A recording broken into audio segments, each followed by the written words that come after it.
To her surprise, the martial arts training hall was a full 5 kilometers away from the telekinesis training hall. Since she had saved 9 credits today, she generously hailed a hover car to speed up her journey. The martial arts training hall was very large, 3 times the size of the telekinesis training hall. Unlike the quietness of the telekinesis hall, this place was bustling with students. As soon as Alicia, a pretty junior, walked in, she immediately attracted a lot of attention from the boys. Even though she had no intention of being demure, the stares made her feel a bit uncomfortable. Fortunately, no one approached her immediately to strike up a conversation. After providing her student ID number, she was promptly given special attention by the instructors there. Although Instructor Dudley was not present, the other instructors collected all of Alicia's data, sent it to Instructor Dudley via communication, and then provided her with targeted training methods. Training in the increased gravity was incredibly intense. After 70 minutes, Alicia began to feel her arms and legs getting heavy, almost unable to lift them. However, regardless of the type of training, persistence is the most important thing.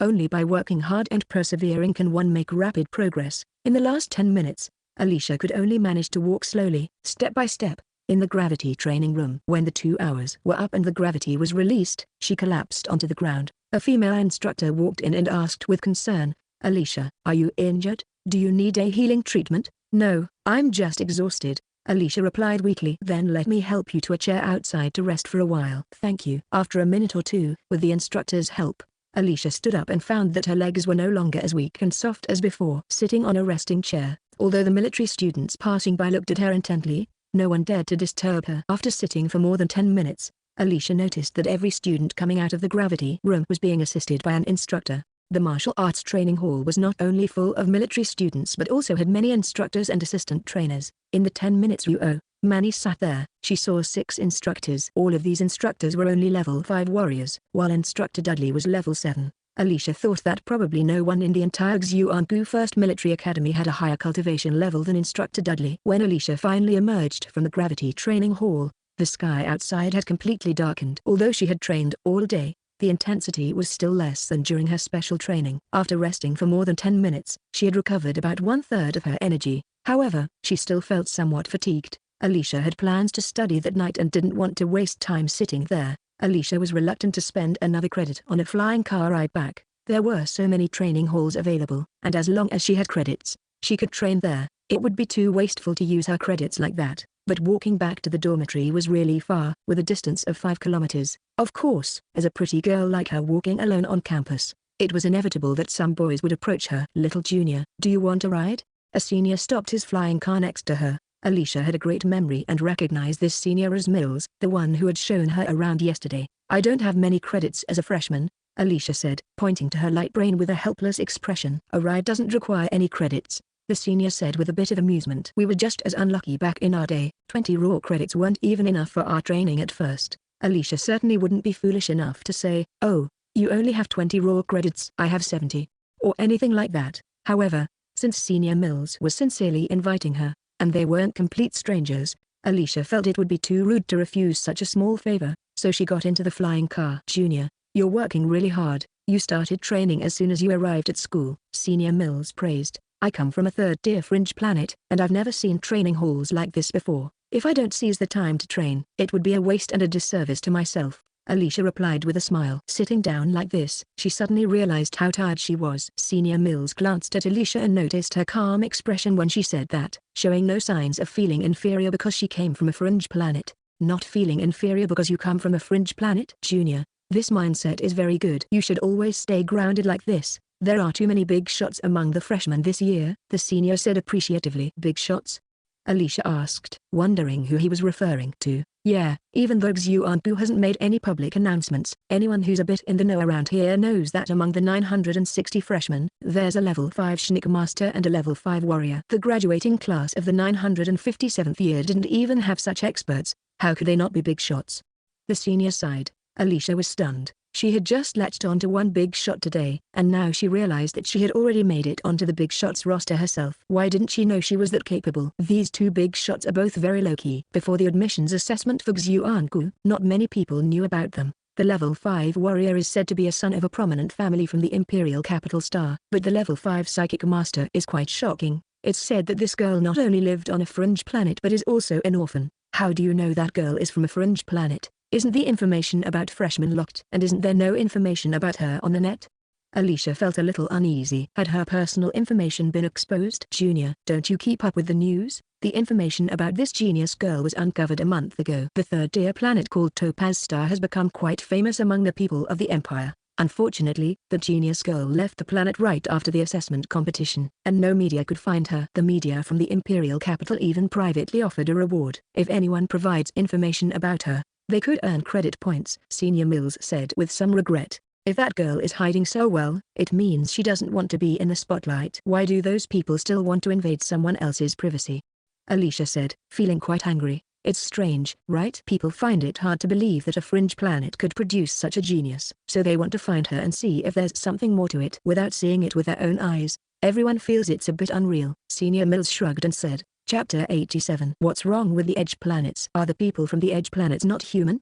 Alicia replied unhappily. Hearing Senior Mills speak about the edge planets in such a dismissive tone made Alicia quite displeased. It's not that I look down on people from the edge planets, but capable people generally don't stay on edge planets, just like you. Once you've entered the first military academy of Xuangu, unless there's a very special reason, you probably won't return to your home planet, right? So, everyone has this impression that only those with poor qualifications and abilities remain on edge planets. As Senior Mills spoke, he glanced at the girl's sour expression and smiled good-naturedly. However, the appearance of that girl has shattered everyone's perception that there are no geniuses from the edge planets. You should know that this year, 2 girls from Topaz Star have entered Xuangu's first military academy, which is even more impressive than the average second-class planet. Topaz Star has indeed made quite a name for itself this year, but Alicia suddenly thought of the other girl, Oidan, that troublemaker, and her pride began to dwindle.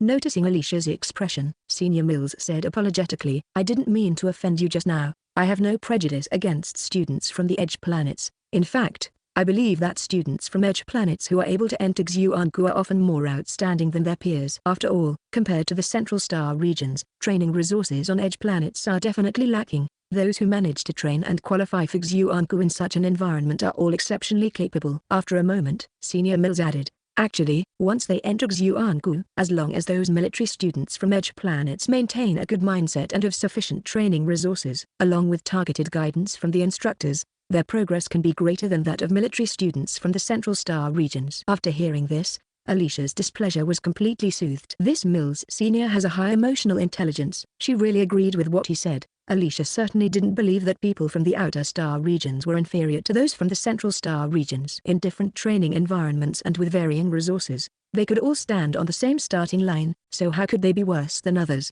As long as they got through the adjustment period and grew in a relatively equal training environment, students from the outer star regions would definitely make greater progress. As long as she had enough confidence and let her strength speak for itself, others would inevitably change their prejudices over time. When she first arrived at the island training base, Hua Deli and Mina Oli had looked down on her and Gao Haitao when they learned they were from a third-class planet, maintaining an air of nobility while unintentionally showing their contempt.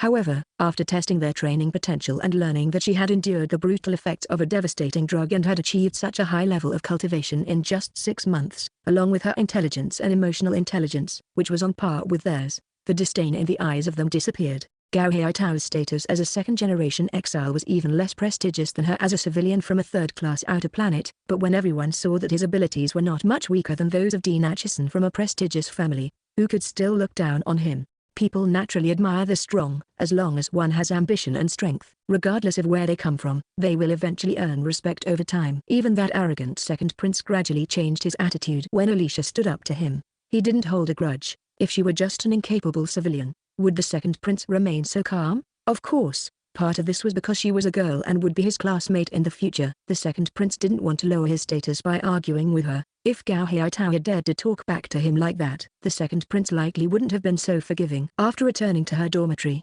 Alicia immediately went online to search for information about the genius girl telekinesis master, and she found that someone indeed leaked information, claiming to be her classmate. Alicia looked at the information, which only revealed that she graduated from Minxon Intermediate School on Topaz Star, and that she became an orphan 6 months ago after her mother went missing. It contained very superficial details. There was no mention of who her new guardian was or any private information regarding her use of the second-generation gene enhancement agent.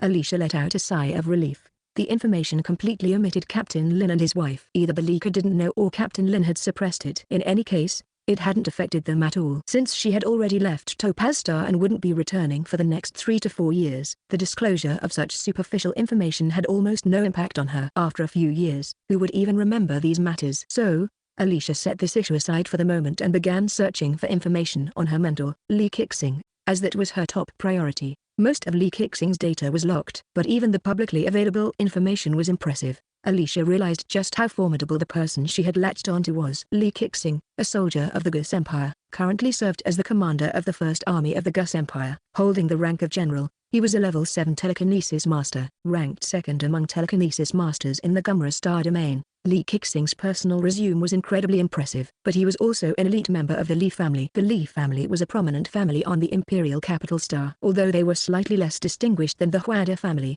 they were still much stronger than the Amber family. The more she looked, the more suspicious Alicia felt. She had never thought of herself as an adorable darling that everyone loved. How could such a big shot come to a military academy to take on students in such a humble position? Unable to make sense of it, Alicia sent a message to Captain Lin, asking about her doubts. Captain Lin smiled and said, "Manny is still young and doesn't understand how important it is for a powerful person to have a worthy successor. 30 years ago, Major Lee already expressed a desire to find an exceptionally talented telekinesis master as his closed-door disciple. This closed-door disciple is different from other disciples. This is the inheritor of his teachings, and their importance is no less than that of his own children. However, because his requirements are too high, he has never found a suitable candidate, so when he encounters someone with your potential, he will definitely seize the opportunity. A person like him won't put on airs because of his high status. Just learn well from him and don't think too much." Captain Lin analyzed. "Uncle Lin, did you know my teacher before?" Alicia asked curiously, sensing that Captain Lin seemed very familiar with Lee Kixing. "I used to be one of his soldiers." Oh, no wonder Captain Lin spoke with such trust about Lee Kixing. Alicia began to suspect that Captain Lin might not have been an ordinary person before he came to Topaz Star. Alicia informed Captain Lin about the Master-Apprentice banquet that Lee Kixing was going to hold, and Captain Lin was very pleased. "The Major wants to announce to everyone who knows him that you are equivalent to his own children in his eyes. He will give you the greatest protection." After finishing the communication with Captain Lin, Alicia still felt that Lee Kixing's purpose in accepting her as a disciple was not simply because of her cultivation potential. Chapter 88, Ulterior Motives. After hanging up on Captain Lin's message, Alicia sat there, repeatedly recalling the moment she first met Lee Kixing when she entered the psychic training hall. With her excellent memory, Alicia clearly remembered that moment. At the time, she didn't have time to think about the oddities of the situation. But now, the more she thought about it, the more she felt that the unusual sensation she experienced when her gaze met Lee Kixing's was undeniable. The look he gave her then was one that indicated he had been waiting for her for quite a while. That was definitely not the gaze of a stranger seeing someone for the first time. Moreover, after he briefly assessed her appearance, his expression momentarily blanked out, as if he was looking through her to someone else. At that moment, she distinctly sensed a complex emotion emanating from his eyes. However, he quickly restrained his feelings, and when he looked at her again, there was a hint of fondness in his gaze, as if he were looking at an exceptional junior of his own. Alicia felt no malice from him. After considering everything, she couldn't help but speculate that Lee Kixing's intention to take her as his disciple was genuine, but someone must have deliberately recommended her to him. Catching his attention. These speculations were something Alicia could only ponder on her own. Without exposing herself, she couldn't clarify anything with Captain Lin and his wife. However, having such a prominent figure take her as a disciple meant that the person with ulterior motives must have put in considerable effort. Alicia felt somewhat troubled. She didn't want any involvement with that person who had ulterior motives and naturally didn't want to owe them a favor. But looking at the situation, it seemed that the other party also did not wish to bring the matter to light, and she herself didn't want others to know the details of the past. Therefore, Alicia couldn't simply go up and refuse. After thinking it over, she couldn't come up with a good way to discreetly extricate herself from the current situation. She sat there worrying for a while before she angrily pushed the matter aside. At that time, her mind wasn't sharp enough to think of this point. Now that her master has acknowledged her, how could she dare to back out for no reason when it comes to such a prominent figure as her master? This matter is beyond her current capabilities to unravel anyway. Besides, she is not at a disadvantage. In fact, she has gained significant benefits. So what is there for her to fret about? She decided to ignore the hidden complexities behind this teacher-student relationship. Alicia hoped she would never need to know any of the related details. After putting this matter aside, she turned to her studies. However, just as she clicked on the learning website, Mentor Fang sent her a message. Mentor Fang had learned from Captain Lin about Alicia's apprenticeship with a high-level psychic master and expressed her happiness. "Manny, you should study hard with Colonel Lee. Having such a teacher is your fortune, and of course, Having such a great disciple is Colonel Lee's fortune as well, Mentor Fang said in a tone that suggested her child was the best. This morning, I received the comprehensive report from your instructor, Dudley. He said you've been extremely diligent during these 2 months of special training. Manny, you've done very well and made significant progress. Both your Uncle Lin and I are very proud of you. An unspoken feeling of gratitude surged within Alicia's heart. Captain Lin and his wife were indeed good guardians. Their concern for her was why they took every opportunity to offer her uplifting words. Your Highness, I just received information that General Lee suddenly went to Xuangu First Military Academy this morning, Huadeki reported to the Crown Prince. The Crown Prince was silent for 2 seconds before asking in a low voice, "What's the purpose?" It seems he had planned this in advance. Someone must have made arrangements with him. He arrived at the psychic training hall 10 minutes before Subject 01, and there he personally accepted 01 as his disciple. For this matter, he even called 01's guardian to get their consent. Huadeki said, a mix of worry and joy in his tone. The Crown Prince pondered for a while without speaking. Huadeki remained silent for a moment before continuing. To be honest, General Lee is the strongest psychic in the Gus Empire. No one is more suitable than him to be 01's teacher. Furthermore, with General Lee as her backing, she will have the best for her. Colonel Lee is indeed an excellent teacher, but don't forget Colonel Lee's identity. We must first ensure that General Lee has no ulterior motives toward 01. After all, she is still just a child, and her guardian is far away. Has your second aunt shown any unusual activity recently? Well, there have been some oddities since Huadeli got into Xuangu First Military Academy. My second aunt has been home noticeably more often and has shown unprecedented concern for Huadeli, especially asking detailed questions about his special training. Huadeki analyzed.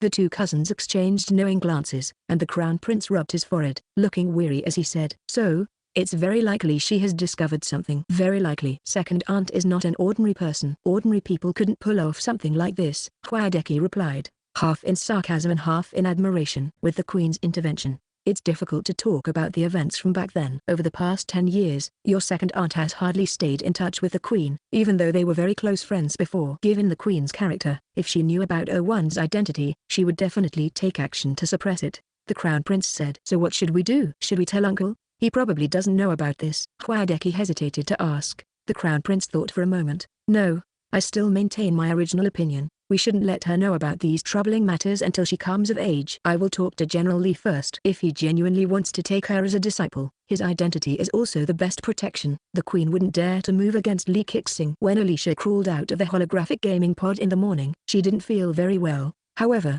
after taking a shower in the bathroom, she felt much better. After eating a little, she went out for a run. Just like the day before. That night, in the War Realm, Alicia practiced the whip techniques taught to her by teacher Li Kixing. After some training, her damage output increased by more than 20 points. She also attempted to use the psychic power to materialize throwing knives to attack the monsters in the War Realm, and surprisingly achieved a damage output of 36 points. This was her first attempt at using psychic power to materialize a weapon for an attack, and she didn't expect to succeed right away with a decent damage output. However, the consequence of this was that her mana and health points were consumed heavily. She needed to learn to compress and condense her mental energy to reduce consumption, as taught by her teacher, in order to better utilize psychic power for weapon materialization. Due to the intense tasks in the War Realm, her mental energy was depleted significantly, which left Alicia feeling somewhat fatigued after getting out of bed. However, after Alicia finished her warm-up laps, her mental energy had fully recovered. At that moment, she realized that her source of mental energy had actually expanded slightly. This made Alicia very excited. She felt that having a powerful mentor was indeed a good thing. Since her psychic level had advanced to level 5, she had always felt that her training was not as smooth as before, as if there was a barrier she couldn't see or understand, causing her cultivation to stagnate.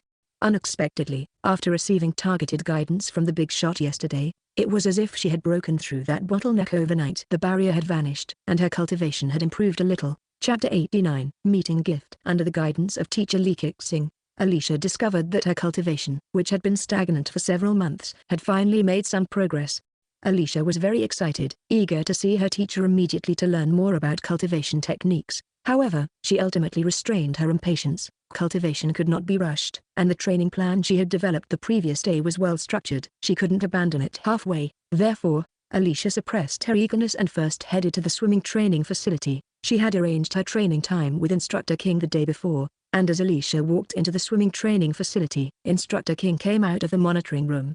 It had only been a day, so her arm strength couldn't have increased significantly overnight. Instructor King suggested that Alicia use the same gravity settings as yesterday while trying to improve her speed. However, today the gravity was set to 3 times her weight from the beginning. Rather than starting from 0 as she had the day before, Alicia swam the same number of laps as yesterday, but once again, she was pulled out of the pool by the instructor. Very good, today's data shows that your physical fitness has improved, Alicia, Instructor King said with a satisfied smile. When Alicia entered the mental power training hall, her first instinct was to look for Lee Kixing. He had promised to return today to continue teaching her.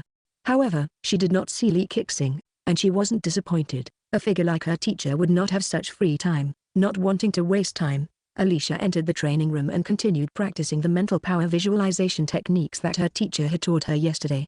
The consumption of mental power was immense, and less than an hour later, Alicia found herself unable to continue and had to stop. As she stepped outside the training room, she finally saw Lee Kixing. "Teacher, you're here!" Alicia exclaimed happily. This call of teacher surprised one instructor and 2 teaching assistants, who turned to look at Lee Kixing. Lee Kixing personally taught Alicia for an hour. Seeing that she had fully grasped the key points, he nodded in satisfaction and said, "Alicia, your comprehension is excellent. This afternoon, I will be returning to the military. You should practice the skills I've taught you. Given your current situation, you should practice the meditation technique for 2 hours each day, with the rest of the time dedicated to skill training. We can adjust based on your progress later." Lee Kixing arranged a month-long training plan for Alicia, then told her, "Under your circumstances, the military academy won't assign another mental power teacher to instruct you. If you have any cultivation questions while I'm away from Empire Star, you can send me a message. I will reply when I have time. If you encounter any difficulties that you can't resolve, you can seek help from your senior brother, Rick Amber." "Yes, teacher," Alicia responded, feeling that Lee Kixing was genuinely committed to teaching her. "Your senior brother is a level 7 mecha engineer and a level 5 mental power user. He is the head of the mecha engineering department at your military academy. I suspect you'd really like to meet him." Lee Kixing smiled. Alicia's eyes immediately lit up. Yesterday, Lee Kixing had asked her about her cultivation plans at the military academy, and she had honestly expressed her desire to learn mecha engineering as well. Lee Kixing hadn't said much at that time, but today he was introducing her to a connection with a level 7 mecha engineer. "Thank you, teacher," Alicia said joyfully. "No need for formality. You are my disciple," Lee Kixing said as he handed Alicia a jade pendant. "Yesterday was too rushed, and I didn't have a chance to give you your initiation gift." "Thank you, teacher." Alicia took the jade pendant in a daze and used her mental power to check it, discovering that inside was a mecha, a level 5 mental power controlled starry sky mecha. "Teacher, this gift is too precious." Alicia's voice trembled a little. "A level 5 mental power controlled starry sky mecha is incredibly expensive. Even an ordinary small noble family couldn't afford it without going bankrupt." Alicia felt she could no longer doubt her teacher. Someone with ulterior motives wouldn't send their student such a valuable gift. "Just accept what the teacher gives you. This mecha is one that I used before. When your senior brother arrives, let him fine-tune it according to your specifications. It will be sufficient for you to use until level 6, Lee Kixing said with a smile. Just then, Rick Amber appeared, a young man of about 70 years old, with black hair and deep brown eyes. He respectfully said to Lee Kixing, "Teacher, I'm here. This is your junior sister, my disciple whom I accepted yesterday. She is this year's new student in the combat department. Alicia. When I'm unavailable, you will be responsible for her mental power training progress and look after her on my behalf," Lee Kixing explained. Once Lee Kixing finished speaking, Alicia stepped forward and saluted. "Hello, senior brother. I'm Alicia." Rick Amber smiled and said, "Hello, junior sister." "I didn't expect the genius girl among this year's new students to end up in the teacher's hands." "What are you talking about? Your junior sister's cultivation potential is much better than yours. While I'm away, you need to teach her mental power techniques well and not keep trying to get her to learn mecha manufacturing." Lee Kixing shot a glare at his senior disciple. Junior sister should have originally been in our mecha manufacturing department. With her talent, if she studies mecha making well, she will definitely become a level 8 mecha manufacturer in the future. But she was forcibly taken away by those rascals from the combat department. When it came to this, Rick Amber was genuinely pained. Their mecha manufacturing department didn't have enough information and were slow to act, causing the genius to be snatched away.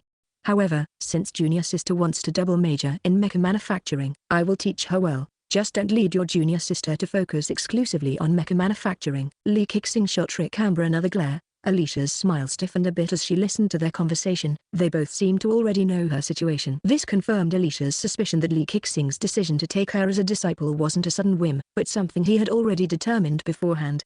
"Alicia, remember that your priority is mental power cultivation. Don't let your senior brother mislead you into focusing on mecha making. You need to work hard, The Empire currently needs mental power masters who can become star warriors, Li Kixing said with a somewhat heavy tone. Rick Amber's expression also became serious. Alicia understood that they were both aware of the situation regarding aliens, so they aimed to cultivate her as a valuable talent. Thus, even before school officially started, Alicia had already secured a connection with the Mecha Manufacturing Department's director, solidifying her plans to double major while receiving two great gifts.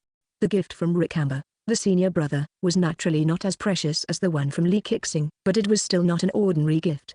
Alicia stared at the paper in her hand. It was actually a property certificate for a property on Emperor Capital Star. Although it was just a unit in a third-tier city, covering an area of a little over 200 square meters and worth only over 9 million credit points, its value was nothing compared to properties in first-tier cities, which could be worth billions of credit points.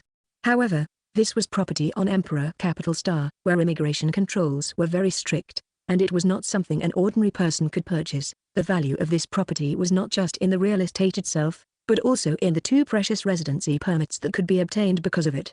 With this property, Alicia could enable her mentor, Fang and Lin Shank to move their residency to Emperor Capital Star, allowing Shank to study there. The cultivation environment on Emperor Capital Star was undoubtedly worlds apart from that of Topaz Star. Chapter 90, Junior Sister and Aunt. Although the gift from Li Kixing was extremely precious, Alicia felt it was a bit excessive. However, as a junior receiving a gift from an elder, she couldn't refuse, especially since he was her master and the gift was a mecha that he had personally used. Accepting it did not weigh heavily on her conscience. On the other hand, Rick Amber, as the senior brother, gave a gift that seemed very generous. Alicia, unsure of his relationship with the Amber family, found it unusual for him to give such an expensive present. Alicia was quite observant. Even Li Kixing looked at Rick Amber with some surprise. Alicia placed the burning gift back on the table. Senior brother, this gift is too valuable. I can't accept it. Just take it. Your senior brother is a 7th level mecha master. For him, it's just a personal possession, so it's not considered valuable. With this property, you'll have a place to go during school breaks. Your brother put thought into it. It even has a well-decorated meditation room and a training room, Li Kixing said lightly. Although Li Kixing's tone was calm, his words were quite firm. Rick Amber also smiled, saying, it's just a respectable gift. Little junior sister, don't feel burdened. When you grow up, you'll understand. Li Kixing's attitude was clear. He hoped that Alicia and Rick Amber would become closer. Alicia guessed this was because he wouldn't be around the Imperial Capital Star most of the time. At this moment, Rick Amber could act as her master and take care of her, guiding her as his underage junior sister. Rick Amber's attitude was also apparent. He respected his master's orders. If Alicia forcibly refused this meeting gift, it would imply that she did not acknowledge or want to be close to her senior brother, Rick Amber. With her arms unable to compete against the strong leg, Alicia had no choice but to accept this meeting gift. This also meant that she and Rick Amber would no longer be superficial senior and junior siblings, but rather equals with a shared stance. However, Rick Amber's gift truly touched Alicia's heart. Shank's martial arts cultivation potential was rated C-level. If he could come to the Imperial Capital Star to attend a mid-level academy, his future would surely be much brighter than if he stayed on Topaz Star. Not to mention the impending disaster in a few years. Imperial Capital Star was the safest place in the entire Gus Empire. Junior sister, just sign your name in the blank space, press your handprint, and send a duplicate to the property office on the Sky Network. You will be the legal owner of this property. Make sure to send me a copy once it's done. Rick Amber said. Okay, thank you, senior brother. Although Alicia felt the gift from Rick Amber was a bit too much, she calmed down afterward. Although she was still weak at the moment and couldn't repay the kindness of her master and senior brother, perhaps she could in the future. The three of them exited the training room, and an older mentor smiled at Li Kixing, saying, congratulations, Colonel Li, on receiving such a talented student like Alicia as your disciple. With her excellent cultivation potential and her diligence, under a teacher like you, her future achievements are unimaginable. Alicia looked at the mentor, whose name tag read Mentorocrum. Alicia is a student from the Border Star, where cultivation resources are definitely far inferior to those on Imperial Capital Star. Her current achievements indicate that she possesses not only exceptional talent but also extreme diligence and hard work. Otherwise, she wouldn't have such high cultivation levels, said an instructor standing next to Mentorocrum. Li Kixing smiled and said, she's still young and can't handle such flattery from you all. She hasn't devoted enough effort to cultivation in the past. You should all know that she originally majored in mecha manufacturing and didn't put much effort into her cultivation. Although Li Kixing's words were very modest, everyone could hear the pride in his tone. A genius like Alicia studying mecha manufacturing would be a complete waste of talent. Fortunately, she was forcibly recruited into our mecha combat department after the assessment competition, Mentorocrum said with a smile, glancing at Rick Amber. You jerk. What's wrong with our mecha manufacturing? With a talent like junior sister's, if she specializes in mecha manufacturing, she could become a level 5 mecha engineer in less than 4 years. Ricamber shot back. Even though Ricamber and mentor Akram were being quite blunt with each other, Alicia could tell that the two were obviously familiar with one another. Isn't that right? If Alicia went to your mecha manufacturing department, it would truly be a waste of talent. I don't believe you didn't notice that she hadn't practiced any combat skills specifically before the assessment competition.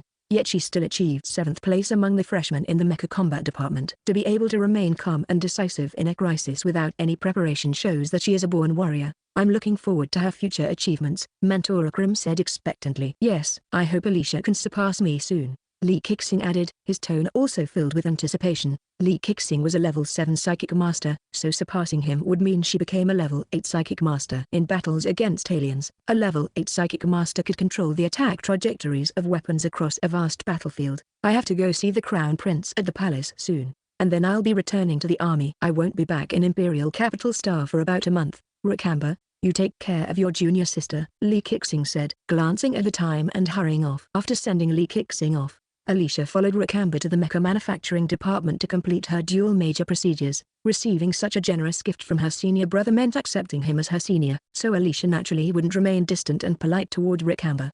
Therefore, she no longer held back and directly asked Ricamber for help with the aspects of mecha manufacturing she had been self-studying and found confusing. Once again, she proved the benefits of having a famous mentor. How much fewer detours she could take. It was not easy to become self-taught. Ricamber not only helped her solve her questions but also taught Alicia mecha fine-tuning techniques. For a mecha engineer, fine-tuning techniques are the stepping stones to becoming a high-level mecha engineer. When Alicia was learning level 3 mecha manufacturing techniques, she had only brushed the surface of fine-tuning. Because she had only learned a little, her progress was slow, and some concepts she studied were only half understood, requiring repeated reflection to grasp. Once Ricamber taught her the basics of fine-tuning techniques, it was enough for her to achieve a breakthrough. She became deeply immersed in mecha manufacturing and completely forgot that she had other training plans ahead. When Alicia finally mastered the fine-tuning techniques taught by Ricamber, she noticed a handsome black-haired boy had appeared in Ricamber's mecha manufacturing workshop without her realizing it.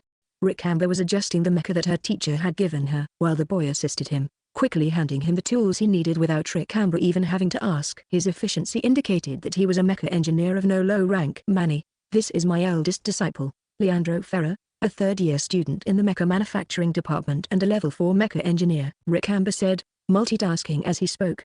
Alicia observed Ricamber, who was carefully examining the mecha components while distractedly introducing his student. She felt that he was quite at ease in this situation. Chapter 91, Plan Implementation. Hearing Ricamber's introduction, the young man beside him was his disciple, while she was his junior sister. Hello, Alicia said with a smile, trying to project an elder's demeanor. Having just received a meeting gift, she felt it was necessary to return the courtesy. Since her senior brother had a disciple, she, as a senior sister, should also present him with a suitable gift. When it comes to gifting, it's definitely easier to be the junior. Hello, is this my little junior sister, teacher? Leandro Ferrer asked, his bright eyes full of expectation, not paying attention to Alicia's elder-like demeanor. This is my little junior sister, your senior sister. She is the new closed-door disciple of your master, Ricamber said mercilessly, amused at his senior disciple's shocked expression. But my senior sister is a mesh manufacturer? Leandro Ferrer said, puzzled, as he was well aware of his master's expectations for closed-door disciples. Your senior sister is a new student in the elite class of the combat department this year. Leandro Ferrer found it hard to believe. Teacher, you must be joking. She's just a freshman and already a level 3 mesh manufacturer? How can she possibly be a student in the combat department? She's also a level 5 beginner telekinesis master and a level 4 beginner warrior, Ricamber remarked, glancing at his disciple, who was at the mid-level 3 warrior stage. What? He was only a mid-level 4 telekinesis master. Leandro Ferrer felt utterly disheartened. A first-year freshman had a higher cultivation level than him. No wonder his master accepted her as a closed-door disciple. Ignoring his disciple, who was deeply affected by the genius aura, Ricamber turned to Alicia and said, with your current strength, driving a level 5-star mesh might be a bit difficult for you. I need to compare some data and adjust it to fit yours, which will take 2 to 3 days. Thank you, senior brother, Alicia replied with a respectful gesture before asking, how much will it cost? Having a level 7 mesh master adjust her mesh data was already a great fortune. She wouldn't let him work for free, Ricamber casually said. It's just a small fee. Senior brother, I insist, Alicia replied firmly. Alicia knew that Ricamber didn't care about such small amounts of money. After all, he had given her a property worth nearly 10 million credit points as a meeting gift. What was 1 or 2,000 credit points to him? But this wasn't just about money, it was about principles and respect. Seeing the determination in Alicia's eyes, Rick Amber hesitated for a moment before breaking into a comforting smile. All right, 10,000 credit points. The two exchanged contact information, and Alicia directly transferred 10,000 credit points to him, saying, I know senior brother is only charging me half the fee, but since I'm the junior sister, I might as well take advantage of my senior brother. Rick Amber laughed and said, you've already acknowledged that you're the junior sister. Would I really charge you for my labor? Having secured a connection with the director of the mesh manufacturing department and smoothly solved the issue of double majoring, she had also learned the intricate mesh fine-tuning technique. Although she spent a significant amount of credit points, the rewards she gained today were worth thousands of times more. When Alicia returned to her dormitory alone that day, she began to feel a dizzying sensation as if she had just been hit by a windfall. She hazily went to check her account. Since the launch of the War Realm, Alicia had been diligently completing gold tasks. With a boost from her gold badge, her gold earnings had been increasing beautifully every day. Although in the past 2 months, due to the grueling training regimen, her time in the War Realm had been sporadic, and when she did enter, she focused solely on leveling tasks which progressed slowly and reduced her gold income compared to before. Nevertheless, even without expenses, her income was still considerable. Since the launch of the Battle Realm, Alicia had earned a total of 250,000 credit points, which was more than what Instructor Fang made in a year. In the future at school, aside from food expenses, she could cover her other costs with credits. Of course, to maintain this, her overall academic performance after the semester started had to stay in the top 5 of her age group. Alicia checked the sources of her credit earnings. Xuangu Military Academy had a rule: students ranked in the top 5 of their grade received a monthly bonus of 50 credits. In addition to other point earnings, she could expect to earn over 100 credits per month. With so many credits, after covering her training expenses, she could still accumulate enough to exchange for potions, weapons, and other supplies in the school guild, allowing her to avoid spending any credit points. Last night, Alicia carefully calculated her plans. She intended to sell her spot once she received the reward for the youth group. The credit points she would earn from that, combined with her hard-earned credits, might be enough for her to customize a level 5 starship mecha. Although the price of a level 5 starship mecha was a third more expensive than a level 5 standard mecha, its performance was more than double that of a standard mecha. Not to mention that in space, a level 5 standard mecha could only remain outside of a spacecraft for 5 hours, while a level 5 starship mecha could last a full 25 hours. Of course, in ground combat, the relatively large starship mecha wasn't as agile. However, compared to standard mechas that could only fight on the ground and not in space, the starship mecha was clearly superior. It's important to know that future wars would primarily be in space, making the starship mecha much more practical. Additionally, starship mechas could be upgraded. After buying a level 5 starship mecha and fine-tuning it, it could function similarly to a level 6 starship mecha. This would be sufficient for Alicia to use before she became a level 7 telekinetic master. Since learning that Captain Lin was the tragic supporting character in the novel, she couldn't shake the descriptions from the book. Captain Lin's wife and children died the moment they were attacked on Topaz Star. Given Captain Lin's position, unless he was reassigned to the Central Star Domain, it would be very difficult for him to acquire property there. So Alicia had another plan. She wanted to acquire a property in the Central Star Domain, preferably as close to a first-class star as possible. Even if she were a variable, it might not change the fate of Topaz Star. Moreover, once the interstellar war began, Captain Lin had his duties, and Alicia would have her own responsibilities. They could not personally protect Mentor Fang and his child. The Gus Empire had regulations stating that Imperial citizens who owned property on a planet could bring 2 other people to relocate there, in addition to the property owner. Alicia didn't dare to dream of owning property on a first-class star. Even without considering the large amount of credit points required, she wouldn't be able to get a relocation permit. However, obtaining property on a second-class star wouldn't be difficult with her status as a graduate of the Xuangu First Military Academy, as long as she had enough credit points. Even if she didn't have that much, Captain Lin would surely be able to provide it. Once she had a property, she could relocate Mentor Fang and Lin Shank to the Central Star Domain before the interstellar war began. In the novel, it took 4 to 5 years for the Central Star Domain to be breached, which was certainly better than the instant annihilation of Topaz Star. As long as Mentor Fang and Lin Shank's safety was ensured, she and Captain Lin would have nothing to fear. Last night, Alicia had never expected that after becoming a teacher's student, her plans, which would typically take 4 to 5 years, would all be realized today. Chapter 92. Good at Presenting. Alicia once again dialed Captain Lin's communicator. She still owed a gift to her nephew, Leandro Ferrer, and as a clueless and underage person, she didn't know what to give without asking Captain Lin for advice. Receiving gifts was easy, but giving them was a real headache. She also informed Captain Lin that she had acquired property on Emperor Star, and he looked at her with a complex expression. "Shouldn't I have accepted it?"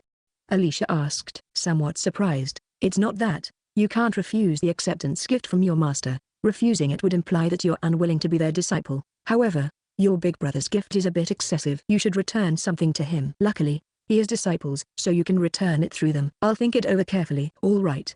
Alicia trusted Captain Lin's ability to handle matters. Once she passed the troubling issue to her guardian, she felt much lighter. "Uncle Lin, let's have the mentor and Shank transfer their household registration to Emperor Star first. That way, Shank can attend the Intermediate Academy in Emperor Star the year after next." "Are you sure? The household registration quotas for Emperor Star are extremely precious. If auctioned, each quota could fetch at least 7 or 8 million credit points." Captain Lin didn't agree right away. Alicia hadn't expected them to be worth that much, which highlighted how valuable these household registration quotas for Emperor Star truly were. "I'm quite certain."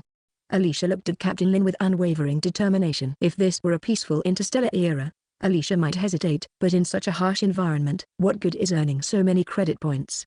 "I'll discuss it with your mentor, and you should think it over as well," Captain Lin said without any flowery words. Out of gratitude, the couple had extended a hand to protect her when she became an orphan. However, now that she hadn't even grown up yet, she was already trying to repay them, and Captain Lin didn't know what to say. Having a household registration in the Central Star Domain was indeed something he desperately needed and had been wanting for the past 2 years. However, he was reluctant to return to the family he had abandoned over 20 years ago. And for the past few years, the Lin family had been suppressing him, preventing him from obtaining a household registration in the Central Star Domain.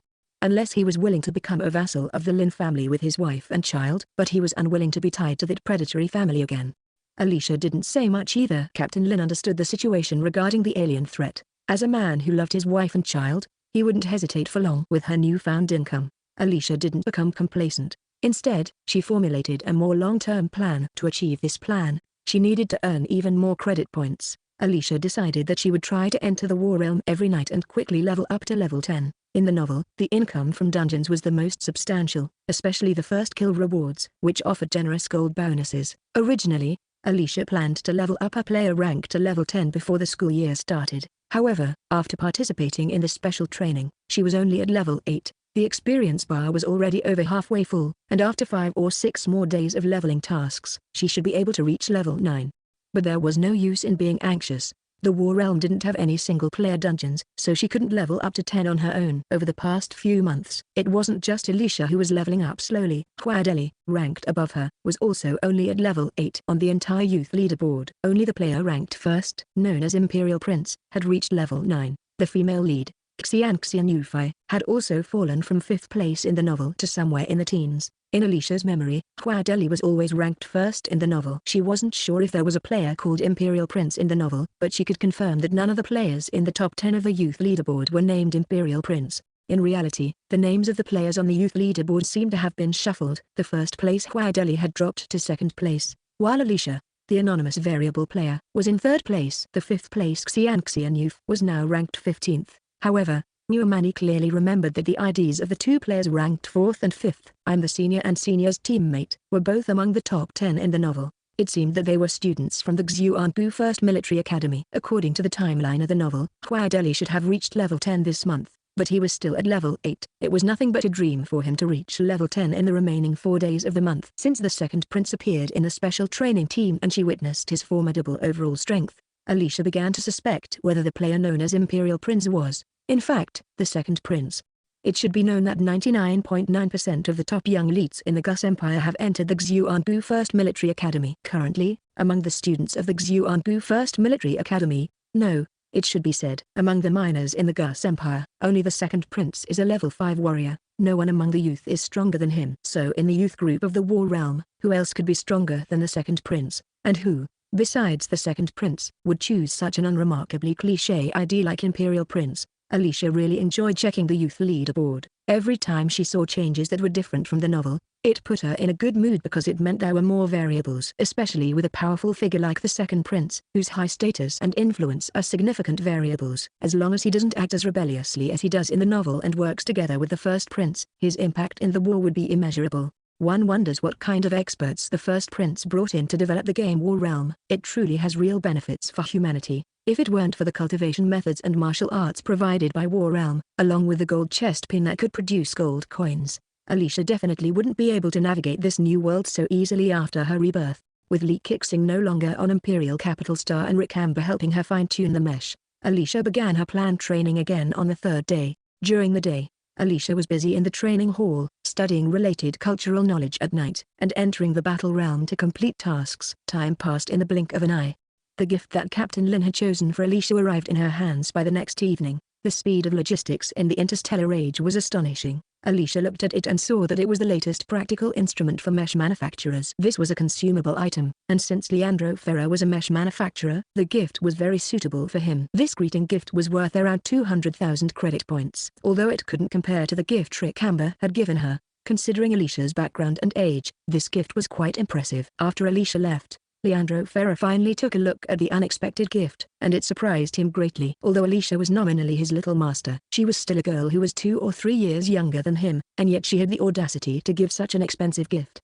Rick Amber nodded and said, "If she can offer it, you should accept it. Don't underestimate her because of her background. This girl is very generous. It will be good for you to run errands for her more often in the future." Chapter 93, Refreshing Uniform. After delivering the gift, Alicia also retrieved her starry mesh. That night, when she returned to her dormitory, she couldn't wait to enter the Jade Pendant space. Although the Jade Pendant space wasn't very large, it was enough to accommodate a mesh for free movement, allowing Alicia to perform some basic activities and get familiar with the mesh. She wouldn't need to wait in line at the mesh training facility, saving both time and credits. Only by having it could one truly understand that a level 5 mesh was advanced not just because of its materials, but also because its sensing system was incomparable to that of a level 1 mesh, with almost no sensing delay.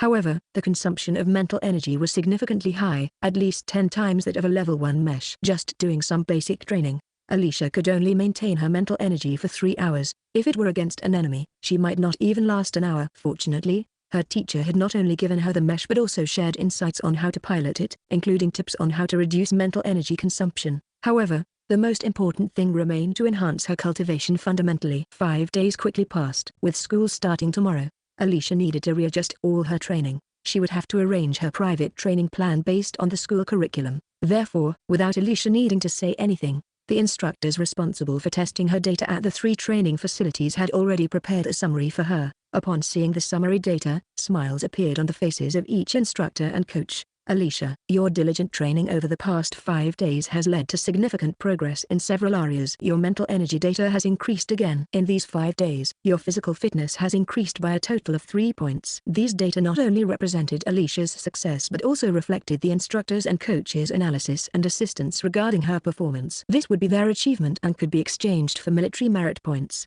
During these 5 days, Alicia became very popular in the 3 training facilities. As a legendary genius who was also receptive to guidance, it was no surprise that everyone liked her, so they took their responsibilities towards her very seriously.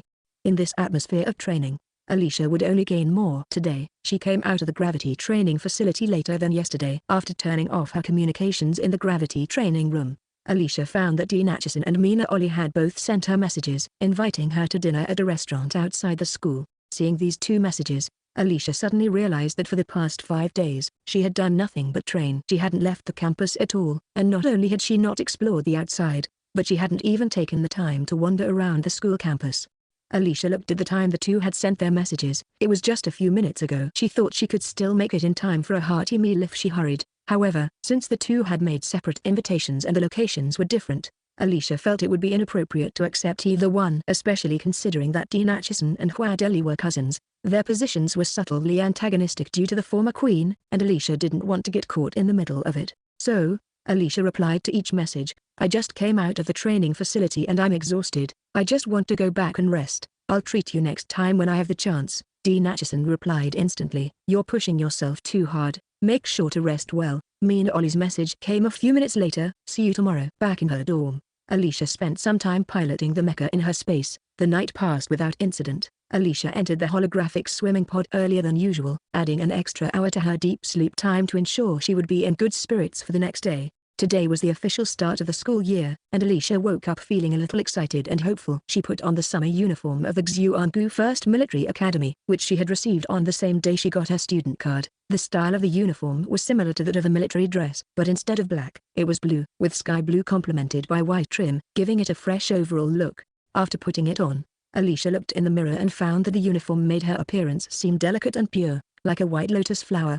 Alicia could hardly believe her eyes. She had only not looked in the mirror for a little over 2 months, yet her appearance had changed so dramatically. 3 months ago, her look had been youthful and somewhat naive, but now it had transformed into something so pure. Such a stark contrast was quite frustrating. Given her current identity, she should look fierce instead. Alicia, unwilling to give up, took another look in the mirror but ultimately sighed in resignation. After all, it wasn't her fault. If others judged her by her looks, that was their issue. Mina, Ollie and Sheila were also top students, so their dormitory was right next to Alicia's. As soon as she stepped out, she saw them waiting for her. The uniform-style school clothes highlighted the beauty of military academy girls, showcasing a perfect blend of grace and strength while making them look vibrant and full of energy. All the students on this floor live alone. The others are upperclassmen who went out to train early this morning, Sheila informed Alicia, revealing her knack for gossip. Feeling a bit embarrassed as the early bird, Alicia realized that during these past few days, she had been so focused on her training that she hadn't paid attention to anything else. "Let's go," Mina Ollie said. Alicia's shame quickly faded. She trusted that Mina Ollie wasn't a gossip either. It was Sheila who was the odd one out. With her 2-to-1 ratio, neither Alicia nor Mina Ollie were particularly talkative, so the three of them walked in silence. And naturally, Sheila didn't feel the need to speak up either. The three girls walked out in a row. Although they were silent, the atmosphere was very harmonious after spending more than 2 months together. Even though most of the time was dedicated to training and they hardly had any time to converse, their relationship was still closer than that of other freshmen due to this shared experience. In the novel, Mina Ollie had a charm value of 90 points, while Alicia had 85. Based on Alicia's estimation, Sheila was certainly above 75, so all three girls could be considered beautiful. It was no wonder they attracted so many glances as they walked down the street. Today was the first day of school, and there were many students on the road, but they all shared a common feature: the ratio of girls was relatively low. The opening ceremony was held in the large sports field where Alicia had gone jogging that morning. By the time they arrived, many military academy students were already gathered there. That morning, Alicia found out that their mentor, Lee Xing-tai, would be their class instructor. He created a class chat group and added her along with 10 other new students. The group was named the 960 Elite Class. Lee, the class instructor, had sent a message that morning instructing them to wear their uniforms and assemble, along with a location pin for where their class would be during the opening ceremony. "There are 11 of us in this year's elite class because of the sudden appearance of the second prince. In previous years, each elite class only had 10 students," she explained. The three of them walked in silence until they reached a bustling sports field. After looking around for a while, Sheila couldn't help but gossip. "The second prince is a year older than us, but his cultivation is higher than that of the fourth-year seniors. He could easily attend second or third grade, so why is he in first grade?" Chapter 94, Prince Fans. This is a good question. Regarding the second prince, Alicia had previously focused on his cultivation and character. Hearing Sheila gossip today sparked some curiosity in her. The second prince's situation is quite special. "Sheila, you knows that with his cultivation and academic performance from 2 years ago, he couldn't possibly get into our Xuangu Academy," Mina Ollie said softly, and Sheila nodded in agreement. Later, the second prince was inexplicably secluded for 2 years. When we saw him again this year, he was already a level 5 initial warrior. His cultivation has grown so quickly, but having missed 2 years of schooling, his foundation must be quite thin. The king and the crown prince probably want to start from scratch and hone the second prince properly to prevent him from revealing his true self again," Mina Ollie quietly responded, showing that she knew quite a bit about the second prince. Sheila blinked and lowered her voice, saying, "It is said that the crown prince had a hand in getting rid of the second prince. The queen has been frantic for the past 2 years, trying every possible way to find him." Some royal relatives have spread many rumors unfavorable to the crown prince, claiming that the assassination 2 years ago that seriously injured him was orchestrated by the queen, and that the crown prince took the second prince away in retaliation. "Don't believe everything you hear. We have always believed that the crown prince is not that kind of person. Someone like him would never stoop to such actions. Those people don't think that the queen has caused such a commotion." Yet King Adam, their father, has had no reaction. "He must know where the second prince is," Mina Ollie scoffed. "The facts prove that those people are just overthinking. The crown prince has always acted with fairness and restraint. If it weren't for his pressure, how could the second prince achieve what he has today?" Alicia looked at Mina Ollie, who seemed like a little fan of the crown prince, and wanted to say, Dear, where is your loyalty? You are supposed to be the fiancé of Huadeli, and inherently opposed to the crown prince. Is it really okay for you to praise him like this? Have you considered your fiancé's feelings? However, as a die-hard fan of the crown prince, Alicia naturally agreed with Mina Oli's words and wanted to tell her that she had great insight.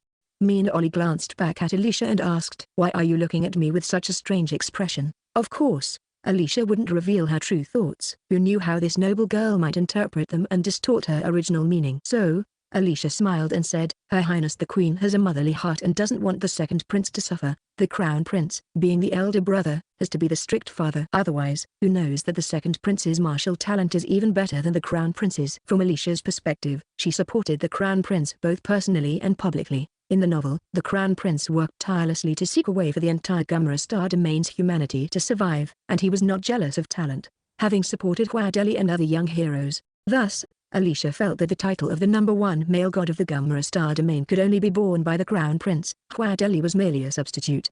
As for the second prince, to be honest, Alicia's impression of the second prince was very complex, and she found it difficult to articulate clearly. In reality, the image of the second prince was quite different from the one in the novel. It was as if he were a completely different person.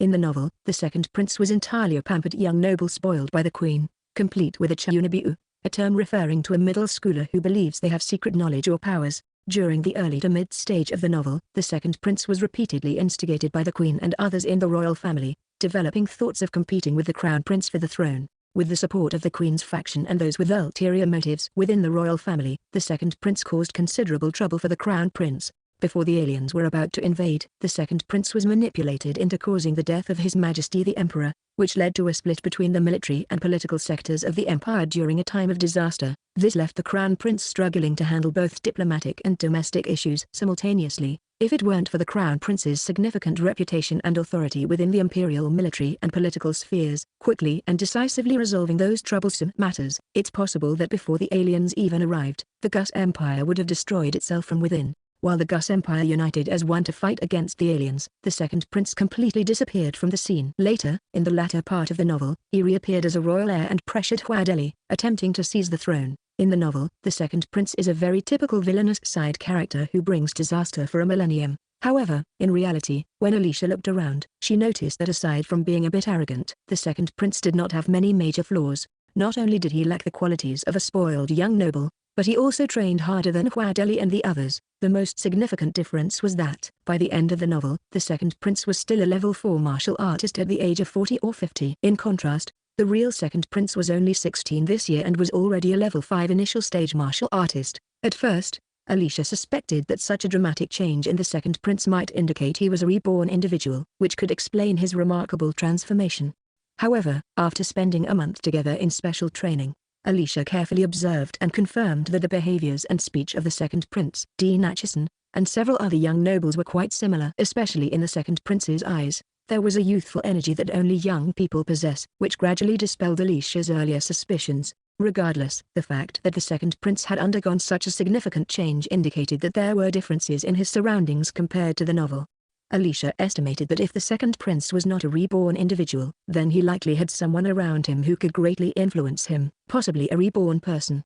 In the current interstellar environment, Alicia did not have any aversion to reborn individuals. On the contrary, she hoped that the more reborn individuals there were, the less likely it would be for this world to collapse. She wished that many reborn individuals who had experienced the interstellar apocalypse would appear. Most reborn individuals who had gone through the interstellar apocalypse would likely hold a desire to change their fate, prevent the alien invasion of the Gumara Star Domain, and save humanity. Individuals like Oidan, who only thought of using their rebirth as a profit to make money, harm others, and compete with the female protagonist for the male lead, were probably one of a kind. Although Mina Oli's expression did not change while listening to Alicia's insightful remarks, she was somewhat surprised inside. This girl often acted in ways that exceeded Mina Oli's expectations, both in her words and her demeanor. If it weren't for her confidence in the authenticity of the information collected by her family, Mina Oli would hardly believe that Alicia's background as a commoner from a third-tier star was true. After spending a few months together, not only she and Sheila but also Huadeli and Dean Acheson all agreed that Alicia's eloquence, knowledge, and courage surpassed that of most commoners from the capital star.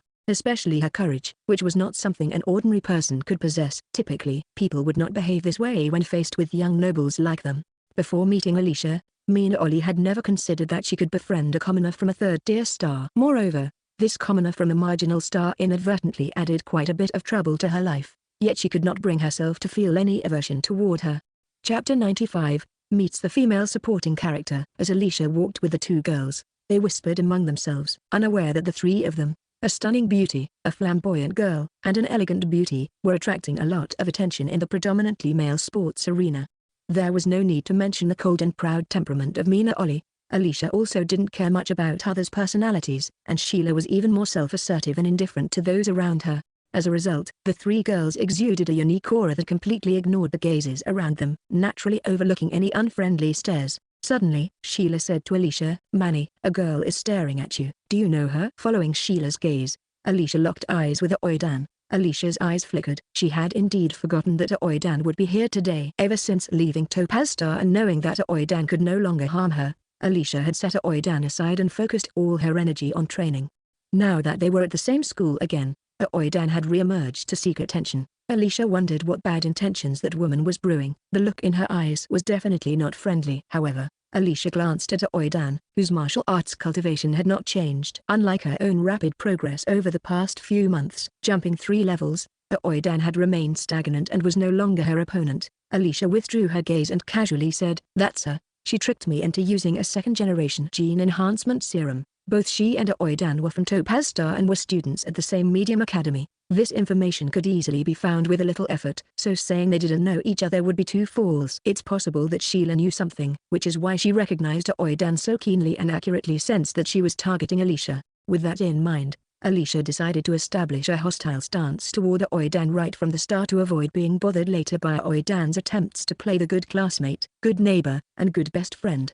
Sheila's eyes brightened, and after examining Aoidan several times with great interest, she said, "No wonder she's looking at you that way. She's probably trying to harm you but instead has only helped you. The more you shine, the worse her days will be." Alicia shot a glance at Sheila, wanting to say, "Dear, in the novel, both you and she are the vicious female supporting characters, so it's no wonder you guessed her twisted mindset so easily. If it weren't for competing over a man, Sheila and Aoidan might have been good friends who understood each other." "Why are you looking at me like that? Did I say something wrong?" "I didn't expect you to be so easily deceived and so mindless," Sheila said, feeling somewhat displeased under Alicia's gaze. "At that time, my mother had just gone missing," Alicia said in a calm tone. Sheila opened her mouth to speak but then closed it again. For a girl who relied on her mother, it was entirely normal to feel distraught and have a decline in her intellect after losing her mother. No matter what, it was inappropriate to make fun of someone for it. However, Alicia silently praised herself. The disappearance of her mother and being influenced by others to use a second-generation gene enhancement serum were her go-to excuses to cover up her rebirth. After realizing that there might be many other reborn individuals in this world, Alicia no longer cared about her declining intelligence and was firmly willing to take the blame for being influenced. Aoidan was in the freshman group, watching as Alicia stood alongside her former enemies, Mina Ollie and Sheila. The three of them chatted occasionally, their attitudes friendly and familiar, which was particularly glaring to Aoidan. Today was just the first day of school. What kind of means had Alicia used to make these two proud young ladies accept her so quickly, and not even in a servile manner? Mina Ollie was fine. She was a proud young lady who didn't like to talk much, at most looking down on others with her gaze. But Sheila, known for her sharp tongue, surprisingly didn't display her usual arrogance or sarcasm. Instead, she was smiling and chatting with Alicia. From Aoidan's perspective and her previous understanding of Sheila, this attitude clearly indicated that Sheila's impression of Alicia was definitely not bad. Although Sheila displayed some disdainful expressions while speaking to Alicia, it was only superficial. There was not a hint of contempt in Sheila's eyes.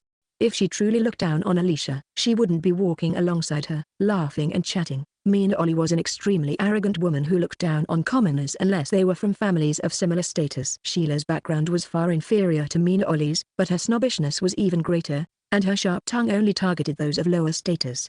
Now, on the very first day of school, Alicia had managed to befriend both young ladies. What methods had she used to earn the favor of Mina Ollie and Sheila? Aoidan felt a tightness in her chest. How could Alicia be so fortunate? Back at the intermediate academy on Topaz Star, she had been so favored that both instructors and classmates liked her. Now, at the Xuangu Military Academy, even these proud young ladies were getting along well with her. Aoidan found it unbearable. She hated that Alicia had disappeared after gaining admission to the Xuangu Military Academy, allowing her to settle in and become an eyesore. If Alicia knew Aoidan's current thoughts, she would surely say that Aoidan was being foolish. with all her mental capacity being wasted on misguided paths. Even if she were reborn, she would still find herself on that wrong path, still holding on to her previous impressions and believing herself to be the chosen one. Aoidan continued to look down on Alicia with a sense of superiority. Aoidan was unaware that her actions in creating a killer had led the Crown Prince to feel that 2-star was unsafe and that he had sent someone to take Alicia away early. Furthermore, this had prompted an extensive training program lasting over 2 months, allowing Alicia and these talented individuals to become familiar with each other ahead of time. Aoidan could not have imagined that Alicia's significant transformation had attracted a lot of attention, and the noble sons, including Huadeli and the second prince, had thoroughly investigated Alicia, thereby exposing her background as well. The elite of the Xuangu Military Academy, who were very familiar with schemes and machinations, could easily tell that Aoidan had deceived Alicia into using the second-generation genetic enhancement agent. While they couldn't determine her exact motives, it was undeniable that Aoidan wanted to harm Alicia. Thus, Aoidan was completely unaware that before she even arrived on Imperial Star, the elite class of new students at the Xuangu Military Academy had already formed a deep impression of her. Aoidan did not realize that her true nature had already been revealed, yet her gaze unconsciously remained fixed on Alicia. Then Aoidan saw the cold, handsome youth with black hair and eyes weaving through the crowd. This scene was exactly the same as when she first encountered Huadeli in her previous life. Aoidan's eyes lit up, and she fixated on Huadeli with a gaze as fierce as a wolf or tiger. Meanwhile, Alicia, who was releasing her mental energy, naturally saw this scene, and the corners of her mouth curled up slightly. Chapter 96. I'm so angry. Alicia saw the reaction of Aoidan when she met Huadeli, and felt that she was indeed a brainless person. In her previous life, she ruined her entire life for this man, and now, having lived again, she was still focused on Huadeli. Was a silent, expressionless man really that attractive? He wasn't even that good-looking, so why did she keep making such foolish decisions for him? To provoke Aoidan, when Huadeli and Dean Atchison, two of the most talked-about boys, came over to greet Alicia, she deliberately spoke a few extra words with Huadeli. Of course, to avoid misunderstandings, their conversation was about Mina Oli. Sure enough, Alicia saw Aoidan unable to hide the ferocity on her face, making the girl standing next to her instinctively take a step back in fear. Alicia felt quite satisfied. Aoidan's outburst had already left an impression on her classmates, but the real surprise was yet to come. Alicia thought to herself, wondering how Aoidan would react when she saw the second prince. Just as she thought of this, the second prince, tall, handsome, and exuding nobility, appeared and attracted everyone's attention. Mumani saw Aoidan turn pale, her eyes looking at the second prince as if she had seen a ghost, catching the attention of several of her male and female classmates around her, all of whom showed fearful expressions. Alicia found this quite amusing. She felt Aoidan's expressions were absolutely priceless and could entertain her for at least 2 months. While immersed in the joy of watching the show, Alicia completely failed to notice that the much-admired second prince had walked directly up to her side and was talking to her. Alicia was still pulled back to reality by Mina Oli's tug before she finally snapped out of it, quickly offering the second prince a polite smile. I'm sorry. I was lost in thought just now and didn't react in time. To others, it seemed that this girl had quite the attitude, treating even the prince with indifference. Taking a while to respond, Aoidan, on the other hand, was almost gasping for breath. What was going on? Why was the second prince here at this moment? Moreover, the 16-year-old second prince had already reached the initial level of a 5th-grade martial artist, faster than the record set by the first prince, who had only advanced to a 5th-grade martial artist at the age of 20.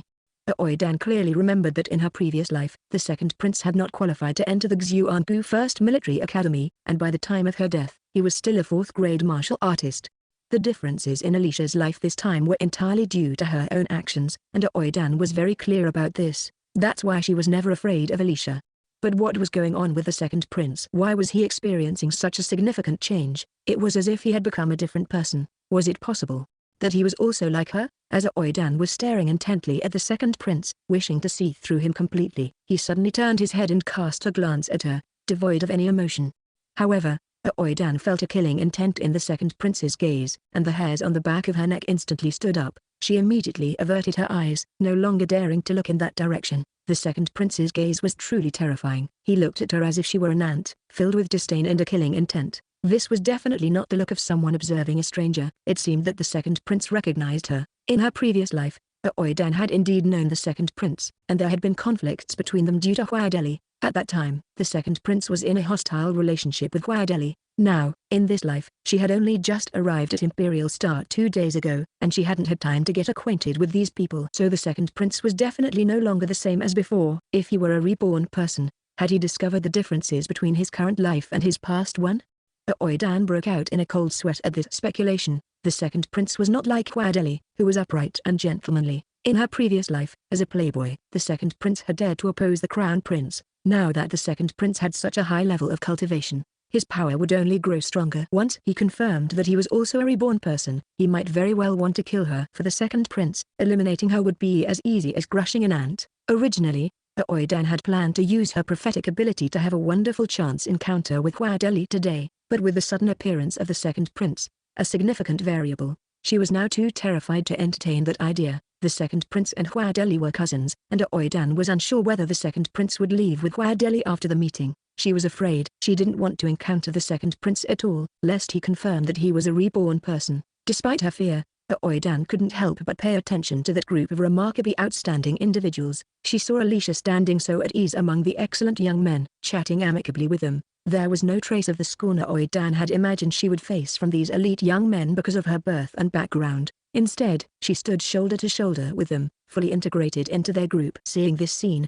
Aoidan felt her eyes welling up with blood again. Her class was located far away from the elite class, and with everyone facing away from her, she couldn't hear the words Alicia was saying. Since she couldn't see the second prince's lips, she also didn't see what he was saying to Alicia. However, the second prince took the initiative to approach Alicia and later stood behind her, which still made Aoidan believe that Alicia had climbed high to be with the second prince. This thought filled her with a mix of envy and hatred. In this life, the second prince's demeanor was completely different from his previous life. In this world, both in appearance and background, as well as cultivation, the second prince overshadowed Huadeli completely. Huadeli stood beside the second prince, but his charm was entirely eclipsed. While Aoidan was entertaining herself, Alicia had lost the mood to observe her. This was because Alicia was quite angry. Just moments ago, the second prince had walked up to her to say, "I read about your glorious past yesterday. Why are you so stupid? You bought what they were trying to sell you just because they flattered you. Luckily, you didn't die, otherwise, it would have been such a waste. I guess this is what they call a foolish person having foolish fortune." Damn it,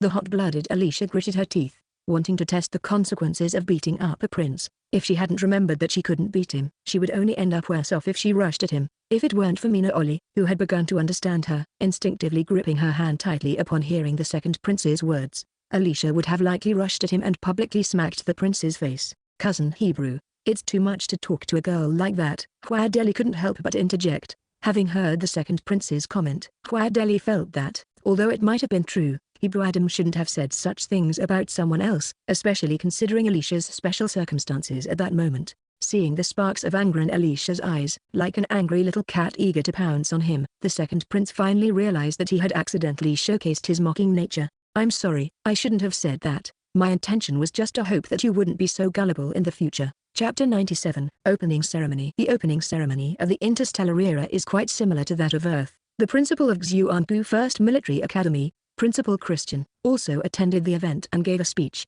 However, the leaders in this era are very concise when speaking, often keeping their remarks short and straightforward to respect others' time. Each year, a representative from the new students is chosen, and the second prince is undoubtedly the rightful choice, given his status and abilities. When the school invited the second prince to the stage to speak as the new student representative, Mina Oli let out a sigh of relief and glanced at the stern-faced Alicia beside her, finding it somewhat amusing.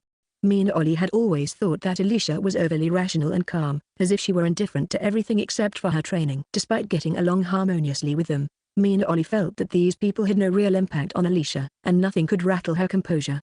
Unexpectedly, the second prince managed to break through her facade as she observed the anger flashing in Alicia's eyes, followed by her struggle to suppress it and adopt a blank expression. Mina Oli felt a strange sensation. At that moment, she realized the real Alicia. Moreover, Mina Oli was certain that Alicia was not an ordinary commoner girl. No commoner would dare to confront a prince with such an attitude. She whispered to her, "The second prince has always been like this. He's very sharp-tongued towards those he doesn't get along with. I've experienced it a few times myself, and sometimes I just want to knock him out, but we can't. Not just because he's a prince. The emperor and the first prince wouldn't care about such small matters, but the queen would be a real headache." So, the second prince had also offended Mina Oli. Alicia understood immediately. She smiled warmly and said, "Fellow students, there will be many opportunities for collaboration in the future." Alicia's smile made people shiver a bit. It seemed that her fierce nature was indeed her true self. Mina Oli instantly understood and returned a similar smile. Yes, after the second prince took the stage, he completely transformed from the attitude he had in front of Alicia and the others.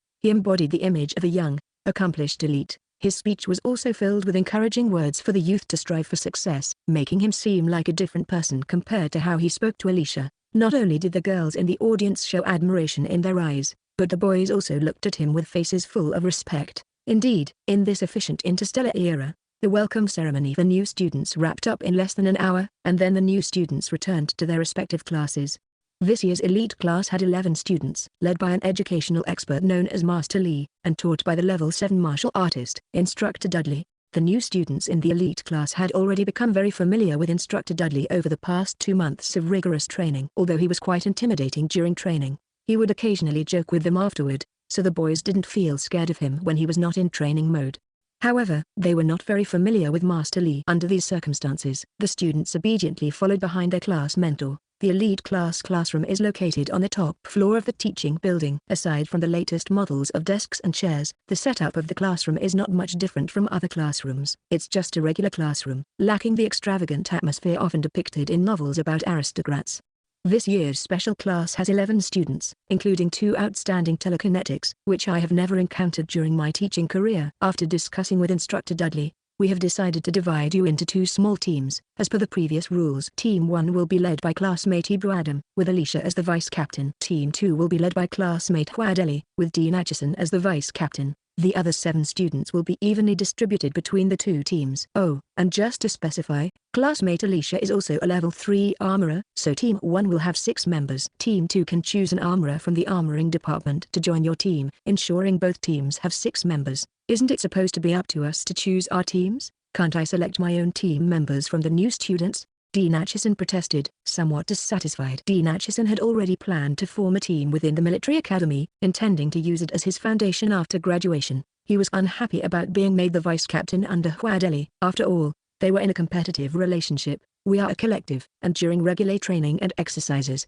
we operate by class units. Therefore, small teams are typically formed from members of your own class, and each small group must consist of at least 5 members. Since there are only 11 of you, you can form at most 2 groups, Master Lee explained patiently. He then reassured Dean Atchison, however, over the next 4 years, you will have many opportunities to participate in inter-school competitions, such as the Youth Mecha competition, where you will be free to form your own teams. Dean Atchison was still somewhat unhappy, knowing that a team requires time to gel. No matter how strong a team is, without repeated collaboration, it cannot unleash its full combat potential. Dean looked at Alicia. He had high hopes for both her and Su-43 and agreed they would make good teammates. Therefore, he suggested to the class instructor, "Instructor, could you place me on Captain Adams' team?" Dean didn't care much about the vice-captain position. Being on the same team would allow him to work on tactics with Alicia and Su-43.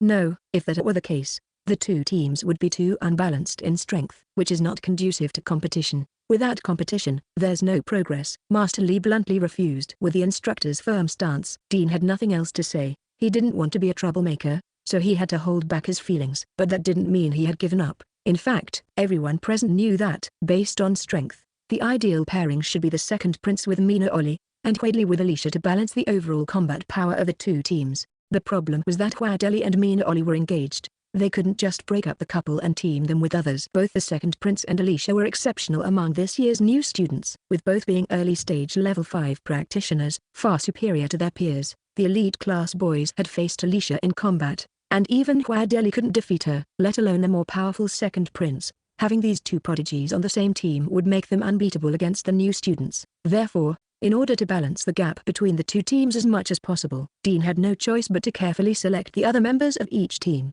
Indeed, Dean Atchison and Gao Hiaitao, whose combat abilities were only lower than Huadeli's, were placed in the second team. Meanwhile, the 4 students with lower combat abilities, Tina Venamoin, Tamaki Kazia, and Sheila, were assigned to the first team, with only Su-43 being slightly stronger, at the late level 4. As a newbie, Alicia was not very clear about the concept of team formation. However, she understood that team dynamics during their school years could significantly impact their future. Therefore, when Dean Atchison invited Alicia to join his team during the special training period, she accepted in her heart. Chapter 98, Unable to Separate. During the special training period, Dean Atchison had once invited Alicia to join his team. Alicia had unexpectedly encountered him during the admissions assessment competition, and having cooperated with him before, she felt good about his combat awareness, so she agreed at that time. However, no one expected that Mentor Lee would not allow them to freely choose their teammates. Alicia didn't mind not being able to team up with Dean Acheson, but being paired with the second prince was something she was unwilling to accept. It wasn't just because she was upset with the second prince during the opening ceremony that morning. More importantly, Alicia felt that her aura clashed severely with the second prince's, and he would always disrupt her calmness. Considering the situation, one was the main team leader and the other was the deputy leader, which likely meant more conflicts in the future. Alicia just wanted to be a transcendent fairy and didn't want to become a fiery dragon lady, so it was better not to be paired together. But since Dean Acheson had voiced his opposition first, if she spoke out in support of him in public, it would not only put Mentor Lee in a difficult position but also embarrass the second prince. Therefore, she hesitated and did not speak up. When Dean Acheson's protest was unsuccessful, Alicia was even less inclined to speak up. If Dean Acheson couldn't form a team, and she wasn't in the second prince's group, she would inevitably have to go to Huadeli's second team. Mentor Lee had made it clear beforehand that the two psychics in their class could not be on the same team. If she awkwardly forced herself into Huadeli's second team, wouldn't that mean Mina Oli would have to go to the first team? How could that be possible? Therefore, with no other options, Alicia had no choice but to silently accept her fate. After Mentor Lee concluded the class meeting, everyone thought they could take a breather, but soon after, other subject teachers began to conduct classes. The entire morning passed quickly, and there was still an hour of break for lunch. The elite class, having plenty of experience, took out various delicious foods from their spatial devices to enjoy. Of course, there was still no sharing of food. In Alicia's view, everyone had received such an education that when it came to food, there were too many ways to manipulate things. Unless absolutely necessary, one shouldn't eat anything given by others. This rule had been mentioned by Mentor Fang repeatedly. After eating and drinking their fill, the elite class students, having not trained in the morning, were all full of energy, chatting and laughing together. Then everyone noticed the appearance of the stern-faced instructor Dudley. As soon as they saw his expression, they knew something was wrong. Stand up, and immediately go downstairs to line up, Instructor Dudley ordered. The new students of the elite class quickly stood up and hurried downstairs without daring to delay. They lined up neatly, forming a sharp contrast to the other new students they encountered on the stairs, who were disorganized and scattered. Upon reaching the sports field downstairs, the elite class new students stood in formation like rows of poplar trees, highlighting the chaos of the other new students who couldn't find their place. The elite class students noticed that the instructors from all classes had the same style of doing things. They started by making everyone run 20 laps around the track for warm-up activities. This must be a show of authority, but we really don't need it. Haven't we already had enough of Instructor Dudley's show of authority? Dean Acheson muttered in dissatisfaction. You're thinking too much, Huadeli replied to him. It turned out that Huadeli was right. Instructor Dudley really did want them to warm up. For the elite class students, running laps without the gravity rings was the smallest warm-up activity imaginable. The length of one lap around the sports field was less than a third of the island. Without the gravity rings, running 20 laps was something the elite class new students could easily complete without even breaking a sweat. Even Mina Oli, the one with the weakest physical ability among them, only had a slightly flushed face and was breathing a little harder. Thus, in a large group of new students who were panting heavily from running, the elite class students led the way, running without any burden, their faces normal and their breaths only slightly labored, which made the other new students look like a mess. It was surprising to see that Mina Oli, a level 3 initial stage psychic, had physical abilities that were not inferior to those of the level 4 initial stage warriors in the ordinary class. Alicia thought for a moment and felt this didn't make sense, as those who could get into the Xuangu Military Academy shouldn't be ordinary people. If these individuals weren't truly capable, then it was likely that after getting into the Xuangu Military Academy, they had become too relaxed during the break, leading to a decline in their physical abilities due to insufficient training. In contrast, the elite class had been forced to undergo intense training during the break, widening the gap between the two groups. Naturally, the elite class students were the first to complete the task. They stood by for a long time, while most of the new students from other classes had yet to finish running. The elite class students noticed the other class instructors talking to Instructor Dudley, their faces filled with barely concealed envy, jealousy, and resentment. It was obvious they were praising the elite class. After hearing what the other instructors had to say, Instructor Dudley turned to look at the elite class students, and his expression was no longer grim. The elite class students immediately breathed a sigh of relief. As expected, Instructor Dudley didn't say much to them. He simply announced that starting tomorrow, they were to arrive at the sports field promptly at 7 o'clock in the morning to run 20 laps, then waved his hand, dismissing them. His words were neither harsh nor soft, but the elite class students definitely didn't dare to disobey. Everyone hurriedly pulled out their light brains and entered their wake-up times. It was already after 3, almost 4 o'clock in the afternoon. Apart from their elite class, all the other new students were still on the track struggling to warm up. Alicia looked around and saw that Aoidan was still working hard on the sports field. However, she seemed to have better stamina than the other new students, as she didn't appear as exhausted. There were no classes at the military academy in the evenings, but any student with a bit of ambition wouldn't take the time off to rest because the school intended to give military students the freedom to train. Alicia had been immersed in the training hall for the past few days. Today, since it was the first day of school and she hadn't gone, she planned to head to the swimming training hall after classes since she saw it was still early. While she could practice her psychic abilities in the space, swimming training was different and required physical presence. Swimming training also complemented her physical training, so if she had the chance to train freely, she would choose swimming first. However, since Mina, Ollie and Sheila were standing with her, she felt it wouldn't be appropriate to just pat her own back and leave, so she voiced her invitation. "Are you guys going to the training hall?" Before Mina, Ollie and Sheila could respond, Hebrew Adam's voice came from behind Alicia. "Classmate Alicia, let's have a meeting together." When Hebrew Adam said this, although he still had an air of superiority and arrogance, the way he looked at Alicia lacked the haughty expression he had shown before, which was a significant improvement. Even though Hebrew Adam had said some hurtful things in the morning, he later realized his mistake and apologized. Now, as a prince, he was lowering himself to speak to her like this. Since Alicia and Hebrew Adam were forcibly assigned to the same team by the instructor, and they couldn't be separated, it made sense for him to speak kindly and treat her well. Glaring and being condescending wouldn't achieve anything. Having come to this understanding, Alicia nodded naturally and replied, "Where are we meeting?" Chapter 99, Various Tangles. Hebrew Adam's suggestion to hold a meeting with Alicia wasn't whispered, so the other members of the elite class overheard it. Consequently, several new students assigned to the same team gathered around, forming a circle around the two leaders, Hebrew Adam and Alicia. Meanwhile, Mina Ollie moved away from Alicia and walked over to where Huadeli was, and the members of the second team naturally grouped together. Alicia noticed Dean Atchison's expression after his protest in the morning had failed. He hadn't shown any overt dissatisfaction, but there was a hint of gloom on his face. However, perhaps the earlier warm-up exercise had eased his mood. Now, he was discussing things with Huadeli amicably, and his demeanor no longer showed any sign of conflict. After all, they were cousins, and their relationship was generally more tolerant than with others. When Dean Atchison had voiced his protest that morning, Huadeli hadn't shown any discontent either, and his attitude towards Dean had remained unchanged. Alicia couldn't help but marvel that, as expected of the male lead, Huadeli had a fairly broad-minded character. Beside her, Hebrew Adam said, "As elite students like us, once we form a team, we can apply for a special training room at the school. However, the training room isn't free. We need to use our credits to rent it. I booked a training room yesterday and prepaid a month's rent. If you all don't mind, we can start sharing the costs from next month." Alicia was a bit surprised. She hadn't expected this second prince to be quite pragmatic. No wonder he was the younger brother of the first prince. For the privileged second prince, prepaying for a semester's worth of training room costs was likely just a small matter. However, considering that all the talented students in the elite class had their own pride, his approach could easily make the other team members feel belittled.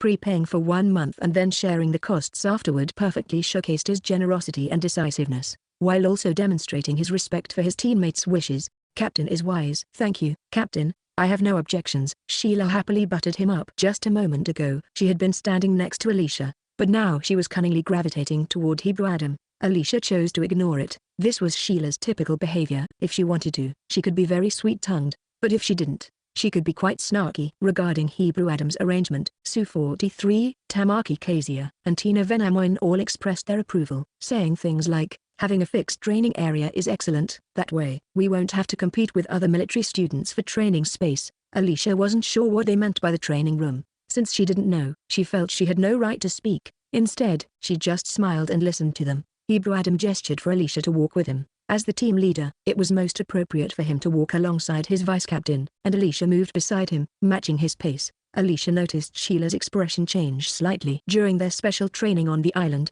Alicia had secretly observed Sheila's expressions. Although she occasionally liked to annoy Mina Ollie, it seemed that she had no unusual feelings toward Huadeli. Later, when Hebrew Adam appeared, Sheila's expression changed significantly. She was clearly eager to catch his attention. Unfortunately, the flirtatious prince who loved to play with women in novels was just a cool, rebellious young man in reality, completely oblivious to the subtle glances Sheila was sending his way.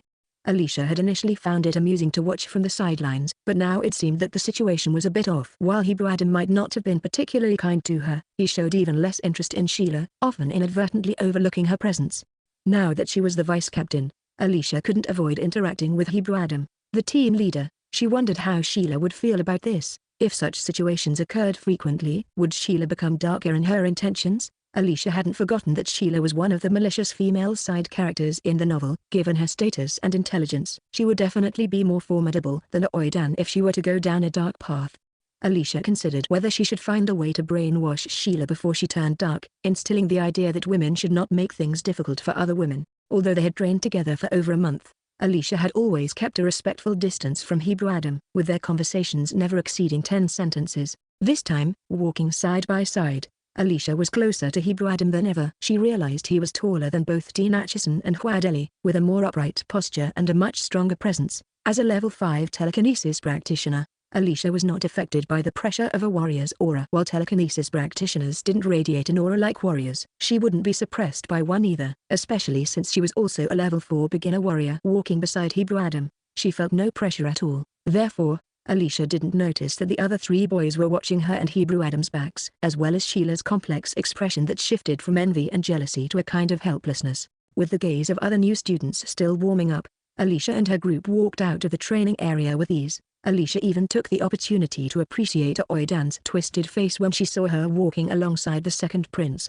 However, things quickly turned awkward as Hebrew Adam signaled for a 2-seater flying car. Instinctively, Alicia reacted quickly and also signaled for a 2-seater flying car, smoothly getting in. She then turned back and called out to Sheila, "Sheila, please have a seat." Sheila hesitated but eventually got into the flying car with a conflicted expression. In theory, it made sense that since Alicia and Hebrew Adam were walking side by side and Hebrew Adam had called for a 2-seater flying car, they would naturally sit together. The flying car was convertible, so there was nothing inappropriate about it. By summoning another flying car, Alicia felt that she had somewhat embarrassed Hebrew Adam, which wasn't ideal. However, the space in the 2-seater flying car was limited. If they sat together, given Hebrew Adam's height, they would be sitting very close. For some reason, Alicia felt that being that close to Hebrew Adam would make her uncomfortable, and she didn't want to force herself into that situation. After all, barring any unforeseen circumstances, they would be collaborating as teammates for the next 3 to 4 years. Alicia felt that if there were some things she didn't want to force herself into, it was better to express them from the start. Over time, they would naturally get used to each other's ways of doing things, which would make conflicts less likely to arise.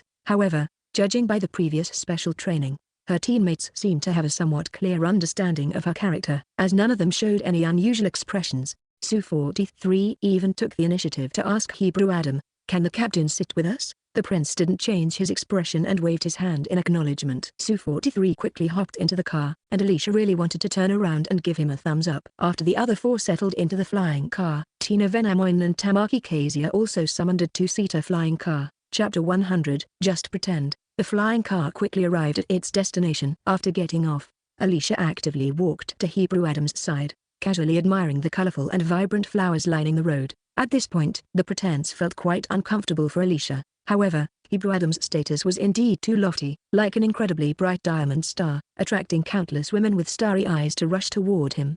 A girl of her status, if not careful, could easily be labeled as someone trying to climb the social ladder. Given Alicia's identity and pride, she could not allow herself to be branded with such a label. Yet, the instructors had paired her with Hebrew Adam, and as the team leader and vice captain, they could not avoid interacting with each other. If Alicia did not clearly express her attitude, it would not be long before that label was slapped on her. Therefore, Alicia had to put on an act until she was certain her teammates would not associate her with Hebrew Adam. The previous flying car incident had a good effect. Sheila had even joked with her in the car, showing no signs of turning against her. As for Hebrew Adam's silence, Alicia chose to ignore it. After all, they hadn't said much when they walked out of the sports field together, so she didn't feel any awkwardness in the atmosphere. Of course, Alicia didn't see how her 4 teammates behind them were looking at her. This time, most of their gazes were focused on her. Just now, while sitting in the flying car, Alicia quickly checked the information about the special training rooms at Xuangu's first military academy on her light brain.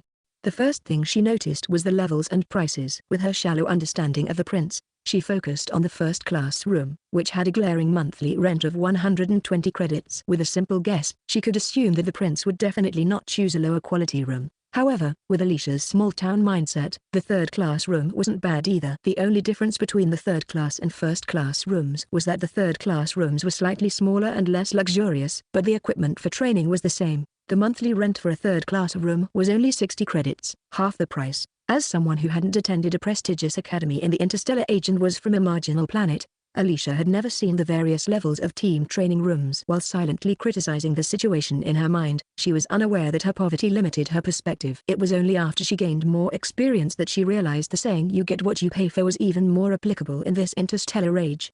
The group, consisting of tall and agile young men, quickly arrived at an area with buildings that were only 2 or 3 stories high. Alicia observed that these buildings looked rather ordinary, but each one was quite spacious. Hebrew Adam stopped in front of the largest building, which had 3 stories. Hebrew Adam scanned his light brain on the sensor at the entrance, and the door opened automatically. Alicia's first impression upon entering was that the interior was comfortably and tastefully decorated. The first floor is a training area, with 2 gravity rooms, 1 meditation room, and 3 skill training rooms, which is completely sufficient for all 6 of us to train at the same time, Hebrew Adam explained.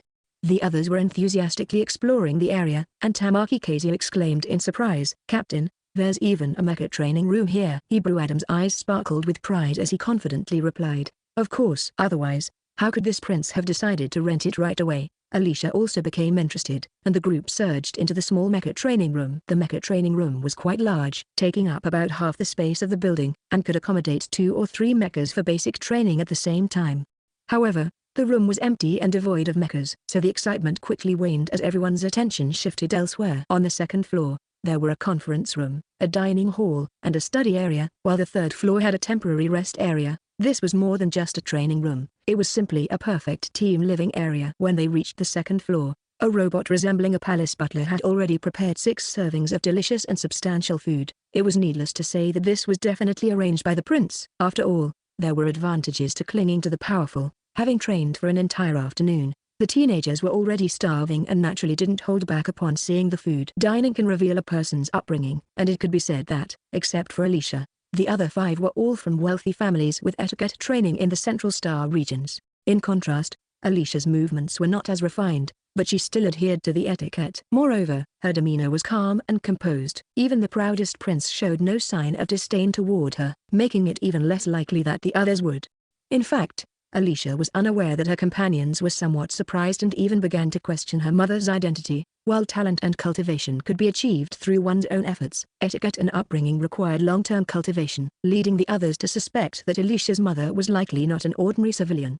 Alicia also didn't know that Captain Lin had concealed some aspects of her background, ensuring that when others looked into her records, they wouldn't pay much attention to Teresa Du's identity but would only notice that of her current guardian. When these people turned back to investigate, they discovered that Alicia's mother was actually a 4th-level pharmacist. A 4th-level pharmacist could firmly establish themselves in the Imperial Capital Star, let alone in the marginal stars. Thus, Alicia's mother belonged to the relatively wealthy middle class in Topaz Star. She provided Alicia with the best living conditions she could offer and had high expectations for Alicia's etiquette and upbringing. These factors also deeply influenced Alicia, who was trapped in the Jade Pendant. After everyone had eaten and drank their fill, they held a small meeting in the conference room to discuss their training schedule. "Our training room doesn't have any mechas yet, so we must get at least 3 mechas back," Hebrew Adam said. "Do you have any good suggestions?"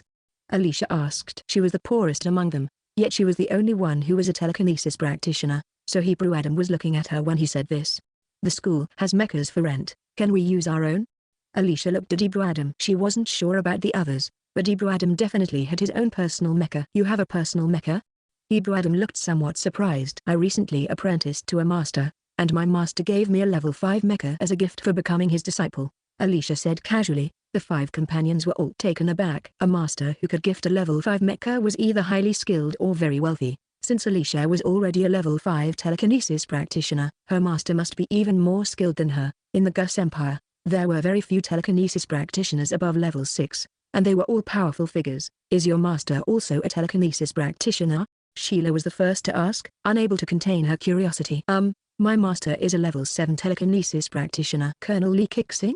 Hebrew Adam first showed a look of surprise, then revealed an expression of understanding, and guessed correctly. It was clear that the other 5 companions had much more knowledge than Alicia. The envy and jealousy in their eyes indicated that they all knew who Colonel Lee Kixing was. Chapter 101, Training Again. "You are indeed lucky. When Sheila heard that Alicia had been accepted as Lee Kixing's final disciple, her envy, jealousy, and resentment were obvious in her eyes. With Alicia's cultivation potential and talent, plenty of psychics would want to take her as a disciple. In the Gus Empire, can you find a younger and more outstanding psychic than her?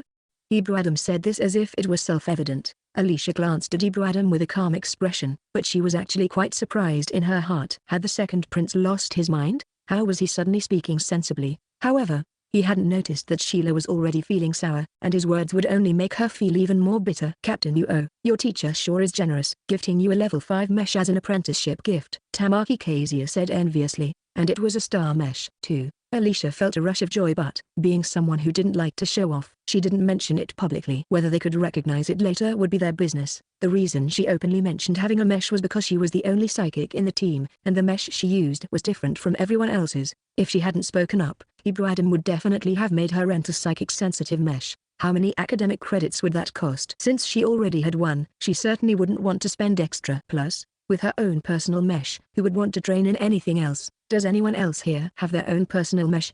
Ebru Adam asked. I do, but it's a level 3 mesh, Tamaki Kezia replied. Who would have thought? Among the group of noblemen, Tamaki Kezia hadn't particularly stood out, and yet he had his own personal mesh. In general, when a young person is going through a period of rapid development, families typically won't provide a personal mesh before they reach adulthood. This is because it's likely they would soon outgrow the configuration, and even wealthy families wouldn't spend money so frivolously. The exceptions are if the family is exceptionally wealthy and the parents have the final say, or if the young person is in a difficult situation and needs strong protection. Another reason is if, like Alicia, the mesh is received as a gift from a master. No one asked Tamaki Kezia how he came to own a mesh. While people were a bit surprised, they weren't particularly curious since he wasn't a commoner, and having a personal mesh wasn't unusual for someone like him. I also have a level 5 mesh, Ebru Adam added. This time, no one asked any questions either. It didn't surprise anyone. It would be more unusual if the prince didn't have a personal mesh. The other three remained silent, indicating that they didn't have personal meshes. In the end, Ebru Adam suggested they rent a mesh, allowing them to choose the grade themselves. Everyone logged into the internal school network to check the rental prices. A level 1 mesh cost 10 credits per month, a level 2 mesh was 20 credits per month, but a level 3 mesh required 40 credits, and the level 4 mesh was even more expensive, costing 120 credits per month. The three decided to rent level 2 meshes for just 1 month, and if they earned more credits during that time, they would rent level 3 meshes the following month. Alicia also felt that renting meshes was very cost-effective. Not only did it allow for free training, but it was also cheaper than training at the mesh training center. After discussing their team training plans, they each began their individual practice with their previous experience from special training. They didn't need to contact Instructor Dudley for guidance. They all trained according to their established habits. Although Instructor Dudley wasn't present to train them personally, he still had access to the training room's AI system. The school required that when cadets trained in the room, they must activate the automatic testing device. In this way, their basic data was recorded daily, which not only prevented them from slacking off but also allowed Instructor Dudley to monitor their training progress in real time. Every so often, Instructor Dudley would summarize and analyze this data, then create customized training plans tailored to each person's current condition. Alicia started with body training in the gravity room. Training in a gravity room gave her double the benefits. 1 hour of practice there was more effective than 2 hours in a normal environment, since there were few gravity rooms available. Alicia and Sheila trained in the same room, while the other boys trained in another. Under 5 times the normal gravity, Alicia could usually only last just over an hour before collapsing. Meanwhile, Sheila, with only slightly labored breathing, had no problem maintaining her stamina for an hour. Alicia slowly walked out, took a break, and then entered the meditation room. By the time Alicia came out of the meditation room, the meshes they had rented had already arrived. Some were practicing combat skills, others were piloting the meshes, and everyone was focused on their training. However, since the cadets were still minors, their self-control was relatively weak. To prevent students from overtraining and injuring themselves, the school had a rule that, unless there were special circumstances, students had to leave the training room and return to their dorms by 11 p.m. on non-holiday nights. In the past, diligent and studious cadets disliked this rule, but with the introduction of the war arena, no one missed the training room much anymore. The 6 of them quickly left the training room just before the deadline. Each of them had their own private dorms, so they lived comfortably and didn't feel envious of the personal rest areas in the training room.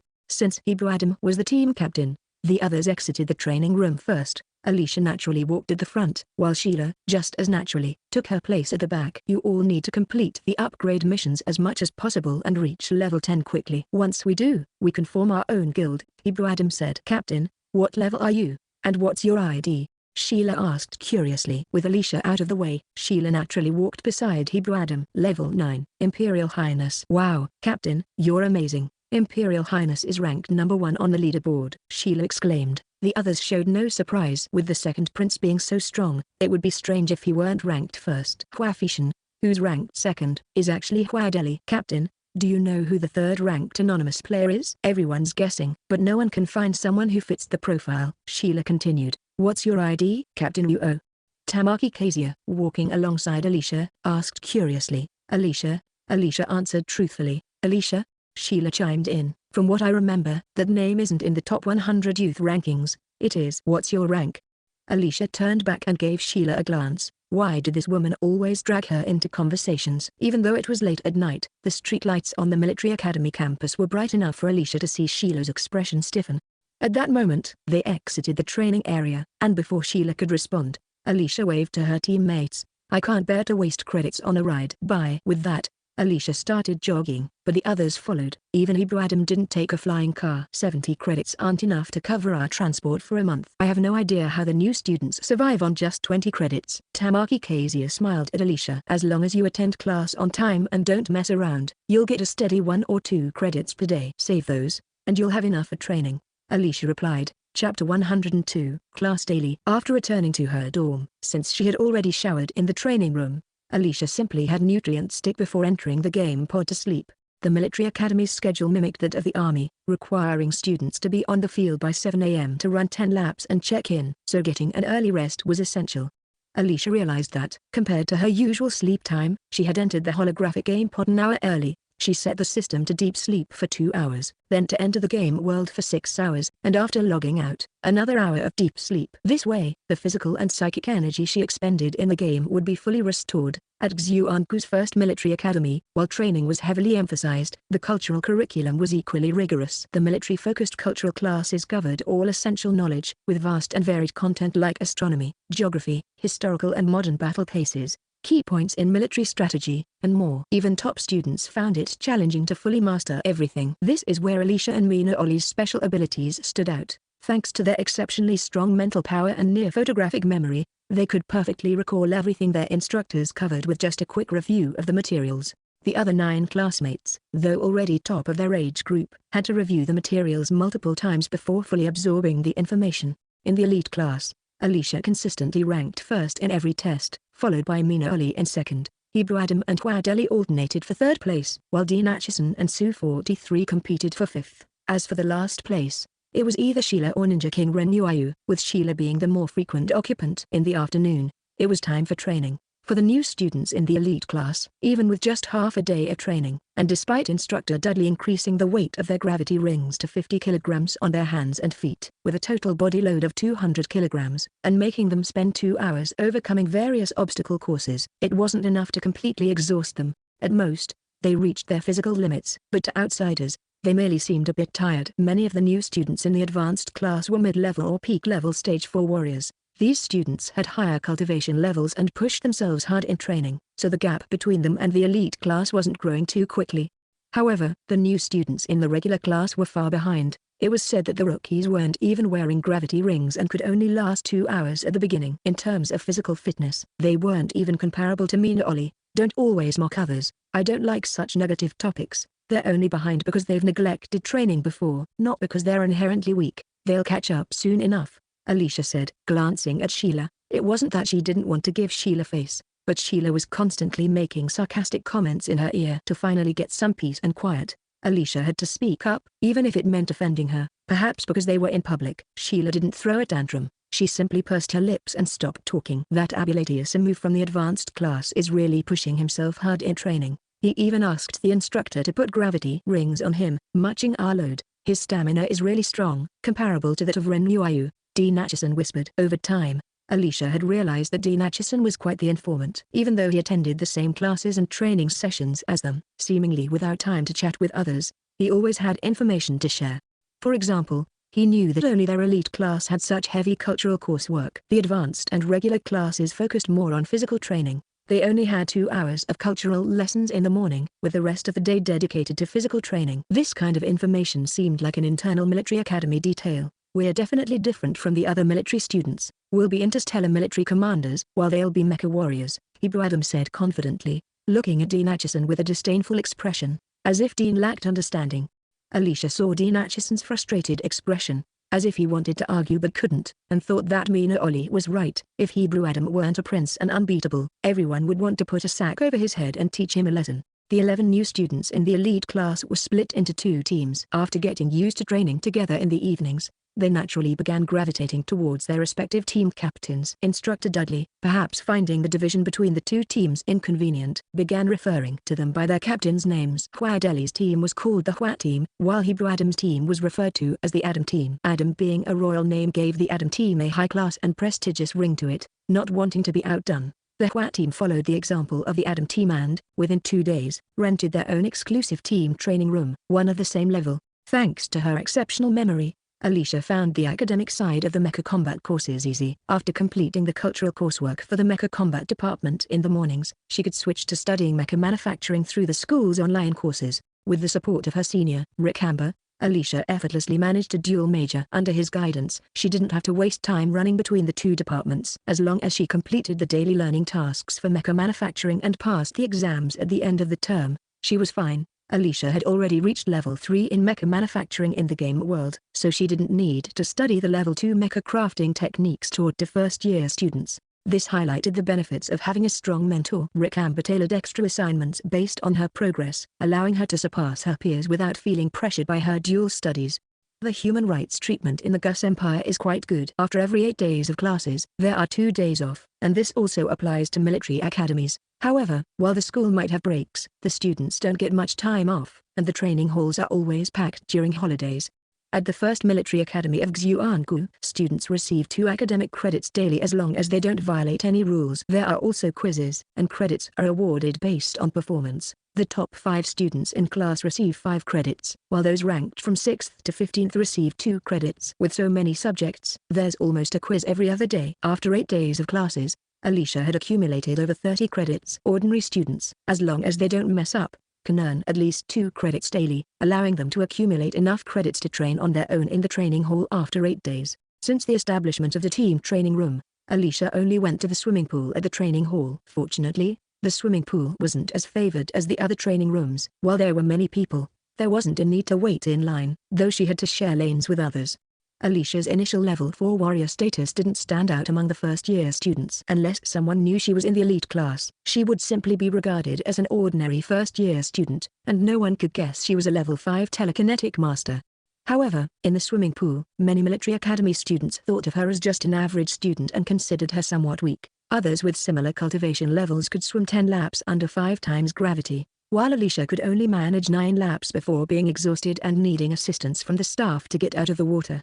Alicia felt the disdainful glances directed at her but chose to ignore them. She believed that if these people knew she was a level 5 telekinetic master, their attitudes would surely change drastically. Chapter 103, Team Battle. Alicia was aware of her own situation and ignored the disdainful looks from others who regarded her as weak. She felt quite good about herself because during this visit to the swimming pool, she noticed that the strength in her arms had improved significantly compared to her last time here. Sure enough, Instructor King, in a good mood, said to her, "Alicia, your arm strength data has increased rapidly. In less than 10 days, you've already managed to handle 5 times the gravity." "Thank you, Instructor, for teaching me the training methods. They've been very effective." Alicia sincerely thanked Instructor King. In the previous 8 days, Alicia had to attend classes during the day and train in the team training room at night, leaving her no time for swimming training. She had been worried about not having enough time to improve her swimming skills, but this instructor taught her how to train her arm strength in the gravity room via messages.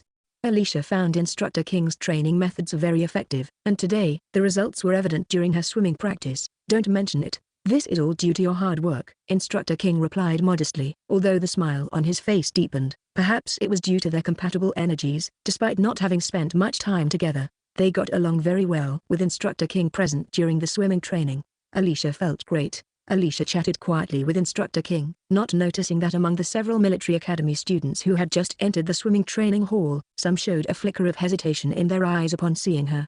It was the first holiday since classes started. Since Hebrew Adam and Sheila were busy on the second day of the holiday, the group of friends agreed to have special training together on the first day of the holiday.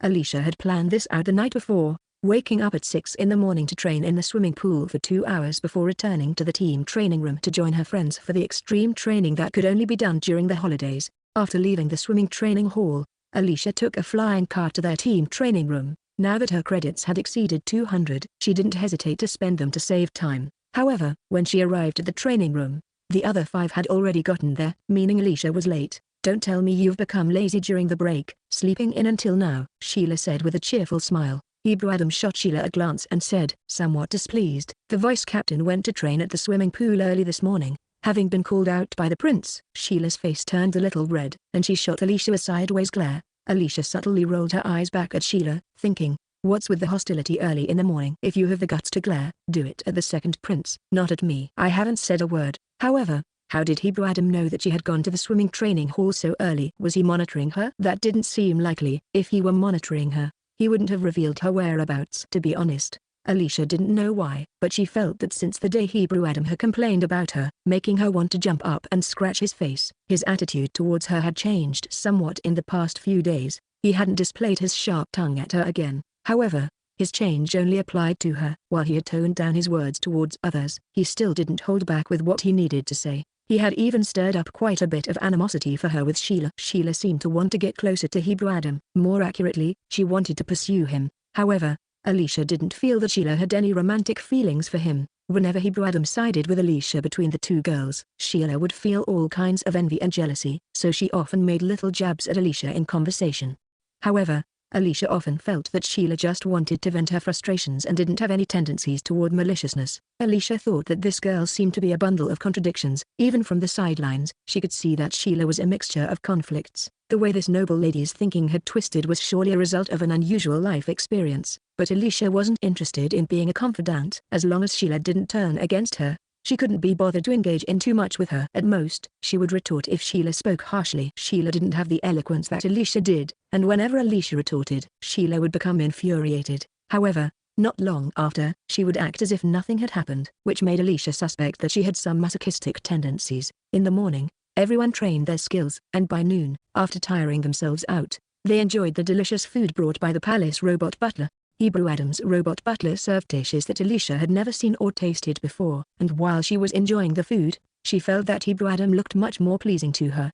Perhaps it was because Hebrew Adam had enjoyed these delicacies since childhood. While the other 5 were engrossed in the food and unable to extricate themselves, he maintained an elegant and unhurried manner. After the food was cleared away, he merely raised an eyebrow without making any further comments. "Make sure to rest well and fully recover. This afternoon, we'll have a sparring session in a double-gravity environment," Hebrew Adam said to the team members who were lounging comfortably in their chairs after eating. Sparring in the gravity chamber? It was obvious that the other teammates have never tried it before. Su-43 became interested and said, "I wonder how effective combat would be in that environment." "Tina Venamoin, I challenge you." Tina Venamoin was a strength-type warrior, a mid-level 4th-grade cultivator. He usually portrayed himself as a taciturn person within the team, and if it weren't for his large stature, Alicia might often overlook him. Su-43 was a late-stage 4th-grade cultivator, nearly half a head shorter than Tina Venamoin. His tall and slender build suggested that he was definitely not skilled in physical combat, so it was hard to say who would win between these two. Although everyone had been training together for a long time, they had never fought against each other, so no one truly understood each other's overall combat abilities.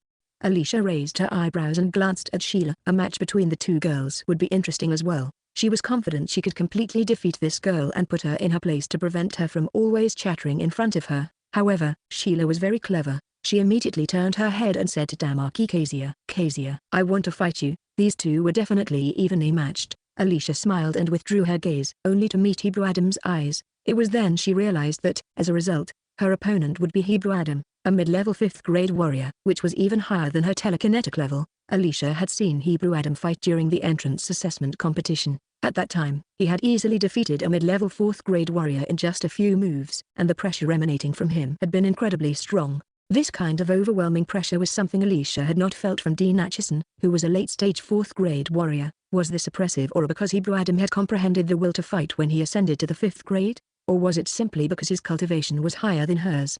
But why didn't she feel this from Instructor Dudley and Lieutenant Lin? Both of them had higher cultivation levels than Hebrew Adam. Chapter 104, Gravity Battle. Since the instructors arranged for everyone to form teams, Hebrew Adam, as the captain, had gained genuine recognition from the team members through both his actions and methods.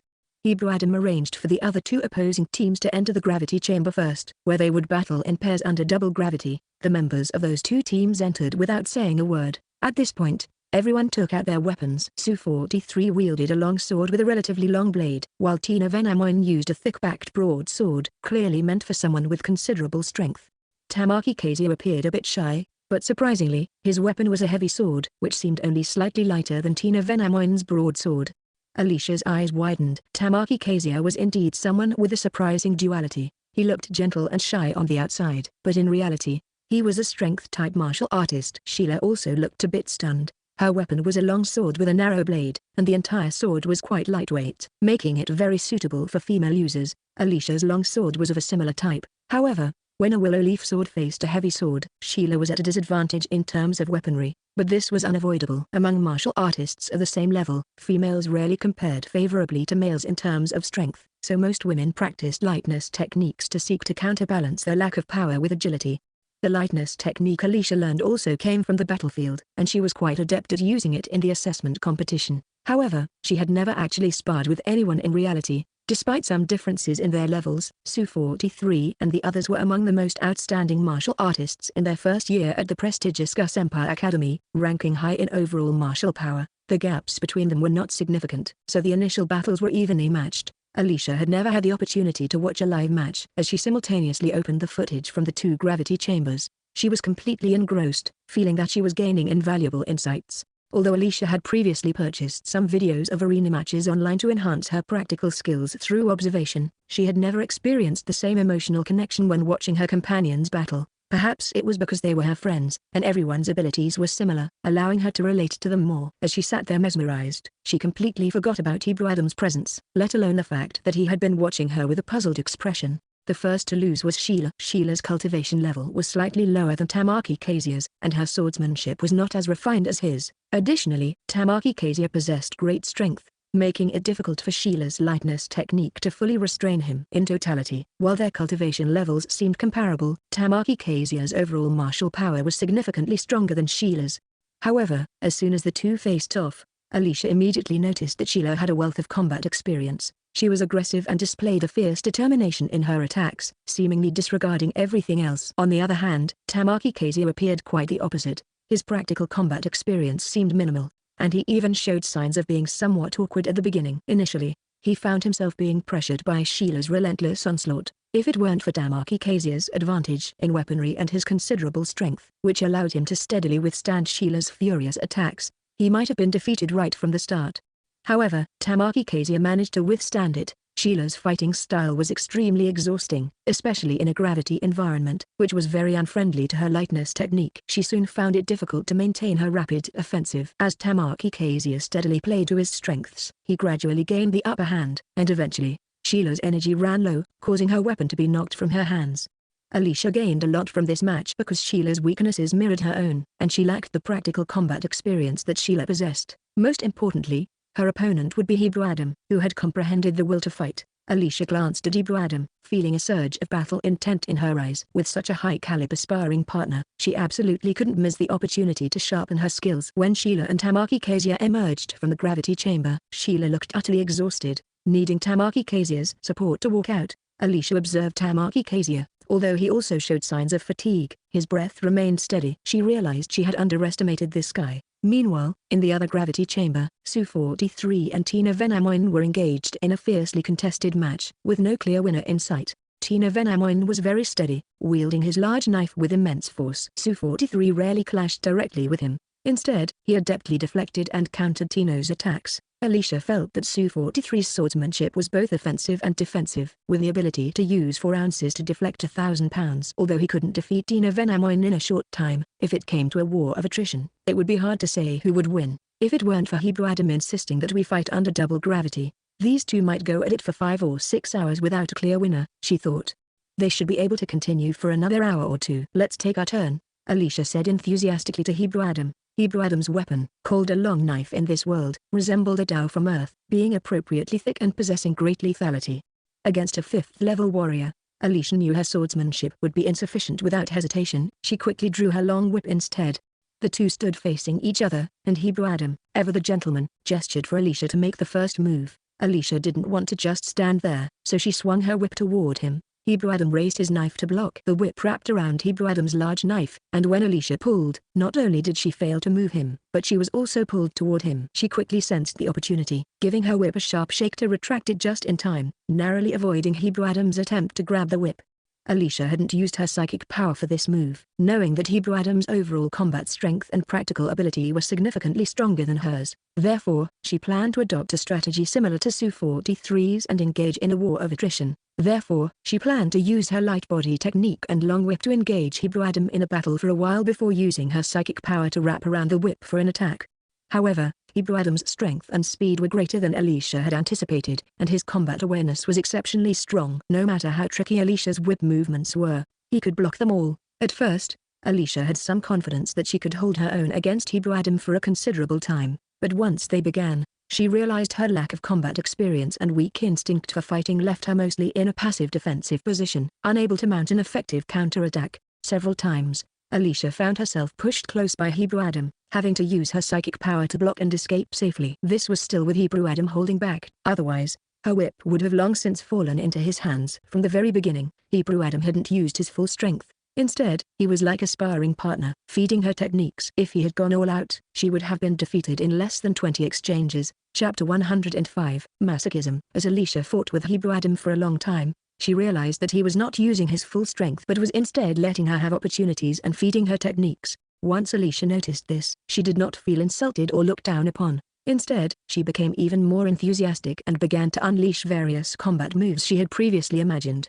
Alicia had always been self-aware. She had never fought anyone in real life, and in her past life, she was a weak woman who couldn't even tie a chicken, so it was impossible for her to become a master right from the start. Moreover, she didn't have the fierce determination typical of female leads in novels who dominate their opponents. Even though various factors had led to her exceptional cultivation potential now, she remained humble and never boasted, no matter how exaggerated the praise she received. In this world, she was a novice in cultivation. Aside from diligent training, there were no shortcuts. Therefore, even after realizing that her cultivation level seemed comparable to Hebrew Adam's, she understood that his combat power was enough to completely overwhelm her, and she did not feel discouraged. Even knowing that she could not win, Alicia discovered that she could attack freely and without hesitation, unafraid of hurting her opponent or being hurt herself, which allowed her to fight to her heart's content.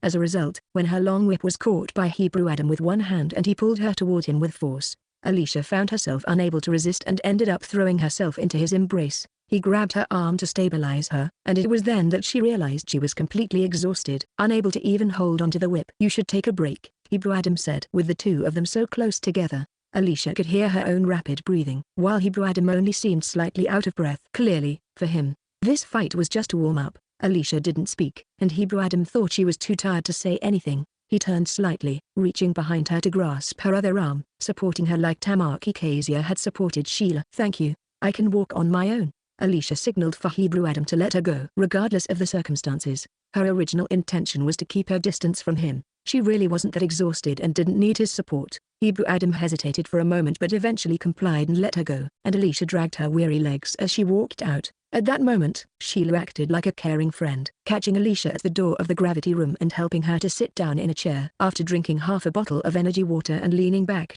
Alicia finally felt truly exhausted. "Vice Captain, you're amazing. You managed to fight with the captain for over 2 hours. And this is the gravity room," Sheila remarked. Alicia glanced at Sheila, wondering what was up with her. Had she actually started speaking normally? There was none of the usual awkwardness in her expression.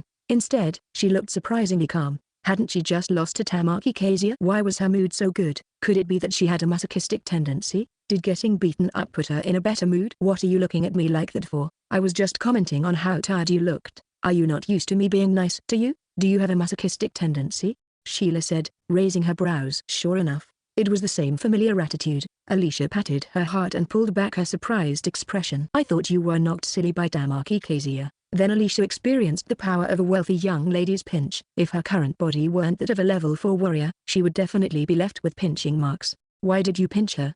Hebrew Adam, who had just emerged from the gravity room a moment later, happened to catch this scene and immediately frowned.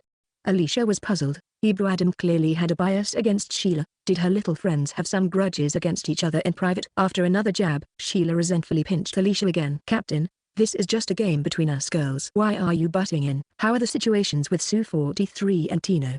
Alicia quickly changed the subject. Sheila was acting very strangely today, even standing up to Hebrew Adam. In the past, when Hebrew Adam treated her like this, she would roll her eyes at Alicia instead. Both of them were injured. Tino was the first to enter the treatment chamber and has come out. He's now resting in the personal lounge. Sue 43 is still in the treatment chamber, Tamaki Kezia said, noticing the concern in Alicia's eyes. Tamaki Kezia added, "They are just flesh wounds. After treatment and a good night's rest, they'll be fine." In today's matches, apart from Hebrew Adam, the other 5 fought intensely. However, since they had never battled in a gravity environment before, they misjudged their physical stamina and tended to overexert themselves.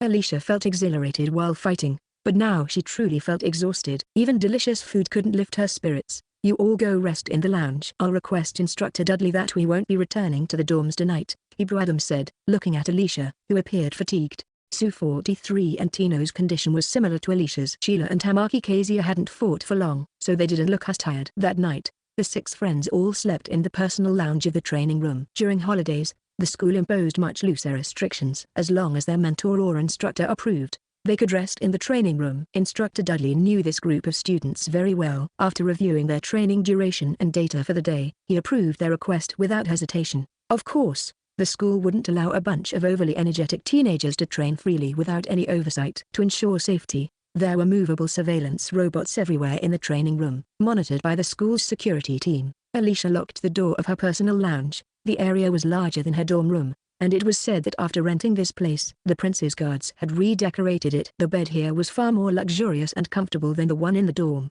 Alicia took a medicated bath in the bathroom, soaked for a while, and then fell asleep on the bed. She had never had such a refreshing experience in combat before, and now she felt extremely sore but invigorated. What made her feel even better was that when she woke up, she discovered that her mental power level had progressed from the early phase of level 5 to the mid phase. Alicia was a bit worried that she was leveling up too quickly, but in a military academy, hiding one's strength was not an option, unless she didn't want to improve further. Thinking of this, Alicia couldn't help but feel grateful that she had taken Lee Kixing as her master. After Dean Atchison learned that she had apprenticed under Lee Kixing, he had informed Alicia of the benefits of being his disciple. Lee Kixing, as the commander of the First Army of the Gus Empire, controlled 20% of the military forces of the ancient empire. He was also a level 7 mental-powered mecha master, making him one of the most formidable combatants in the Gus Empire. Additionally, with his family backing him, even members of the royal family would not easily provoke him, let alone other noble families. After becoming his disciple, the most direct benefit for Alicia was that no other noble families or aristocrats would dare to use underhanded methods to recruit her. Only then did Alicia fully realize how fortunate she was to have such a powerful ally. Chapter 106. Thinking too much. Because Alicia had leveled up, she secretly worried about it but ultimately felt relieved when she remembered she had support and wouldn't be easily schemed against. However, upon seeing Hebrew Adam outside her personal lounge, she suddenly found her worries laughable. This was because Hebrew Adam had also leveled up, advancing from a level 5 beginner to a level 5 intermediate. At this rate, he might reach level 6 before even entering his 3rd year. Now that was truly monstrous. It's worth noting that the critical threshold for a Shinik master is between level 7 and level 8. Throughout history, many 15-year-old level 5 psychics have existed, and before Alicia, the best record at the Xuangu First Military Academy was a 16-year-old. Thus, while Alicia's age of 15 was indeed extraordinary, it still fell within the normal range of genius. But Hebrew Adam, a 16-year-old level 5 intermediate warrior, was unprecedented in the records of Xuangu First Military Academy and had never been seen in the Gus Empire in thousands of years. He was severely exceptional. If it were anyone else exhibiting such talent, there would likely be some concern. However, as a prince of the empire, Hebrew Adam had no such worries. After his advancement, he simply felt elated, even stronger than what his father and brothers had predicted. Alicia felt her paranoia creeping back in. With talent like his, how could the second prince not be a reincarnator? Ever since Alicia began to suspect that the second prince was a reincarnator, she had wanted to confirm whether he was indeed one. She needed to ascertain this. Otherwise, if her secret of reincarnation was revealed over time, she would be in big trouble. However, Since Alicia had never interacted much with Hebrew Adam before, she couldn't discern any peculiarities in his daily behavior as long as he made a few small adjustments to cover his tracks. Although everyone had trained together for over a month, Alicia still couldn't be sure. Intuitively, she didn't sense anything unusual about the second prince. Reincarnators shouldn't be so childish, right? It wasn't until she returned to school that one day, while looking in the mirror and seeing her own eyes, that she thought of a good method to observe Hebrew Adam's gaze.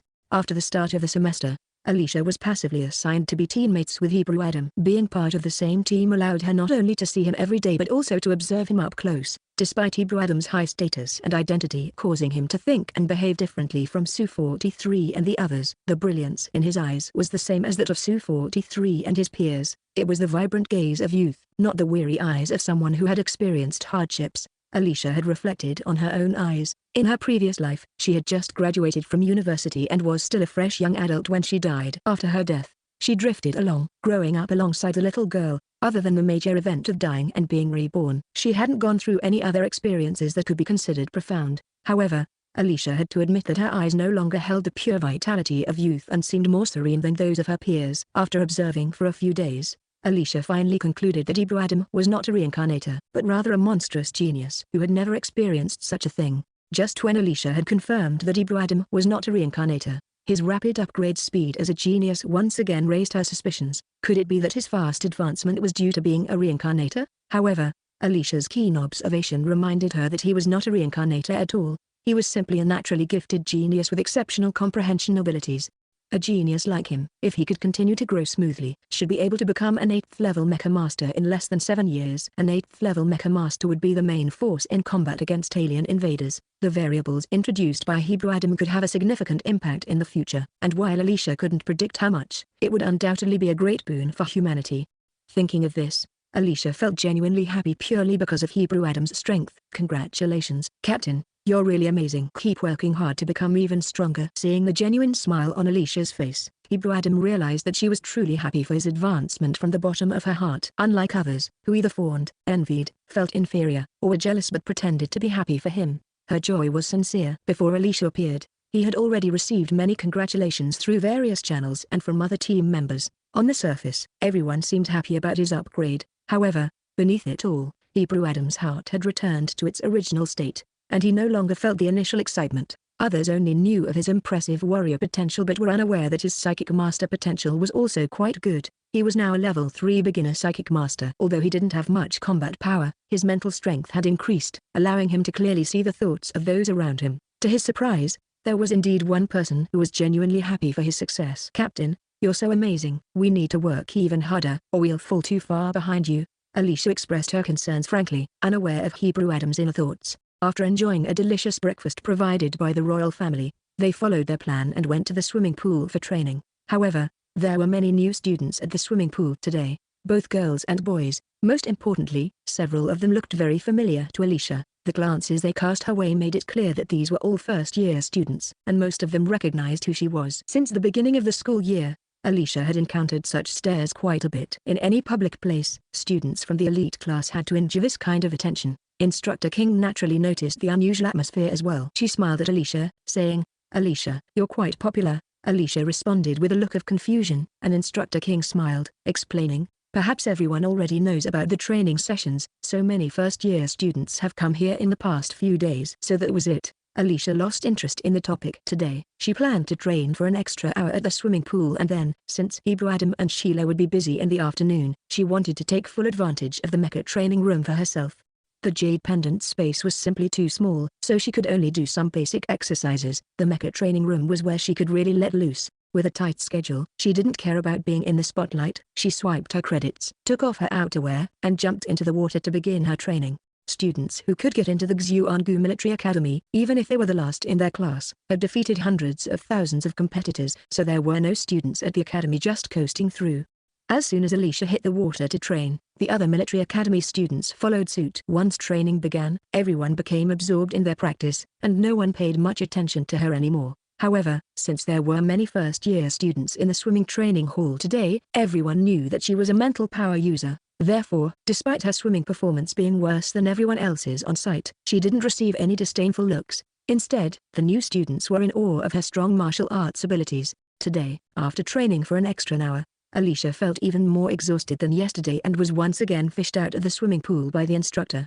At that moment, Alicia felt someone taking pictures from a distance, but she was too tired to engage or argue. Chapter 107. Shocking Gossip. Feeling too exhausted, Alicia sensed someone taking pictures of her. Although she felt somewhat displeased, she didn't take any action. The Gus Empire has very strict regulations regarding personal portraits. These students could only dare to post their pictures on the campus forum without mentioning her name directly. Alicia thought it wouldn't cause any major trouble and decided not to worry about it. However, once she returned to the team training room, Sheila said sourly, "Vice Captain, you're famous now, the swimming pool goddess." Alicia looked at her in confusion. "What do you mean?" "You're trending on the campus network," Sheila replied. There was some noise in the mesh training room where Tamaki Kezia and Tina Venamoin were resting. In the lounge, Hebrew Adam and Sue 43, who had just finished sparring, opened their light brains at her words. Alicia also opened the campus network and scrolled through it. Sure enough, there were a bunch of sensational topics. "I saw the Genius Girl. Oh my, the Genius Girl is a goddess, and she has a great figure.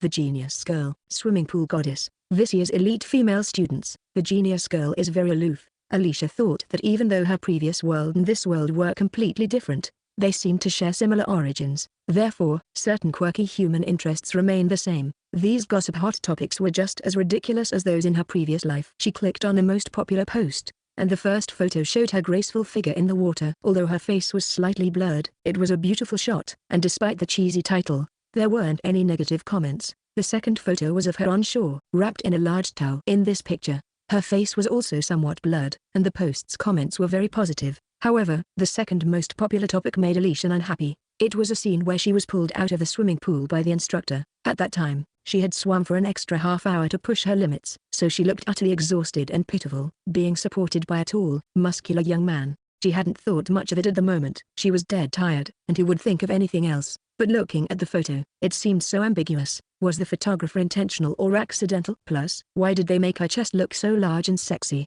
The stream of licking the screen comments below made her even more displeased. Alicia's face turned dark as she considered reporting it to have the admin delete the photo. Before she could take action, Hebrew Adam had already opened the communication channel and directly stated his identity, asking the admin to remove the post. Normally, after a complaint, the admin would first verify and then issue a warning, letting the poster delete it themselves. However, with the prince's swift command, within 10 seconds, all posts about Alicia were deleted. Alicia looked at Hebrew Adam and sincerely said, "Thank you, Captain." Hebrew Adam nodded. "As long as you don't want to draw attention to yourself, it's easy." "Well, don't expect any sweet words from this boy." But Alicia had gotten used to it. "The captain is really nice to us team members," Sheila said with a sweet smile. Hebrew Adam glanced at Sheila and nodded. "As long as you stay in line, we are partners." Sheila's expression darkened, and she fell silent. Alicia could clearly sense that her mood was off but pretended not to notice. Alicia was increasingly certain that there was some tension between Sheila and Hebrew Adam, but that was none of her business. As long as it didn't involve her, she was fine with it. Before noon, Hebrew Adam left the school first, followed by Sheila, who left with Mina Ollie. In the morning, Tina Venamoin and Tamaki Kezia had played with mechas, and in the afternoon, it was Alicia and Sue 43's turn. Alicia piloted the mecha and had a simple sparring match with Sue 43. Although Alicia and Sue 43 had not yet fought seriously, in terms of combat power, Alicia likely couldn't beat him at the moment. It should be noted that in the morning, Sue 43 and Hebrew Adam had exchanged over 100 moves under 5 times the normal gravity. After an hour of physical training under 5 times the gravity, Alicia was already out of breath, while those two had been sparring. However, Alicia was piloting a level 5 mecha, while Sue 43 was in a level 3 mecha, which completely suppressed him. So Alicia was having a great time. A sudden thought crossed her mind. If it came to piloting mechas in combat, she might not necessarily lose to Hebrew Adam. As students, they repeated their busy academic lives every day, leaving them with little free time, which made it feel as though time passed without them noticing. A month had flown by in the blink of an eye, and with the announcement from their instructors and mentors, the entire first-year class at the 1st Military Academy was stirred up, as the monthly outdoor survival training was about to begin. For these kids who had been cooped up in school for so long, the chance to break free from their daily study routines and step out of campus was something worth celebrating. As a result, after the start of the school year, everyone was deliberately or inadvertently inquiring about the training camp. However, on the school's internal network, any posts related to the training camp were locked by the school, preventing first-year students from viewing them, and upperclassmen were also issued a gag order. So after inquiring back and forth, the first-year students were unable to learn any actual details. Instructor Dudley had only roughly announced that they would be going on a training camp the day after tomorrow, stating that during the training, military academy students were not allowed to bring storage devices, other than the supplies distributed in the backpacks. They could only carry a few items and their commonly used weapons. He did not mention where they would be training, whether there would be any specific tasks, and so on. It was useless to ask. Instructor Dudley would not respond to any inquiries. As the only female vice captain, Alicia had to consider some of the more tedious matters. Don't talk to her about gender equality. It wasn't her who was the captain, so the responsibilities shouldn't all fall on her. Given Hebrew Adam's personality, could she really expect him to handle all the trivial matters clearly? After all, they would be out for 4 or 5 days, and it was said that it was almost certainly a wilderness survival training camp. During that time, the students would have to rely on themselves for food, drink, and shelter, so if Alicia wasn't careful, she would end up suffering the consequences. Reluctantly, Alicia had to take the initiative and dial her uncle Leandro Ferrer's communication. The school had rules stating that upperclassmen could not reveal the details of the training camp to the freshmen, presumably to train the freshmen's ability to react in unfamiliar environments. Therefore, Alicia didn't want to inquire about that. She only wanted to know what items she should bring for the training camp. Our mecha engineers will be training in a different location than your combat department, and the activities are also somewhat different. Let me check with my friends in the combat department first. Just wait a moment, Junior Aunt. Leandro Ferrer said. After ending the communication, Leandro Ferrer asked a few students from the third-year combat department he was familiar with about the training camp details and then summarized the information to pass it on to Alicia. With this general information, along with her own knowledge, Alicia created a checklist and naturally handed it over to Hebrew Adam. As the captain, he had the money and connections. If she didn't let him handle the purchases, who else would? Chapter 108. Preparation. Letting the prince buy supplies meant that the speed of delivery was unquestionable. Within an hour, a guard delivered the supplies directly to Alicia. Miss Alicia, please check the items. If anything is missing, please let me know. With the prince's guard handling things, how could it be anything less than thorough? Since everyone's backpack had limited capacity, after putting in the various supplies distributed by the school, there was less than 1/5 of the space left. Alicia separated her prepared supplies, ensuring that each member of Adam's team carried some. Vice Captain, what is this? Why is this little box so heavy? Sue 43 asked curiously. Only he and the captain had brought these 2 small boxes, and they were indeed quite heavy in their backpacks. It's just food. You'll understand when the time comes, Alicia replied, distracted, as she checked for any overlooked items. Despite Sheila usually being quite chatty, she was very obedient when it came to these matters. Whatever Alicia asked her to pack, she did so without question, and her inquiries were simply normal curiosity. With everything prepared, the first-year students excitedly awaited dawn. Just before falling asleep, Alicia suddenly remembered something important. In the novel, the female lead had received 2 major opportunities. The first occurred when she was 5 years old, during which she accidentally saved the head of the Ollie family, thus obtaining the family's best cultivation resources. The second opportunity was received after the female lead entered the Xuanbu First Military Academy during her first new student training session. Ever since Alicia was sent from Topaz Star by the Crown Prince to participate in special training, she had noticed that Huadeli and Mean Ollie, the novel's male and female leads, had already lost their halo due to the butterfly effect of changing circumstances. Seeing that the male and female leads were different from those in the novel, Alicia gradually stopped connecting them with the characters from the book and began to think about the novel less and less. Alicia had no ill intentions toward them. Whether in the novel or reality, these 2 were relatively positive characters. Given their potential for cultivation, their future achievements would undoubtedly be significant, making them core forces in the fight against aliens. Alicia felt that her own golden finger was exceptionally strong. As long as she worked hard, her future accomplishments would surely surpass those of others. Furthermore, interstellar warfare could not be won by the strength of just one person. The more highly skilled human practitioners there were, the greater the hope for humanity in the Gumra Star domain. Thus, Alicia didn't think too much about the female lead's opportunities until now. She suddenly remembered that in the novel, the first training session for the first-year students at Xuanbu First Military Academy took place on an island, where they needed to climb a high mountain. During this process, Mean Ollie had a major opportunity that allowed her and Huadeli's cultivation potential to rise significantly, from E rank to 2E. Alicia tried hard to recall how the female lead obtained that opportunity. Perhaps due to the passage of time, she couldn't remember the details. When she read that part, she had jumped ahead to check the reader's comments and lost track of where the female lead was and what she did to gain that opportunity. Alicia remembered very clearly that the readers in the comments section had a heated debate about the female lead's sudden opportunity. Many felt it was inconsistent with common sense. Numerous readers pointed out, Isn't this a sci-fi story? Why does it suddenly feature a washing marrow fruit that only exists in cultivation novels? This is too out of place. Alicia also recalled the author responding, saying that as a mother, she wanted her daughter to have a special opportunity or something like that. As for where the female lead obtained the washing marrow fruit and what it looked like, Alicia tried hard to remember for a while but could only vaguely recall that it was seemingly found in a forested area. This was a golden opportunity. If she had the chance, Alicia certainly wanted to seize it. It would be great for Captain Lin and Instructor Fang. But no, having the Crown Prince use it would be even better. But the problem was that she couldn't remember the exact location or the appearance of the washing marrow fruit. Since she and Mina Oli belonged to two different teams, it was impossible for them to go together. How could she get it? After thinking it over, she couldn't come up with a good plan. So Alicia decided to let it go. Rare treasures like this were meant to be found by those with fate. If she wasn't one of them, she probably wouldn't find it anyway. She could only let nature take its course. The next morning, thinking about going out for the field survival training and not having to immerse herself in studying and cultivating anymore, Alicia felt a sense of freedom and a little excitement. She tied her shoulder-length black hair into a sturdy bun that was resilient and easy to manage. Then she put on the super expensive, custom-made black combat suit she had ordered from the school. With her credits, she wrapped a silver soft whip around her waist, slung a long sword over her shoulder, adjusting it so she could draw it with a swift motion, and then carried a black backpack on her back. The pistol couldn't be carried, but she hid it in her jade pendant space, where no one would be able to find it. In a life-threatening situation, she could take it out to save her life. 5 willow leaf flying blades were neatly placed in a special pocket by her leg, and she could retrieve them with her psychic power without even needing to reach out.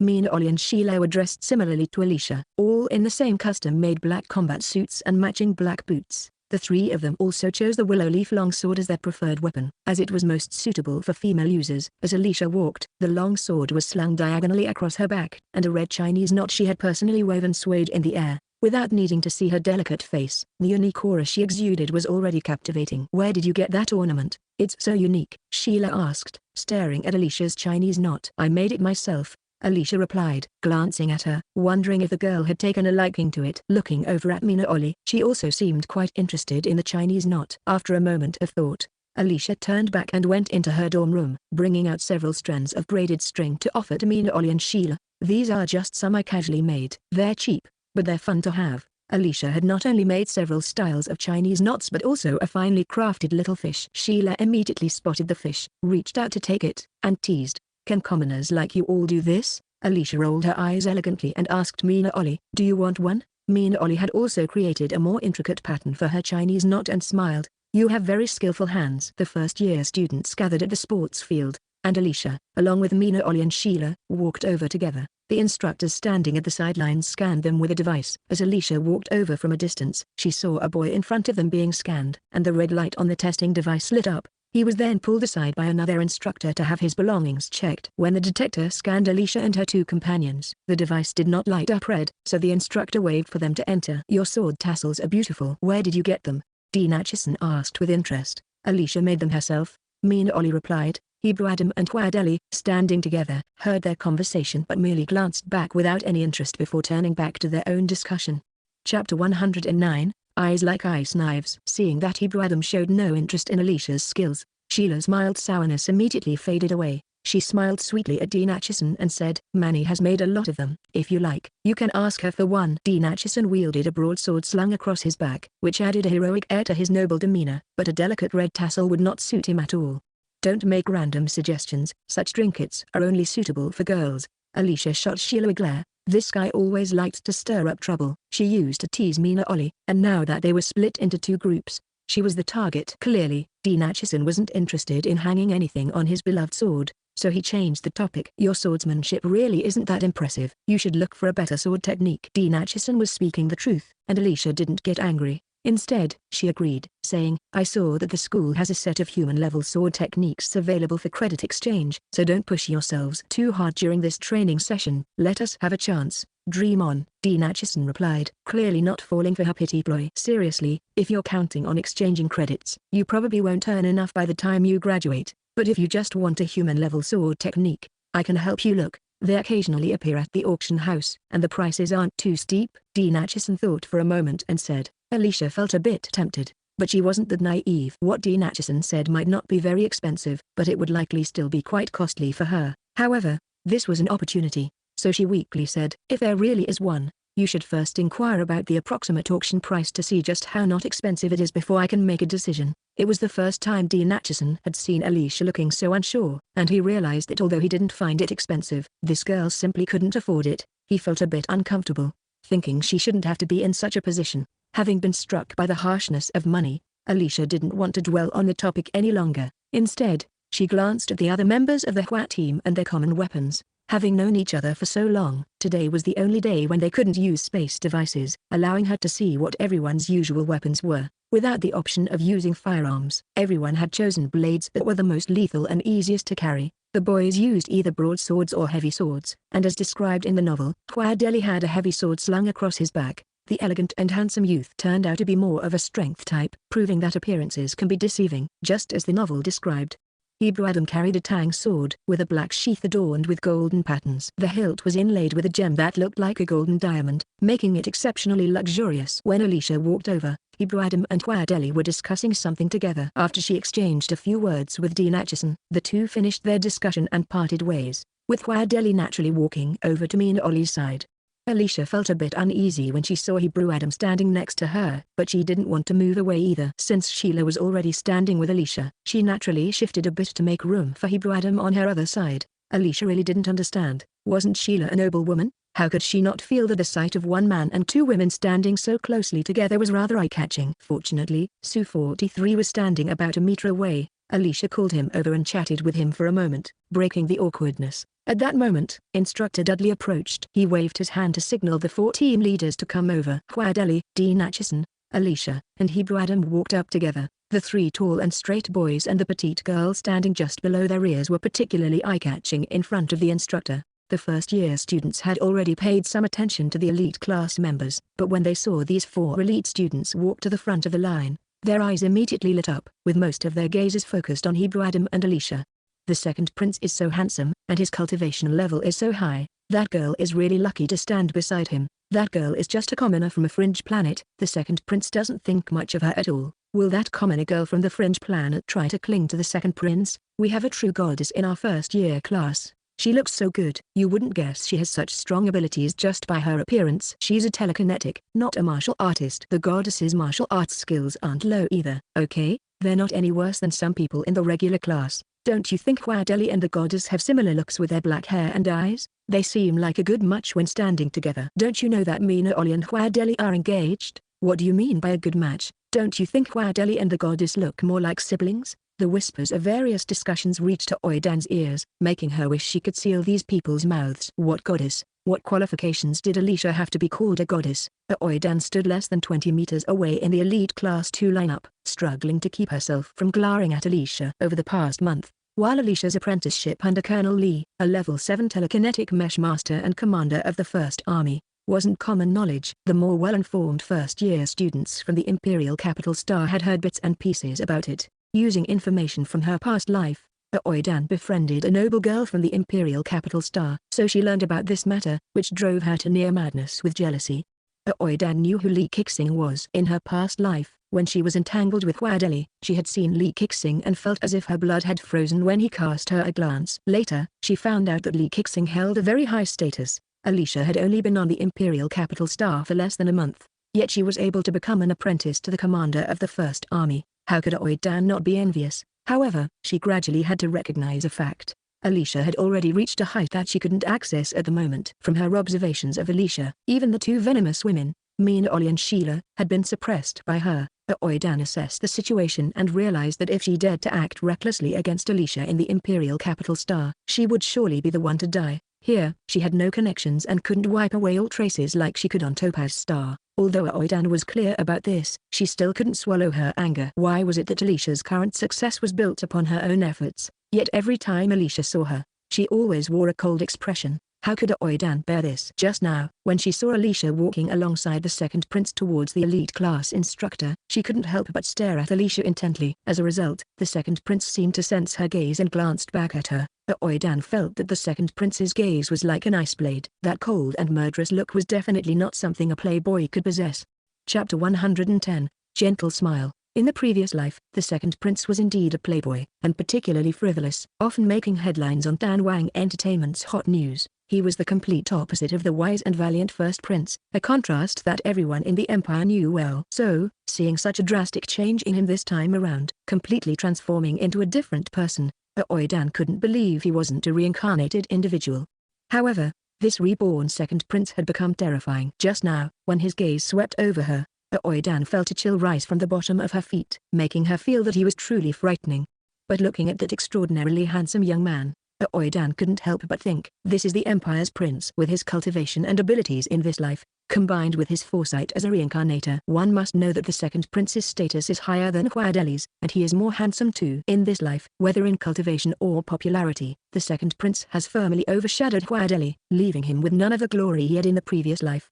In the past life, because the first prince and those high-ranking and powerful nobles all died, no one among the royal and noble heirs could compare to Huadeli. That's how he, with his great military achievements, managed to rise to the highest position. But in this life, there's this reborn second prince who surpasses Huadeli in every aspect, and he didn't even die in the previous life. More importantly, unlike Huadeli, who had someone he loved, the second prince, despite his flirtatious ways, never married. If any girl could marry him, she would very likely become the queen of the Gus Empire in the future. The thought suddenly crossed Aoidan's mind. Why should she be afraid of the second prince? In the past life, she hadn't offended him, and there was no enmity between them. If the second prince is truly a reincarnator, and she is also a reincarnator, doesn't that make them kindred spirits? Could she use their shared reincarnation status as a way to get close to him? That would be a great conversation starter. If she could stay by the second prince's side, Aoidan felt a surge of excitement in her heart. She glanced at Alicia, thinking that even though Alicia was standing beside the second prince, she wasn't a reincarnator and wouldn't have much in common with him.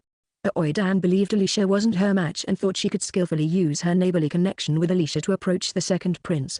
Meanwhile, Alicia, who was standing in front of Instructor Dudley receiving a briefing, had no idea about Aoidan's sudden thoughts. At this moment, she wasn't aware of how correct her earlier analysis of Aoidan's schemes, which she had shared with her friends, truly was. Alicia had already seen Aoidan when she entered the sports field. Although that girl was disgusting, Alicia had decided that as long as Aoidan didn't provoke her during their time at school, she wouldn't do anything to her. There was no need to destroy her own plans for something so trivial. It simply wouldn't be worth it. Without an opportune moment, Alicia wasn't in a hurry for revenge. As long as she lived well, that girl, with her role as a malicious supporting character, would definitely be driven mad with envy, jealousy, and hatred. A slow, steady revenge could be quite satisfying. This time, however, Aoidan must have taken some strange pill because, when she saw Alicia, instead of giving her that usual sinister look, she actually softened her gaze. Alicia, in turn, casually sighed in relief. At least she wouldn't have to deal with that disgusting stare anymore. The instructors and officers at the military academy all carried the demeanor of soldiers. Although one was civilian and the other military, their most distinctive traits were their decisiveness and punctuality. As soon as the gathering time arrived, a dozen flying ships appeared promptly above the sports field. These flying ships did not land but hovered about 10 meters above the ground. Soldiers inside the ship opened the hatches and let down dozens of climbing ropes. Hebrew Adam signaled to his squad members and was the first to head towards the number 1 flying ship. With a swift movement, he grabbed a climbing rope and, using both hands and feet with great agility, climbed up in less than 10 seconds. Alicia naturally followed closely behind. After 2 or 3 months of obstacle training, climbing was now a basic skill. Without worrying about speed, she climbed up the flying ship with ease, even maintaining a graceful posture. Sheila and Mina Ollie followed her. In this well-coordinated operation, Hebrew Adam took the lead, and the other boys let the girls go first. Generally, the boys in the elite class were quite chivalrous. Both the elite class and the honor class students boarded the first flying ship. Aoidan, of course, also boarded this one. However, the elite class students were independent, and the other students didn't dare to get too close. Seeing Aoidan's class was far from the elite class, Alicia didn't pay them much attention. Even though the military knowledge learned at school was practical, Alicia, having studied military and civilian ships, knew without being told that this military flying ship was just a basic personnel transport vehicle. It wasn't heavily armed and, although it could carry 2,000 to 3,000 people, it could only fly on a planet's surface, not into space. From the type of flying ship they were boarding, Alicia speculated that their training location would likely be somewhere on the capital planet. Of course, Alicia didn't need to speculate. She had the foresight to know the training location.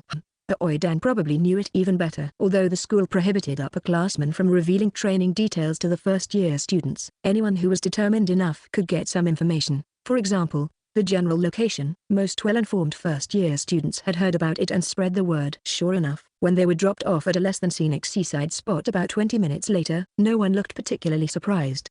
Alicia looked around the beach. The coast was lined with strange rocks, the sand was sharp, and the color of the seawater made it clear that it was deep just offshore. No wonder there were no tourists or swimmers around. Your destination is the island 20 nautical miles away. Most of the first-year students showed no reaction. They had already heard about the island and knew that each year's freshman training usually started from here. Unfortunately, the experiences left behind by upperclassmen were locked away by the school and could only be accessed after the training was over. Alicia watched as Instructor Dudley prepared to leave after dropping them off. She keenly noticed a peculiar smile on his lips and urgently reached out with a pleading gesture. "Instructor, what are the rules? What are the tasks?" She had never seen Instructor Dudley smile so kindly before and instinctively shivered. Then, the cold, unfeeling hatch door closed, cutting off any further interaction between the two. Alicia turned helplessly to her teammates. "Did Instructor Dudley tell any of you what the training rules are? What tasks do we have to complete?" Her teammates all responded with indifferent, bewildered expressions. Alicia looked toward the still aloof prince. With such a tall figure, why wasn't he stepping up in a situation like this to ask the instructor for clarity? Dudley also looked at Hebrew Adam, raising an eyebrow at him. "Whatever the rules are, let's aim to be the first to swim to the island," said Hebrew Adam, who carried a large sword on his back. Without showing any emotion, he hadn't expected Instructor Dudley to remain silent about the details. He had thought the instructor would explain everything once they reached the shore. Now that the instructor had already flown away, how could he possibly pull him back to ask for clarity? Chapter 111, Telekinetic Skateboard. Hebrew Adam felt a bitterness in his heart that he couldn't express. Should he admit that it was his own youth and inexperience that led to being tricked by Instructor Dudley? There was nothing he could do about it. With determination, he took the lead and headed towards the sea, plunging into the water. Seeing Hebrew Adam like that, Alicia guessed that it was due to his lack of experience. He didn't ask the right questions when he should have and got tricked by the instructor. There was no use in saying anything now, so she and her teammates naturally followed closely behind him and plunged into the sea as well, as Hebrew Adam led the Adam squad decisively into the sea. Dudley wasn't far behind. As soon as Hebrew Adam began to move, Dudley waved his hand to signal his team, who immediately sprang into action. It was clear that his thoughts were aligned with Hebrew Adam's, perhaps because of Hebrew Adam's status. Dudley gave way and didn't compete with the Adam squad for a spot, instead leading his team to another suitable entry point into the sea, resulting in a half-minute delay compared to the Adam squad. Seeing the elite class act swiftly and without wasting any time, the advanced class didn't hesitate either.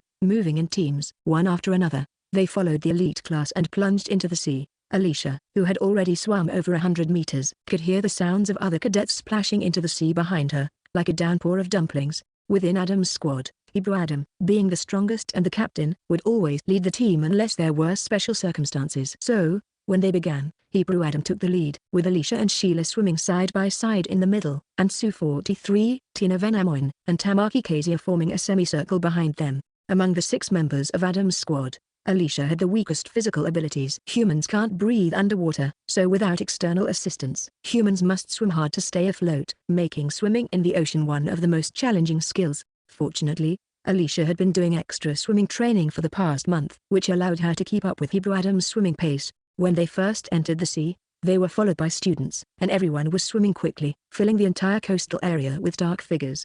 But after an hour of swimming into the deep sea, with the impact of waves and currents, everyone gradually dispersed, and the distance between them grew. Even Dudley's team, who was closest to them, gradually fell behind and no longer clung closely to their tail. This was because every team had members who dragged them down. In Adam's squad, Alicia had the weakest physical abilities, while in Dudley's team, Mina Ollie was the one holding them back. However, Alicia was much stronger than Mina Ollie, and since the start of the semester, Alicia had been frequenting the swimming pool whenever she had a break, whereas Mina Ollie had only gone twice. So, it was clear that Mina Ollie's swimming skills were much weaker than O'Malley's, causing Dudley's team to gradually fall behind. Hebrew Adam, with his long arms and strong build, swam very quickly, not initially considering whether the others could keep up. Alicia, determined to match Hebrew Adam's swimming speed, pushed herself to her limit. But this consumed more energy than she had anticipated. Although the seawater didn't have the pull of gravity like a swimming pool, it had currents and waves, and they were swimming against the current, which created significant resistance.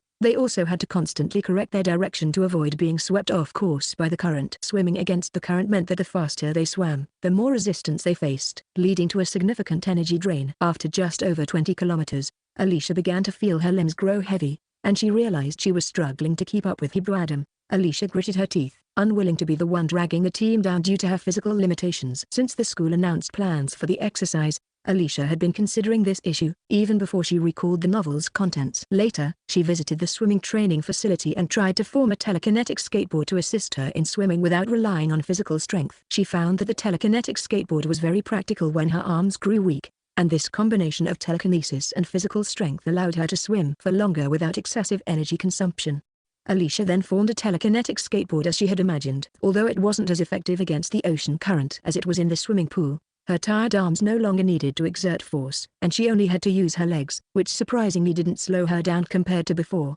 Indeed, practice and ingenuity pay off. Sheila noticed Alicia gradually falling behind Hebrew Adam, then falling behind her by a body length. She felt smug, thinking Alicia would be the one holding the team back this time, instead of herself. But, just 10 seconds later, Alicia suddenly sped up with a strange posture and caught up. Sheila saw that Alicia's upper body was hovering above the water, as if she was lying on something invisible, only needing to kick her legs in the water to glide forward. She soon returned to her original position in the lineup. The members of Adam's squad who saw this were all impressed. Who knew telekinesis could be used in such a way? If one's abilities were strong enough, could telekinesis even be used to create a boat or a propeller? Swimming in the lead, Hebrew Adam hadn't seen this scene behind him. He raised his hand to check the position on his multifunctional watch, ensuring they hadn't deviated from their planned latitude. By now, their squad had swum 35 nautical miles and had left the other teams far behind. Hebrew Adam glanced back, estimating that Alicia would soon be exhausted, and he couldn't let her fall behind. He was surprised to see Alicia using telekinesis to form a skateboard, allowing her to keep up without falling behind despite the long swim.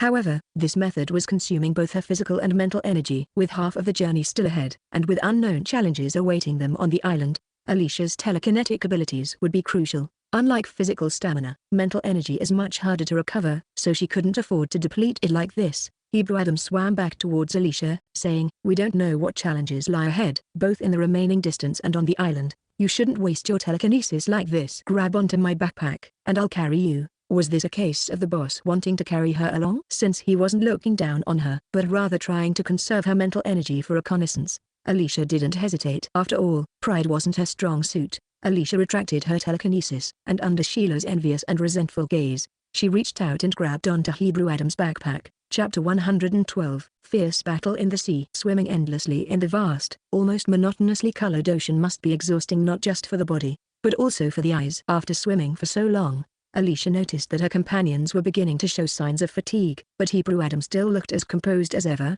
his breathing steady. It was clear that Hebrew Adam's stamina far exceeded that of the others. He had only recently advanced to a mid-level 5th grade warrior, yet his stamina had already reached 87 points for his level. In contrast, Alicia, who had advanced to an early level 4th grade warrior over 2 months ago, had only reached 80 points for her level.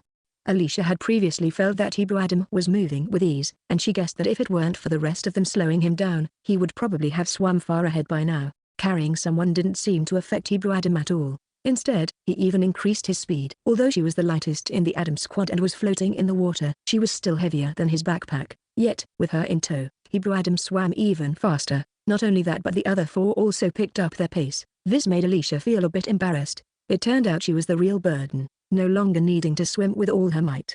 Alicia expanded her observation circle of mental power, focusing her attention on the water above and below them. Suddenly, Alicia saw something, and her expression tightened as she said to Hebrew Adam, "Captain, a sea beast is approaching." When Alicia saw clearly what the black object entering her telepathic detection range was, she immediately reported with urgency, "Captain, a sea beast is coming." Over 53rd level and sea beasts, 1,000 meters away. They've spotted us and are accelerating towards us from a depth of over 10 meters. At their speed, they'll reach us in a few seconds. We can't avoid them. On land, 50 or 63rd level beasts wouldn't pose any threat to the Adam squad, but this was the sea, where human combat ability naturally decreases significantly. Moreover, this group of rookies had never fought sea beasts in the water before. They only had theoretical knowledge, with a serious lack of experience, so it was natural that they felt some panic.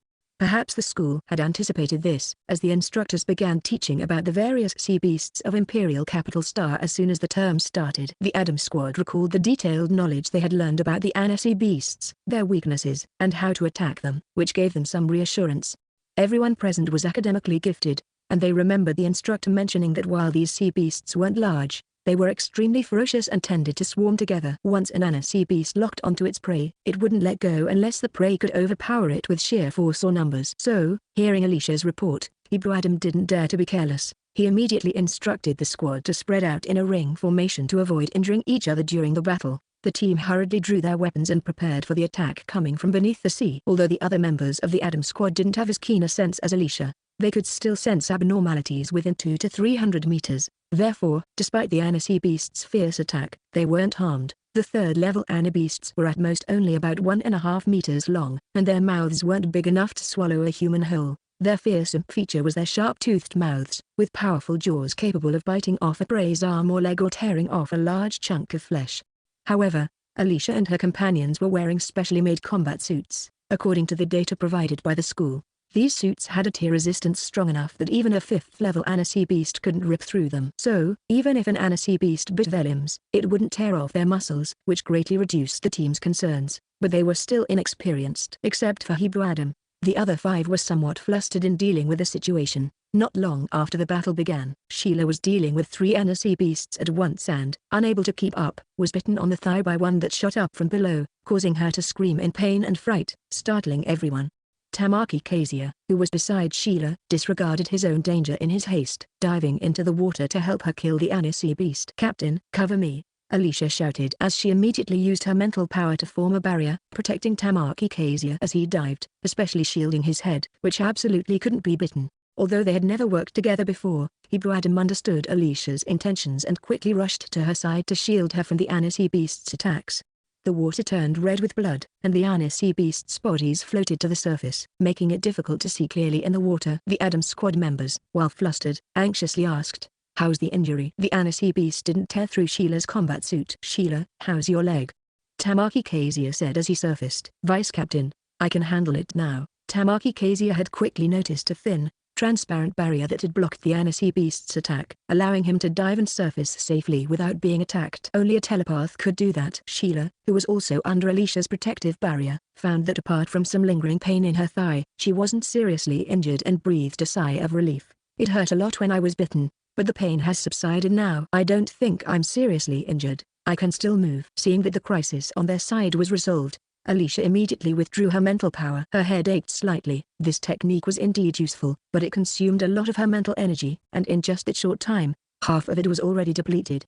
However, with the confirmation that their specially made combat suits were indeed effective, the team felt more confident and immediately fought with increased vigor. Knowing that Alicia had expended a lot of energy holding the line, Hebrew Adam stayed by her side to help fend off some of the attacks. The resistance of the water made it hard to wield a longsword effectively, so Alicia could only use about 50% of her usual strength in the water. Relying solely on her swordsmanship, she could probably only handle one Annecy beast at a time, but with mental power attacks, it was different. With Hebrew Adam's strength, dealing with third-level sea beasts wasn't difficult, but because there were so many of them, he couldn't kill them all at once. Seeing the other squad members struggling, Hebrew Adam continued to fight the sea beasts while keeping an eye on the situation, stepping in to help whenever any member was in danger.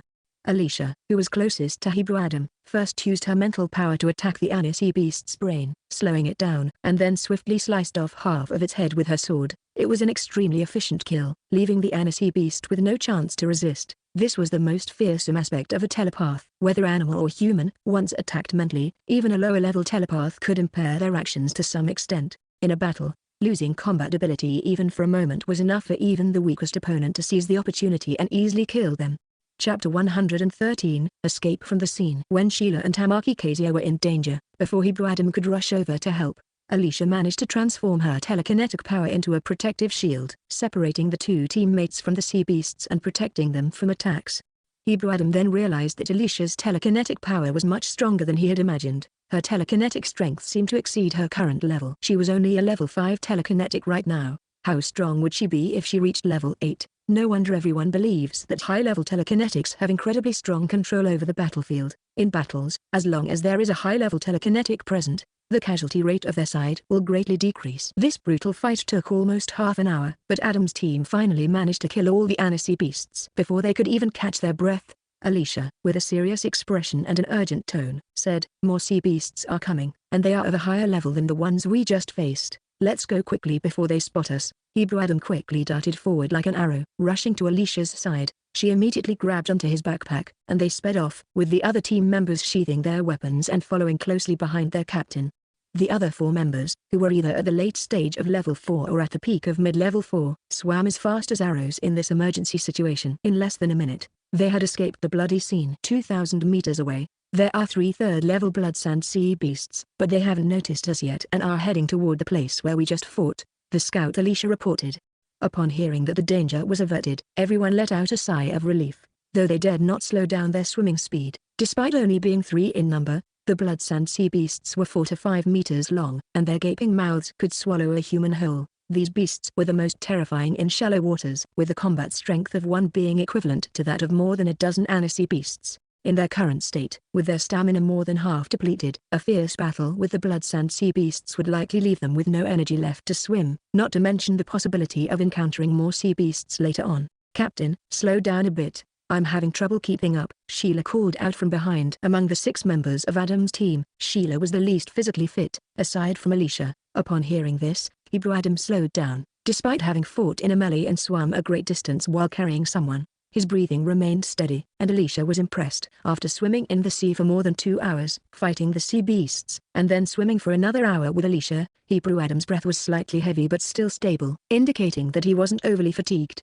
Alicia was envious, jealous, and resentful of his incredible physical stamina, realizing more and more just how lacking her own stamina was. During the battle with the sea beasts, Alicia noticed that Hebrew Adam's movements were extremely fierce when he killed the beasts. It was obvious that he wasn't facing this situation for the first time. In fact, he seemed very familiar with this type of combat. Despite being a higher rank than even the senior students, Hebrew Adam's foundation was solid, and his comprehensive combat abilities were exceptionally strong. It was clear that he hadn't gained his strength through the rumored chemical enhancement but through extensive experience in real combat. A spoiled young man who wasn't a reincarnator managed to train to this level. Who knows where he spent those 2 years and what he experienced to undergo such a transformative change.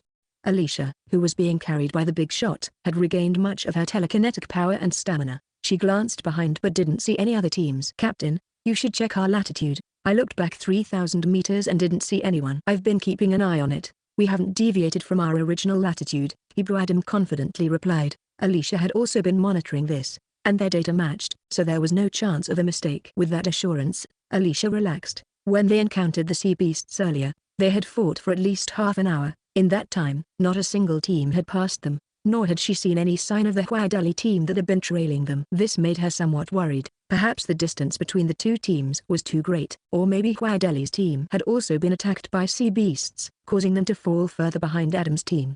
Sure enough, the journey ahead wasn't peaceful either. Luckily, with Alicia acting as a radar, they avoided the previous mistake of being unable to dodge the sea beasts in time. She expanded her range to 3,000 meters. This extended range exceeded the detection capabilities of sea beasts below level 4, allowing Adam's team to avoid sea beasts more than 2,000 meters away before they were detected. However, this also meant that Adam's team couldn't maintain a straight path. At one point, to avoid being detected by a level 4 sea beast, they had to take a huge detour, swimming 5 to 6 extra nautical miles compared to a straight line. While this undoubtedly increased the total distance the team had to swim, no one complained. Swimming further was much less exhausting than fighting sea beasts head-on. However, the longer they stayed in the water, the more their stamina would be depleted. Not only were they tired, but hunger was also becoming a major issue. Since the school had prohibited them from carrying food, it wasn't easy to find something to eat in the sea, so they had to endure it. When the hunger became unbearable, they drank water instead, but with nothing in their stomachs and no energy replenishment. Drinking water didn't help much. Shelia's face had turned pale. She was clearly starving. Alicia remembered a novel where the female leads secretly brought high-energy food, which played a crucial role in helping Huayadeli's team cross the strait faster than the others, allowing them to reach the island half an hour ahead of the other teams. While Alicia didn't have access to such mysterious energy food, she did have a substitute. This morning, after some thought, she had packed it in her backpack. During the inspection before the exercise, she was lucky enough not to be caught. Alicia guessed that it had been mistaken for medicine, as they were allowed to carry some medical supplies, but the food was strictly prohibited.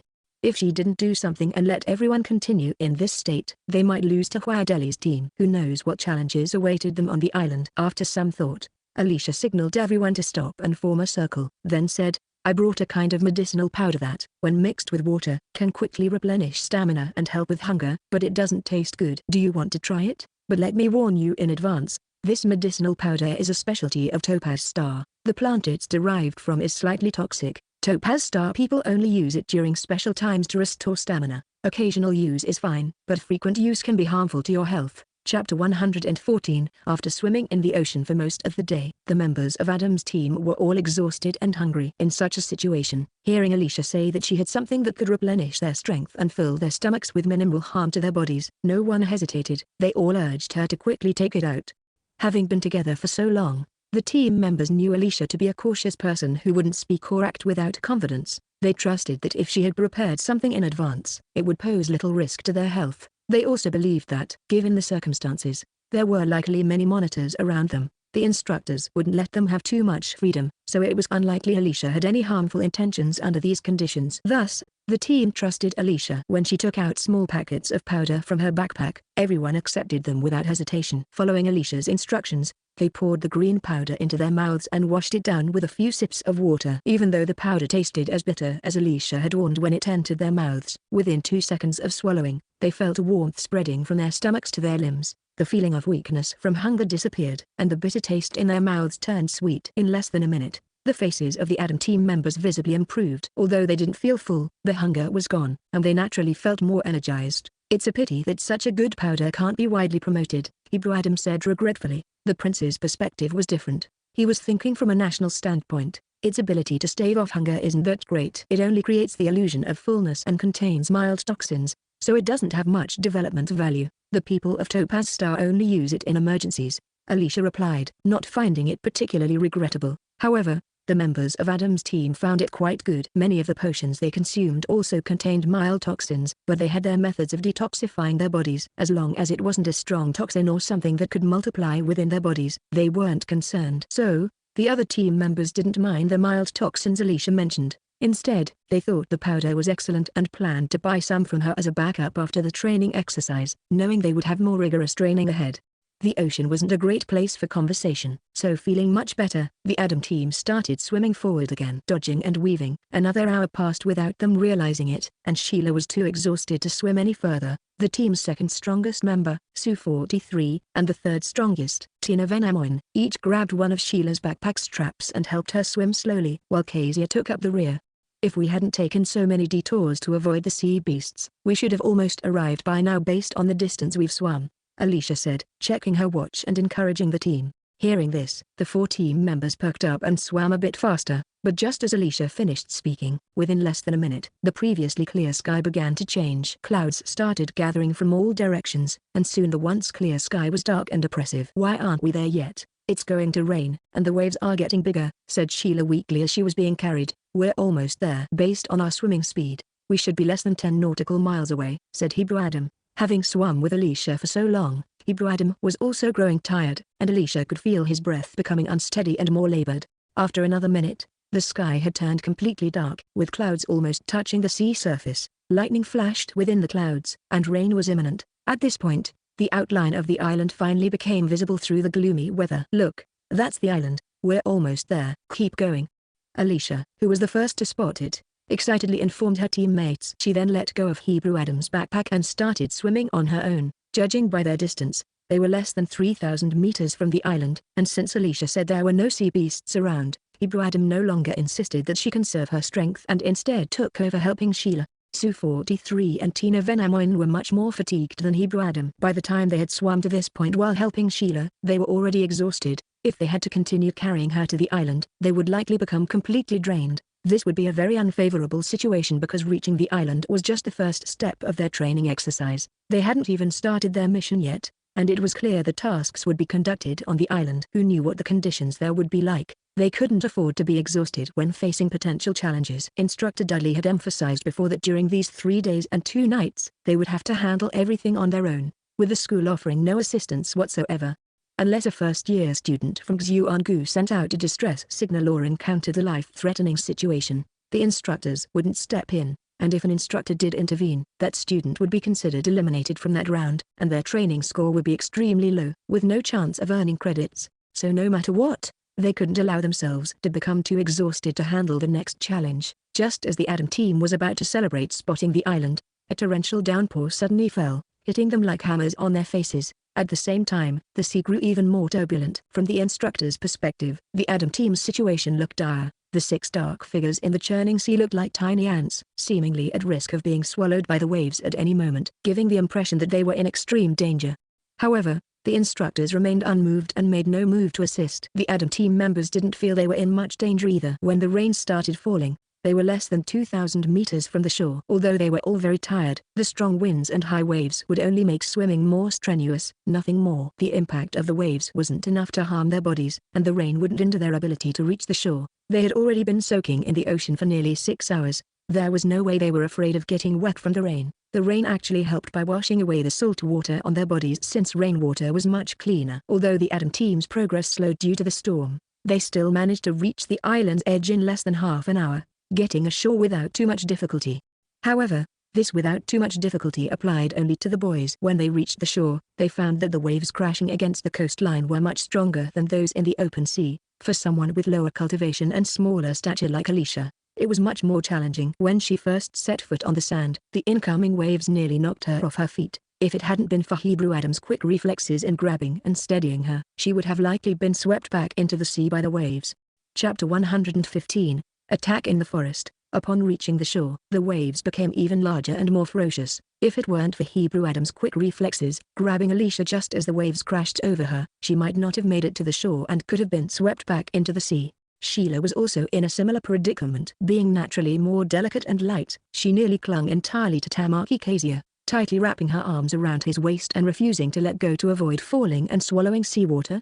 At that moment, no one cared about any awkward or ambiguous situations. Their only thought was to quickly leave the shoreline to avoid being knocked unconscious by the waves. With Hebrew Adam's support, half embracing and half carrying her, Alicia finally escaped the reach of the waves. The other 4 team members huddled together, following closely behind them. Once out of the wave range, Alicia immediately broke free from Hebrew Adam's support and collapsed weakly onto the ground, saying, "These waves nearly knocked me out." Hebrew Adam also sat down beside Alicia, glancing at her face. Alicia, too, noticed his expression. He was clearly exhausted, yet, even in such a dire state, he still sat upright, exhibiting a soldier-like demeanor that Alicia couldn't help but admire. The others also followed their captain and vice-captain, sitting on the beach, looking completely drained, like soaked and bedraggled chickens, too tired to even speak. Even Sheila, usually quick with a retort, remained uncharacteristically silent. The heavy rain continued to pour down, with lightning and thunder rolling across the dark, oppressive sky, creating a daunting atmosphere. Sitting on the exposed beach like this, were they being too reckless? We should move to another place. The lightning is too frightening here, and it's not safe, Alicia thought, recalling what she knew about lightning. Don't worry, the lightning on Imperial Capital Star is different from that on other planets. It never strikes ground targets, Hebrew Adam reassured her, understanding her concern. Alicia was momentarily stunned. How could the lightning on Imperial Capital Star be so unique? But she wasn't a scientist and had no interest in figuring it out, especially not in their current situation. The pouring rain washed away all the sea salt and sand from their bodies, leaving them clean. Other than the sound of the wind and rain, the surroundings were eerily silent. There was no one else on the beach, no other people, not even a signpost. After about 5 minutes, Alicia had recovered about half of her stamina. She had been carried for the latter half of the journey, so while her mental energy was heavily drained, her physical exhaustion was minimal. She had only felt a bit dizzy from the waves earlier, but after resting for a while, she recovered and stood up to observe the island. Alicia couldn't estimate the exact size of the island, but through the blurry rain, she could still see the distant, towering peaks. She roughly estimated that the mountains were at least 4,000 to 5,000 meters high, and they didn't seem far from them. The base of the mountain appeared to be less than 1,000 meters away.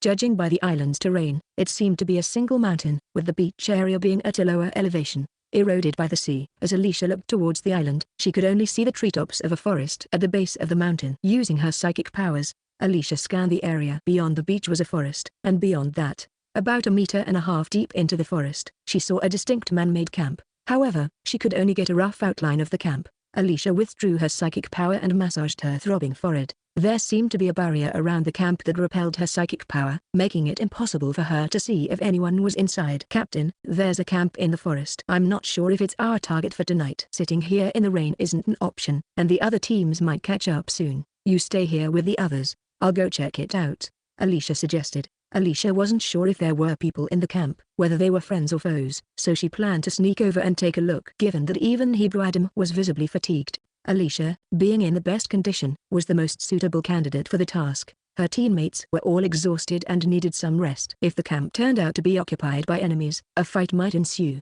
The best candidate for scouting was a psychic like Alicia, especially since her combat ability was second only to Hebrew Adams. Hearing her proposal, Hebrew Adam nodded in agreement. Don't go too far, don't try to be a hero, and if anything happens, contact us immediately. Alicia made an okay gesture and walked off the beach alone. She first scanned the forest with her psychic power and, finding nothing unusual, cautiously proceeded into the woods. The rain was still pouring down, and the sound of raindrops hitting the leaves was even louder in the forest. Alicia remained on high alert, keeping an eye on her surroundings. Although Alicia didn't detect anything unusual in the forest with her psychic powers, her sharp instincts told her that something was lurking within. She remained highly vigilant, watching her step. Suddenly, Alicia sensed something and quickly dodged to the side. A masked figure in black leapt down from a tree and missed his target. He quickly recovered, his short sword slashing toward Alicia. Alicia swiftly ducked behind a tree to avoid the attack. As she did so, she reached for her waist while letting out a long whistle. With a swift motion, her whip lashed out from behind the tree toward the masked figure. Instead of dodging, the black-clad assailant flipped through the air, lunging at Alicia. Alicia couldn't evade in time, and the masked figure grabbed her whip with his left hand. She realized that the black-clad figure was far more skilled than she was and that she had no chance of retrieving her whip. So, she used the force from the whip being pulled to lunge forward, her left hand forming a fist aimed at the masked figure's head. Thanks to the borrowed momentum, Alicia moved quickly. But just as her fist was about to land, the masked figure tilted his head slightly, causing her punch to miss. Alicia quickly withdrew her attack, but before she could recover, the masked figure had already discarded his short sword, seized her left arm, and twisted it behind her back. The black-clad figure moved with such speed and force that Alicia, completely overpowered, was pinned to the ground like a ragdoll, utterly helpless. The masked figure used his knee to press down on Alicia's back, then grabbed her whip and tied her hands together. Alicia struggled to lift her head to avoid being drowned by the rainwater on the ground. Although this masked figure was terrifyingly strong, Alicia didn't sense any killing intent from him, which led her to guess his identity. As a result, even though she was bound and thrown to the ground, she didn't use her psychic powers to attack his mind. However, Alicia saw that her teammates, who had been resting on the beach, had received her distress signal and were now all in the forest, with Hebrew Adam leading the charge, rushing towards her. As Hebrew Adam arrived, he immediately saw Alicia pinned to the ground by a masked figure, who was holding her down in the water. Without hesitation, he drew his sword and charged forward. The masked figure calmly picked up his short sword from the ground and prepared to face Hebrew Adam head-on. Chapter 116. No reinforcements. Although Hebrew Adam had the highest cultivation among the first military academy students of Xuanku, he was still far inferior to the black-clad, masked person whose cultivation was indiscernible. After just 2 moves, Hebrew Adam was struck in the arm. It was unclear whether it was the power of the masked person's short sword or their cultivation that was superior, but the fact remained that the specially made combat uniform, which even a level 5 exotic beast couldn't tear through, was easily sliced open by the masked figure. Blood flowed from the wound, but before it could stain the black combat uniform, it was washed away by the rain, streaming onto the ground. The combination of injury and the rain's sting must have been incredibly painful, and Romani couldn't help but empathize with Hebrew Adam's suffering. Alicia was also surprised because, just moments earlier, when her attack had missed, the masked person had thrown away his short sword and fought her barehanded, clearly intending not to harm her. But why didn't the masked figure show the same restraint with Hebrew Adam? Alicia wondered, ignoring the fact that she was still bound and lying in the muddy water, her mental powers on high alert. If the masked person attempted to kill Hebrew Adam, she was ready to use her mental powers to form a long needle and pierce the masked person's brain. Fortunately, Su-43, Tina Venamoin, and Tamaki Kazia arrived just in time. The 3 of them joined the fight, and together, they managed to barely hold the masked person at bay. Whether by design or coincidence, the fight between Hebrew Adam and the masked person moved away from Alicia, otherwise, she would have been trampled in the fierce battle. With the masked person no longer pressing her and the immediate threat gone, Alicia could finally focus on herself. Although her hands were tied, her legs were free, and with a bit of effort, she managed to stand up. However, the way her hands were tied was incredibly tight, and Alicia couldn't free herself. At this point, she needed to use her mental powers to control the situation and prevent the masked person from dealing a fatal blow, so she couldn't afford to use her powers to untie herself. The 4 boys fought fiercely against the masked person, and by the time Sheila arrived, it was clear she couldn't join the battle. Seeing Alicia still bound, she ran over to help untie her. She struggled with it for a full minute, her backside sticking up in the air, and finally managed to untie the ropes, panting as she did. That was tied really tight. Every knot turned into a dead knot. By this time, the 4 boys on the battlefield were clearly at a disadvantage. Hebrew Adam had gained 3 more sword wounds, and blood mixed with rainwater flowed onto the ground, creating a harrowing sight. Tina Venamoin and Su-43 were also covered in wounds, while only Tamaki Kazuya had relatively lighter injuries. Everyone felt a chill in their hearts. The masked person's short sword could easily cut through their specially made combat uniforms. If he wanted to kill them, it would be effortless. Alicia didn't have time to talk to Sheila. She picked up her long whip, infused it with mental energy, and lashed it towards the back of the masked person's head. At that moment, the masked person's sword was about to stab Tamaki Kazuya's arm. Completely ignoring the attacks from everyone else, the long whip, enhanced with mental energy, snapped like lightning toward the masked figure.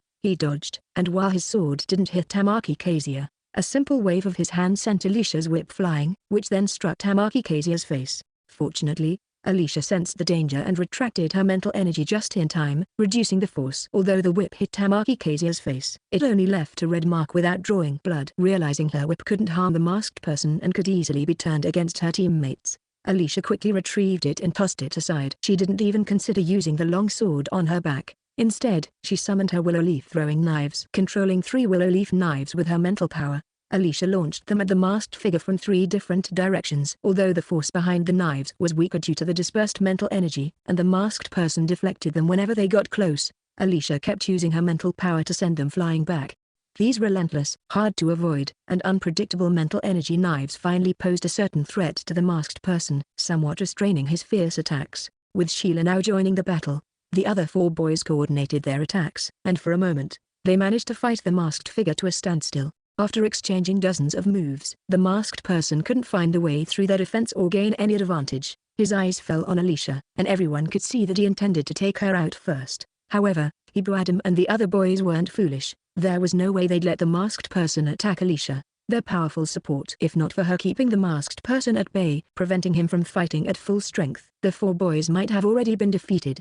At first, Hebrew Adam thought the masked person might be an instructor testing them. But when he was wounded after just 2 moves, it became clear that the masked figure wasn't holding back at all. This uncertainty about the masked person's identity made Adam's team focus solely on self-preservation, but the masked person's combat skills were far too superior. Despite their efforts, Sheila and the 4 boys struggled to hold him off. Tina Venamoin, Su-43, and Hebrew Adam were already injured, and the masked person managed to break through their encirclement, moving towards Alicia. Alicia certainly wasn't going to stand still and take the attack. As soon as the masked figure broke free of the encirclement, she dashed in the opposite direction toward her teammates, continuously blowing her distress whistle. In fact, Alicia had been signaling for help since the attack began, but aside from Adam's team, no reinforcements arrived. A sense of foreboding crept into her mind. They might not get any backup. Her teammates seemed to realize this too, attacking the masked figure with increased ferocity. With their abilities, they knew they couldn't outrun him. Their best option was to fight with everything they had. No one held back anymore, and their all-out attacks successfully stalled the masked figure's advance toward Alicia, completely restraining him. Seizing the opportunity, Alicia managed to drive one of her willow leaf knives into the masked person's arm. She clearly saw blood on the knife as she pulled it back. Just as Alicia was about to press the advantage, directing the other 2 knives at the masked figure's back, he suddenly sheathed his sword and leapt out of Adam's team's encirclement. He then pulled off his mask, revealing a familiar face. Instructor Dudley, Sheila exclaimed weakly, leaning breathlessly against a tree. Of the 5, she was the least injured and the last to join the fight. But even she was exhausted from the battle. Relief washed over Alicia, and her mental control slipped. The willow leaf knives dropped from the air, narrowly missing her teammates. As this thought crossed her mind, everything went black. Chapter 117, Instructor Dudley is a jerk. Just before completely losing consciousness, Alicia saw Hebrew Adam rushing towards her. Hebrew Adam caught the unconscious girl just before she fell into the muddy water. For the first time in his life, he felt true panic. He turned back and shouted, "Instructor!" Instructor Dudley hurried over to check Alicia's condition, then pulled out a vial of medicine and administered it to her. After a sigh of relief, he said, "It's nothing serious. Alicia has temporarily passed out due to excessive mental exertion. Her body has instinctively put her into a deep sleep to restore her depleted mental energy. Just carry her back to the camp and put her in a treatment pod for a while. She'll be fine." This little girl sure pushed herself too hard. As Instructor Dudley spoke, he reached out to take Alicia from Hebrew Adam, but Hebrew Adam instinctively tightened his grip on her. Realizing he might be overreacting, he quickly and cleverly said, "Instructor, if you help us carry her, won't that result in us losing credits for this training exercise? Also, what's your designated role in this scenario? If we hand her over to you, does that count as surrendering her to the enemy?" Hearing their captain's concern, The other 4 teammates, who had been tricked by the instructor countless times before, also became alert. They quickly gathered around Hebrew Adam, afraid that the instructor might try to take Alicia. A faint smile appeared on Instructor Dudley's lips. That's a possibility. Instructor Dudley's smile was unsettling, and the members of Adam's squad all showed a wary expression. In that case, Captain, you should keep carrying the vice captain, Sue 43 said decisively. If you get tired, I'll take over. We're so close. It's better to stay cautious. Hebrew Adam held Alicia securely while the rest of the team surrounded him, clearly on guard against Instructor Dudley. Instructor Dudley didn't argue with them and led the way forward. Since Alicia was unconscious, no one saw the flash of approval in Instructor Dudley's eyes as he walked ahead of them. After about 3 minutes, they arrived at the foot of the mountain, where they saw rows of buildings camouflaged to match the color of the forest. Instructor Dudley called over a familiar instructor and said, "This girl has overexerted her mental energy and is in a deep sleep. Arrange for her to be placed in treatment pod number 2. Understood, the instructor replied and stepped forward to take Alicia from Hebrew Adam, but Hebrew Adam, still cautious, said, "I'll carry her myself." Being in unfamiliar territory, there was no way he would hand over his unconscious and defenseless teammate to a stranger who knew where they might take her. Instructor Dudley, your students are highly vigilant, the instructor said with a smile, not seeming offended. It appeared he didn't recognize who Hebrew Adam was. It's right not to trust others easily and not to hand over your teammate until you're sure it's completely safe. You've done well, and you'll get extra credit for that. Instructor Dudley praised Hebrew Adam's caution. However, the Adams squad didn't feel relieved. They were just more convinced that the instructor wasn't acting out of kindness. Fortunately, they had been on their guard. Now, go tend to your wounds and change your clothes. Those injuries are quite an eyesore. Then go and get some nutrient drinks. Normally, we wouldn't provide food during a training exercise, but since this rain is likely to continue until tomorrow, we've made an exception for tonight, Instructor Dudley said, changing his tone again. The Adams squad wanted to yell at the instructor. After all, he was the one responsible for most of their injuries, and now he had the nerve to complain about how they looked. After giving a few more instructions to the other instructor, Instructor Dudley turned and headed toward the beach. The members of Adam's squad speculated that Instructor Dudley had likely gone off to ambush other students again. They wondered which unlucky team would end up in his hands. To be honest, even though the elite class had been trained by Instructor Dudley for over 3 months, they hadn't really faced him in a fight until now. Only now did they realize just how ruthless their instructor truly was. You could tell how brutal Instructor Dudley was just by looking at their captain and vice captain. The captain was covered in wounds, yet he still didn't dare hand over the unconscious vice captain to Instructor Dudley, fearing they might be tricked. And in fact, they had almost fallen into a trap. As for the other 4 members, excluding Sheila, all of them were injured, and their specialized combat suits were in tatters, looking like beggars' clothing. 6 against 1, and not only were they defeated, but they were also left in a pitiful state. Alicia, who had fainted, was unaware of all this. When she woke up, she found herself lying completely dry inside a treatment pod. Sheila peeked over and asked, "Vice Captain, how are you feeling?" "My head still hurts a bit," Alicia replied, rubbing her forehead. "A little student, you're fine now. A good rest tonight and you'll be fully recovered. You should get up. The other cadets are almost here, and since there are too few treatment pods at the camp, you can't keep occupying it," said a familiar instructor who walked over. Being told this, Alicia couldn't just lie there any longer. Feeling a bit dazed, she got out of the treatment pod and looked around. Besides the instructor, only Sheila was there, guarding her. The rest of her teammates were nowhere to be seen. "Where are the others?" Alicia asked. "They're all injured to some extent. After bringing you here, they went to another area for treatment. The captain asked me to stay here and watch over you," Sheila explained. "How bad are their injuries?" Alicia asked, though she wasn't too worried because she had a good idea. "The captain is the worst off. The others only have minor injuries, but for superficial wounds to heal completely, it'll take some time," Sheila replied calmly. Alicia glanced at Sheila. She seemed back to her normal, unbothered self. Could it be that the battle earlier, where Instructor Dudley had given her a hard time, had somehow realigned her nerves and made her normal again? Sheila noticed Alicia's gaze and squinted. "I feel like there's something wrong with the way you're looking at me." "Not at all. I'm just checking if you're hurt. I'm concerned about you," Alicia replied with a serious tone. "I have a hard time believing you're that kind-hearted," Sheila said, full of doubt. "Do you really think I'd have bad intentions toward you? When have I ever wronged you?" Alicia put on a deeply wounded expression, like a delicate flower. Sheila felt frustrated, reluctantly admitting to herself that she couldn't match Alicia's wit or acting skills, which was why she always ended up losing in their verbal sparring. The two of them bickered quietly as they walked outside. The rain was still pouring down heavily in the hallway, with no sign of letting up. The sky was gloomy, and dusk was approaching. Alicia checked her watch. It had been over an hour since they were attacked. In another hour or two, it would be dark. She wondered how the other freshmen were doing. Had they made it near the island? The overall strength of Hua's squad wasn't much lower than their own. They should have been only about half an hour behind them at most. Why hadn't they arrived yet? Could they have encountered some trouble? As these thoughts ran through Alicia's mind, her telekinetic senses instinctively reached out toward the distance. In one look, she saw Hua's squad. Chapter 118. Poor Team 2. This year's freshman class had an additional special admission, Hebrew Adam, which caused the elite class to expand from the usual top 10 students in the grade to 11. This led to an imbalance when the class was split into two squads, with Hua's squad ending up with only 5 members. Due to the short amount of time since the school year began, Hua's squad hadn't found suitable teammates, leaving them with just 5 people.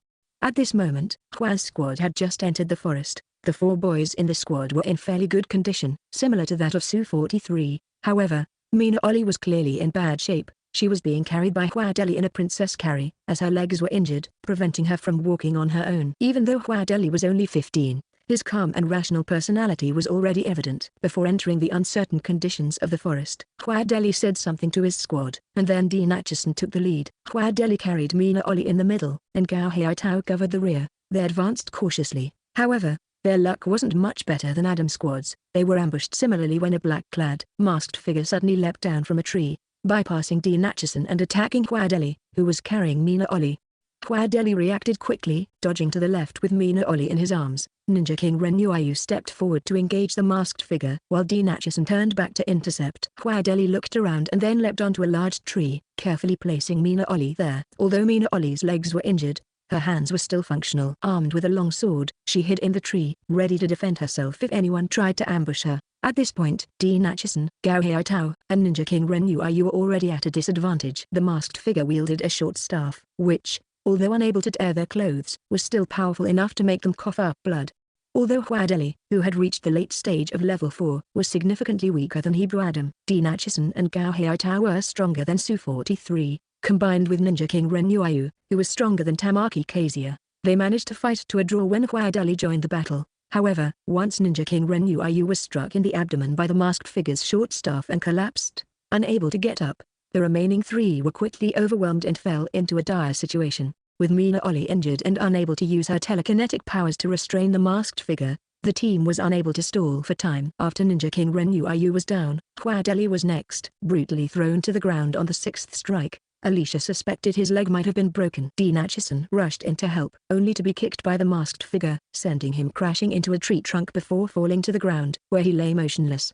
In the blink of an eye, only Gao Hiaitao was left standing. He was about to make a desperate charge at the masked figure when the figure suddenly pulled down his mask. Alicia recognized the figure as the head instructor of their combat division for the first-year students. Although his cultivation level wasn't as high as Instructor Dudley's, it was hard to say whose combat prowess was superior, particularly when it came to his ruthlessness. Turns out, experience does matter. Alicia clicked her tongue in sympathy for Hua's squad. Compared to this black-hearted instructor, the young Instructor Dudley seemed far more innocent, because she was too absorbed in seeing. Alicia forgot that she hadn't fully recovered yet. When she saw this scene, she felt a sharp pain in her forehead. Quickly, she withdrew her telekinesis and held her forehead. Shilia, who had been bantering with her, was startled and quickly stepped forward to support her. "What's wrong with you? I was just joking." "No need to get so worked up. It's nothing. I just used my telekinesis," Alicia said, her face a bit pale. Sheila was both angry and worried. "Didn't the instructor tell you not to use your telekinesis until you've fully recovered tomorrow? Why don't you ever listen?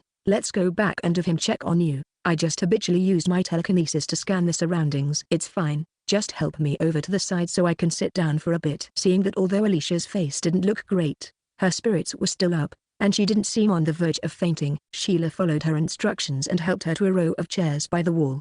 "You have no idea what I just saw. Hua's squad got beaten up so badly compared to them. We're actually pretty lucky," Alicia said to Sheila with a sigh. Sheila's eyes immediately lit up, and she perked up. Indeed, gossip can be a great motivator. Alicia detailed how Hua's squad got beaten, making Sheila shrink back a bit and exclaim, "Good thing we ran into Instructor Dudley. But at least Hua's squad's clothes didn't get torn. You wouldn't believe it, but our captain and the others had their clothes ripped, so they had to change into new combat uniforms." Su-43 asked the instructor, and he said they'd have to pay for the replacements out of pocket. "He said it hurt more than losing an arm," Sheila added, trying to lighten the mood with a joke. Alicia didn't find it funny at all. A custom combat uniform costs 10,000 credits. She'd be just as upset if it were her. Su-43's family was in business, and even though he chose a military career, being frugal was in his nature. So everyone enjoyed making harmless jokes about it. A short while later, Alicia noticed that Hua's squad was being escorted over by the instructor in charge. Although Mina Oli hadn't lost consciousness, she was clearly seriously injured and was being carried in a princess carry by the instructor, who was handling her very carefully. The other 4 boys in Hua's squad followed closely behind the instructor, all of them badly hurt. Gao Haitao was supporting Ninja King Ren Yuayu, who couldn't stand up straight, with his left hand while holding the bleeding head of Dean Atchison with his right. Hua Deli was limping, his face showing clear signs of pain. Alicia and Sheila stood up to greet them. Hua Deli only managed a bitter smile in response and didn't say anything. Dean Atchison, who was closest to Alicia, just shook his head, too exhausted to speak. Realizing they needed treatment and rest, Alicia didn't press further. So miserable, Sheila sighed. Turns out these field training exercises are just opportunities for the instructors to beat us up, Alicia quietly remarked. I was just wondering why the instructor in charge spared Gao Haitao. Now I understand. If he had been injured too, there wouldn't have been anyone to support the 2 seriously injured ones. These instructors have really dark hearts. The 2 girls, their spirits shaken, thought about their future life at the military academy. With over a dozen more field training exercises to come, their enthusiasm, briefly revived by the gossip, quickly faded. As Hua's squad was entering the treatment area, the 4 boys from Adam's group approached from the other side. They had indeed changed into new combat uniforms, looking completely refreshed. Even their previously wet hair was now clean and neat, leaving no trace of their earlier disheveled and injured state. Hebrew Adam's expression softened when he saw Alicia, but after noticing her pale face, he asked with some concern, "How are you feeling now?" "My head still hurts a bit, and my telekinetic energy has only recovered by about a fifth. But the instructor said that if I get a good night's sleep tonight, I'll be fine tomorrow," Alicia replied, pressing on her forehead, which was aching even more after her unintentional use of telekinesis earlier. Chapter 119, Whispering. Su 43, Sheila, and Tamaki, you 3 go get the nutritional supplements. Tino, you stay here and keep an eye on the situation with the other teams. Once we've set up the camp, you can come back, Hebrew Adam instructed, assigning tasks to everyone. After finishing his instructions, Hebrew Adam gestured to Alicia and pulled out a rainproof tarp from his backpack. Let's go find a spot to set up camp. Under normal circumstances, Alicia would prefer not to get too close to Hebrew Adam, but since the prince had already spoken, she couldn't refuse. She had no choice but to walk alongside him. Both of them under the tarp. The rain was heavy and the wind strong. The tarp could barely keep their heads dry, preventing the rain from hitting them directly, but most of their bodies were still getting soaked. Fortunately, their combat uniforms were waterproof, so the rain wasn't a major concern. Earlier, while in the medical pod, Alicia's previously drenched hair had dried. Despite the long day of activity, her bun was still tightly secured, with just a few stray strands falling loose. Although Alicia tried to maintain a distance of about 10 centimeters from Hebrew Adam, he didn't seem to notice. Whenever she moved away, he would unconsciously close the gap. Hebrew Adam was much taller than Alicia. At one point, without realizing it, he raised the tarp higher, causing Alicia to be drenched by the rain that hit her face and head. She was left speechless. The rain had been pouring for over 3 hours now, leaving puddles all around the camp area. Fortunately, the camp was on higher ground, preventing it from flooding. The 2 walked side by side in the heavy rain for a while before they found a suitable spot near the camp, close to the edge of the forest. The ground there was slightly elevated, free of standing water, and fairly level. After choosing the site, Hebrew Adam took out a capsule about the size of 2 fingers from his backpack and tossed it onto the chosen ground. The capsule split open, and a white substance rapidly expanded. In less than 50 seconds, a 30-square-meter capsule apartment had formed. 2 minutes later, the outer color of the capsule apartment had changed to blend perfectly with the surrounding environment. Due to the strong sea winds, they needed to secure the 4 corners of the inflatable capsule apartment to prevent it from being blown away. Alicia held up the tarp, standing on tiptoe to shield Hebrew Adam from the rain, while he used his foot to drive a 20-centimeter stake directly into the ground. Just as they finished securing the second stake, Alicia noticed a group of cadets emerging from the nearby forest, not far from the capsule apartment. This group consisted of 10 cadets, 9 of whom were mid-level Tier 4 warriors. The only exception was the boy being carried on the back of a black-clad instructor, who was a late-stage Tier 2 warrior, and Alicia could guess that he was telekinetic. The group of cadets looked even more disheveled than Hua's team, but they didn't appear to be seriously injured. Aside from the telekinetic, the others were moving freely and didn't seem to have any significant injuries. Seeing an outstanding pair of cadets setting up a capsule apartment, the 9 boys scrutinized the 2 of them closely. Hebrew Adam's obvious mid-level Tier 5 warrior aura shone like a bright lantern, drawing most of their attention to him. Even though young boys naturally have an interest in looking at beautiful girls, such a disheveled moment wasn't the right time to indulge in such tendencies. Boys with aspirations were more likely to focus on strong and powerful opponents in such situations. Given Hebrew Adam's status and abilities, he was undoubtedly a prime target among the first-year students. Every ambitious boy dreamed of defeating and surpassing him, so it's no surprise that many eyes were on him. At that moment, Sue 43 and the others came over with the nutritional supplements. They were also holding waterproof cloths, and their clean, neat appearance formed a stark contrast with the 10 disheveled cadets. It really was a sight to envy, causing both jealousy and resentment. That's the strongest team among the first-year students. Judging by the situation,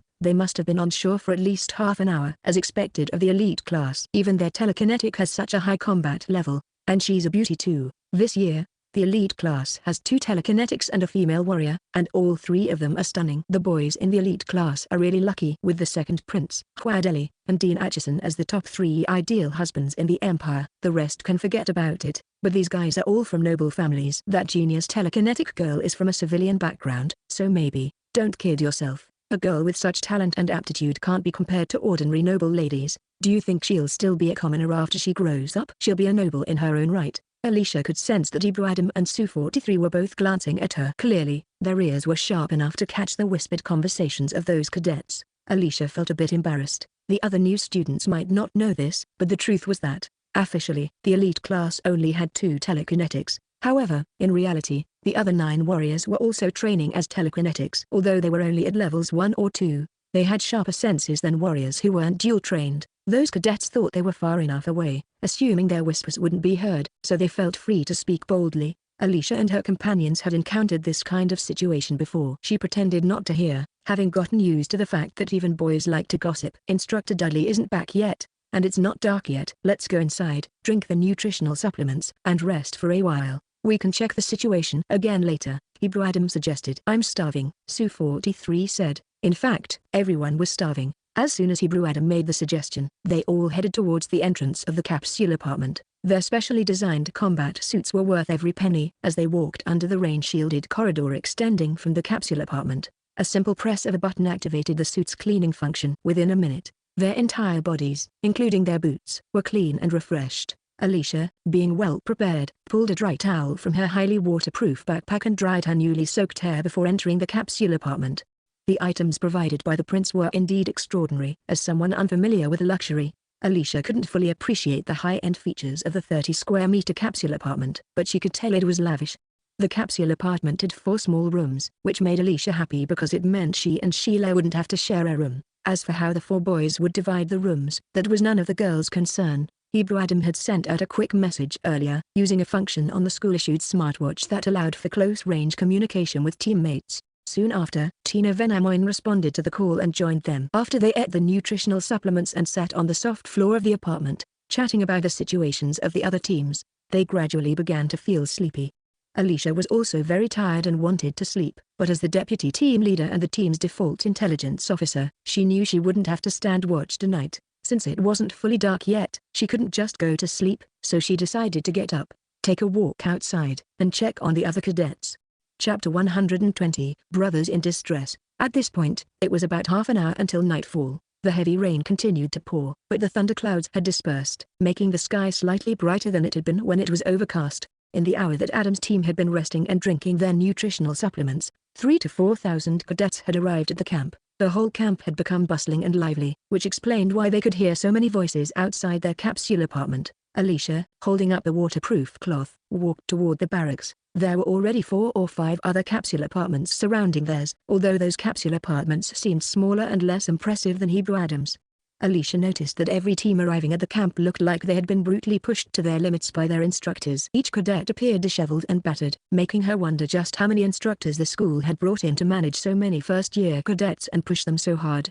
It seemed that due to the large number of new students or perhaps a shortage of treatment pods, the instructors had been less harsh on the later arriving cadets than they had been on the 2 teams from the elite class. Most of the cadets waiting in the courtyard for further instructions were uninjured. Those who were hurt tended to be the stronger captains and leaders of the teams, suffering only from minor injuries like bruises or cuts that could be quickly treated. Alicia spotted Dean Acheson and Gao Haitao setting up their capsule apartment not far away and walked over to them. "You seem to be in good shape. It looks like you've made significant progress this past month," Dean Acheson said. After receiving treatment, Dean Acheson looked much better, both physically and mentally, no longer resembling the pitiful state he had been in just an hour earlier when he was bleeding from the head and barely able to walk due to internal injuries. "I was carried by the captain for the second half of the sea journey, so I didn't do much," Alicia said, not minding at all to give some credit to Hebrew Adam for being such a capable leader. "But we did run into Instructor Dudley in the forest," Alicia sighed. This immediately drew sympathetic looks from Dean Acheson and Gao Haitao. "What did he do to you?" The combat suits of our 4 male teammates were shredded to rags. They had several stab wounds from short swords, with the captain being the most seriously injured. "I also exhausted my mental energy and passed out, lying in the treatment pod for an hour before waking up," Romani said lightly. "Although we didn't encounter Instructor Dudley, our situation wasn't much better. Our captain has a minor fracture in his shin and is still in treatment to avoid affecting tomorrow." Mina, on the other hand, had her thigh broken by a sea beast's bite while in the ocean. "We're not even sure if she'll be able to move tomorrow," Dean Acheson said, wearing an expression that showed their shared hardship. "Our elite class got the worst of it. The other groups didn't suffer as much." Gao Haitao also sighed. "At least we can be thankful our captain only has a fracture and not a full break. Otherwise, he wouldn't even be able to lead the team tomorrow." "Did you also encounter sea beasts?" "What kind?" Alicia asked. "They must have encountered either a high-level sea beast or a large group of them, considering how battered they were and how much later they arrived." Dean Acheson sighed and said, "2 fourth-tier sharp-beak sea beasts. We couldn't fully attack them in the water." Mina Ollie was bitten on the thigh by one of them. "Fortunately, our suits have good defensive capabilities, and she managed to knock out the 4th-tier sharp-beak sea beast with her telekinesis in time. She only ended up with a broken thigh. Otherwise, she might not have been able to save that leg." Romani sighed as well, realizing that Mina Ollie was likely the most severely injured cadet during this training exercise. But even though Mina Ollie was unlucky, in this era, losing a limb could be fixed by spending an hour or two in a treatment pod, followed by a good night's sleep with a treatment device. By the next day, the bones would mostly be healed, allowing for normal movement. However, even if the bones were mostly healed, it would still take time for the injured bones to fully grow and fuse back together to their original state. For at least 10 days, she would need to be careful not to exert too much force. If it were a normal situation, this would be easy to handle. But they were on the first day of a 3-day training exercise. As for tomorrow, everyone could guess that their task would involve climbing. Mina Ollie's current condition was quite problematic. Luckily, she had only fractured her thigh bone and not a joint. Otherwise, she wouldn't need to think twice and would have to withdraw from the training exercise. Alicia looked at him sympathetically. "No wonder you were close behind us at first. But then we couldn't even see you. We encountered a large group of sea beasts along the way and spent half an hour dealing with them. I was curious why it took so long for you to catch up." Later, 3 third-tier blood sand sea beasts showed up due to the smell of blood. "Fortunately, we ran fast. Otherwise, our situation wouldn't have been much better than yours." Dean Acheson forced a smile. "We struggled to reach the island only to be tortured by the instructor." Alicia patted his shoulder. "It's worth enduring the hardship for a nutritional supplement. If it weren't training, the instructors wouldn't have treated us this way. Instead, they would have sent us up the mountain to find our own dinner. Just think about how much worse it would be if we were exhausted and still had to do that." "That's what Instructor Dudley said," Dean Acheson said with a grim expression. "There are pitfalls everywhere." Alicia nodded. "Otherwise, we might still be running and hunting on the mountain. In fact, the instructors would prefer to send the elite class up the mountain to hunt if it weren't training heavily. After all, Hebrew Adam, Huadeli, Dean Acheson, Gao Haitao, and Su-43 were all extremely strong and would recover quickly after resting. Hunting wouldn't be a problem for them. But for the elite and regular cadets, it was uncertain. After swimming 50 to 60 nautical miles and then having to hunt for themselves would be truly brutal. "But you have it worse than us. We were tortured in the forest, and our captain felt that Instructor Dudley was too harsh and didn't dare to hand me over to him while I was unconscious." Later, Instructor Dudley admitted that handing over one's comrade to someone with an unclear stance was indeed a point deduction, Alicia said sympathetically.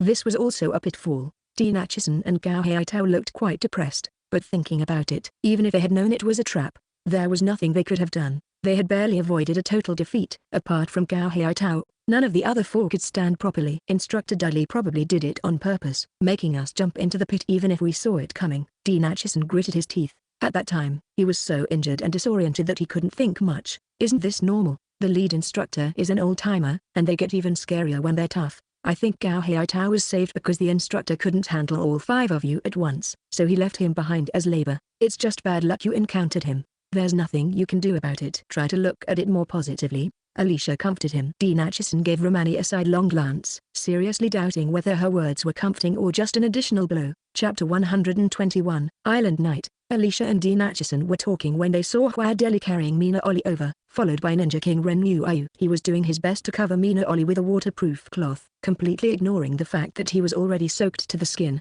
Alicia, Dean Acheson, and Gao Haitao all went up to meet them. "Mina, how are you?" Alicia asked. In the dim light, the girl's face looked pale, and she seemed very unwell. There was still a medical device attached to her thigh. "My thigh bone is injured, but I'll be able to walk by tomorrow morning," Mina Oli replied. Alicia glanced at Huadeli, who no longer looked as disheveled as before and seemed to carry Mina effortlessly. "Will tomorrow's mission affect your injury?" Alicia couldn't help but ask Huadeli. Huadeli looked at Alicia with some surprise. Given the girl's usual demeanor, this question could be considered as her showing concern for him. "It's fine. A bone crack is easier to treat than a fracture. Once it's healed, there are no after effects and nothing to worry about. The instructor definitely knows what he's doing," Huadeli replied with a bitter smile. Although Huadeli hadn't overheard Alicia and Dean Acheson's discussion, as a well-trained heir of a noble family, he would analyze things afterward. So, during his treatment, he had already figured out how cunning the instructor was and how they had been set up to gain some real experience. Alicia thought Huadeli was right. The instructors were tough on them, not just to knock them down a peg but, more importantly, to teach them lessons and help them gain practical combat experience, not to prevent them from participating in the training exercise. If someone had to quit early due to severe injuries, they wouldn't achieve the ultimate goal of the training. Now that Hua's team had gathered, and after a tiring day, everyone just wanted to rest, Alicia made a gesture to leave. "You all get some rest. I'll head back first. See you tomorrow." After speaking, Alicia turned to leave. The sky had darkened significantly, and it was about to get even darker. However, the heavy rain had lessened to a moderate shower. Through the rain, she vaguely saw several flying ships landing above the beach, so she stopped to take a closer look. Those cadets who didn't reach the island before dark must have failed this round. They'll lose a lot of credits during the review, Dean Acheson said as he looked in the same direction as Alicia. Alicia turned back to say something more to Dean Acheson but suddenly felt someone nearby looking at her with hostility. She tilted her head slightly and saw Oidan staring at her from a short distance. But as soon as she looked over, Oidan quickly looked away, their eyes just missing each other. Alicia's gaze swept past Oidan and returned to its original direction. Oidan now seemed to have become more reclusive, no longer eager to confront her. Alicia decided to temporarily set the matter aside. "That girl was giving you a strange look. Is she the one who tricked you into using that potion?" "She's your neighbor, right? Why does she seem to have such a grudge against you?"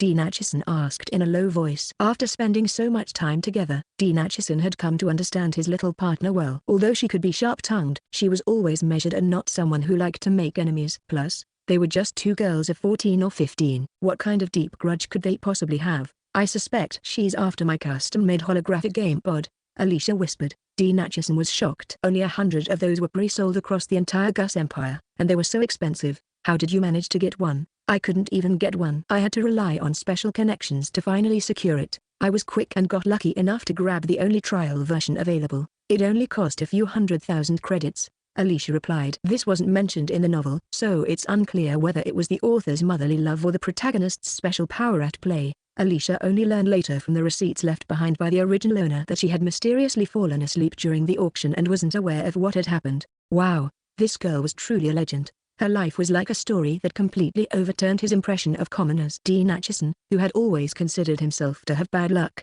didn't even feel like talking to her today. Alicia returned to her team's capsule apartment. After going out in the strong wind and heavy rain, she was soaked again. After cleaning herself up, she went into the living area. As soon as she entered, she saw Hebrew Adam sitting in the center of the hall, looking at her, which made her feel like he had been waiting for her all along. As she walked in further, Alicia noticed that Su-43 and the other three boys were sprawled out asleep in the hall. The most peculiar was Tamaki Kazia, who had rolled over to the edge of the hall and was sleeping against the wall. Alicia was truly amazed. Normally, these boys didn't display the roughness typical of military school students and retained a certain elegance, but after being completely exhausted, they revealed their true selves.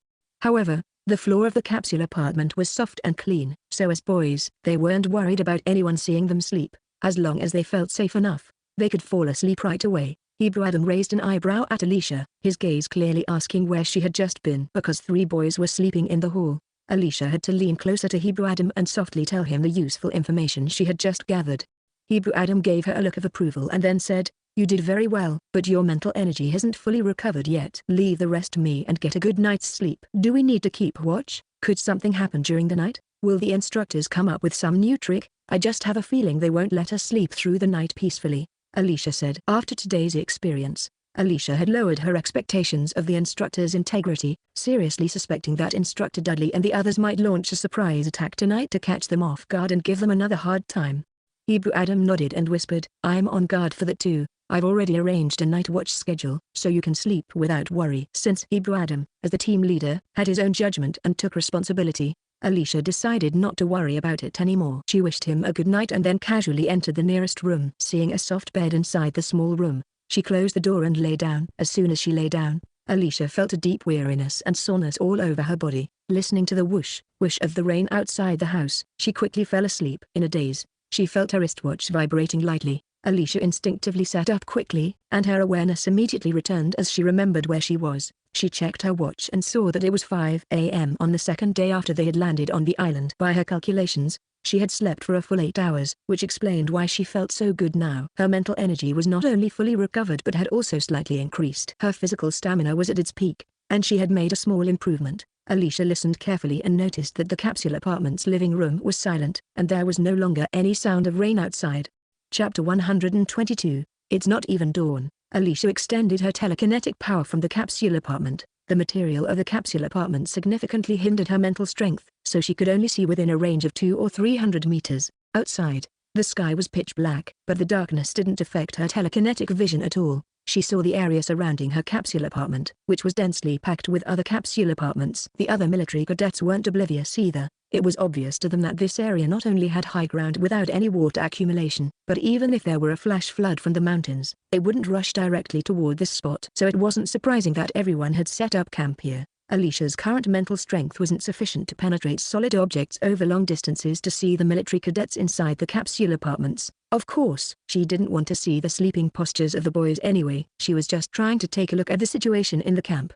The heavy rain that had fallen all afternoon and evening yesterday had stopped, and the entire camp was quiet, without a single person in sight. Clearly, everyone was still asleep. After all, daylight in the capital city wouldn't break until around 7 a.m., and since this place was only a few hundred kilometers away from the capital, the sunrise time was almost the same, so it was still very early, and the fact that the instructors hadn't come out yet was normal. But Alicia couldn't shake the feeling that something wasn't right, considering how the instructors loved to dig pits for them at every opportunity. It was hard to believe that they had allowed them to pass the night so peacefully. Alicia quietly walked out of the hall, noticing that Hebrew Adam was no longer in the hall, indicating he wasn't interested in sleeping there. Tina Venamoin was also gone, probably because he had kept watch with Hebrew Adam earlier and had gone to find a room to sleep in afterward. In the hall, only Su-43 and Tamaki Kezia were sleeping with their eyes closed in chairs. However, as soon as Alicia came out, Su-43 opened his eyes alertly and, seeing it was her, gave her a smile. It was clear that Su-43 and Tamaki Kezia were supposed to be on watch during this time, but Tamaki Kezia had likely fallen into a deep sleep, completely oblivious to Alicia's presence as she approached them. Alicia looked at Tamaki Kezia, thinking he must be a guy who really loved to sleep. Was there no activity during the night? Alicia asked Su-43 softly. No, I slept in the hall all night. Didn't see any instructors come for a sneak attack, and didn't hear any movement from the other cadets either, Su-43 replied quietly.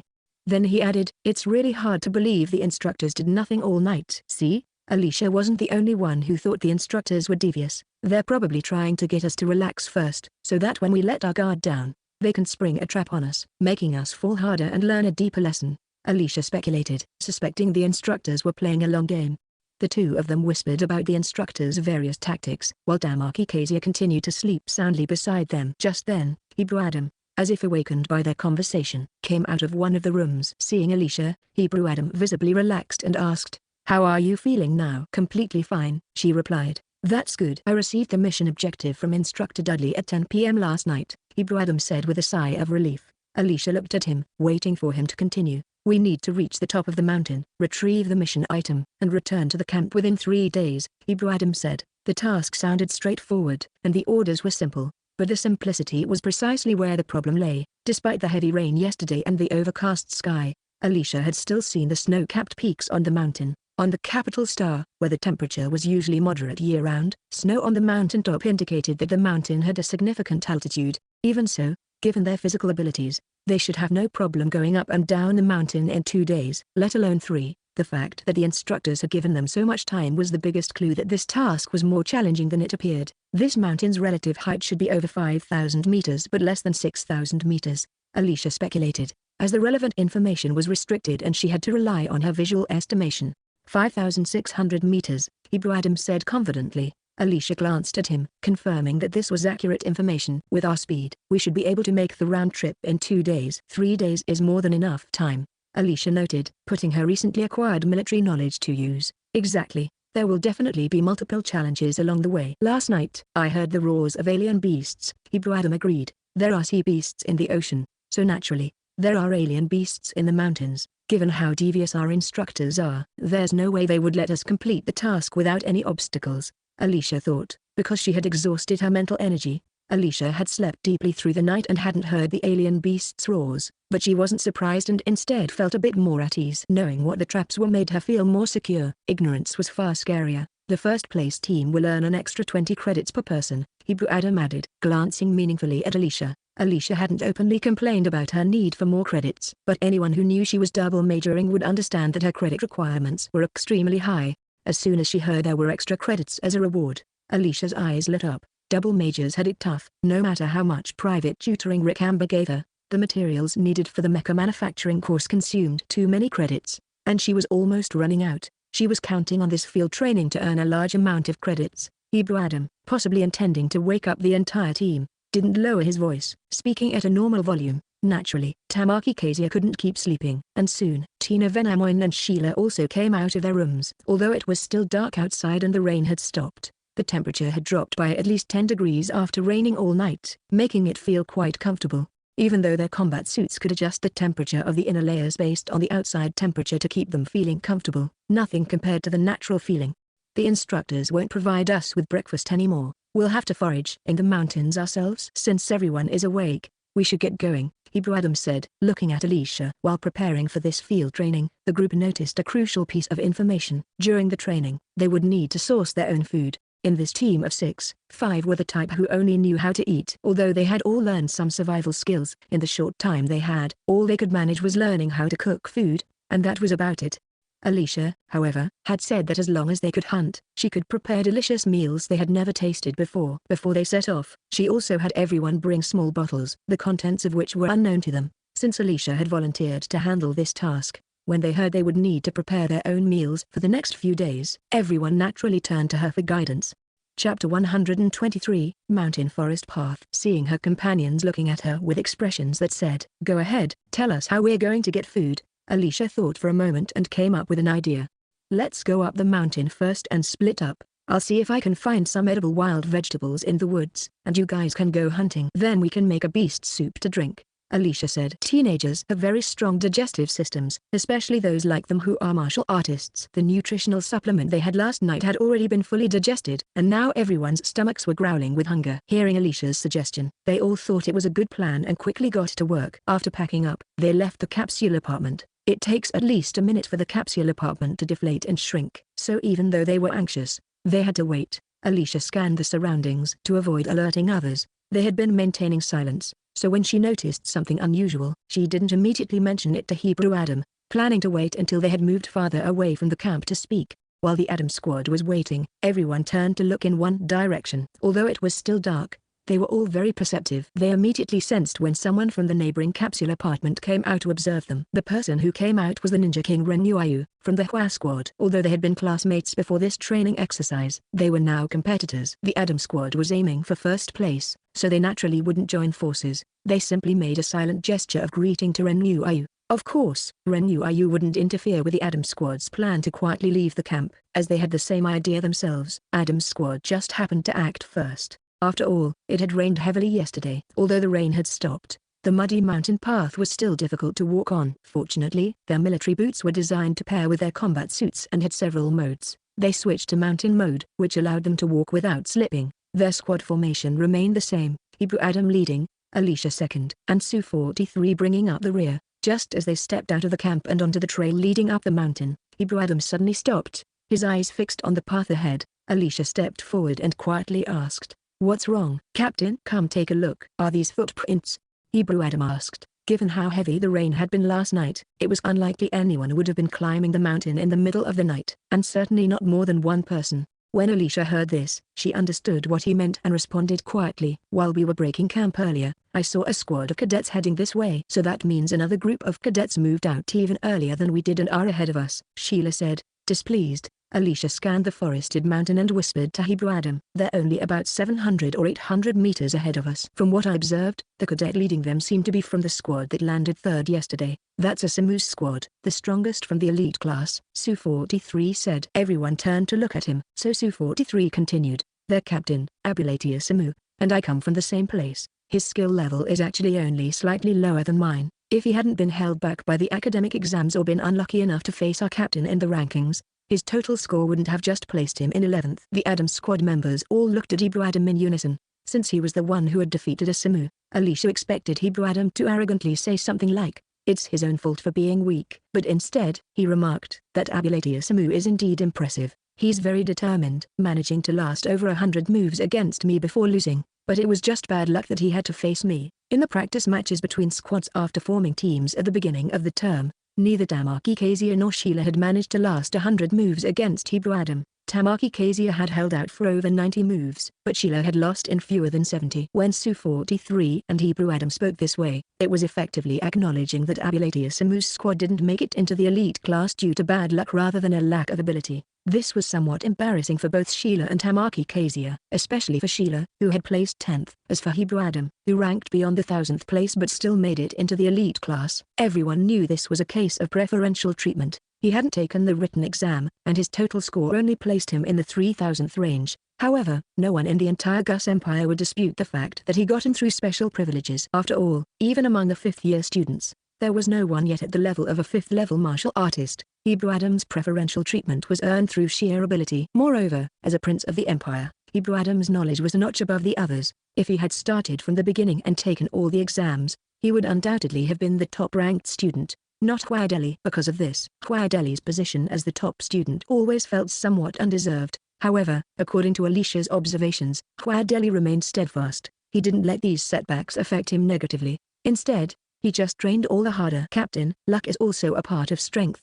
Alicia naturally wanted to speak up for her fellow female peer. After all, Sheila wasn't weak either. Despite being a noble lady, she trained diligently and was certainly deserving of her place in the elite class. You have a point, Hebrew Adam nodded thoughtfully. As they continued up the mountain, the path became increasingly rugged, and everyone fell silent, focusing on their steps. By this time, the sky was gradually lightening, and the scenery among the mountains and forests became clearer. From the terrain, it was evident that this island was purely formed by this mountain. Although the peak at the center of the island was only a little over 5,000 meters high, the part submerged in the sea extended down about 2,000 meters.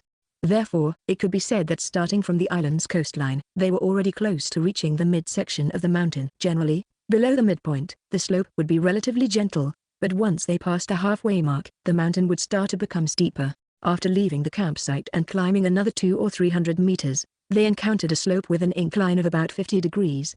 Such a steep slope, combined with the slippery conditions after the rain, would require an ordinary person to hunch over while climbing to avoid falling backward. However, for the members of Adam's team, this only meant they had to slow down a bit and be more cautious while walking. As the sky brightened enough for Alicia to clearly see the plants around her, she began picking tender leaves from the forest. She was well prepared, having brought a mesh bag from her backpack, and soon filled it with a large amount of leaves. Watching Alicia casually pick a full bag of tender leaves as she walked along, the rest of the group couldn't help but feel a bit envious. Although they had all learned about the edible plants of the Imperial Capital Star in class, it was only after Alicia picked them that they remembered. Oh, right, the instructor mentioned that this plant is edible. It was clear that if they were the ones searching for edible plants, they would have to take their time to carefully identify each one. They wouldn't be able to just pick them on the go without slowing down the team's pace like Alicia did. Chapter 124, Mountain Spring. There's a mountain stream about 500 meters ahead, which is a good place for us to take a break. You geese should go hunting and make sure to get enough for 2 meals. Sheila, help me gather some dry branches,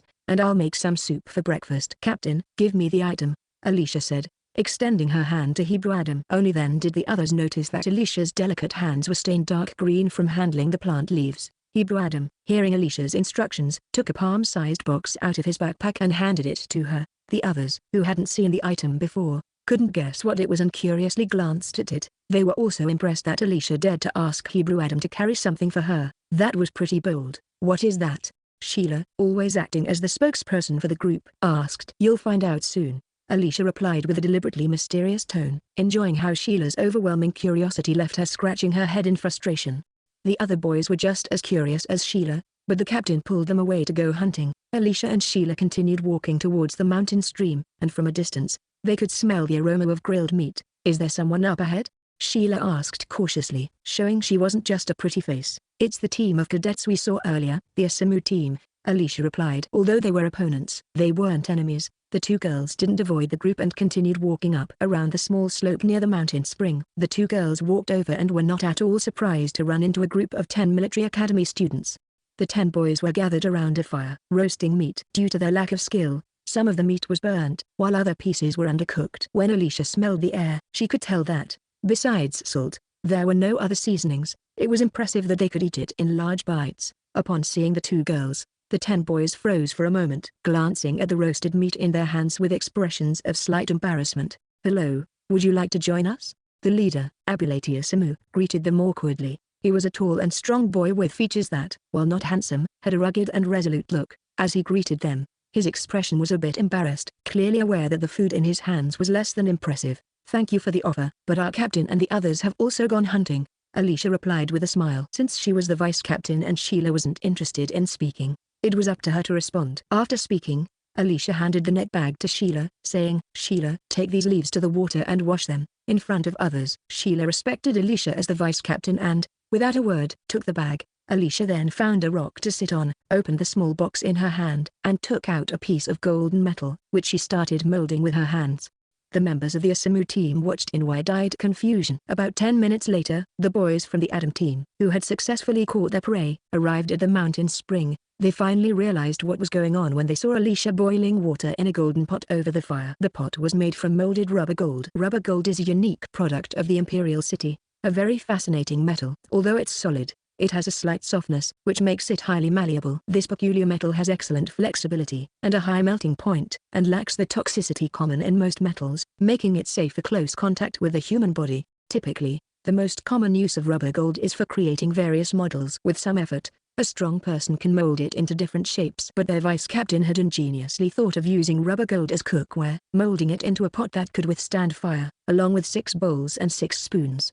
The realization dawned on everyone that rubber gold could be used in this way. Their vice captain was truly clever. Vice captain, I think I still have a piece of rubber gold left, Sue 43 said. You'll be able to use it in a moment, Alicia replied with a smile, her eyes shifting to the pile of prey. She really had foresight. The members of the Asamu team watched in disbelief as the other members of the Adam team, under Alicia's direction, quickly skinned, cleaned, and cut the prey into pieces before putting it into the pot. In less than 5 minutes, the air was filled with a completely different aroma from that of the roasted meat, a rich, savory scent. But that wasn't all. Alicia also added edible leaves to the meat soup and instructed someone to bring out small bottles and jars, sprinkling various seasonings into the soup. Soon, a mouth-watering fragrance wafted through the air. The Asamu team members suddenly felt that the roasted meat in their mouths was dry and tasteless, like chewing on wood, starkly contrasting with the rich aroma of the meat soup. Each of them felt they couldn't bear it any longer. They could no longer continue eating and threw away what they had in their hands, deciding to march on before they got even hungrier.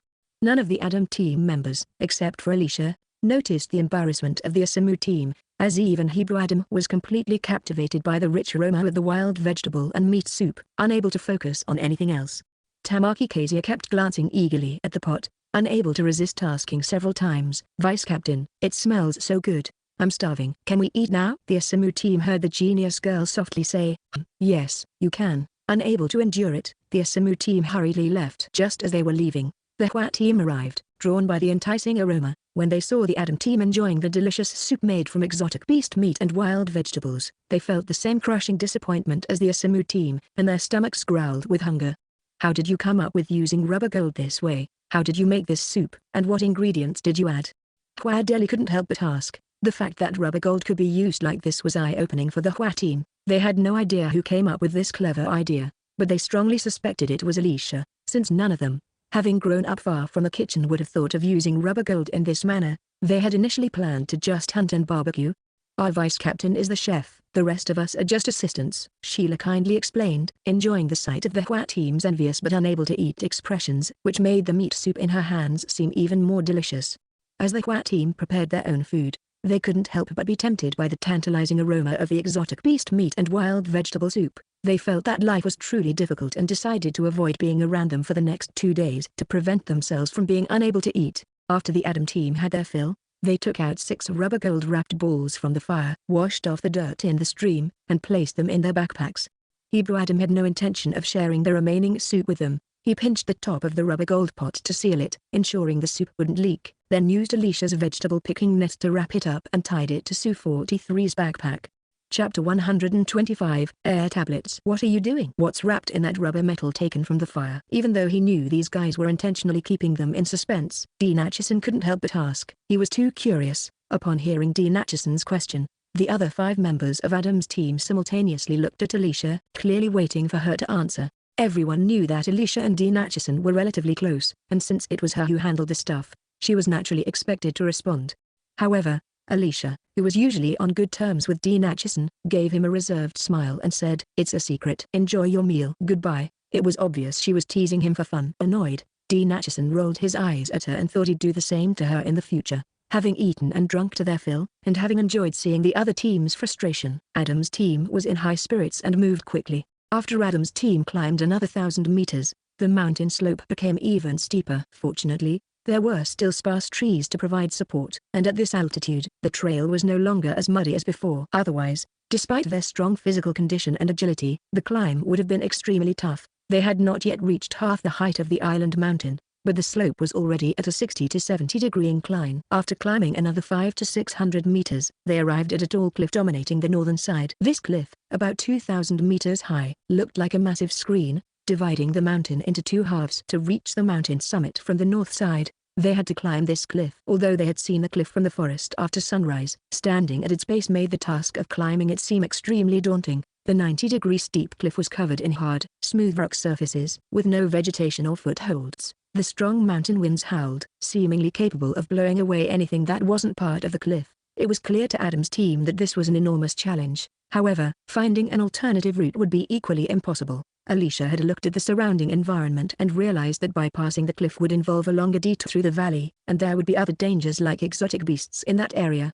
Their journey so far had been relatively fortunate, as they hadn't encountered any exotic beasts blocking their way. Adam's team saw the Asamu team, who had arrived at the cliff about 10 minutes earlier, having only climbed a little over 100 meters. This showed how slow their pace had been. The school had actually prepared for this, equipping them with parachutes. Adam's team took them out and equipped themselves without needing a command from the leader. "I'll go first. Alicia will follow. Sue will cover the rear, and Tino and Tamaki will protect Sheila. Everyone, be cautious," Hebrew Adam ordered. "Yes, Captain," the team responded in unison. Although it was their first training exercise, a month of coordination and their performance yesterday had given everyone a good sense of each other's abilities. Hebrew Adam and Sue 43 had the highest martial levels and overall combat strength. Alicia had strong mental abilities, allowing her to detect surrounding dangers earlier than the others and provide protection in critical moments. Therefore, Hebrew Adam personally safeguarded her to allow her to focus on scouting and defense. Hebrew Adam led the way, taking out climbing gloves from his backpack and switching his military boots to climbing mode. The others followed suit, and they used a climbing rope to connect all 6 team members. Hebrew Adam began climbing first. Alicia saw him scaling the hard cliff with the ease of a gecko, climbing steadily and calmly. Alicia followed closely behind Hebrew Adam as they climbed the cliff. The surface was extremely smooth, but their climbing boots and gloves adhered to the cliff face like suction cups, and the mountain wind sweeping past them posed no threat.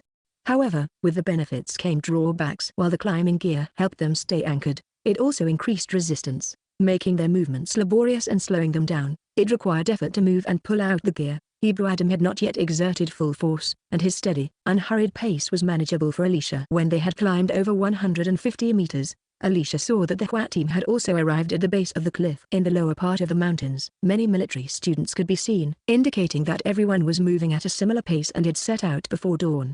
Climbing was extremely exhausting. Even with climbing tools, they were only aids. As they climbed higher, the mountain winds became stronger, and Alicia had to work hard to stabilize her body. Behind them was a vast sea of clouds at several thousand meters above the ground. Without protection, a fall would be fatal. In her previous life, climbing to such heights would have terrified Alicia, but now, with her skills and the safety gear on her boots and parachute, She felt no fear. If not for the need to hurry, she might have even enjoyed the view. It took over an hour for Adam's team to climb halfway up the cliff. At this point, Alicia began to feel that her hands and feet were not quite right. Her chest felt tight, and her breathing started to quicken.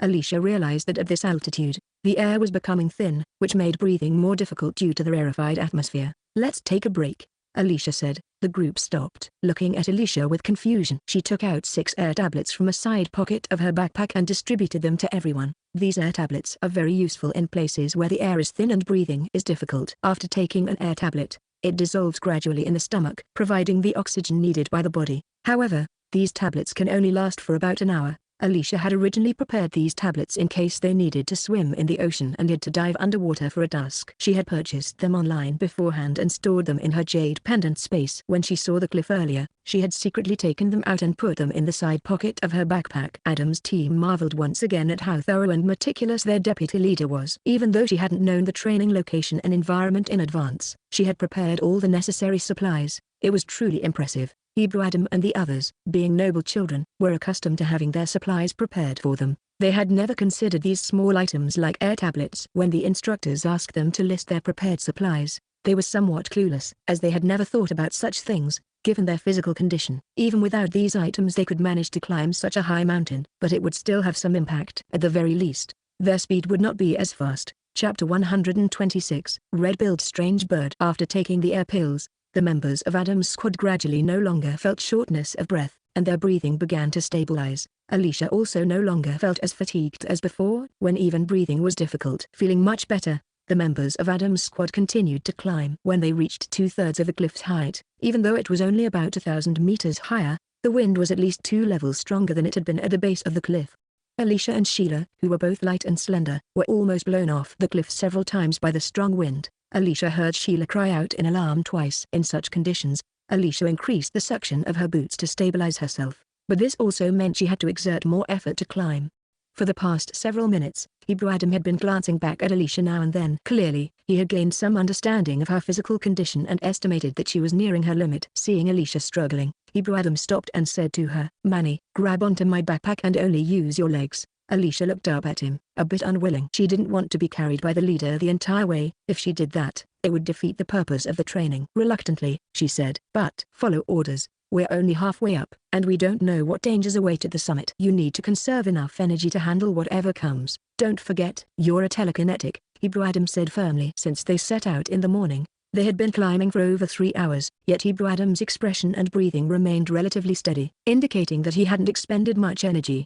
During missions, team members need to follow the captain's orders, and since Hebrew Adam had already issued a command, Alicia had no choice but to obey. She was also aware that if she hadn't been slowing them down, the Adam squad might have already caught up with the Asamu squad ahead of them. As it stood, the Asamu squad was only about 20 meters ahead of them in altitude. Alicia climbed up to Hebrew Adam's side, and as he turned slightly towards her, Alicia grabbed the top strap of his backpack, essentially becoming a large attachment to it. With this, most of Alicia's weight was now being carried by Hebrew Adam, and all she needed to do was keep herself steady against the strong winds and use her feet to lightly push off the cliff for additional support. Sure enough, Alicia had guessed correctly. It was her that had been holding the team back. Now, with Hebrew Adam effectively carrying another person, the team actually started climbing faster, and their teammates had no trouble keeping up. Gradually, Adam's squad caught up to the Asamu squad, but just as the two squads were within 6 or 7 meters of each other, Alicia's expression tightened, and she issued an urgent warning. "A large flock of red-beaked birds is diving down from the mountain top, 1 at the 4th tier, 25 at the 3rd tier, and hundreds at the 2nd tier. The red-beaked birds have long, hard beaks and are notorious for attacking groups of prey on mountain peaks or cliffs, causing them to fall to their deaths before feasting on them." As soon as the members of the Adam squad heard this, they quickly pulled long pitons from the outer pockets of their backpacks and punched them directly into the cliffside with their fists. They then secured themselves to the pitons with climbing ropes, switched their climbing boots to combat mode, and, facing the void with their backs against the cliff, drew their weapons and prepared for battle.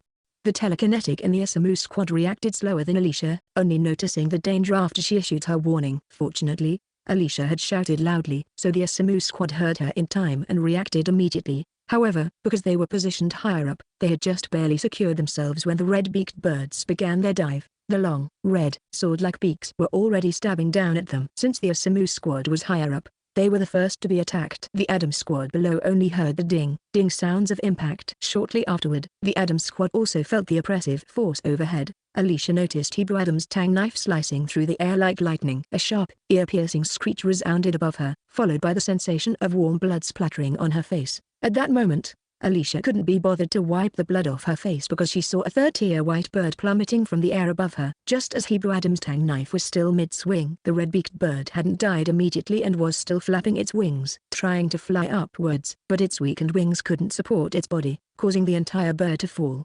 Alicia was once again convinced of the Academy's premeditation, because among the lessons they had studied this month was information about red-beaked birds. The red-beaked birds on Imperial Star had feathers as tough as metal, impervious to ordinary weapons. The only weak spot was their short necks. Hebrew Adam had managed to injure one with a single strike. Even though his tang knife was no ordinary blade, it also required him to have great strength and quick reflexes to slash the neck of a bird in mid-flight. At this point, the dense flock of red-beaked birds filled the sky in front of Alicia on the cliffside, making the cadets on the cliff seem like vulnerable prey.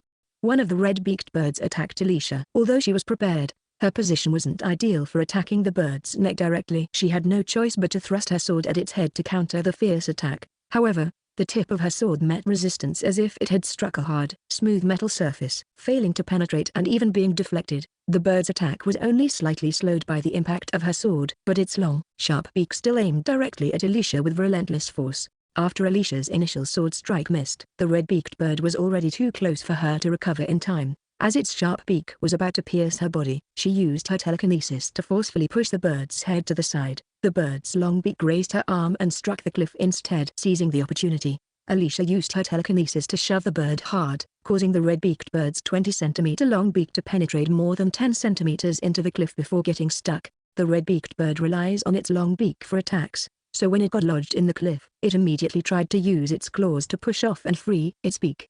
Alicia wasn't about to give it the chance. She swiftly lifted her sword and slashed the bird's neck. Blood splattered as the 3-meter wingspan bird's body suddenly went limp. Although it didn't die immediately, its flapping grew weaker until it finally went still. With half of its long beak still stuck in the cliff, the red-beaked bird's body hung down from the cliffside. Alicia shifted her position so that the bird's corpse covered most of her body, making it an ideal shield. Alicia thought that with this cover, she could kill the other birds without worry. However, to her surprise, once she took cover, it was as if the other red-beaked birds couldn't see her anymore. All their attacks were redirected toward her teammates, leaving her standing there alone, surrounded by the sounds of battle above and below. Suddenly, Alicia's eyes widened as she looked at the sky not far away. Chapter 127, Battle on the Cliff. Alicia originally thought that using the corpse of the red-beaked bird as a shield would allow her to easily deal with the other red-beaked birds. However, to her surprise, it seemed like the red-beaked birds couldn't see her at all and only attacked her teammates. In particular, Hebrew Adam, who had killed a red-beaked bird with a single strike, seemed to have drawn all their aggro. Two third-tier red-beaked birds,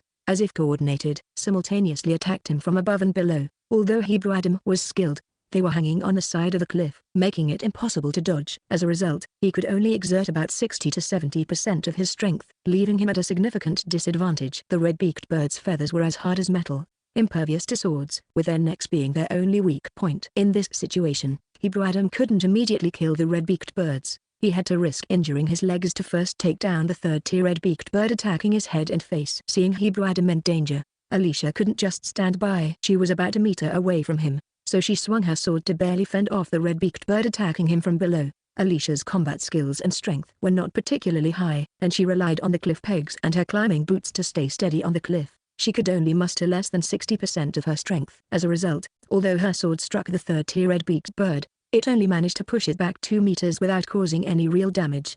However, this action drew the bird's aggro away from Hebrew Adam. The red-beaked bird that had been knocked back turned its attention from Hebrew Adam and began to attack Alicia instead. Just as before, the red-beaked bird thrust its long beak at her. Alicia intended to use the same tactic, waiting until the critical moment to use her telekinesis to nudge the third-tier red-beaked bird's beak aside, making it pierce the cliff instead. However, she didn't anticipate that this third-tier red-beaked bird would react so quickly. Before its beak could hit the cliff, it extended its claws. One grabbed Alicia, and the other braced against the cliff, halting its momentum. Alicia was unexpectedly caught by the bird. The claws of the third-tier red-beaked bird were large enough to grip Alicia's entire body. It felt as if 5 ropes were tightly binding her upper body. She could barely move her arms, and even breathing became difficult. Despite being in a dangerous situation, Alicia remained calm. She quickly used her telekinesis to form a short arrow and forcefully stabbed it into the red-beaked bird's brain. Then, she twisted it. The third-tier red-beaked bird first froze, then let out a sharp, sorrowful cry. It suddenly seemed to lose all its strength and plummeted straight down the cliff. Alicia exhaled deeply. The sensation of being gripped by the bird's claws was terrifying, but fortunately, she could save herself. While this method of killing the bird was swift and effective, it consumed 1/5 of her mental energy. Therefore, she couldn't afford to use this technique unless it was a life-threatening situation. However, given the current circumstances, they needed to quickly eliminate the red-beaked birds attacking them. If the battle dragged on, even if they avoided injury, their stamina would eventually run out. They still had to climb another 700 to 800 meters to reach the top of the cliff. The situation on the mountain was entirely unclear. They had no idea if there would be any dangers waiting above. If they exhausted too much of their stamina, they wouldn't be able to handle any unforeseen incidents. The slender and lightweight willow leaf sword in Alicia's hand couldn't inflict any damage on the red-beaked birds. Hanging on the cliff, she couldn't wield her long whip properly, so she drew 2 willow leaf throwing knives from her belt. Alicia controlled the telekinetically guided throwing knives, which streaked like silver flashes toward the nearest second-tier red-beaked bird. Before the bird could react, the knife slashed across its neck. Alicia clearly saw a bit of red staining the feathers on the bird's neck as the willow leaf knife returned to her. However, to her disappointment, the second-tier red-beaked bird, although crying out in pain, didn't fall but instead flapped its wings and flew diagonally upwards. Alicia felt a bit discouraged. Perhaps her telekinesis level wasn't high enough, making the force behind the flying knife insufficient to kill the second-tier red-beaked bird outright. It only managed to injure it. However, she quickly regained her resolve. At least she had wounded the bird, and the willow leaf throwing knife could specifically target the red-beaked bird's neck. Moreover, this technique only consumed a small percentage of her mental energy, allowing her to continue for dozens more rounds if necessary. The neck is the fatal weakness of the red-beaked birds. After being injured in this critical area, the more severely wounded red-beaked birds fell downward, while the less injured ones flew away into the sky. Although Alicia's willow leaf throwing knives couldn't kill a single red-beaked bird, once all the surrounding red-beaked birds had their necks slashed by her, they either fell or flew away in fear. Little Alicia's physical abilities are so poor. I didn't expect her telekinesis to be so formidable. One instructor marveled. At an altitude of 1,000 meters from the cliff, a stealth warship hovered with several instructors observing the battle. One instructor couldn't help but express his astonishment. In the video, before the red-beaked birds could even reach the cliff face, a silver flash appeared. After the flash, one by one, the red-beaked birds either fell from the sky or flew away erratically. As seasoned combat instructors, they immediately understood what was happening. Actually, she's not handling it well. Her skill usage is too raw, and the damage is too low. With excessive consumption of mental energy, Instructor Dudley commented, clearly dissatisfied. Are you done? Whether it's yesterday or today, the elite class cadets are leading and performing exceptionally well, with the second prince showing outstanding performance. And yet, you're still nitpicking. Are you just looking for flaws even when there are none? Or are you trying to provoke us with your feigned modesty? Some instructors were fed up with Dudley's attitude, criticizing him for being insincere despite having talented students under his wing. On the cliff's sheer face, the new students of Xuangu were unaware that their instructors had time to watch the drama and bicker. They were sweating nervously from the intense battle. Hebrew Adam found a method to deal with the red-beaked birds almost simultaneously with Alicia. Although his tang blade couldn't pierce through the birds' feathers to directly injure them when he struck the red-beaked birds' wings with great force, they didn't bleed. But the birds appeared to suffer internal injuries. If they didn't fall due to the weakness in their wings, they would fly away erratically. This approach to combat was similar to Alicia's method, but more of the red-beaked birds that fell under Hebrew Adam's attacks fell rather than flew away. With this practical experience, the other members of Adam's team learned to replicate Hebrew Adam's tactics. However, their combat ability was not as high as Hebrew Adam's, so they couldn't inflict significant internal injuries with a single strike. As a result, their lighter attacks failed to scare the birds away, causing them to become enraged and attack more viciously. Those red-beaked birds that were provoked and attacked Adam's team would be dealt with by Alicia, who used her telekinesis throwing knives to slash their necks. As a result, the birds either fell or flew away in fright. Chapter 128. 2 Lives. Well, Dudley, you don't know how lucky you are to become the elite class instructor this time. There's one monstrous second prince, a monstrous telepath, and on top of that, the young masters and mistresses from the Atchison, Huada, and Ollie families. TSK. Such once-in-a-century geniuses have all gathered this year, and they all ended up in your hands. It makes people so envious that they want to beat you up. Rumor has it that this student, Alicia, grew up on a third-tier fringe planet and is an orphan. Such talent was hidden for so long. I wonder what kind of instructors are at the intermediate academy she attended. They didn't grab such a big achievement. Didn't anyone notice? This child is definitely someone with a plan. At such a young age, being able to keep a low profile and hide her talents is real intelligence. Fortunately, her talents were only revealed during our testing at Xuangu. Otherwise, who knows what would have happened to an orphan with no protection. From what I've seen in these past few days, Alicia's temperament is really very steady, much more mature than the average 15 or 16-year-old. Don't underestimate Alicia's background. Although she's an orphan, don't forget that she's still a minor and must have guardians. Her two guardians are her mentor and a military bigwig from that fringe planet. This couple isn't after empty fame, so they've been protecting her well. I see. It seems that she's quite lucky to have guardians who look out for her. Actually, most of you know her male guardian, Instructor Dudley said. This rough crowd, who are more interested in violence and cultivation than gossip, didn't know much about Alicia's unusual background. Who? Several instructors asked curiously. Lin Chengfeng. After that incident, there's been no news of him. I thought he'd been sidelined by his family. How did he end up in the military on a fringe planet? Don't forget, Lin Chengfeng was injured and couldn't cultivate anymore, and his skills were declining. Going to the fringe planet was his chance to find a foothold. The military leaders there are usually only level 5 warriors. Rumor has it that shortly after his incident, he was expelled from the Lin family for refusing to marry. No wonder there's been no news of him for years. Thinking back to then, he was so full of himself. I still hadn't had my revenge on him. I saw Lin Chengfeng a few months ago. He's now a mid-level 6th grade warrior. If he's made a name for himself in that kind of place, you might not be able to beat him, Instructor Dudley said with a complicated expression. The reason he was able to rise after that incident was that he effectively signed a contract of servitude. Unless there are special circumstances, he has to stay as an instructor at Xuangu First Military Academy for the foreseeable future. The other instructors were aware of his situation, so whenever this topic came up, it seemed like everyone forgot he was also a victim. Ah.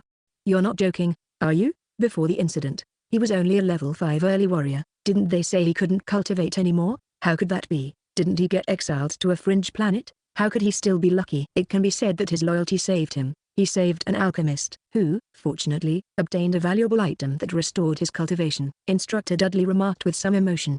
The other instructors fell silent. That guy was suppressed and fell into that kind of situation because of his loyalty. Yet, unexpectedly, his loyalty gave him a new lease on life. It's hard to say what's better or worse. He's really lucky. Those who had the same incident with him back then, some had their cultivation stagnate, and some had their cultivation regress by 1 or 2 major levels. Not good. The telepath from Team Asamu is in danger. Instructor Liu has already gone out. He's very worried about Team Asamu. While the instructors chatted casually near the cliff, the cadets on the cliff fought desperately. It was truly 2 different kinds of life. The telepath from Team Asamu was in a very unfortunate situation. He had been targeted by a 4th grade red-mouthed strange bird, possibly because, among them, he appeared to be the one with the lowest cultivation level in this area. This telepath was a level 2 late-stage warrior, but his telepath level was mid-4th grade. Apart from Alicia and Mina Oli, he was the strongest telepath among the first-year students. However, against a 4th grade red-mouthed strange bird, his telepath skills couldn't inflict any damage. His teammates couldn't break free to help him. To avoid the bird's attacks, he accidentally fell off the cliff and was hanging in the air from the climbing rope, making him an even more obvious target. The 4th grade red-mouthed strange bird swooped down, quickly making a turn in midair, and attacked the boy again. The boy swung his long sword, but the bird completely ignored his attack and grabbed him with its claws, attempting to carry him upward. The members of Team Asamu were all connected by climbing ropes. When the 4th grade red-mouthed strange bird grabbed the telepath and pulled, the boy's teammates reacted swiftly and managed to withstand the bird's pulling force. The climbing ropes they were using proved their worth, holding firm and not snapping. However, their situation was still dire. The telepath boy was held by the bird's claws, and despite a strong tug, the bird couldn't pull him up. The bird flapped its wings violently, trying to use greater force to lift its prey into the air. During the second pull, the 2 boys closest to the telepath could no longer hold on and were pulled away from the cliff, hanging in midair. The struggle then fell to the next pair of boys, who were laboriously trying to resist the pulling force. However, the 4th grade red-mouthed strange bird stayed out of the range of the other team members' sword attacks. Despite their anxious attempts, they had no way to reach it. What's worse, the bird continued flapping its wings, preparing to exert more force to pull again. If this continued, and if the others didn't give up on these 3 people, the entire Team Asamu would be pulled into the air. But it was clear they wouldn't abandon their teammates. So Team Asamu was in a dangerous situation. Although they knew that being pulled into the air would not be life-threatening due to their equipment and the instructors hiding nearby ready to rescue them, this would still mean a failure for Team Asamu in this exercise. For these boys, this was a very distressing outcome. Even though they were competitors and had never spoken, Alicia, who admired this team and was within range of her telepathic attacks, decided to act. Just as the fourth-grade red-mouthed strange bird was trying to pull up the remaining 2 team members who had been torn from the cliff, it suddenly let out a long cry, as if it had been attacked. The telepath boy seized the opportunity to struggle vigorously and fell from the bird's claws. Chapter 129. Backlash. The fourth-grade red-mouthed strange bird was out of their attack range, and the only team member in Team Asemu who could attack from a distance had been captured by it. Team Asemu found themselves momentarily helpless. The team leader, Abulati Asemu, made a desperate move by hurling his large blade at the fourth-grade red-mouthed strange bird. The blade, cutting through the air, struck the bird's abdomen, but caused no damage, instead enraging it further. Just as the bird was about to pull the members away from the cliff and into the air, it suddenly paused and emitted a sharp cry. Seizing the opportunity, the telepath managed to free himself from the bird's claws. The 5 boys who had been pulled away from the cliff were forcefully swung back towards the cliff due to the tension of the climbing ropes. Although this collision wouldn't cause severe injuries, it was still quite painful. Fortunately,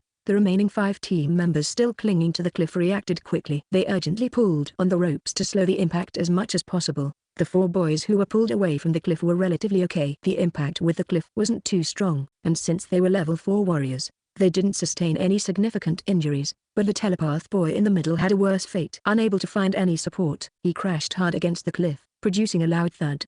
Not only did Team Asemu feel the pain, but even Team Adam felt sympathetic, thinking that if it had been a direct hit, his nose might have been broken. However, no one had the luxury to look up at the telepath's condition because at that moment, the fourth-grade red-mouthed strange bird, after letting out 2 screeches and seemingly becoming disoriented like it was drunk, flapped its wings in a desperate attempt to fly upward but ended up flying erratically downward. It was then pushed a few times by some unseen force and landed in front of Hebrew Adam. Seizing this rare opportunity, Hebrew Adam immediately struck with his blade, landing a solid blow to the red-mouthed strange bird's neck. Though no blood splattered, Hebrew Adam's strike was so powerful that Alicia suspected the bird's neck might have been broken. The bird couldn't even make a sound and fell like a stone. At this point, the remaining red-mouthed strange birds around Team Adam had either been killed or fled, leaving no bird staring to challenge them.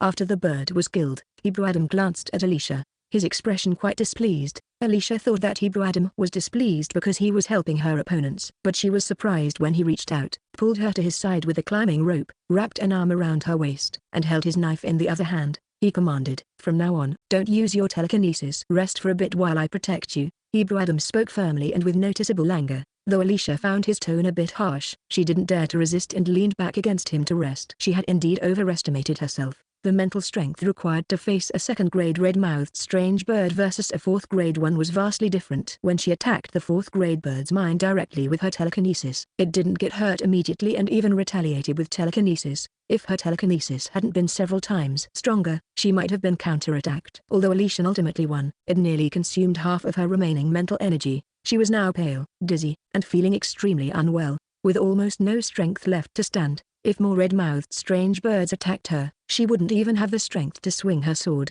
Her low cultivation level was a significant drawback, making her as fragile as Lindai, which was quite difficult to endure. Hebrew Adam likely realized this and pulled her to his side, holding her in place so she could rest. Naturally, Alicia would not refuse Hebrew Adam's help at this moment. This was not the time for pretense. By staying close to Hebrew Adam, she could avoid further attacks from the red-mouthed strange birds. Although many red-mouthed strange birds were attacking, there were also quite a few cadets on the cliff. After more than half an hour of fighting, many of the red-mouthed strange birds were killed. Before the leading fourth-grade red-mouthed strange bird was killed, the morale of the attacking birds had already begun to wane. Therefore, once the leader was dead, the red-mouthed strange birds surrounding Team Adam and Team Asemu scattered quickly. Although there were still some red-mouthed strange birds elsewhere, they gradually flew away, and after 10 minutes, all of them had disappeared. Everyone clung to the cliff, panting. Fighting in such a place was truly torturous. Standing there as a stationary target was bad enough, but being unable to exert any force while suspended in midair was even more uncomfortable. After the battle, although Team Adam had consumed a lot of energy, everyone except Alicia was not injured. After resting for more than 10 minutes, they had recovered a lot of their strength. Hebrew Adam then ordered everyone to continue climbing upward. Alicia had once again become Hebrew Adam's backpack accessory. She found a bit of dark humor in the situation, thinking that if it weren't for the backpacks separating them, she'd be directly carried by the prince, which would be extremely awkward given the gender differences.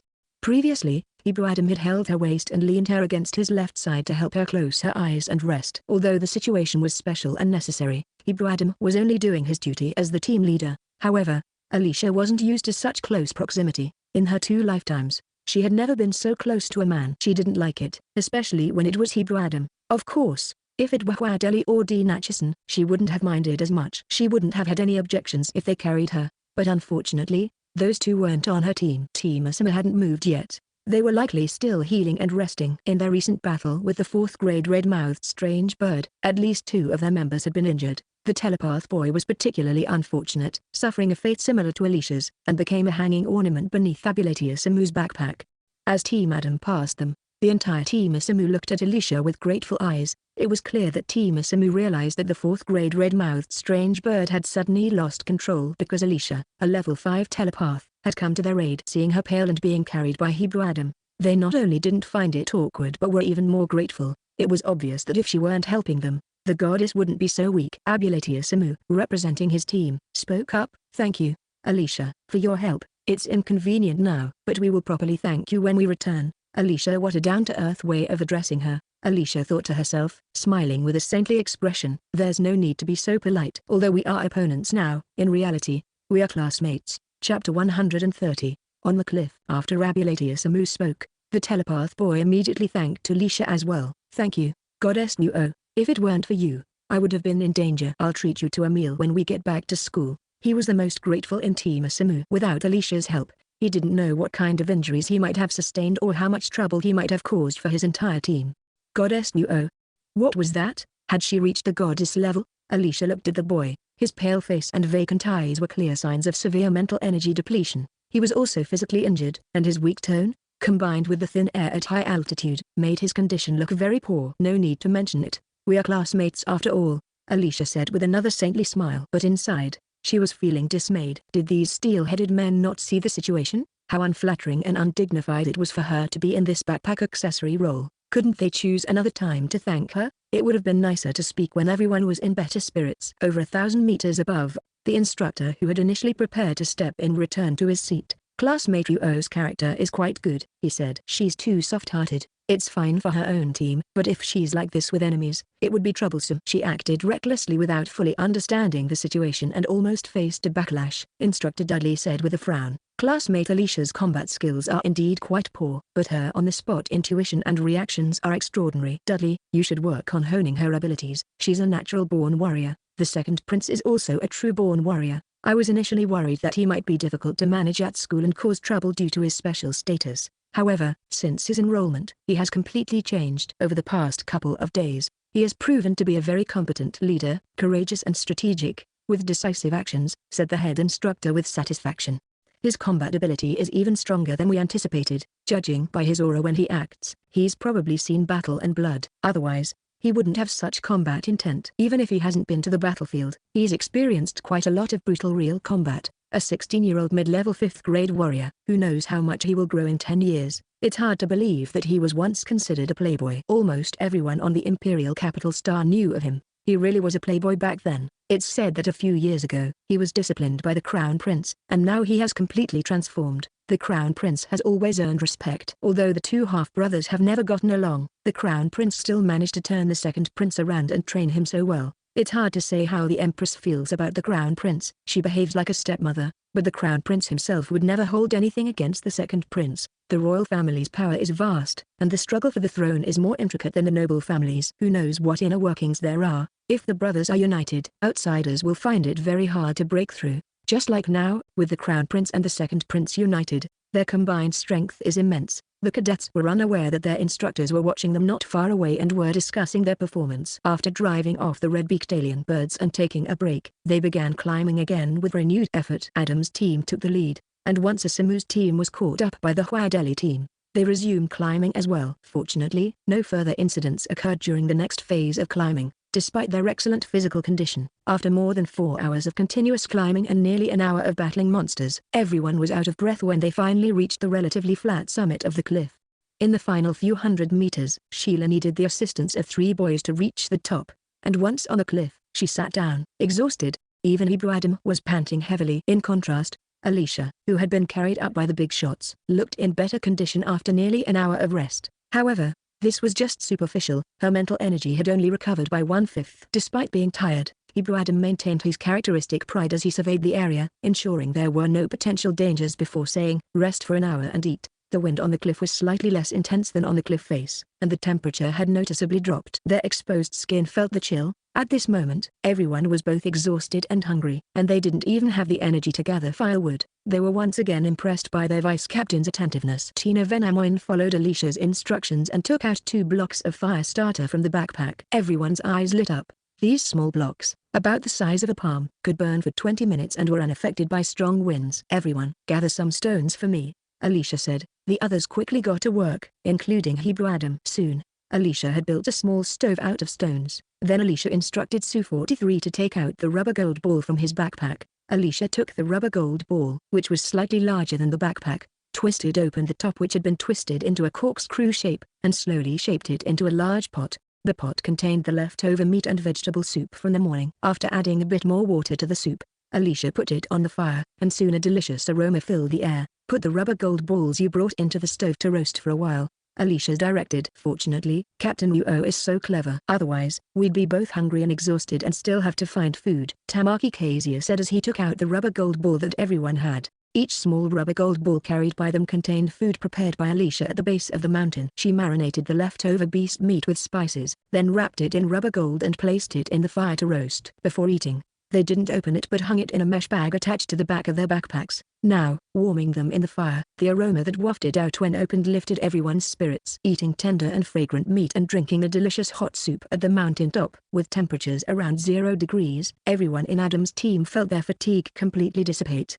"This is really delicious. I've never had beast meat prepared this way before." "Captain Uo, you're so smart to make such tasty food," Tamaki Kazia said happily, his mouth sweet as he enjoyed the meal. Initially, everyone thought that Tamaki Kazia, with his baby face, was somewhat shy and introverted. It wasn't until this morning that they realized he was a hidden foodie, with his eyes lighting up at Alicia's innovative food preparation and continuously asking questions.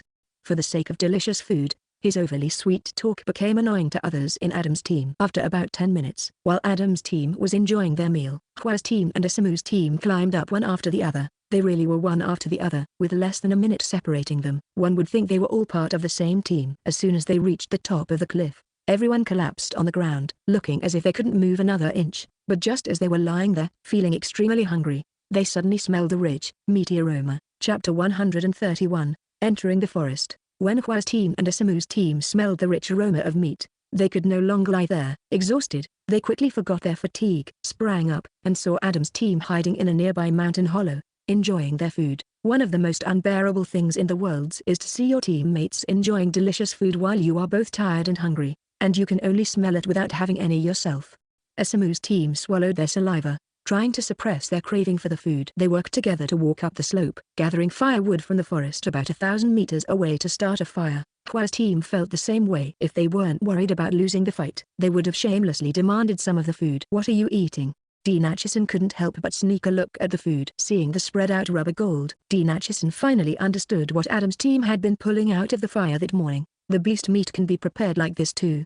Hwa's team was also amazed. Realizing that it wasn't too difficult, they decided they wouldn't forget to bring rubber gold for their next training exercise. Asamu's team and Hwa's team quickly set up their respective campfires. Alicia looked at the two teams. Everyone was quite smart. They had brought food for lunch when they prepared breakfast at the base. However, they had only brought dry, roasted meat. Re-roasting it over the fire didn't improve its taste much, especially when they were both exhausted and hungry. Therefore, the tender, juicy meat chunks and the fragrant wild vegetable and beast meat soup from Adam's team were particularly tempting. Alicia waved to Mina Ollie. Mina Ollie hesitated for a second but then left her team and came over. She took a big sip of the hot soup Alicia handed her, and her pale face gradually regained some color. Without asking, Alicia could tell that Mina Ollie was also suffering from overexertion of her mental energy. It was evident that Mina Ollie had expended a lot of energy during the fight with the red-beaked alien bird. Earlier, Mina Ollie had been carried up the mountain by Hwadeli, and the distance had to have been considerable, or Hwadeli wouldn't have been so exhausted.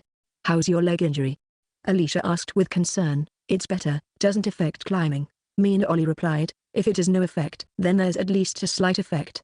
Alicia knew Mina Ollie's stubborn nature and didn't press the matter further. Teenagers around 15 or 16 years old have vigorous vitality and strong recovery abilities. After Adam's team had eaten their fill and restored most of their energy, They packed up the remaining food and continued their climb. Hua's team and Asamu's team were just starting to chew on the dry, cold beast meat, watching enviously as Adam's team's figures disappeared from sight. Of course, the focus was on the net pouch on Su-43's backpack, but Adam's team was quite ruthless and refused to look back. After climbing the sheer cliff, they had reached about 2/3 of the way up the mountain. The slope beyond the cliff top was gentler compared to the middle of the mountain, with only a gradient of about 50 to 60 degrees. They would soon enter the mountain forest after climbing another 1,000 meters, and exiting the forest would bring them to the end of the glacier. Beyond that was the snow peak at the highest point. Although the remaining distance didn't seem far, no one thought that the remaining mountain path would be easier than the previous ones. They stayed highly alert, keeping a watchful eye and ear for any potential threats. The team formation remained the same.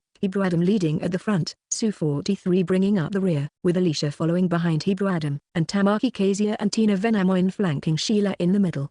Because their progress was smooth, Adam's team quickly reached the edge of the forest. The wind on the high mountain was strong, so the forest had deep-rooted, short, and sturdy trees with small, resilient leaves. Although it was a forest, the light within was quite sufficient, and there were no old, accumulated leaves on the ground, likely all blown away by the gale. Alicia looked at the dark green forest and thought to herself that the color at the forest was rather unsettling. Adam's team carefully entered the forest. The main concern in such a forest was the possibility of a surprise attack from beasts. However, with their large numbers, they weren't too worried, just cautious and careful. But after walking over 1,000 meters into the forest, Alicia began to sense something unusual. She recalled the typical appearance of forests from her memory and suddenly stopped, carefully observing the surrounding trees and ground. "What's wrong? Did you notice something?"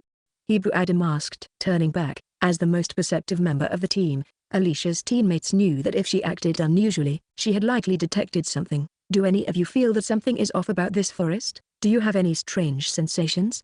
Alicia continued moving forward, though her pace was slow as she remained attentive to her surroundings. Her teammates fell silent for a moment. It was clear that they all felt something unusual, but they couldn't pinpoint what it was. "Tell me what you're feeling," Alicia urged. Since she wasn't familiar with the typical state of forests on Emperor Star, she wanted to confirm her suspicions from other perspectives. "It's too quiet," Sheila said. "There are no traces left by beasts, and there's no scent of beasts around," Hebrew Adam said with certainty. "It's not unusual for a forest to lack beasts. This area is small and separated from other regions by cliffs, so it's not likely to have many beasts," Su-43 said, not entirely agreeing with Hebrew Adam's concern. "But I also feel a bit uneasy. I just can't pinpoint what's wrong. If a forest doesn't have any beasts, that's not surprising, but if there are no other small animals either, wouldn't that be unusual?"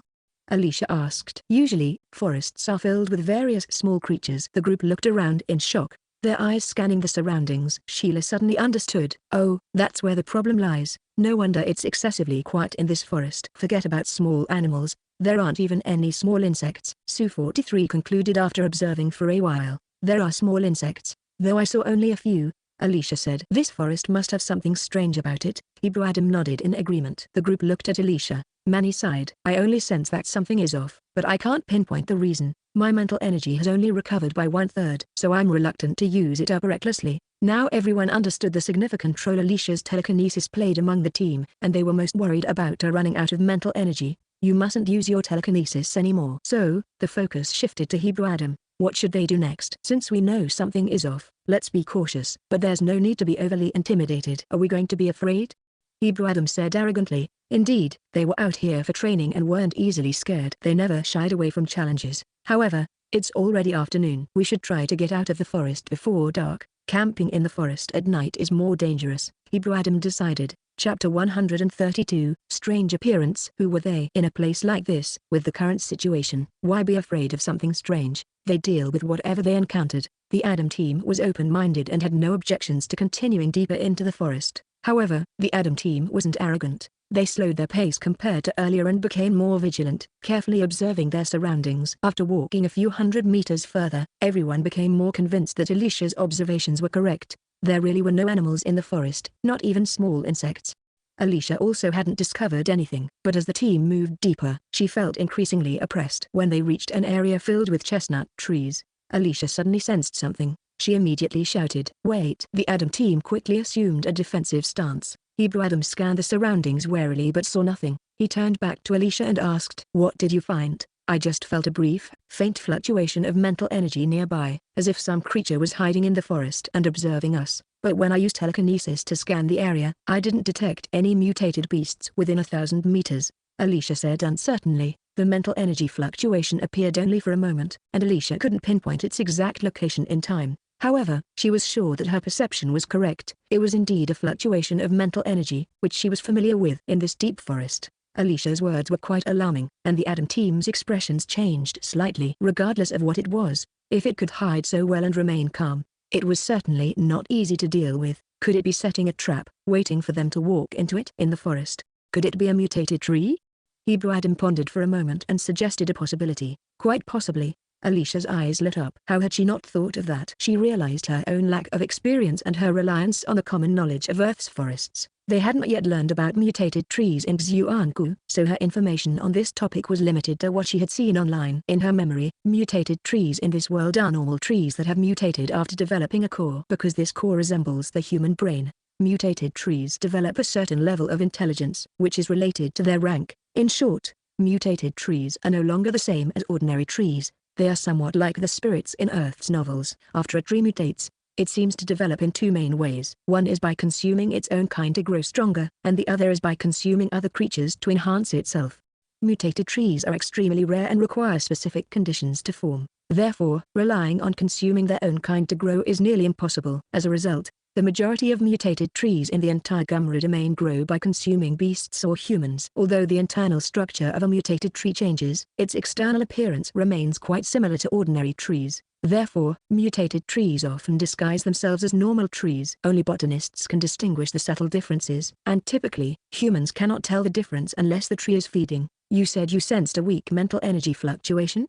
Hebrew Adam asked in a low voice, his expression serious. Alicia nodded. Although it's very weak, I'm sure it's correct. Hebrew Adam's expression darkened even further. Among all mutated trees, those with a mental energy core are the most terrifying. Higher level ones can create illusions, making creatures unknowingly walk into their trap, leading to their deaths without them realizing. This is why there are no small animals in this forest. They've all become nutrients for the mutated tree with a mental energy core. Alicia immediately identified the key evidence. The Adam team was horrified. They clearly had more experience than Alicia. So, there really is a mutated tree with a mental energy core here. This is too terrifying. Should we report it to the instructors? In fact, not only was the Adam team shocked, but the instructors were also alarmed. What's going on? There's actually a mutated tree with a mental energy core here? Fiedler, didn't you come here last month for an inspection? Instructor Dudley asked urgently. Yes, but we didn't find anything unusual, Fiedler replied solemnly. Let's wait and see. This is only Alicia's perception. Let's confirm it before making any decisions. The head instructor said calmly. Have the airship move closer to ensure we can act quickly if needed. Instructor Dudley took a moment to calm himself. His concern had caused him to lose his composure. With everyone present, it was unlikely that any harm would come to the students. We can't be sure yet. Let's wait and see. Actually, the instructors would find out about this even without our report, and they wouldn't let us get into danger, Hebrew Adam said. Hearing their leader, the Adam team remembered his special status. Even if their leader's status were ordinary, the instructors wouldn't let them fend for themselves. There would surely be strong protective measures in place. Standing here won't solve anything. Let's keep moving, Hebrew Adam said, drawing his tang sword from behind. Given the special circumstances, we shouldn't stick together. Everyone, spread out a bit to avoid being taken out in one sweep. Su-43, protect Alicia. Alicia, keep alert for any mental energy fluctuations and immediately warn us if you detect anything, Hebrew Adam ordered. The Adam team complied, each member cautiously drawing their weapons and spreading out. Except for Su-43, who stayed close to Alicia, the others spaced themselves about 3 meters apart and proceeded slowly into the forest. This time, Hebrew Adam took the lead in the middle, a strategic position that allowed him to quickly support each team member. Ah! Sheila suddenly cried out. The team turned to see that she had been ensnared by a tree branch and was being lifted into the air. Despite her cry, she was already using her longsword to slash at the branch that had wrapped around her waist. Tina Venamoin and Tamaki Kazia were about to move forward to help her when the branches in front of them also began to move. Moreover, Alicia noticed that the trees around them seemed to come alive, with countless branches extending toward them. The Adam team realized that this entire area was made up of mutated trees, which was terrifying since mutated trees usually grow individually. Su-43 used his longsword to create a web of blades in the air, severing the branches that were reaching out toward him and Alicia. Hebrew Adam was even more effective, with his blade cutting through branches with precision. Su-43 provided thorough protection, and Alicia was not harmed at all. She focused intently on sensing the situation, noting that these mutated trees did not exhibit any mental energy fluctuations during their attacks. However, since all the trees in this area were mutated, cutting off a few branches was merely a minor inconvenience for them. The mutated trees quickly adapted. As soon as the blades came near, the branches retracted swiftly, so the Adam team was only managing to remove some bark and leaves. Chapter 133, Total Annihilation. The twisting, waving dark gray branches resembled the terrifying monsters she had seen in horror films from the Earth, making the bumpkin from Earth feel like she had stepped into a fantasy world, leaving her overwhelmed. However, with her strength as her confidence, Alicia did not feel frightened when she saw that the highest level of these mutated trees was only Tier 2. Moreover, it was broad daylight, so she felt there was nothing to fear. Protected by Su-43, Alicia didn't need to make a move herself. She carefully observed their surroundings and noticed that there were at least a dozen mutated trees, all belonging to the same group. They had walked right into a circle of mutated trees. Wasn't it said that mutated trees would fight each other, and usually only one mutated tree could grow within a kilometer? Why was it different here in the forest? Could it be due to the presence of that mutated tree with a psychic core? Alicia felt that if things continued like this, the situation would not be favorable for them. Although these mutated trees were only Tier 1 or 2 and couldn't directly harm them, they couldn't just chop them down either. The mutated trees were cunningly using their branches to wage guerrilla warfare. If this went on, they would eventually succumb to exhaustion, like being bitten to death by countless ants. Just as Alicia was about to suggest an idea to Hebrew Adam, she heard him loudly command, "Everyone, gather around me. Come closer, form up together, and let's break through as one." The members of Adam's squad, who had been concentrating on dealing with the mutated trees, obediently moved toward him while continuing to fend off the branches. Although there were many mutated trees here, they were all only Tier 1 or 2, and their roots were firmly anchored to the ground, unable to move freely. The branches were numerous, but they were wary of the sharp blades in the squad members' hands. Therefore, the group quickly gathered together. Once the Adam squad members had formed up, Hebrew Adam arranged them in a diamond formation. He led at the front, Su-43 covered the rear, Tina Venamoin and Alicia took the left flank, while Sheila and Tamaki Kezia took the right. There was no doubt about Hebrew Adam's combat prowess. He had the demeanor of a warrior who could hold off thousands on his own. The sharp blade in his hand, Tang Li, sliced any branches it encountered into pieces. The four members on either side of the formation were equally skilled, severing any branches daring enough to approach. Even the long sword in Alicia's hand wasn't just for show. Thanks to the team's excellent performance, the attacks Su-43 faced at the rear were relatively few. Working together as one, Adam's squad moved like an arrow, cutting a path through the mutated forest, with branches falling and leaves flying wherever they went. Even though there were many mutated trees here, they couldn't move freely and thus couldn't fully encircle them or stop their advance. Moreover, since the trees had gained some degree of intelligence, they even seemed to feel fear, and in the end, they didn't dare confront the squad directly. The more Adam's squad fought, the smoother their progress became. Just as they were about to break out of the mutated forest area, they suddenly noticed the surrounding mutated trees shudder and abruptly shoot up, all transforming into Tier 5 mutated trees.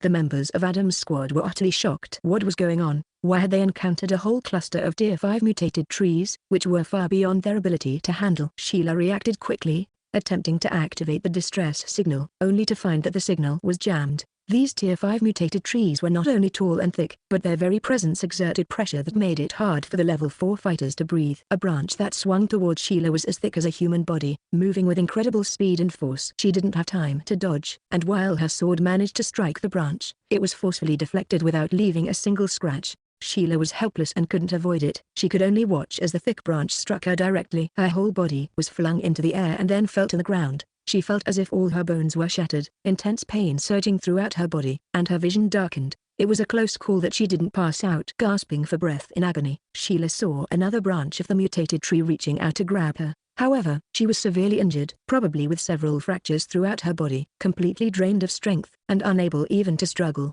But Sheila did not want to be captured without a fight. She wanted to call out to her teammates for help, to have them rescue her. However, when she barely lifted her head and tried to cry out, she realized that all of her companions were in the same predicament as she was, or rather, in an even worse one. Facing the attacks of more than a dozen Tier 5 mutated trees, her teammates were not only unable to defeat them but were so fragile that they couldn't even resist. Some were struck by branches, coughing up blood and collapsing, while others were bound by the branches, lifted high into the air, and then slammed heavily back down to the ground. Sheila saw the tall and sturdy Tina Venamoin being slammed to the ground and then lifted into the air again, his neck twisted at a bizarre angle. She felt her vision darken once more. No normal person's neck could twist like that. Such a position could only mean the bones were broken. No, Tina Venamoin couldn't have died just like that. It couldn't be that easy. What about the others? Sheila anxiously searched around. She spotted Hebrew Adam, but instead of feeling relieved, she felt an even deeper sense of despair. She saw Hebrew Adam unconscious, his body wrapped by a branch, being dragged toward the roots of a Tier 5 mutated tree. Then Sheila saw dozens of long, thin white tendrils emerging from the roots of the mutated tree, piercing into Hebrew Adam's body. In no time, the white tendrils of the mutated tree turned blood red. The Tier 5 mutated tree was sucking Hebrew Adam's blood. Even as his blood was being drained, Hebrew Adam couldn't even struggle. Under Sheila's horrified gaze, he slowly turned into a dried-up corpse. Hebrew Adam was the strongest in both cultivation and combat in their team, yet he hadn't even had a chance to resist. He was drained of all his blood just like that. This scene was truly terrifying. Sheila shivered, feeling like she was about to lose her mind. No, she didn't want to die like this. She didn't want to be drained into a dried-up corpse. Wasn't someone supposed to come and save them in times of danger? Why hadn't they appeared yet? But no one came to their rescue. Hebrew Adam was dead, and now Alicia was being dragged in front of another mutated tree trunk. Alicia was their squad's backup, a psychic, the second strongest in the team. Yet, like Hebrew Adam, she seemed to have lost consciousness. The white tendrils from the trunk of the Tier 5 mutated tree pierced her body, and the tendrils began to turn red. Sheila broke down all at once. She wanted to scream, to cry. No, she didn't want to die. She was still so young. Her life had just begun. Sheila, in utter despair, wanted to cry out for help, but she couldn't make a sound. At that moment, a branch of a mutated tree wrapped around her and dragged her toward a Tier 5 mutated tree. Sheila was in utter despair.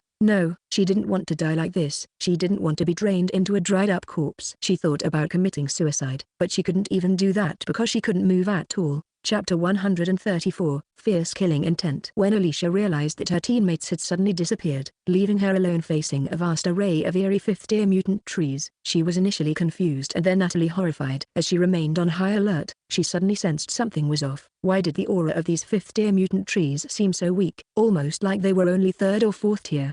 A thought suddenly flashed in her mind about the spirit core mutant tree, and she quickly became wary, thanks to her powerful mental strength. Once Alicia became alert, she soon realized that what she was seeing might not be real. There was an unknown psychic force subtly affecting her perception, possibly causing her to experience hallucinations. Hurriedly, Alicia used her psychic power to shield herself entirely. And, sure enough, the scene before her immediately changed. Her teammates were still beside her, and the surrounding mutant trees were no higher than the second tier. No, they were in the late fourth tier. Then Alicia spotted a silvery gray mutant tree about 100 meters away. That was the spirit core mutant tree. Just moments ago, as they were about to break through the area of mutant trees, Alicia's guard had dropped slightly, and she hadn't expected to fall into the spirit core mutant tree's illusion at that very moment.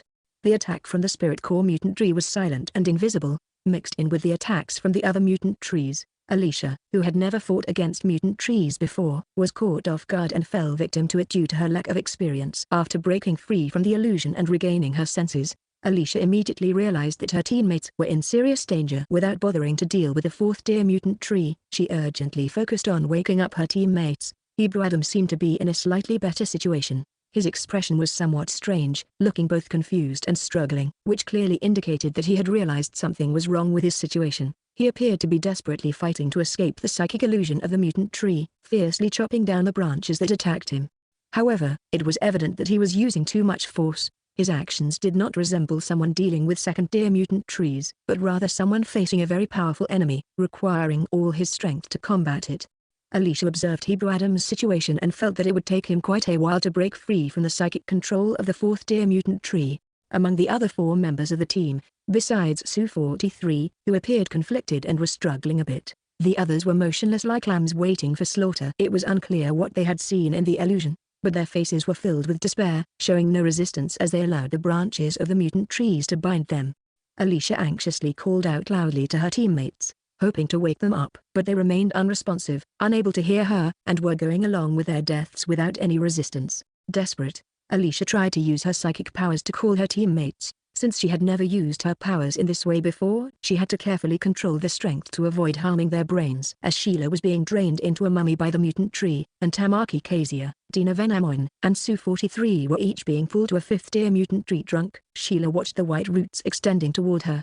No, no, Sheila desperately struggled, trying to self-harm. Why are you just standing there? Wake up, fight back. Just as she was about to bite her tongue to end her life, Sheila suddenly heard Alicia's voice. It seemed to pierce through some barrier, penetrating her eardrum and causing her head to throb with pain. Sheila suddenly shivered, realizing that the terrifying scene of Hebrew Adam and Alicia being drained into mummies had shattered and vanished. The fifth deer mutant tree also disappeared, leaving only first and second deer mutant trees in front of her. At the same time, Sheila felt the intense pain in her body disappears. However, she was still dazed and unresisting, bound by mutant tree branches as thick as her arms and being lifted into the air. Startled, Sheila realized that the second deer mutant tree branches couldn't restrain her. She struggled forcefully, reaching out with her sword and cutting through the binding branches, then gracefully landing from the not too high height.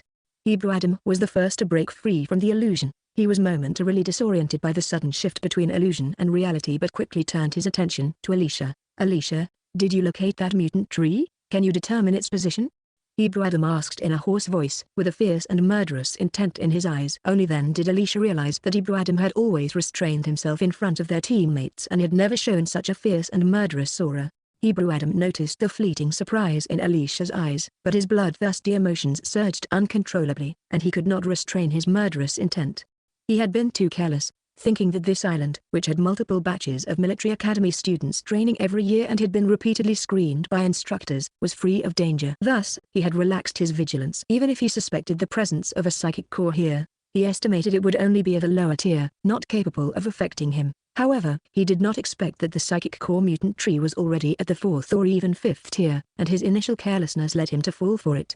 This was a major mistake. If his older brother knew he had made such a significant error, he would definitely be heavily punished. If Alicia hadn't spoken up and broken the illusion, their team would have been doomed here. Indeed, psychic core mutant trees were the most terrifying among mutant trees. Without exception. "That's the one," Alicia said without hesitation, pointing to a mutant tree over 100 meters away. It was larger and darker in color compared to the other mutant trees. When the psychic core mutant tree did not attack, it was camouflaged to look similar to the other mutant trees, so everyone failed to notice its difference. Now, as soon as it moved, its presence was revealed. "Cover me from its psychic attacks while I destroy it." 43. Protect Alicia, Hebrew Adam commanded, brandishing his tang sword and heading menacingly toward the mutant tree. The surrounding mutant trees, driven by the fourth deer psychic core mutant tree, attacked Hebrew Adam furiously. Everyone except Sue 43 rushed to help him. Only Alicia stood still, closing her eyes and remaining motionless. Sue 43 hurriedly moved forward to protect her. It was clear that the fourth deer psychic core mutant tree knew that Adam's team was attacking it and attempted to drag them into an illusion once again.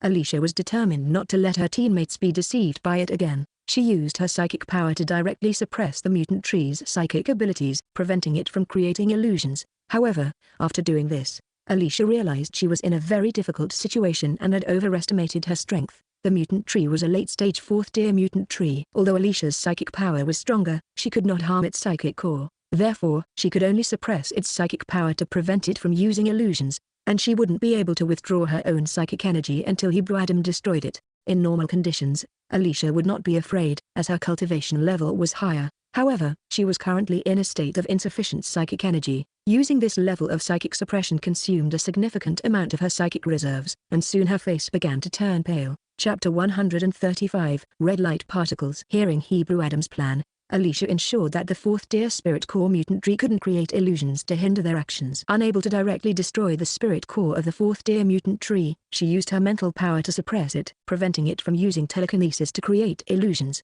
However, Alicia realized she had made a mistake when she noticed that her mental energy was being drained too quickly. Fortunately, the fourth deer mutant tree had expended a significant amount of its mental power when trapping Adam's team in illusions, resulting in a stalemate where neither side could gain the upper hand or withdraw their mental energy.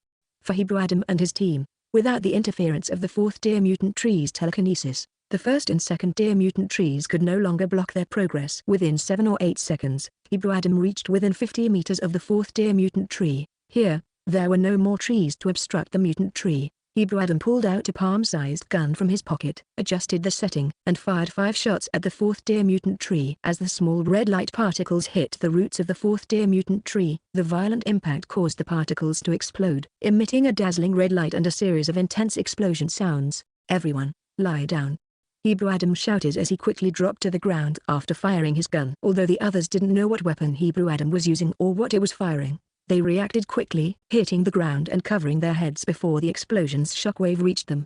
Alicia was a bit slow to react and seemed stunned. But fortunately, Su-43 quickly tackled her to the ground, shielding her with his body.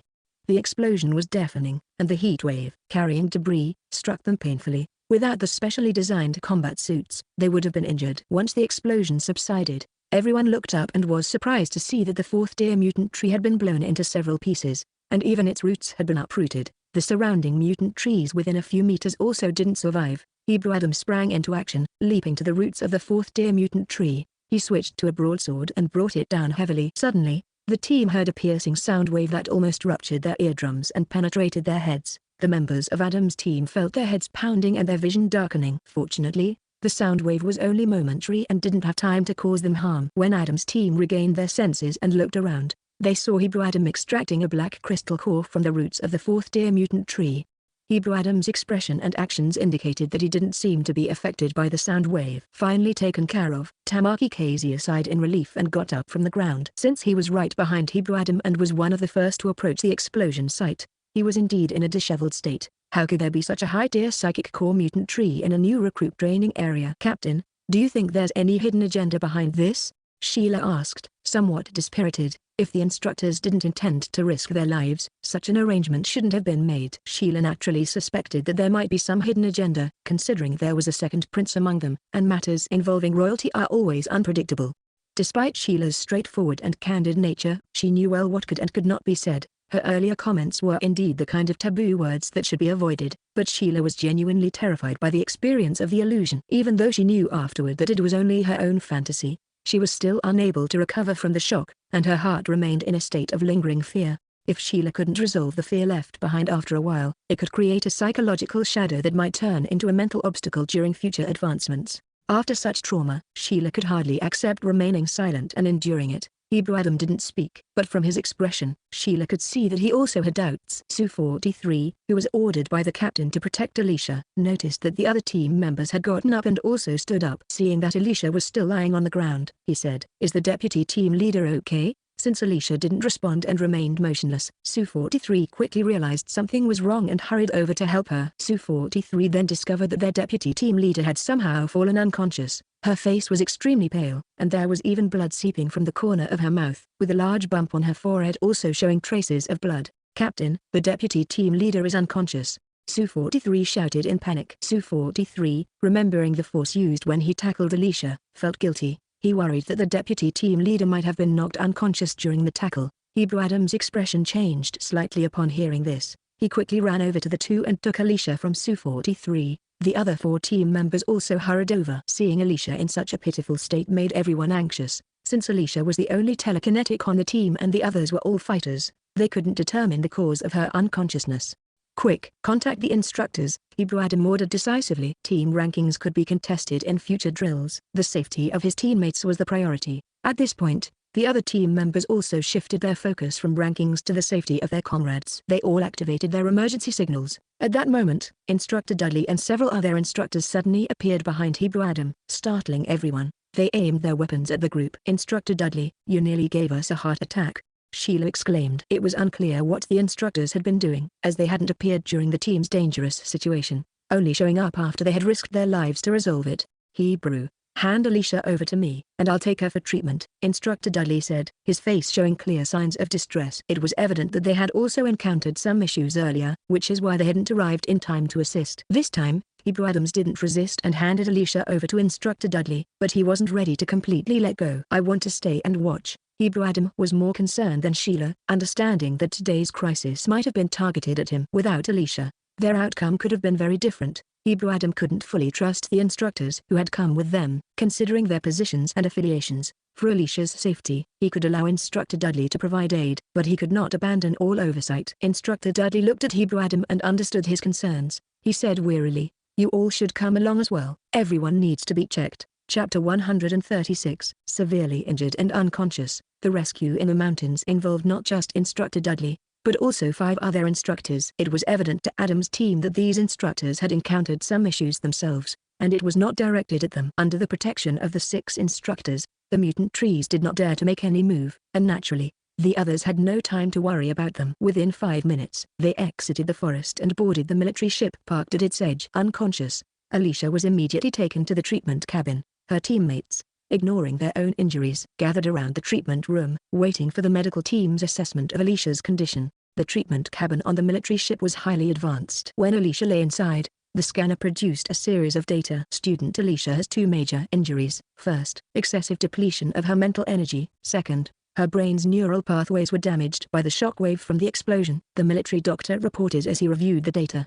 The accompanying military doctor from the Xuanbu 1st Military Academy was no ordinary medic. He was not only a level 5 warrior but also a level 5 mentalist, the only one capable of fully assessing Alicia's condition. How could the shockwave injure her brain's neural pathways? Hebrew Adam's expression was extremely grim. While the others did not fully grasp the severity of the consequences, he did. When student Alicia used her mental power to suppress the mutant tree with the mental core, preventing it from attacking you. You fired an explosive projectile, didn't you? The military doctor asked. Hebrew Adam nodded. Yes. Is there something wrong with that? Explosive projectiles emit a type of ultrasound upon detonation that can damage mental energy. Student Alicia, not understanding the need to retract her released mental energy in time, allowed the ultrasound to travel along her mental energy, injuring her brain. Additionally, her mental energy source was completely depleted at that moment, leaving her with no defense, which led to such severe consequences. The military doctor sighed. Given her current condition, although, fortunately, there was no fundamental injury, she will need 2 to 3 years of recovery before she can resume training. Adam's team was momentarily silent. They did not feel this was fortunate at all. For Alicia, a top talent from a common background, being unable to train for 2 to 3 years was a significant blow. Hebrew Adam's expression was grave. His fists clenched. This was his mistake and a repeated one at that. His older brother was right. One should not make mistakes on the battlefield, especially not fatal ones. His lack of knowledge had led to this mistake. He hadn't anticipated that the explosive projectile would have such an effect and harm Alicia. If he had known, he would not have used it at that moment, but the mistake had been made. Hebrew Adam was not one to shirk responsibility. Regret was useless. What mattered now was how to remedy the situation. What treatment methods are available to help her recover as quickly as possible? Hebrew Adam asked, confident that he would use any available methods. The military doctor looked at Hebrew Adam, who met the doctor's gaze with determined eyes. You should know that the Imperial Prince's physician, St. Paul, is an exceptional figure. If you were to treat her, she would likely recover in 1 to 2 months. The military doctor said St. Paul was not someone an ordinary person could afford or summon easily. However, since Alicia had been harmed in the service of the second prince, and with the second prince prepared to take responsibility, the military doctor naturally provided the best recommendation.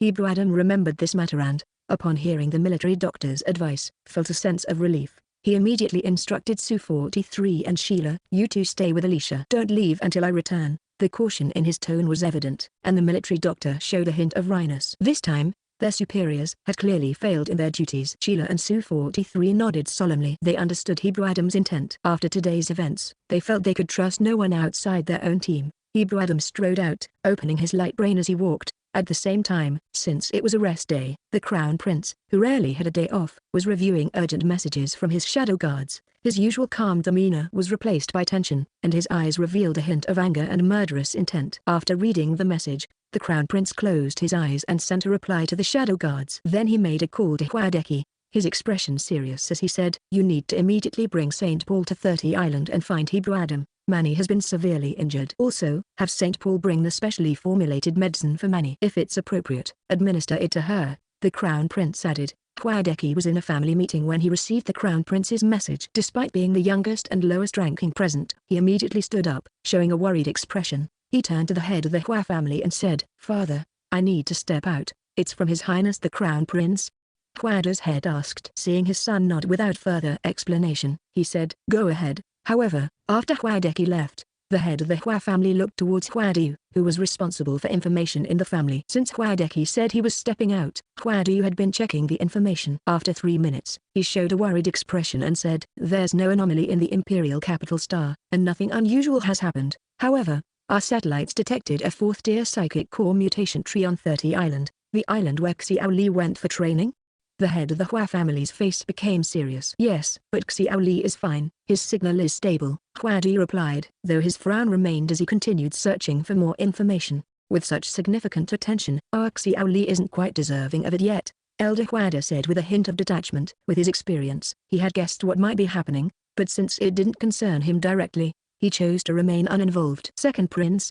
Hwadu's face suddenly changed. "Why are you so anxious? Don't forget, our family has always supported the Crown Prince. Elder Huada said, giving his troublesome son a scolding look. This son of his had always been a source of frustration. He insisted on going into business instead of the military, married a troublesome wife, and they had fallen out shortly after marriage, not reconciling for over a decade. Apart from having one good son, his life had been full of issues. Huada remained silent, sent a message, and then anxiously looked at the head of the Huada family. Head asks Xiaoqi if there's been an issue with the psychic master in the second prince's team. The head of the Huada family immediately looked at Huada, as if he realized something. After all, this cousin had been selected as one of the family's information managers. Even if he was only promoted 5 years ago, he shouldn't have been foolish even a decade ago. I think we need to have a serious discussion, the head of the Huada family said meaningfully. Agreed, Huada said with a serious expression. You should first ask Xiaoqi. The head of the Huada family did not refuse, made the call, and asked Huadeki the question. His own face also showed concern.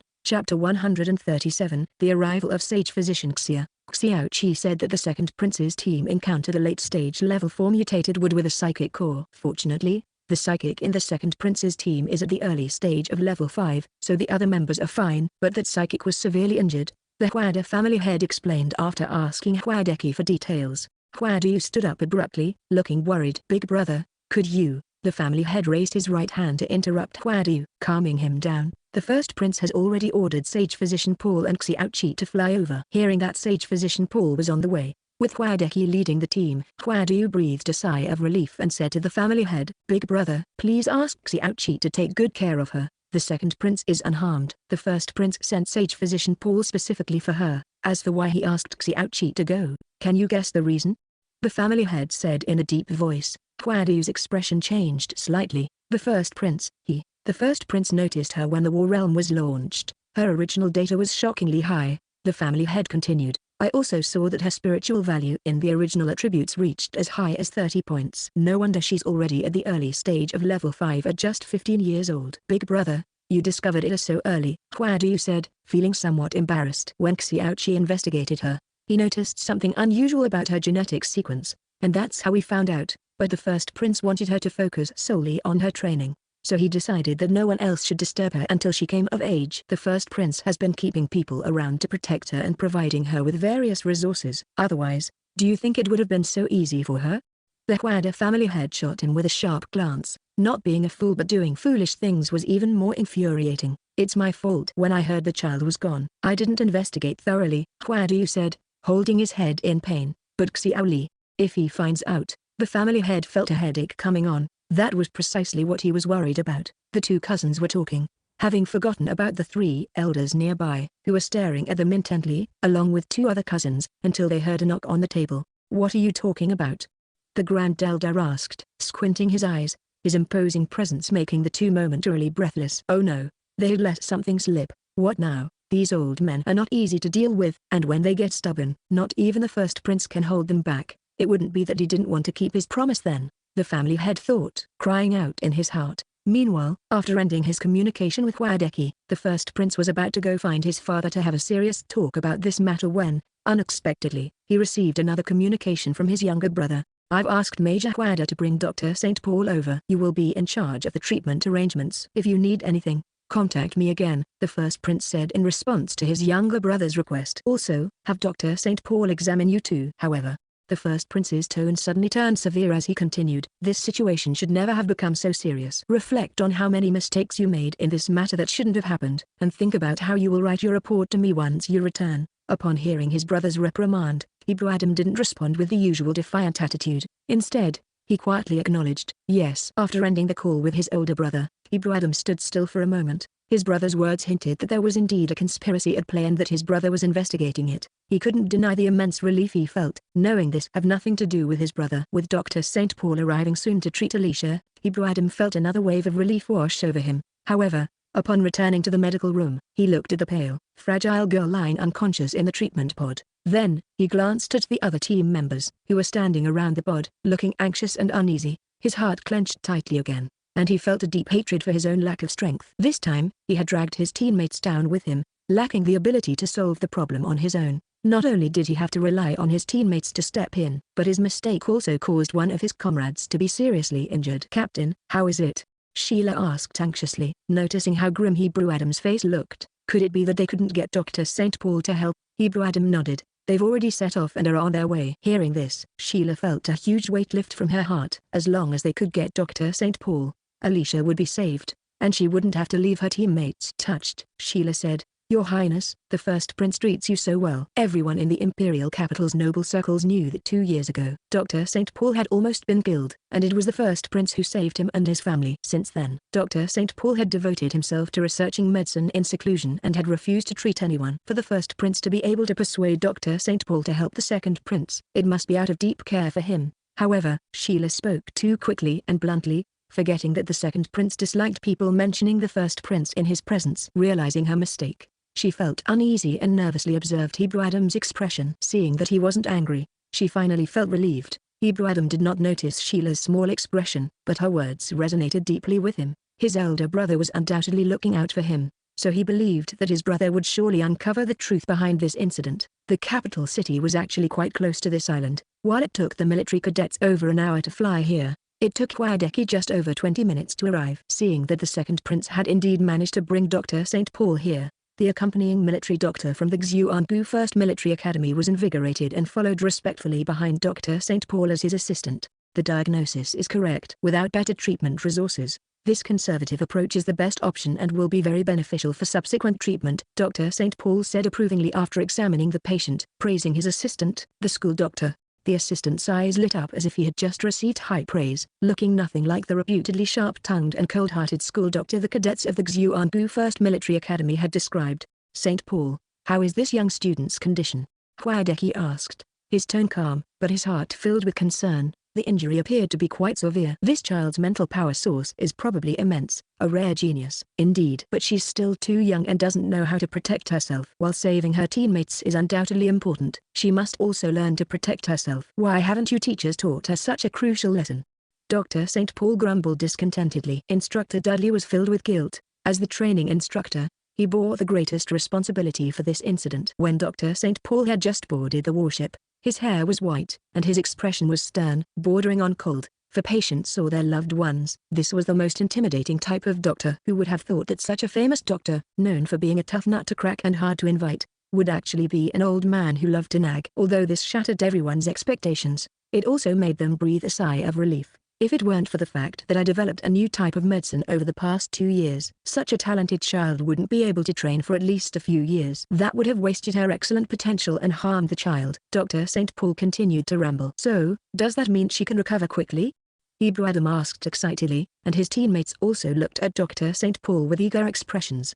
Chapter 138, The Unfortunate Second Squad. Dr. St. Paul looked at the nervous and hopeful Hebrew Adam, then at the other expectant and praying boys and girls. Each one was a good child, and he nodded with satisfaction. Go out and take care of yourselves first, get some sleep or something. By tomorrow morning, I will return your companion. Full of energy. Hearing Dr. St. Paul's confident words, the tension in Hwadeki's heart finally eased. He knew this person well. In matters of medicine, Dr. St. Paul always kept his word. He never spoke without confidence. Hwadeki then said to Hebrew Adam, Your Highness, you're covered in dust and have some superficial wounds. You should get treated first. I'll handle everything from here. Leaving his unconscious companion in the hands of strangers like this. Would she blame them for not staying by her side? Hebrew Adam suddenly realized he was feeling unexpectedly fragile. Hebrew Adam was certain that there was an inside agent among the school's instructors involved in this incident. Otherwise, this wouldn't have happened. However, he couldn't spare the effort to investigate now. Without the traitor being identified, who knew if there would be further schemes?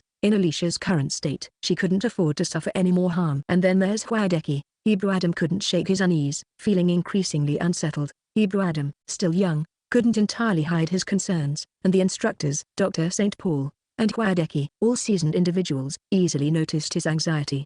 Hwadeki, with a face full of approval and a smile, said, Your Highness shows great responsibility towards your companions, just like your elder brother. Very good, very impressive. Rest assured, I am here to guarantee that I will heal your companion properly and ensure she doesn't face any further issues. Hwadeki, far from being offended by Hebrew Adam's mistrust, felt that the second prince truly had a sense of responsibility and cared deeply for his companions. With such a demeanor, Alicia would not suffer any grievances in his team. Thus, Hwadeki revealed a rare smile and said, Your Highness, I represent the Crown Prince. Haven't you understood his intentions? He instructed me to carefully oversee your treatment. First, take care of your own injuries. Later, I will need your assistance during the interrogation. Huadeki's words contained a lot of information. With assurances from these two influential figures, Adam finally relaxed a bit and took his companions outside. However, his plan was to finish up quickly and return as soon as possible. Meanwhile, back with Huada's team, except for Mina Oli, who had the privilege of enjoying some meat soup to satisfy her cravings,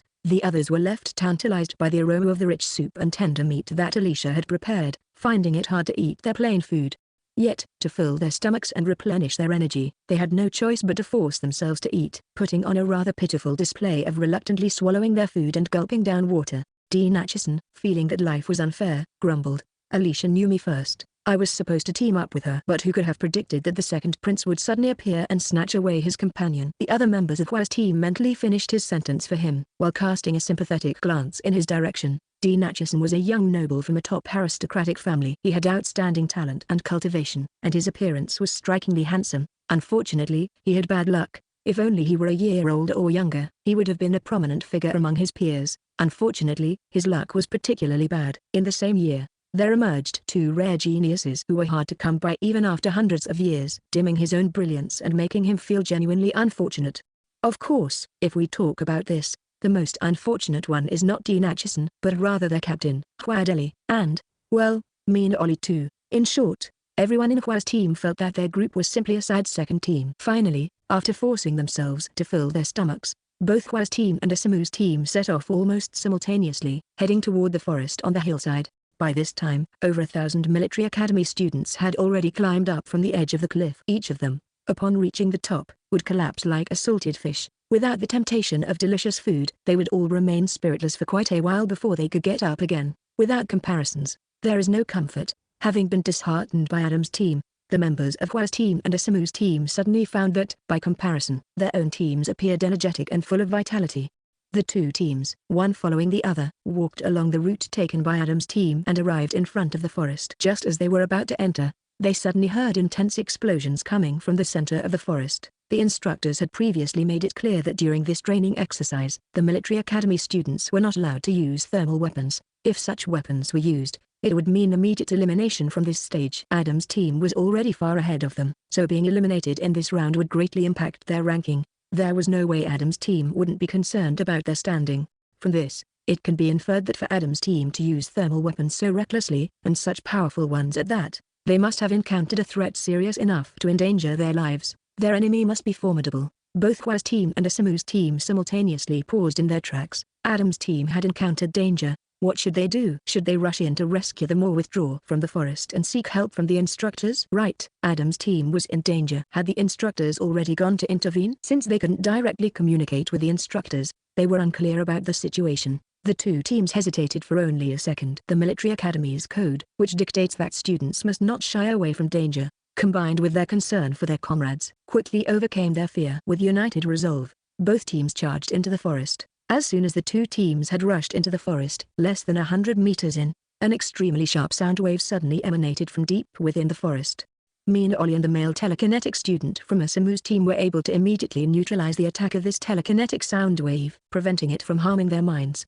However, the other 10 or so students in the two teams weren't so fortunate. Except for Huadeli, Dean Acheson, and Abulati Asamu, the others clutched their heads, falling to their knees and crying out in pain. Fortunately, this terrifying soundwave attack only lasted for 2 seconds before disappearing, and it did not cause any real harm. The headache it caused gradually faded away on its own. They probably encountered a mutated wood with a spiritual core at the late stage of Tier 4 or the early stage of Tier 5, Mina Oli said worriedly. She was not like Alicia, who only had a half-baked understanding of these things. When Huadeli and Dean Acheson heard the telekinetic sound wave, they felt only a slight prickling pain in their heads. Once the sound wave stopped, they quickly recovered. Now, hearing Mina Oli's speculation, their expressions turned very serious. "This thing shouldn't appear here," Dean Acheson said grimly. This was definitely a conspiracy, some kind of underhanded scheme. Huadeli understood this too. Just as he was about to clarify some things, he and his teammates simultaneously received a message on their wrist communicators.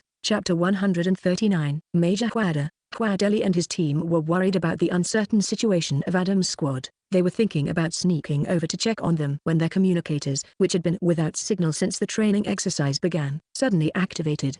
The two squads immediately checked their communicators, and after exchanging information, they found that everyone had received the same notice from their respective training instructors. The notice instructed all the cadets to stay where they were, find a suitable place to set up camp and wait for further instructions. The school would provide nutritional supplements, and they would be informed tomorrow whether the training exercise would continue. To halt the ongoing exercise, and to stop everyone, something must have happened to the second prince and his group, and it must be something serious, Dean Acheson said with concern. After all, he had spent several months with those 6 teammates, building bonds through shared hardship and effort. The real danger is likely with Manny, Mina Ollie said even more anxiously. At this moment, she wasn't thinking about anything else. She could only think of the camaraderie developed over the past few months. A stage 4 psychic core mutated tree's offensive capability is actually quite weak. It's even less so than a regular mutated tree. To consume its prey, it usually creates illusions, causing its victims to walk right into its trap. So, if that stage 4 psychic core mutated tree wanted to devour Adam's squad, it would definitely have to deal with Alicia first. Without eliminating her,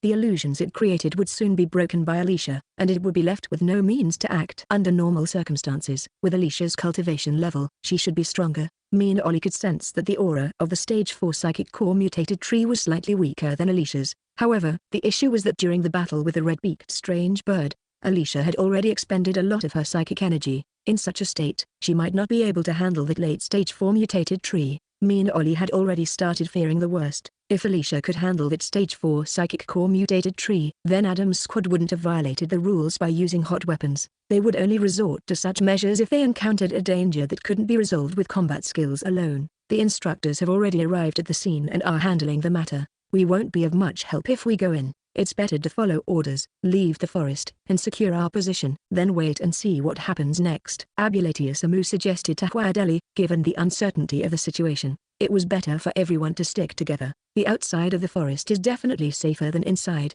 Huadeli agreed, nodding at Abulatius Amu's proposal. He gestured for his teammates to head back. It's still afternoon, and it's unclear if anything else might happen or when we'll be able to take action tomorrow. With so many uncertainties, it's better to find a good place to set up camp and rest for now. As Huadeli's team was just dropping their capsules and watching the capsule apartments rapidly unfold, Huadeli suddenly lifted his head and stared into the distant sky on the right. Mina Ollie and Dean Acheson noticed something strange a moment later, and they also began looking in that direction with Huadeli. The other teammates were slightly slower to react, but they noticed their captain's unusual behavior immediately, so they also turned to look in that direction. Soon, they realized that something was rapidly approaching. Immediately, everyone quickly drew their weapons, preparing for whatever was coming their way. Before long, a small, 7th-class military ship broke through the clouds and flew overhead, disappearing beyond the forest on the other side. Its speed was such that it seemed almost to create an illusion as it passed in the blink of an eye. Dean Acheson, a little uncertain, glanced at Huadeli, then moved closer to him and asked quietly, "Was that Cousin Chi's special ship?" Huadeli nodded. He had seen that ship many times and had even been on it several times, so he recognized it even as it quickly passed by. If it has reached the point where Cousin Chi has to come personally, Huadeli thought to himself, the situation with the second prince must be quite serious, requiring him to personally come here to take control. Dean Acheson nodded in agreement. Since Cousin Chi is here, we should just settle down and focus on recovering. This isn't something we should get involved in. However, the situation wasn't as severe as Huadeli and Dean Acheson imagined. The reason Huadeki had come to this island was, on the surface, to personally escort Dr. St. Paul and to root out the mole within the instructors team of Xuanku's first military academy. But, in reality, it was because of Alicia's injury. While others might not know, Huadeki was well aware of how highly the Crown Prince regarded Alicia. It could be said that the Crown Prince placed Alicia on the same level as the second prince, hoping that these two geniuses would rapidly grow and reach level 8 within 8 years. Therefore, the Crown Prince would certainly not allow Alicia to go without training for several years. To ensure Alicia's absolute safety while she was unconscious and to provide her with the most timely treatment, he had dispatched Huadeki to oversee the situation.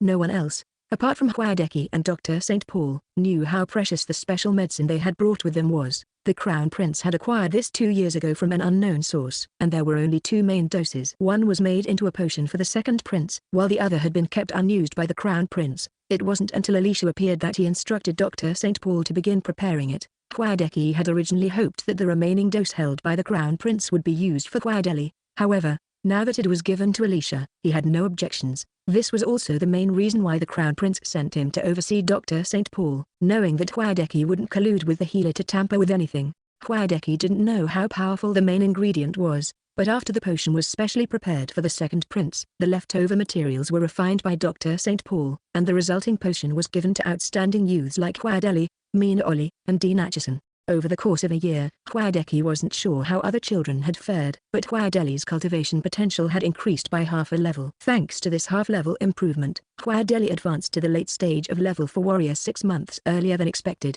If things continued like this, Hwaadeki estimated that if Hwaadeli received enough experience and could comprehend battle intent, he could advance to a level 5 warrior at any time. Reaching level 8 within 10 years would definitely not be a dream. There were only 3 or 4 outstanding members in the younger generation of the Hwaada family, and as the prospective future head of the family, Hwaadeki was very hopeful that Hwaadeli would grow quickly so they could face the coming great tribulations together. While Dr. St. Paul was treating Alicia in the treatment room, Hwaadeki was interrogating the instructors in the ship's hall. Hwaadeki, who had been promoted to a level 7 warrior and given the rank of major before turning 40, was certainly not someone to be taken lightly. His methods of interrogation were beyond what most people could imagine. In just over 10 minutes, Hwaadeki identified the insider behind the incident, Instructor Fiedler. As the person in charge of this inspection, Fiedler had easily cooperated with certain forces to plant the level 4 late-stage psychic core mutated tree in a critical area of the training route and had also installed barrier devices around it.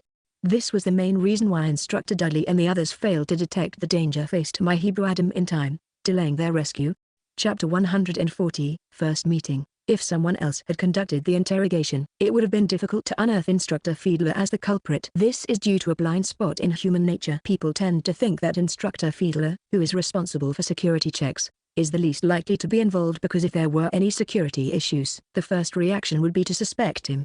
However, precisely because of this, others will first suspect him when something goes wrong. Investigators who think beyond the surface might assume that Fiedler wouldn't be so bold as to knowingly commit a crime. Investigators with insufficient experience and keen observation skills might divert their attention, deeming Fiedler an unlikely suspect, which leads to a dark under-the-lamp effect. Instructor Fiedler, bold and meticulous, had been audacious enough to be bought off. After carrying out the plan, Fiedler cleaned up after himself thoroughly. As long as he was not listed as a suspect, it would be impossible to trace it back to him. But he was unlucky and encountered Hwaadeki. Hebrew Adam was also at the interrogation scene. When he learned who was behind Instructor Fiedler, he was filled with shock, anger, and frustration. Hwaadeki didn't say anything about the incident. As for matters concerning the second prince, his position and identity made it inappropriate for him to comment. He was only responsible for reporting the matter to the Crown Prince, and how the two brothers handled it afterward was none of his concern. During the hours that young Alicia was unconscious, the incident involving the Adam team and the special circumstances of Hebrew Adam stirred up a significant commotion,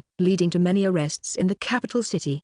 Alicia's last memory was of seeing the red light particles shot by Hebrew Adam, not realizing they were advanced explosive projectiles, which led to her being hit. Although Alicia instinctively felt danger when the explosive detonated and tried to withdraw her mental power, the shockwave from the explosion was so fast that she couldn't react in time. It felt as if the explosion had hit her head directly, causing her vision to go dark, and she lost consciousness. When Alicia regained her awareness, she found herself lying in a treatment chamber, feeling enveloped in a warm and comfortable sensation, as if she had slept for 3 days and nights after being utterly exhausted and well-fed. But didn't she suffer severe mental trauma? How could she have recovered so well? Her mental power was not only fully restored but even slightly expanded. And weren't they in the middle of a training exercise? Where was she? Where were her teammates? Before Alicia could press the button to open the treatment chamber, it opened on its own. An elderly man with graying hair appeared before her. Just as Alicia was about to speak, Sheila rushed over from the side and, with an anxious tone, asked, "Alicia, how are you? Does your head still hurt?" "Ah, you've advanced to mid-level 4th rank." Sheila's last sentence was spoken with rising excitement, and her voice betrayed a mix of envy and jealousy. Sheila couldn't help but feel that Alicia's achievements were constantly undermining her. "I'm fine now, I've fully recovered," Alicia reassured Sheila, knowing that despite her changing expressions, Sheila genuinely cared about her.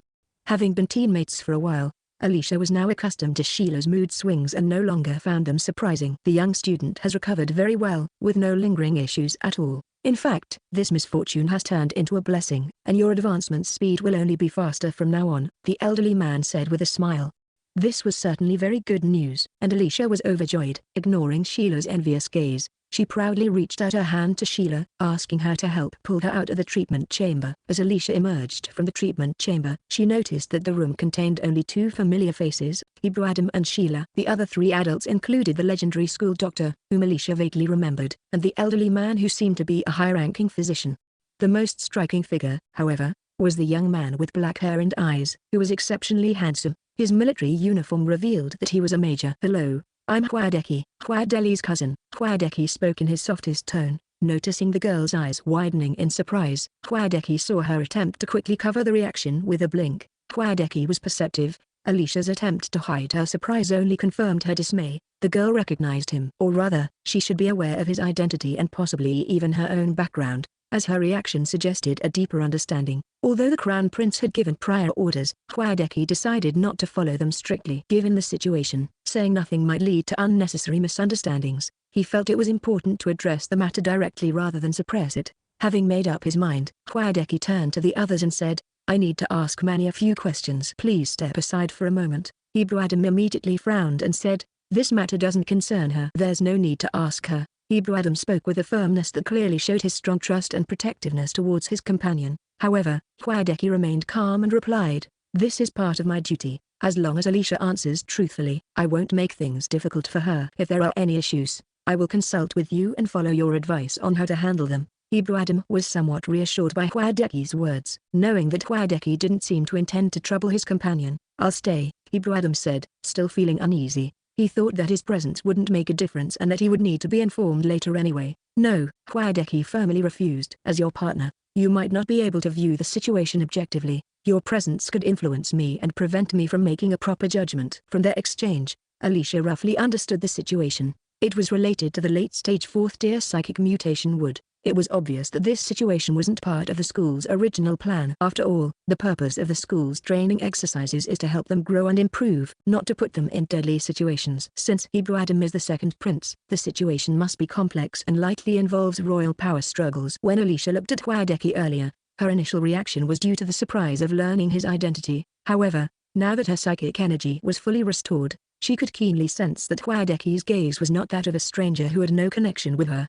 Hwadeki most likely knew who she was. Although he maintained a serious expression, Alicia could sense his friendliness towards her. Alicia had an intuition that Hwadeki would not harm her unless absolutely necessary. Therefore, when Hwadeki said he wanted to speak with her alone, Alicia wasn't afraid. Instead, she felt a sense of anticipation, as she had many questions she wanted to ask. Chapter 141. Confirming Identity. This world is an interstellar world with highly advanced technology. Familial relationships between people do not necessarily rely on meeting fate and then going to a hospital to test DNA, as they do on Earth. In this world, when a person registers for an identification number, their genetic sequence is stored in the national database. Someone like Hwadeki, with his status, would certainly have many opportunities to access the genetic database of the people of the Gus Empire. Therefore, it is not surprising that he would know about her existence through this means. This also explains why she has received such good treatment and why there are secret guards hidden in the shadows protecting her, something that ordinary people cannot achieve. Captain Lin definitely does not have the capability to do this at the moment because Alicia is not truly naive. She understands that Hwadeki, knowing her identity and still silently providing her with various privileges and protection, isn't doing so to harm her, regardless of his reasons for being so discreet. Moreover, after meeting him, Alicia could clearly sense a positive feeling from Hwadeki. Thus, not only is Alicia unafraid of facing Hwadeki alone, but she is also somewhat looking forward to it. After all, there are quite a few things she wants to know, and if she can resolve them in such a subtle and quiet manner, all the better. Seeing how Ibrahim was wary of Hwadeki, treating him like a dangerous beast and unwilling to let him speak with her alone for fear that she would suffer a loss, Alicia felt grateful for his protection of his companion, not wanting him to continue making things difficult for Hwadeki. She spoke up, "Captain, don't worry, I'm fine." Ibrahim looked into Alicia's gentle yet firm eyes and decided not to insist further. Alicia was not a weak or indecisive person. On the contrary, she was quite cunning and smart. It wouldn't be easy for Hwadeki to trap her or trick her into something. Moreover, his relationship with his brother had now changed significantly, and Hwadeki's attitude toward him had also transformed. There would be no targeting or unjust accusations from Hwadeki, especially as long as Alicia wasn't involved. Besides, he would be right outside the door, ready to intervene at any moment if something happened. When Ibrahim, the second prince, nodded, even Dr. Paul didn't dare take things lightly, not to mention the school doctor. As for Sheila, who might dare to speak up in front of Ibrahim due to their status as classmates, she became as quiet as a quail in front of Hwadeki. With that, the crowd quickly cleared the room. After the door to the treatment room closed, Alicia saw Hwadeki raise his hand and press a button on his collar. She felt everything around her become blurry as if the two of them were enclosed in a transparent bubble. Alicia didn't feel nervous, Instead, she curiously glanced at the button on Hwadeki's collar. Seeing the curiosity in her eyes, Hwadeki smiled and said, "This is a miniature jamming device. I don't want our conversation to be overheard by others. If some of what I'm about to say gets out, it could have a very negative impact on you." Alicia sensed a hidden meaning in Hwadeki's words. "Do you know that your reckless behavior this time resulted in very serious injuries? You almost damaged your foundation. The school doctors have assessed that you will need 2 to 3 years of recovery, during which time you won't be able to cultivate at all." Hwadeki said. To Alicia, damaging her cultivation was akin to damaging her life. Her eyes widened in shock. She hadn't realized the consequences would be so severe. Wait, no, there was no if. She was very sure that her current state was quite good. Not only had her cultivation not stalled, but her warrior level had also advanced from the early stage of level 4 to the middle stage. It was impossible for it to be as Hwadeki described. Alicia didn't think Hwadeki would lie to her. So that meant someone else had healed her. Was it that old man from earlier? The way Hwadeki spoke suggested that the person was connected to him. Did he bring that person here? The first prince has 2 doses of a potion potent enough to cleanse and transform one's body. He gave 1 dose to the second prince, which created the current second prince. It turned a young man with average potential into the greatest genius seen in hundreds of years. Think about how extraordinary this potion is. Even more extraordinary is that within 5 years, under the lingering effects of this potion, not only does the user's cultivation potential gradually increase, but their cultivation progress also becomes twice as effective with half the effort. As long as they work hard enough, their cultivation level will soar as if they were on a spaceship. Hwadeki explained slowly. Alicia suddenly realized that the reason why Hebrew Adam's situation was so different from the novel was due to the first prince. She had always suspected that the second prince's significant change might be because he was reborn, but even now, she hadn't reached a conclusion. So it turns out that it was the first prince who changed Hebrew Adam's fate, creating a powerful future variable. The second prince is not a reincarnated person after all. In the novel, the first prince never did such a thing. The second prince remained a playboy. Therefore, the real-life first prince is different from the one in the novel. At the very least, the novel never mentioned the first prince acquiring any extremely valuable potions or plants. This kind of treatment is only for the protagonist of a novel. Thinking of this, Alicia remembered that in the novel, Mina Ollie once gained an opportunity on a cliff. Before coming here, Alicia had thought about trying to take advantage of it, but before she even set foot on the island, she had completely forgotten about it. Now, everyone had already crossed the cliff, and she had no idea if Mina Ollie had received her protagonist's opportunity. But why was Hwadeki telling her this? Alicia recalled that Hwadeki mentioned there was another dose in the first prince's possession, and her heart stirred. "After we discovered your existence, His Highness ordered St. Dr. Paul to begin refining the potion based on your cultivation potential and traits. After you were injured this time, he personally ordered me to bring it to you and administer it. Last night, I personally fed it to you," Hwadeki said softly. This huge windfall came crashing down on her, and Alicia was dazed for quite a while before she finally understood what it all meant. Alicia remained silent for a long moment before asking in a muffled voice, "Why are you treating me this way? There is no such thing as hatred without reason, nor is there love without cause in this world. You should know the reason," Hwadeki continued. "To be honest, if it weren't for this particular connection, this potion would never have been given to you." Confirming that Alicia was aware of her own identity, his gaze softened. "Not wanting to frighten her, the first prince and I noticed you on the day the war realm opened. However, the Gus Empire is currently in a period of turmoil, with hostile forces lurking in the shadows, specializing in assassinating people with high cultivation or great potential.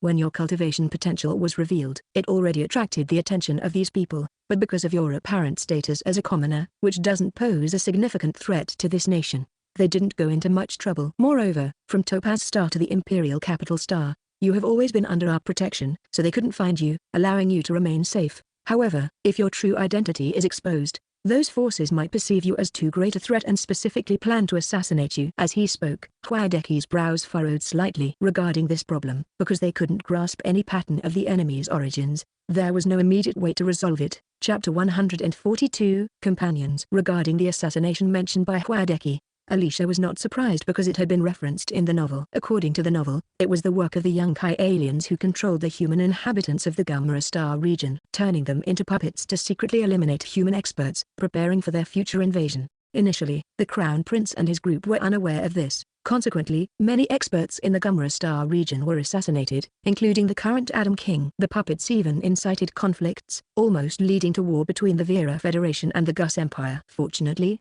the novel did not depict an actual war, or humanity might have faced a catastrophic defeat. In reality, however, Alicia had not heard of any experts in the Gus Empire being assassinated up to this point. She wondered if the Gus Empire's royalty had already discovered this issue and thus had prepared defenses. The second prince has encountered 3 major assassination attempts within just over 4 months of appearing in the capital star after his rapid increase in strength. However, these incidents have been suppressed and the outside world is unaware. Therefore, the Crown Prince and I wish to keep you in the dark to avoid distractions from your cultivation. Our original plan was to inform you of these matters once you reached adulthood, allowing you to decide how to proceed. But now I see that you are already aware of many things, so I want to clarify our intentions to avoid any misunderstandings, Hwadeki continued, aiming to prevent any misinterpretations. Although others might not know of your existence, the Crown Prince and I have been watching you grow from the moment we discovered you. We have come to see you as a younger sister. Now, I want to ask you, Alicia, do you wish to return to your family? If so, I will make preparations, Hwadeki asked solemnly. Alicia remained silent. To be honest, she did not want to return. The situation was entirely different from what she had originally envisioned. Having received such substantial favors from the Crown Prince and Hwadeki, declaring her initial intentions now would seem heartless, like an ungrateful opportunist. Indeed, no matter the world, it is difficult to refuse help once you've received it. She found it hard to stand her ground now. I grew up on Topaz Star. It is my homeland in my heart. I intend to return there after graduation, and this plan has not changed. Moreover, Uncle Lin is a high-ranking military official on Topaz Star. Returning to his domain after graduation would be better for me. Alicia explained her plan slowly, not letting the recent favors sway her decision.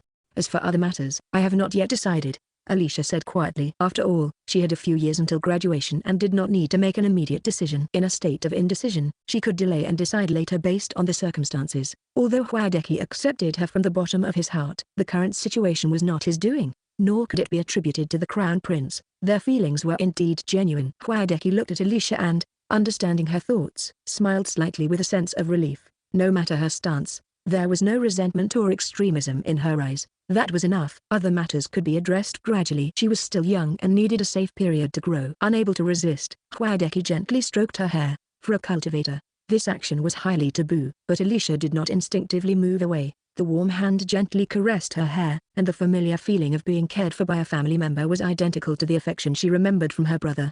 Alicia's eyes filled with tears. Her brother. Her brother. Don't rush. As long as you understand the Crown Prince's and my intentions, we will continue to keep this matter suppressed and prevent others from knowing about you. Once you've decided, we'll decide how to proceed, Hwadeki said softly. Alicia nodded. This was good. She did not harbor any ill will toward Hwadeki and the Crown Prince. They had done so much for her privately, and she was not an ungrateful person. However, she did not want to face her complicated background and its associated troubles. She preferred the quiet days of focusing on her cultivation. Thank you and the Crown Prince for your protection and help. I will use all my abilities to become a level 8 psychic as soon as possible. I understand how much you need a level 8 psychic, Alicia vowed. In the past, Alicia had felt like she was struggling alone, like a firefly in the vast darkness, her light too weak to illuminate even her immediate surroundings. The feeling of walking alone was truly unsettling. Now, knowing she had so much support and many companions, she felt that the real world was very different from the novel's world. This realization sparked a passion in her, as many things would also differ when great disasters arrived. You know about the Yunkai Star situation. Hwadeki raised an eyebrow slightly. Hwadeki, who was in charge of interrogations alongside the Crown Prince, was exceptionally sharp-eyed. He understood Alicia's meaning from her words alone. Reflecting on Captain Lin's situation, he did not find it unusual. Alicia nodded. Good. But don't be too hasty. That could be counterproductive, Hwadeki said with unique tenderness. Boys and girls are indeed different. All right. Alicia nodded again. Understanding Hwadeki's affectionate intent, the two continued their pleasant conversation. Unaware of the passing of time, perhaps because some time had passed, Ibrahim was worried. Although he had not intrusively entered, he had opened the door to the treatment room, using this method to remind Hwadeki, the second prince is a good leader. Hwadeki said to Ibrahim, you and the Crown Prince are becoming more alike. Although the Crown Prince's cultivation wasn't as high as yours at your age, Ibrahim's surprise was evident on his face. He had not expected to hear Hwadeki's praise. Even though the Crown Prince's brilliance cast a shadow over his generation of young people, Hwadeki, as a prospective heir of a prominent family with outstanding abilities, was not someone whose praise could be easily disregarded. Alicia watched with amusement as Hebrew Adam's mouth involuntarily turned up at the corners. She noticed that he had completely forgotten his dissatisfaction with Wadeki, and it took him a moment to recall his previous discontent. This was the first time she associated the term fool with him. Wadeki, accompanied by his guards and Dr. Paul, whisked away Instructor Fiedler like the wind. Instructor Dudley and the head of the instructor team then appeared and delivered a serious lecture. They made it clear just how severe the mistakes were and how their mishandling had put them in a difficult situation. Hebrew Adam and Alicia, especially the former, were reprimanded to the point of sweating profusely. The terms fool and idiot seemed particularly fitting for both her and Hebrew Adam. Chapter 143, The Big Thighs. After being thoroughly scolded by Instructor Dudley and the head instructor, Adam's team was also forced to individually review their mistakes. It wasn't until this group of troublemakers received a deep lesson that the dark expressions on Instructor Dudley's and the head instructor's faces eased up, lightening a bit. Alicia immediately seized the opportunity to ask, "Instructor, what about our training exercise? Can we still continue?" It was an unexpected incident. The mistake was with the school, not us. We shouldn't have our scores cancelled. If it weren't for this incident, we would definitely have secured first place and earned a lot of credits. Students who need to earn a large number of credits while double majoring are under significant pressure. Alicia was counting on this training exercise to earn many credits. Now that they're potentially out of the competition, they might not even rank in the top 50. The members of Adam's team looked at Alicia with sympathy. As top students, their credits were always ample, so they found it surprising that someone like Alicia, who was always strapped for credits, would be so concerned about them after narrowly escaping danger. Instructor Dudley, observing this student who had nearly fallen from genius to mediocrity, felt that his scolding had been pointless. The student's concern seemed so disproportionate that it left him feeling powerless. Was it possible for an adopted father's traits to be passed on to an adopted daughter? There was no scientific basis for that. If it weren't for Hebrew Adam's strong background and the fact that the Crown Prince genuinely cared for him as rumored, sending Dr. Paul to treat Alicia at Hebrew Adam's request, she might have had to consider suspending her studies by now, rather than worrying about credits. Yet, she seemed as if she had merely had a good night's sleep. Today, she had no issues at all, with her mind entirely focused on credits. Seeing Alicia's reaction, Instructor Dudley, who had already scolded the students, could only tell her, "Yesterday, we instructed all the military academy students participating in the training to remain on standby." Alicia immediately looked at the two instructors with bright, hopeful eyes. The chief instructor, finding the conversation between the student and the instructors amusing, smiled and said to Alicia, "Since the incident you encountered was not a normal training event, the school has classified it as an accident. Therefore, using firearms for self-defense is not considered a violation, and you can continue with the training. Your ranking is still temporarily in the first place." "Instructor, you are truly wise," Alicia said with a beaming smile, her entire demeanor radiating an indescribable excitement. "Is it really that big of a deal?" "It's just over 100 credits," said Sheila, unable to contain her irritation. Having known Alicia for so long, she had never seen her so happy. It seemed out of character for someone who appeared so easily satisfied.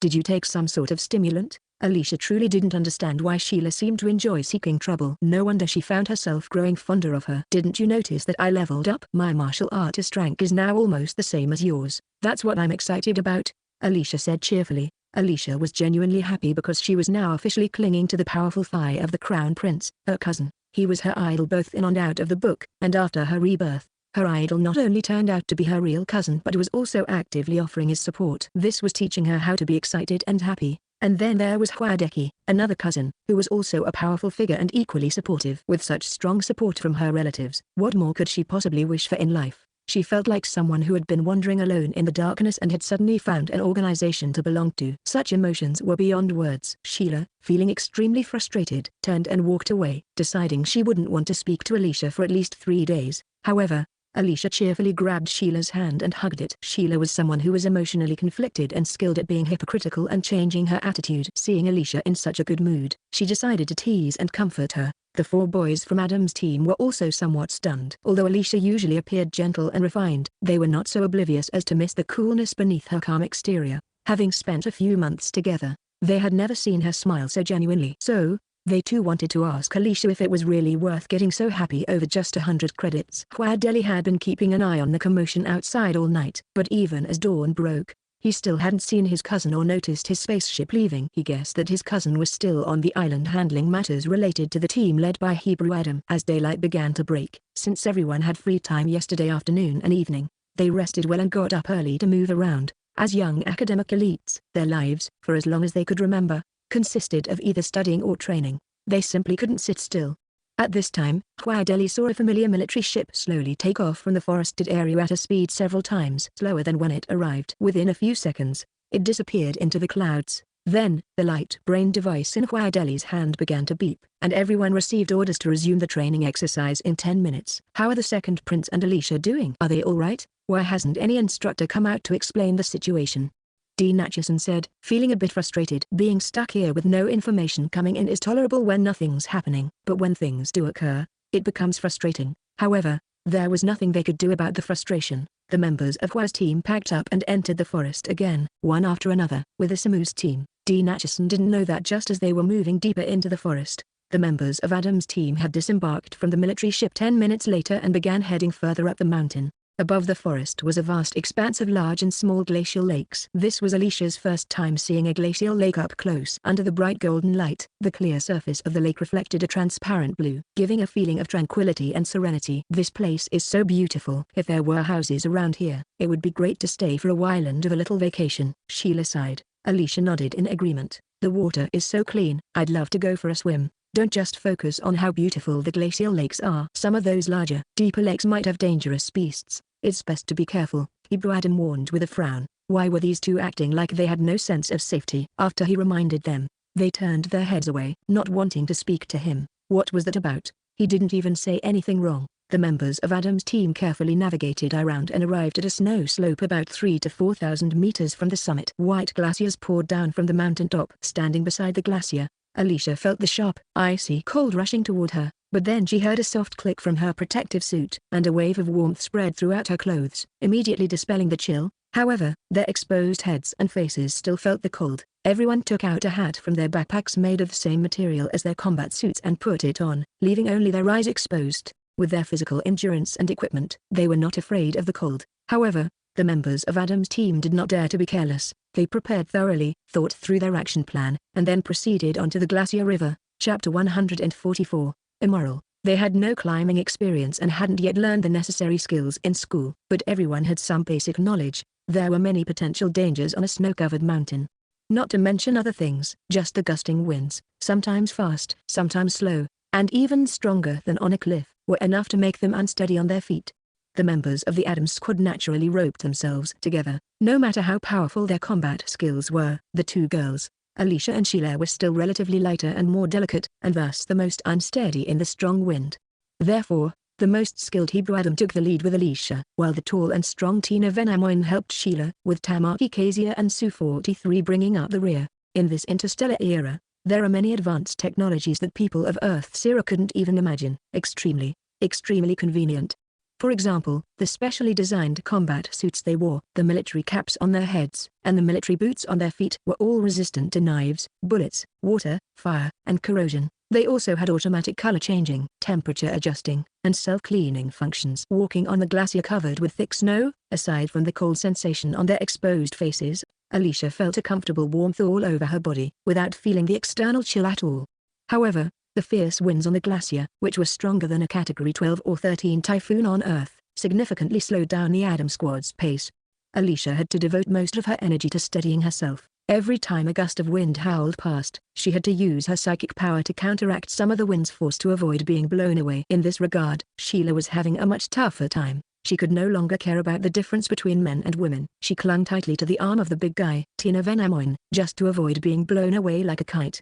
Logically speaking, due to a combination of factors, the glacier flowing down from the mountain peak is not completely smooth and flat. However, with palm-sized snowflakes falling from the sky, the entire glacier was covered with snow. As the strong wind blew intermittently across the surface, the Adams squad saw what appeared to be a flat glacier, but when they stepped onto it, they discovered obstacles everywhere, with unexpected traps that could open up at any moment in the future. The traps might be fatal. Not long after the Adams squad stepped onto the glacier, they were walking through the snow when they reached an area with no visible signs of danger. Hebrew Adam walked over without incident, and Alicia also passed without any issues. But when Tina Venamoin stepped over, the snow under his feet suddenly collapsed, revealing a deep, bottomless pit, and he fell right into it. If it weren't for Alicia in front of him and Sheila behind him, who quickly reacted by grabbing the climbing rope around his waist and steadying themselves, and then Hebrew Adam and Tamaki Kazia grabbing them, the entire Adam squad might have been pulled into the pit by Tina Venamoin. This incident gave the Adam squad quite a scare. After that, everyone proceeded with caution. As they were walking, Adam suddenly stopped. A long, horizontal depression appeared in the snow ahead of them. The drop, which was less than 20 centimeters, was easy to overlook. However, having learned from the previous pitfall, Adam didn't dare to take it lightly and stopped to let Alicia observe for a moment. When Alicia looked, she was startled to find that beneath the snow was a long crevice over a meter wide and dozens of meters deep, with only a thin layer of snow covering it. It was easy to imagine the consequences if they had stepped onto it. Thus, this glacier path was indeed very difficult to traverse. In the forest, many of the mutated trees were killed or injured by Adam's explosive rounds yesterday. When Hua's team and Asamu's team passed through, because they had more people and were stronger, the surviving mutated trees ended up holding back. As a result, it took only about half an hour for Hua's team and Asamu's team to get out of the forest, and the other military academy students following them had the same experience. Although Adam's squad was slightly ahead of the other students, the glacier path was too difficult to traverse. When Hua's team reached the glacier river, Adam's squad had only climbed about 800 meters. Is there a team up there? Is it the second prince and his group? Dean Acheson, with sharp eyes, spotted some blurred figures. Upon hearing this, Mina Ollie looked over. After a while, she nodded and said, "There are 6 people in total, 4 men and 2 women. Although I can't see their faces clearly, their silhouettes are definitely them. They really are hard to get rid of, aren't they? Not even a thought to inform us after something happened," Dean Acheson said angrily. "All right, stop talking and hurry up." Huadeli ignored his complaints. "A lot of military academy students have already gotten onto the glacier river," Alicia shouted to her teammates. Even in the interstellar era, there were times when communication had to rely on yelling. Alicia noticed the students catching up even earlier than Hua's team did. "Ignore them, we'll just go at our own pace," Adam shouted back. It seemed like ever since Adam's squad encountered that mutated 4th-tier psychic core tree yesterday, their luck had turned for the worse. When they were on the glacier river, there was wind and snow all around them. Less than 10 minutes after Hua's team got onto the glacier river, the sky suddenly cleared, the snow stopped, and bright sunshine descended from above. This sudden change in weather made Alicia feel like she had gained new insight. What kind of luck is this? Could it be because Mina Ollie and Huadeli are favored by the heavens, while they are outsiders? Under the bright sunlight, the scene on the glacier river was very clear, so Adam's team felt that the other military academy students weren't far behind them. However, luck can be unpredictable. Just a moment ago, Alicia thought Huadeli and Mina Ollie were favored children of the heavens. Now she felt like they were illegitimate children. The reason for this shift in perception was that the following military academy students, including Hua's team, encountered a group of strange and suddenly appearing mutated beasts. Meanwhile, Adam's team, being far ahead, managed to avoid these beast attacks. "Isn't this too obvious?" The instructors went there and attracted so many mutated beasts. "That's impressive," Su-43 remarked. "Let's move quickly so the instructors don't find us a nuisance," Alicia hurriedly said. With the wind dying down and the snow stopping, they no longer needed to shout to be heard, making conversation much easier. While Adam's team was gleefully enjoying the situation, they were also making a concerted effort to climb and increase their distance from the others.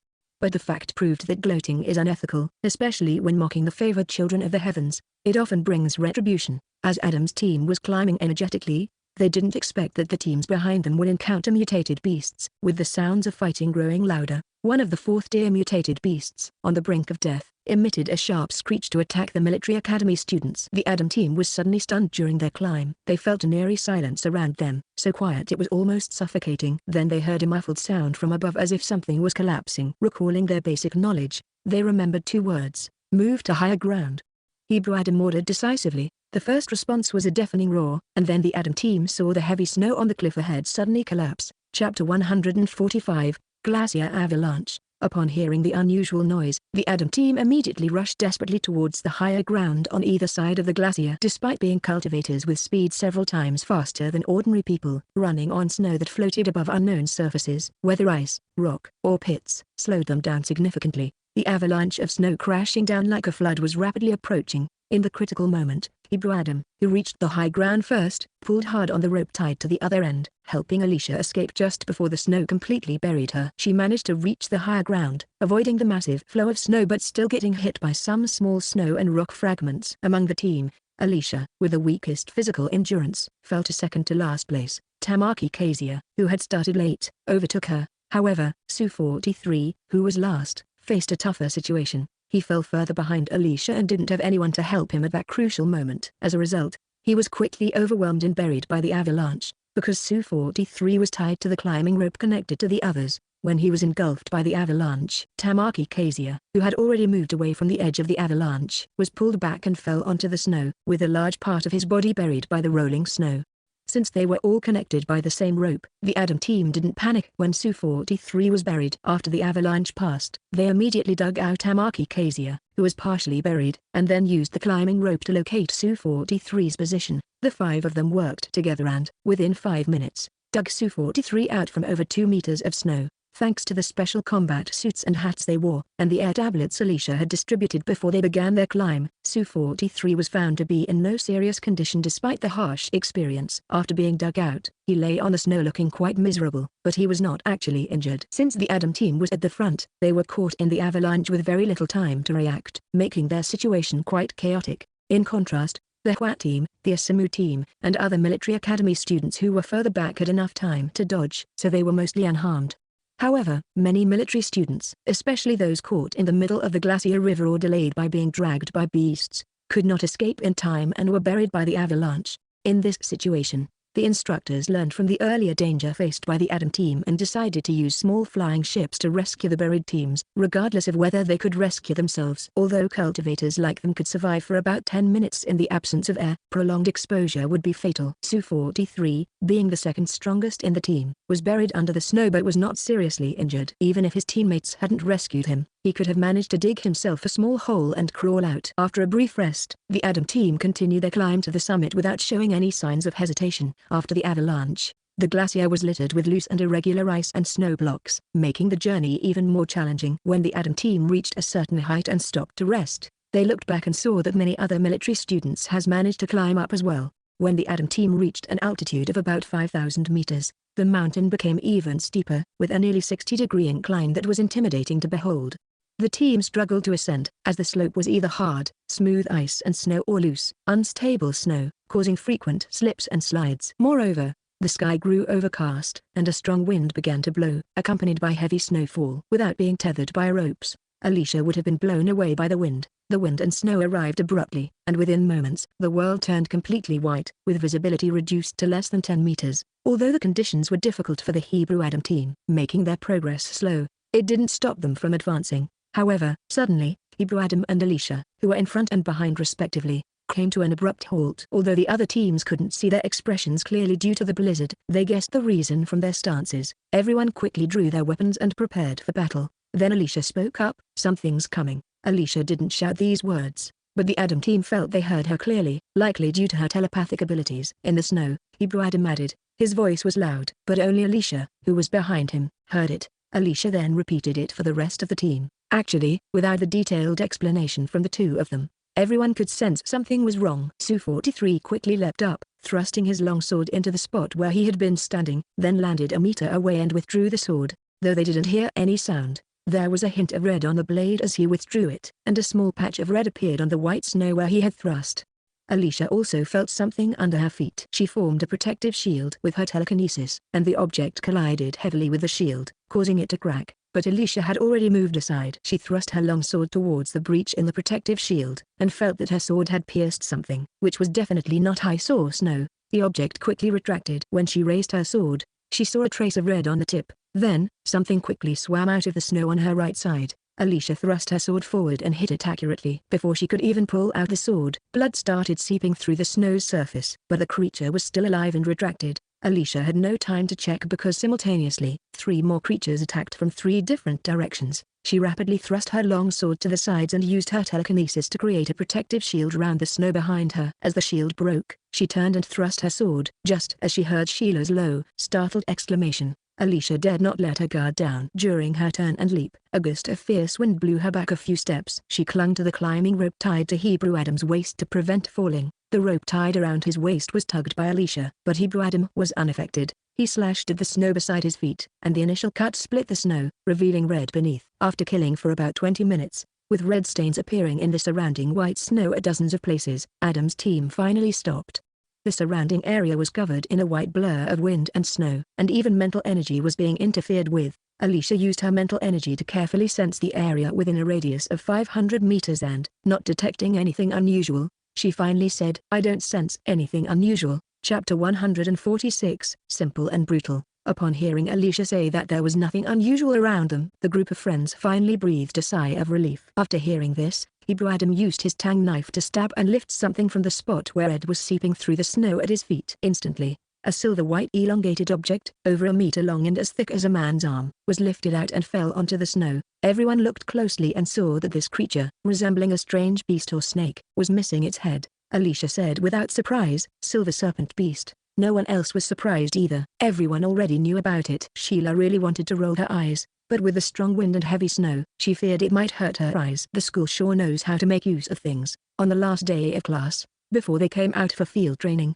they had learned about this silver serpent beast. The silver serpent beast is a unique exotic beast found in glaciers. The scales of this beast are the color of snow, and its blood is also cold. Therefore, when it lies still, lurking in the snow, it is usually undetectable to warriors. The silver serpent beast typically hides in the snow to ambush its prey. Its attack power is not strong, but it is hard to guard against, so its prey is still easily bitten. Its teeth contain extremely toxic venom. If an ordinary person is bitten and does not receive prompt treatment, it can be fatal within 5 or 6 minutes. Sheila, Tamaki Kazia, and Tina Venamoin were all bitten a few times. Fortunately, their specially made battle suits were very effective. The venomous fangs of the silver serpent beast couldn't pierce their suits, and its bite force wasn't strong. As a result, no one was poisoned or injured because the silver serpent beast is only skilled in sneak attacks and uses venom to incapacitate its prey. Its actual attack power isn't very strong. The specialized battle suits of Adam's team allowed them to handle the situation with ease. Therefore, this battle started quickly and ended just as fast. With minimal physical exhaustion and no injuries,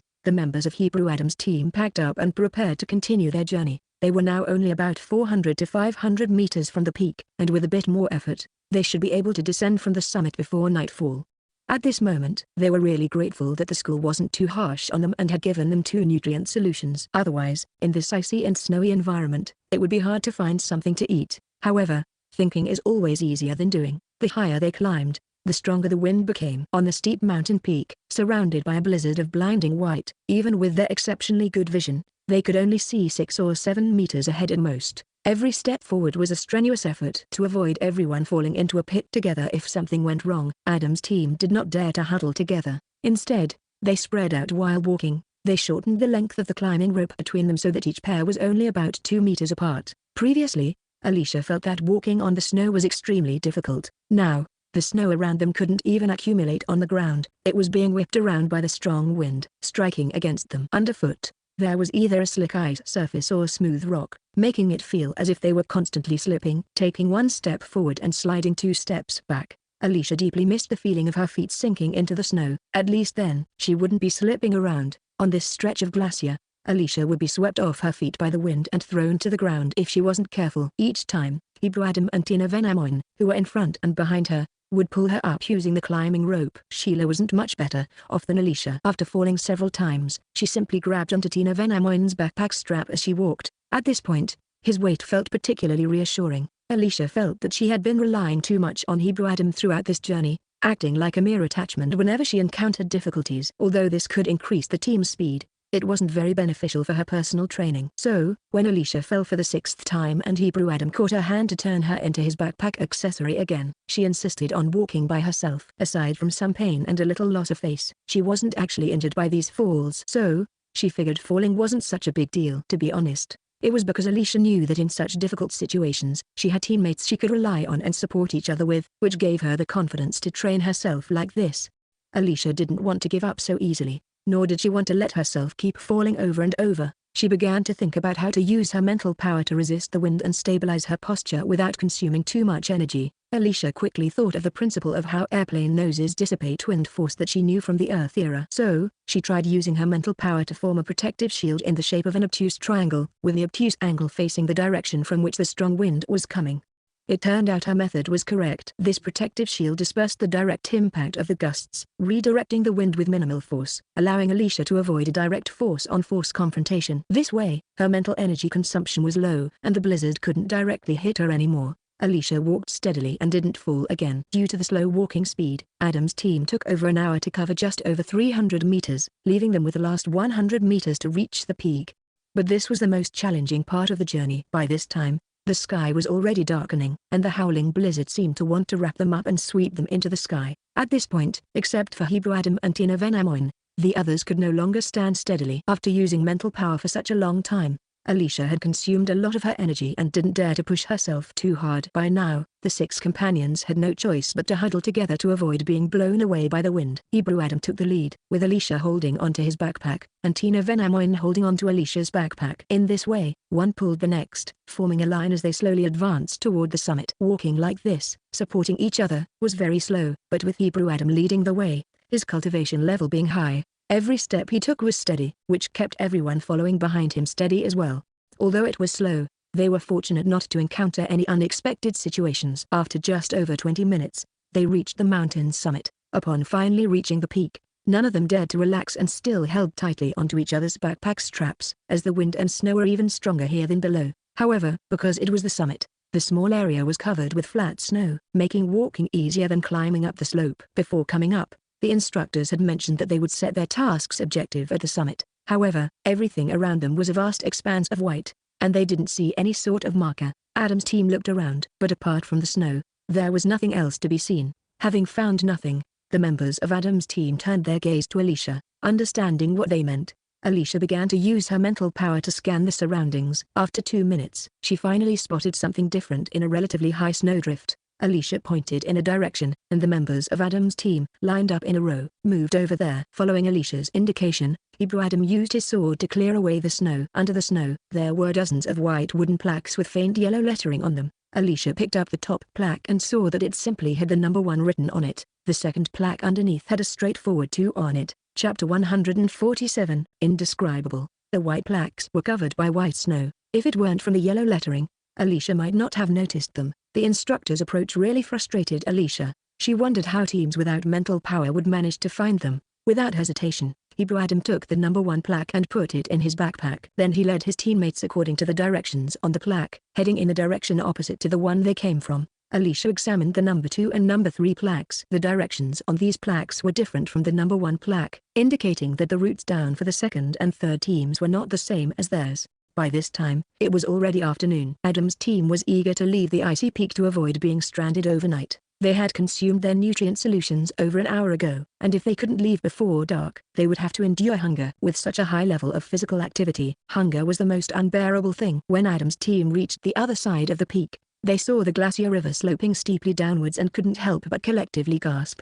Alicia thought of an old saying from Earth, "It's easier to go up the mountain than to come down," and this was true even on an alien planet. Standing at the edge of the summit, Adam's team realized that the wind was coming from this side, making the wind on this slope even stronger. The blizzard had blown away the snow from the glacier in increasingly strong gusts. From above, the glacier river appeared to shimmer with a jade-like white glow, beautiful but intimidating. Hebrew Adam turned to his teammates and said loudly, "The descent will be very slippery, so be careful as you go." The teammates nodded, and Hebrew Adam led the way down. Alicia was prepared, but sometimes preparation isn't enough. She carefully descended the slope, but after fewer than 10 steps, she stepped onto a very smooth patch of ice, lost her footing, and slid directly toward Hebrew Adam below.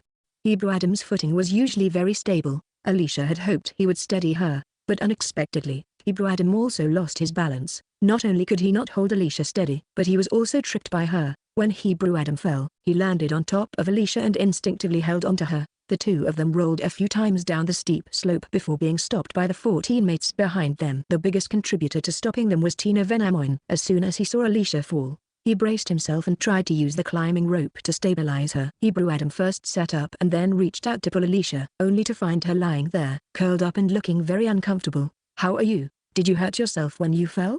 Hebrew Adam asked, startled. As he leaned over, "I'm fine, just a bit sore." Alicia gritted her teeth and replied. Although Alicia said she was fine, Hebrew Adam could see the pain in her eyes and sighed, thinking that the girl was incredibly tough. With the wind howling making it hard to talk, Hebrew Adam carefully helped her sit up. However, after a while, Alicia still hadn't stood up. Hebrew Adam squatted down again to ask if she had any injuries, and Alicia just shook her head repeatedly. Alicia was very grateful she was wearing a hat, which only left her eyes exposed, so Hebrew Adam didn't see her flushed face. Alicia was deeply experiencing what could only be described as indescribable pain. In reality, the fall itself wasn't very painful, but when she caused Hebrew Adam to fall, he ended up landing on her unexpectedly. Although Hebrew Adam had reacted quickly and used his hands to brace himself so he didn't land directly on her and cause internal injuries, he might have slipped, causing him to end up pressing down on her again. In a normal environment and atmosphere, this situation would have been very embarrassing. However, in this particular environment and atmosphere, everyone had almost ignored any distinctions between genders. Falling was a natural occurrence, and falling together wasn't unusual at all. Even Alicia didn't feel any awkwardness or ambiguity in the situation. Despite the superior performance of Alicia's specialized combat suit,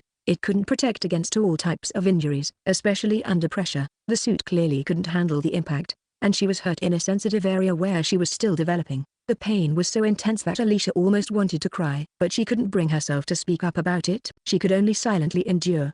Alicia was relieved that, in this environment, the only person who might have noticed her unspoken pain, Sheila, was too far away, muffled by the snow and wind. Otherwise, being mocked by that girl would have been mortifying. Seeing Alicia sitting there without moving, Hebrew Adam thought her injuries might be serious, and that she was just being tough. Looking at the slippery slope, he leaned closer and said, "How about I carry you?" The idea of carrying her, imagining that wonderful scenario. "I'm fine," Alicia said, forcing herself to stand up despite the pain. However, looking down at the long, steep glacier river ice, Alicia felt her fear of heights from her past life starting to act up again. "We should have each taken a stick before heading up the mountain," Alicia lamented. If they had support poles, descending would have been much easier given their skills. Now, it seemed they would be stumbling all the way down. Still shaken from her previous falls, Alicia lacked the fearless spirit to just fall and keep falling. She looked at the slippery ice surface and came up with an idea. However, due to the strong wind, Alicia had to lean close to Hebrew Adam's ear and said,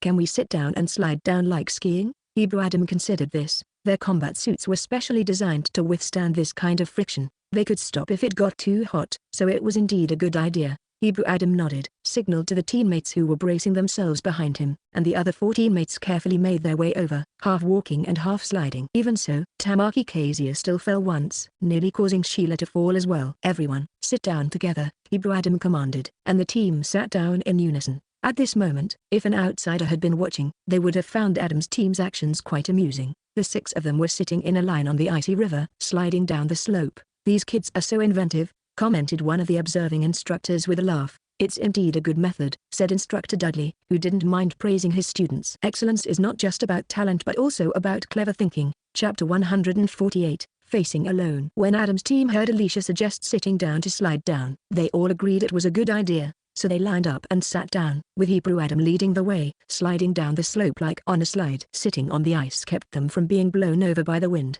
The smooth ice surface made sliding easier, and despite the cold, the friction between their seats and the snow created just enough heat to be bearable. If they weren't in a training exercise on a towering peak, or facing the biting snowstorm that made it hard to keep their eyes open, they would have found this sliding experience incredibly refreshing. Even so, they found it quite invigorating. As Adam's team realized they descended the most difficult steep slope at a remarkably fast pace, the 700 or 800 meters of mountain path took just over 20 minutes to slide down, while it had taken them over an hour to climb up.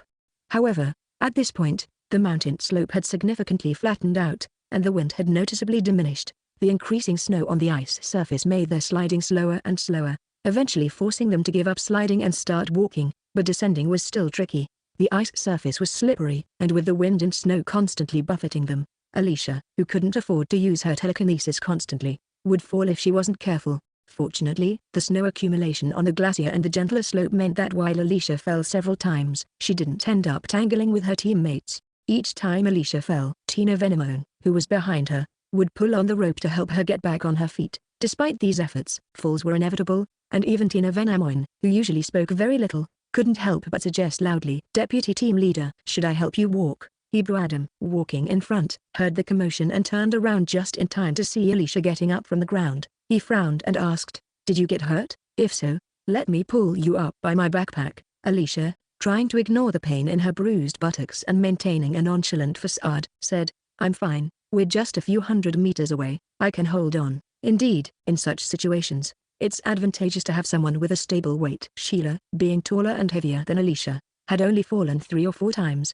while Alicia had fallen 7 times. Just as Alicia began to doubt whether her aching buttocks could hold out any longer, they finally reached the end of the glacier river. At the glacier's end, there was a glacier lake formed by the melting ice and presented a clear, brilliant blue color. However, the mountain path below the glacier lake was different from the one they had come up on. There were no high cliffs, just a continuous forest extending down the mountain. The team stopped at the edge of the forest by the glacier lake. In the dim light, The endless expanse of dark forest gave the team the sense that this descent might be even more challenging than the climb up. Since it's getting late, we'll camp here tonight to rest and recover. We'll continue tomorrow morning when it's light, said Hebrew Adam. No matter the time, maintaining a certain level of physical fitness is crucial. After the strenuous climb to the peak, everyone was exhausted and hungry, with their energy significantly depleted. Therefore, there were no objections to the leader's decision. Previously, in the forest on the way up, they were already in poor condition, especially Alicia, whose mental energy had only recovered a third. This led to their struggle when danger struck, and they couldn't hold out until the instructors arrived. So, even though stopping might allow the following teams to catch up,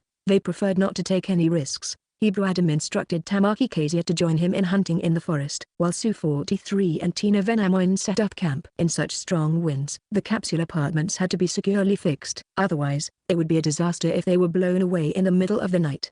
The two girls went to collect firewood for cooking later. This task was the easiest, as there were many dry branches on the forest edge, and the wind wasn't strong enough to blow them away. In less than half an hour, the two girls had gathered a large pile. Alicia assigned Sheila to start the fire. She then walked to the edge of the glacier lake, about 100 meters away. After using her mental power to sense the surroundings and confirm there were no dangerous creatures in the lake, she collected a large pot of water using a Rubbermaid pot.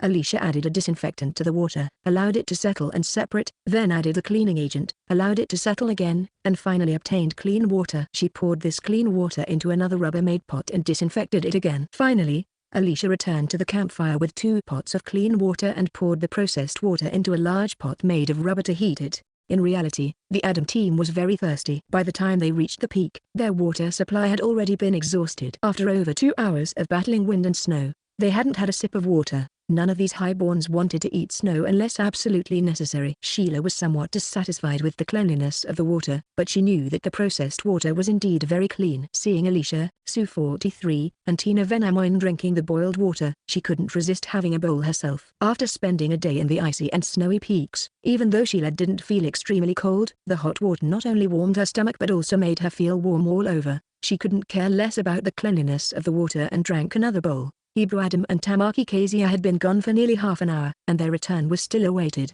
The 4 of them were getting uneasy. Just as Sue 43 and Tina Venamoin were about to go find them, Hebrew Adam and Tamaki Kezia came back in time. They carried back a mountain goat-like beast, over 2 meters long. Using a long tree branch, the meat of the herbivorous mountain goat-like beast was highly prized by humans, and the hungry individual's eyes lit up with excitement. Although Tamaki Kezia looked exhausted, his eyes still sparkled as he said, "I'll handle the grilling. I'm very good at it." Alicia found this great. "Grilling is actually my weak point. Here, I brought some seasoning." Alicia opened her backpack and handed Tamaki Kezia 2 small packets of seasoning, which he received with great joy. Alicia thought for a moment and added, "Grill all the beast meat, and use the remaining bones to make soup. If there's any left over, we can keep it for tomorrow. Then, we can forage for some edible plants in the forest tomorrow morning and make soup for breakfast." The team had no objections and quickly got to work. Soon, a delicious aroma wafted around the campfire. After the Adam team had eaten and drunk their fill, they started feeling drowsy. Seeing that no other teams had come down from the mountain,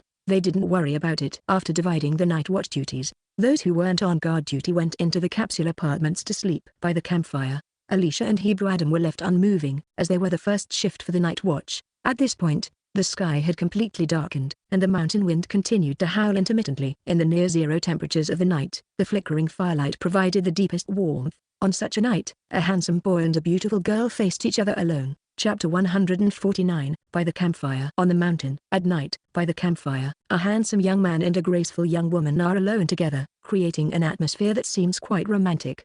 However, upon closer inspection, the girl, who is resting her chin on her hands, is completely oblivious to the romantic tension between a lone man and a woman alone together. Instead, she is struggling against the powerful call of sleep. After a full day of activity, having finally eaten and drank enough while sitting by the warm campfire, Alicia sits with her legs crossed, propping up her chin with her hands, fighting off drowsiness while remaining vigilant for any unusual sounds. She is too tired to focus on anything else. The call of sleep is indeed overwhelming, and Alicia, unable to keep her chin up, almost toppled forward before realizing she had dozed off.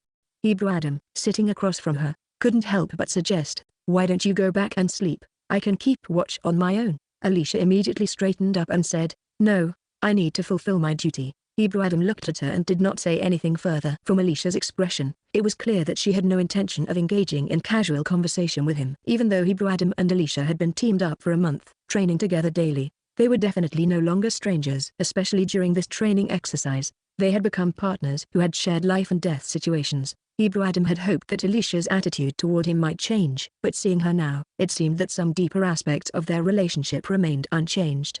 Hebrew Adam had noticed before that, apart from official matters, Alicia had never discussed any personal topics with him, which was in stark contrast to Sheila, who frequently approached him with personal matters. It was clear that Alicia had drawn a line. She would be a good classmate and a reliable comrade, but she would not develop any relationship beyond that.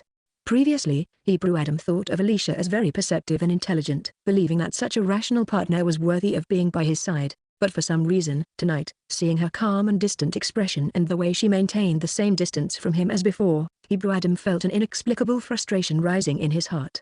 Alicia had always been very clear about her position. Even though her dramatic background was now known by the Crown Prince and Huadeki, and even some members of the Huada family, she had not changed her own self-perception. No matter how the situation might force her to return to the Huada family, her ideals remained unchanged. Alicia was determined to return to Topaz Star after graduating from military school. That place was her home in this world, and she wanted to protect her home in the face of impending disasters. So even though she had developed a bond of life and death with these companions, she had no intention of changing her mind to integrate with them. She and Hebrew Adam and Sheila are not on the same path. After graduation, they will go their separate ways. Getting too involved with them privately could easily lead to unnecessary trouble, just like the mutated 4th-level psychic core would they encountered during this exercise. When Huadeki appeared, Alicia didn't ask, but it was clear there was some kind of conspiracy involved. As a minor character, she almost got caught in the crossfire. For a small person like herself, it's better to stay away from the main characters to avoid being used as cannon fodder. Before today, Alicia had put effort into maintaining good relations with these talented individuals from the Imperial Capital Star, hoping for their support when she returned to Topaz Star. However, now that she has secured the support of the Crown Prince's cousin and Huadeki's cousin, she no longer needs to force herself to maintain relationships with classmates, as long as she manages to get by. Alicia felt that she could be more relaxed and free in the future, so she decided not to speak if she didn't want to. She had no desire to converse with Hebrew Adam. In fact, apart from topics related to training or tasks, Alicia genuinely didn't know what to talk about with Hebrew Adam, as she had never had a personal conversation with him. To avoid the awkwardness of sitting in silence and not wanting to look undignified by dozing off, Alicia decided to use her light brain. She had downloaded quite a few literary works, which were perfect for passing the time now. Seeing Alicia's clear attitude, Hebrew Adam kept his thoughts to himself and remained silent. Watching the campfire. By nature, Hebrew Adam was proud and accustomed to others flattering him and engaging him in conversation. Apart from his family and elders, few people made him take the initiative to chat. Since Alicia didn't want to talk to him, he also chose not to speak. To be honest, Hebrew Adam had never met a girl like Alicia before. In the 2 months he had known her, every time he thought he had figured her out, she would refresh his understanding. Tonight was no exception. No girl had ever interacted with him alone in such a manner, without any sign of awkwardness, completely absorbed in her own world while using her light brain, as if he were invisible. The two of them stood guard for 3 hours. No students from the military academy had come down the mountain, and on the icy, snowy night with no food, it was a real ordeal. When Tina Venamoin and Tamaki Kazia came out to take over the shift, they were the second team. After the shift change, Alicia and Hebrew Adam entered the capsule apartment, one after the other. Inside the capsule apartment, Sheila was sleeping in a small room, while Sue 43 was sleeping in the common area. This arrangement was planned in advance. The boys slept in the common area as the second line of defense, and Hebrew Adam would also be sleeping there. Alicia entered the small room to sleep. Although she felt very sleepy and wanted to rest by the campfire, she didn't fall asleep immediately once she lay down. It took her several minutes before she dozed off. In such an environment, she couldn't sleep soundly. Even in her half-asleep state, she could sense unfamiliar people arriving outside the capsule apartment. However, Alicia didn't sense any danger, and her teammates hadn't issued any alert signals. She vaguely thought that these strangers were probably other military academy students, so she continued to sleep. When Alicia's light brain vibrated silently, she woke up, knowing it was time to get up. She sat up and used her external mental power to check around the capsule apartment. She saw that several simple capsule apartments had been added on either side of theirs, indicating that military academy students had come down from the mountaintop in the middle of the night. Yesterday, Adam's team had agreed to descend the mountain at first light, so when Alicia left the small room, she found that her teammates had gathered in the common area.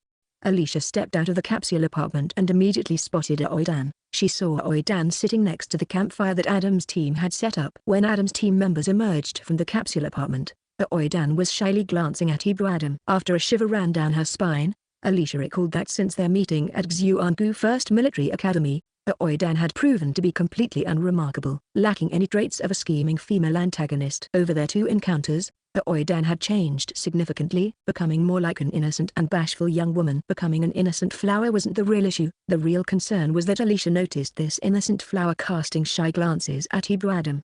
Chapter 150, Secret Glances. Seeing Aoidan stealing shy glances at Hebrew Adam, Alicia felt a shiver down her spine and a hint of nausea. In the novel, Aoidan is always in love with Huadeli, clinging to him like a dogged follower, always seeking opportunities to be close to him. So what is she doing now? Could it be that Aoidan has realized that the second prince is more powerful and prestigious than Huadeli, and thus changed her object of affection? As expected of a reborn woman who has experienced so much, that kind of bashful admiration is truly enticing. Young people might find it hard to resist such subtle affection. Alicia gritted her teeth. Aoidan's tactic was indeed ruthless. If Hebrew Adam were to fall for her, it would be like a fire in the backyard for Alicia. But no matter how much Alicia hated it, Hebrew Adam was not someone she could control. In the novel, Hebrew Adam is a charming prince known for his flirtatious behavior, and who knows if he would pass up an opportunity presented to him. Alicia had to keep an eye on Hebrew Adam, who was directing Su-43 and Tamaki Kezia to tidy up the capsule apartment. At first, he didn't notice the covert glances. After a while, Hebrew Adam seemed to sense something. He turned and looked towards the campfire, making direct eye contact with the subtle glances. Alicia watched closely. After Hebrew Adam saw the shy smile from the girl, he turned his gaze away as if he hadn't seen it, leaving Alicia unsure whether he actually noticed. Looking at Aoidan, Alicia saw that she now had a frustrated expression as if she had thrown her advances away, which eased Alicia's mind slightly. However, this did not mean that the matter was resolved. Aoidan was unlikely to give up so easily. If it was someone else, Alicia wouldn't care, but she absolutely did not want to see Aoidan succeed in pursuing Hebrew Adam. To put it correctly, Alicia didn't want her four male companions to get involved with Aoidan, or else she wouldn't be able to find peace for the next 4 years. Alicia felt as if she had swallowed a fly, disgusted and unable to get rid of it. Fortunately, they were already packed and ready to depart. The other teams of military students traveling with them were still inactive, and even those on night watch were sitting by the fire, drowsy. No matter how affectionate Aoidan appeared, Hebrew Adam had no time to notice her. Before entering the forest, Alicia glanced back at Aoidan, who was keeping watch by the fire. Whether intentionally or not, Alicia couldn't make eye contact with her, which only made her more certain that Aoidan was up to something. Because Alicia was preoccupied with this issue, she didn't pay much attention to the depths of the forest. Yesterday evening, when Adam's team stood at the edge of the forest looking down the mountain, Sheila said that the descent should be easier than the ascent because the terrain of the forest didn't look very rugged. Now that they had entered the forest, Adam's team found that it was indeed the case. Although there were no exotic beasts visible, there were small animals around, which eased their minds a bit. The mountain forest journey from yesterday had left them with a lot of shadows. Just as they relaxed, Adam's team was caught off guard and almost surrounded by a group of exotic beasts. Although the highest level among these beasts was only level 3, there were simply too many of them, over 150. Fortunately, being in the forest allowed Adam's team to use the terrain to their advantage and fight a guerrilla war, attacking while running. They had to sprint for their lives through the forest when they could, and when they couldn't escape, they fought their way out and then continued to run. They didn't even have a chance to stop and eat along the way. The only consolation was that Captain Hebrew Adams' high combat skills helped clear the path, and with Alicia using her telekinesis to control the battlefield, Adams' team was able to break through the encirclement before being completely surrounded.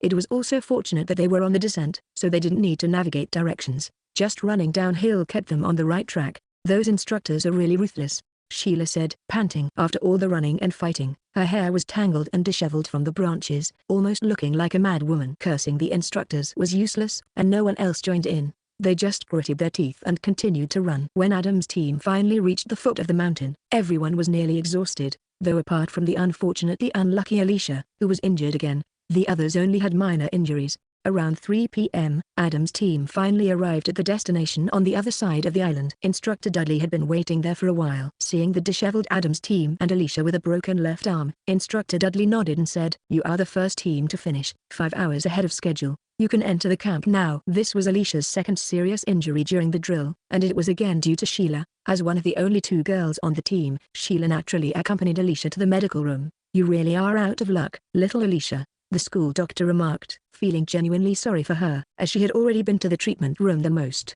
Apart from a helpless smile, there wasn't much Alicia could say. There was no fortune-telling for such situations in this world. The medical technology in this world is highly advanced. After treating the smaller injuries on Alicia's body with a small medical device, the doctor wrapped a specialized treatment device around the broken area of her arm. The doctor then carefully instructed Alicia not to remove the device tonight and to come back in the morning for its removal. As long as she followed the instructions, her fracture would heal by tonight, though she should avoid using her arm too much for the next 10 days. Despite the severity of the fracture, Alicia, due to her excellent physical condition, didn't feel much pain. However, the persistent dull ache was still uncomfortable. Naturally, the rest of Adam's team insisted that Alicia get plenty of rest. After drinking a nutritional supplement, she fell asleep immediately. After 10 o'clock at night, the entire camp became lively and bustling, as all the military academy students were gathered in this camp. Having slept for a while, Alicia woke up to the noise. She stepped out of her small room and saw the other 5 gathered in the small living room of the capsule apartment. They had all rested and looked quite energetic. When Tamaki Kezia saw Alicia, he pulled out a rubber gold bag from under their table and called to her. "Vice Captain, I've cooked the food we brought down from the mountain. Try it and see if I've learned your cooking skills. It only has a hint of flavor. Your boat stink too much," Sheila said disdainfully. Tamaki Kezia didn't retort and gave a somewhat shy smile. After a nap, the dull pain from her broken arm was gone, suggesting that it had healed. With the pain gone, Alicia's mood naturally improved. Hearing that she was hungry, she felt her stomach growl. When Sheila and Tamaki Kezia heard that Alicia wanted to eat, they attentively arranged the food, being so considerate that they nearly served it to her themselves. Chapter 151, Her Transformation. Alicia could sense the changes in Sheila's feelings toward her. Before the training, Sheila's emotions were quite volatile, alternating between closeness and indifference toward Alicia, and her words seemed to target wherever it hurt the most. Alicia felt that deep down, Sheila harbored a sense of superiority and disdain for commoners. However, Sheila also seemed to be envious of Alicia's exceptional talents, and possibly had underlying issues related to her family, leading to latent obsessive-compulsive tendencies. In summary, from Alicia's perspective, Sheila could be described as an atypical mental case. When she had outbursts, she often vented her frustrations by indiscriminately attacking others, which might also explain why she could be so harsh toward Mina Oli at times. However, since their Adam team encountered the mutated wood crisis yesterday, Sheila seemed to have calmed down. It was as if the restlessness and irritability that once drove her to lash out had vanished. Although Sheila still talked about Alicia in various ways, the tone of her remarks was entirely different from before, now only expressing insincerity. Whenever Alicia mentioned wanting something to eat, this aristocratic young lady would personally busy herself preparing it for her. Seeing Sheila busily attending to her, Alicia felt that she had moved beyond the role of the typical second female antagonist in novels. Instead of showing signs of becoming a villain, Sheila seemed to be improving. Alicia had spent quite a bit of time with her companions and eating together was common. Although she felt a bit embarrassed about eating alone, she didn't make a fuss and began eating slowly since the others had already finished. Tamaki Kezia's cooking wasn't bad. The exotic beast meat stew included some wild vegetables and tasted quite good. The reason it didn't taste as fragrant as her own cooking was simply because it lacked her special seasoning. Team Hua reached the second place. They arrived at 5:26 p.m. Team Asimu arrived in third place at 5:57 p.m. 70% of the military academy students reached the finish line within the designated time, but the instructors are very angry, saying we are the worst batch of students they have ever taught, Sheila said excitedly, gossiping to Alicia while they ate. Alicia felt like rolling her eyes upon hearing this. Even in the interstellar era, teachers still used this tactic to criticize students. Could it really be a universal method for handling students? Su-43 looked at Alicia's arm with concern and said, the instructors are very angry, so they decided to change the original plan and have us swim back to the starting point ourselves tomorrow. Manny, you can't swim for that long with your arm, but the captain asked about it, and if you don't swim with the team, we'll lose credits. The instructors always want to deduct credits, Alicia said unhappily. The team already fully understood how deeply Alicia cared about credits, so her dissatisfaction was expected. Tomorrow, I'll take you swimming. It won't take much effort, especially since we won't be counting placements, Hebrew Adam said casually. If the big shot was going to help her, Alicia had no psychological burden as long as her credits weren't deducted. She had already been helped halfway across the sea by Hebrew Adam on the way here, and after reaching the island, she had been a bit of a decoration a few times. Now that she was honorably injured, she felt even less burdened. No one would think she was useless because of this. Even Sheila, who was known for being picky and envious, agreed that it was fine. Alicia had gotten injured for her, and Sheila wasn't ungrateful. I can switch with the captain and take over as the deputy captain, Su-43 also assured. If Hebrew Adam hadn't planned to help Alicia, Su-43 intended to take her across the sea himself. As the second strongest in the team, he was capable of doing this as long as speed wasn't a priority. Today, while descending the mountain, Alicia got injured while saving the endangered Sheila. Hebrew Adam had to lead the way, leaving no room to attend to other matters. So Alicia was escorted down the mountain by Su-43. Previously, in the mutated wood forest, Su-43 had been careless. After an explosion from a fragmentation grenade, he pushed Alicia to the ground with too much force, causing her forehead to be injured. Although Alicia's unconscious state meant that nobody noticed his mistake, Su-43 still felt a bit guilty. Today, he had protected Alicia well, ensuring she was not harmed further, which alleviated his guilt, since they would have to swim back tomorrow. And despite everyone resting in the afternoon and chatting briefly, once the outside quieted down, they planned to rest individually. Wait a minute, we need to arrange for someone to keep watch. I have a feeling Instructor Dudley won't let us off easily. Alicia suddenly remembered. Yes, I almost forgot about Instructor Dudley's scheming. It's good that you thought of this, Alicia, Sheila said appreciatively. The other members of Adam's team had slightly twitching mouths. It was indeed rare for Sheila to praise someone. However, hearing Alicia's words, the teammates all agreed that she made a valid point. It's necessary to keep watch, but there's no need to guard outside. We just need to stay alert and prevent anyone from sneaking in and attacking, Hebrew Adam quickly decided. After some discussion, the four boys unanimously decided to sleep in the living room and take turns keeping watch. As for the two girls, since Alicia was still injured, they decided to let them sleep in the small room without worrying about the night watch. In the middle of the night, around 3 a.m., the entire camp was immersed in sleep and silence. Alicia, deep in sleep, suddenly woke up. It felt like she sensed something and quickly rushed out of the small room. Silently, she made her way to the door of the capsule apartment and happened to run into a figure in black sneaking in. Alicia's longsword immediately lunged at the figure in black. Without hesitation, 3 leaf-shaped flying daggers silently flew from behind the black-clad figure. Tamaki Kezia, who was on night watch in the living room, noticed her as soon as she appeared, but he didn't know what she was up to. It wasn't until the intruder had entered that he realized what was happening and rushed over. The short sword in the black-clad figure's hand easily blocked Alicia's longsword. With a forceful downward push, Alicia's longsword nearly dropped to the ground. At that moment, the black-clad figure turned and, with a sweep of his left hand, caught the 3 leaf-shaped daggers. Instructor Dudley, you always do this, Tamaki Kezia said, recognizing the intruder's face but holding back from intervening. Good. Maintaining vigilance even in such situations is commendable. I'll credit you 10 academic points.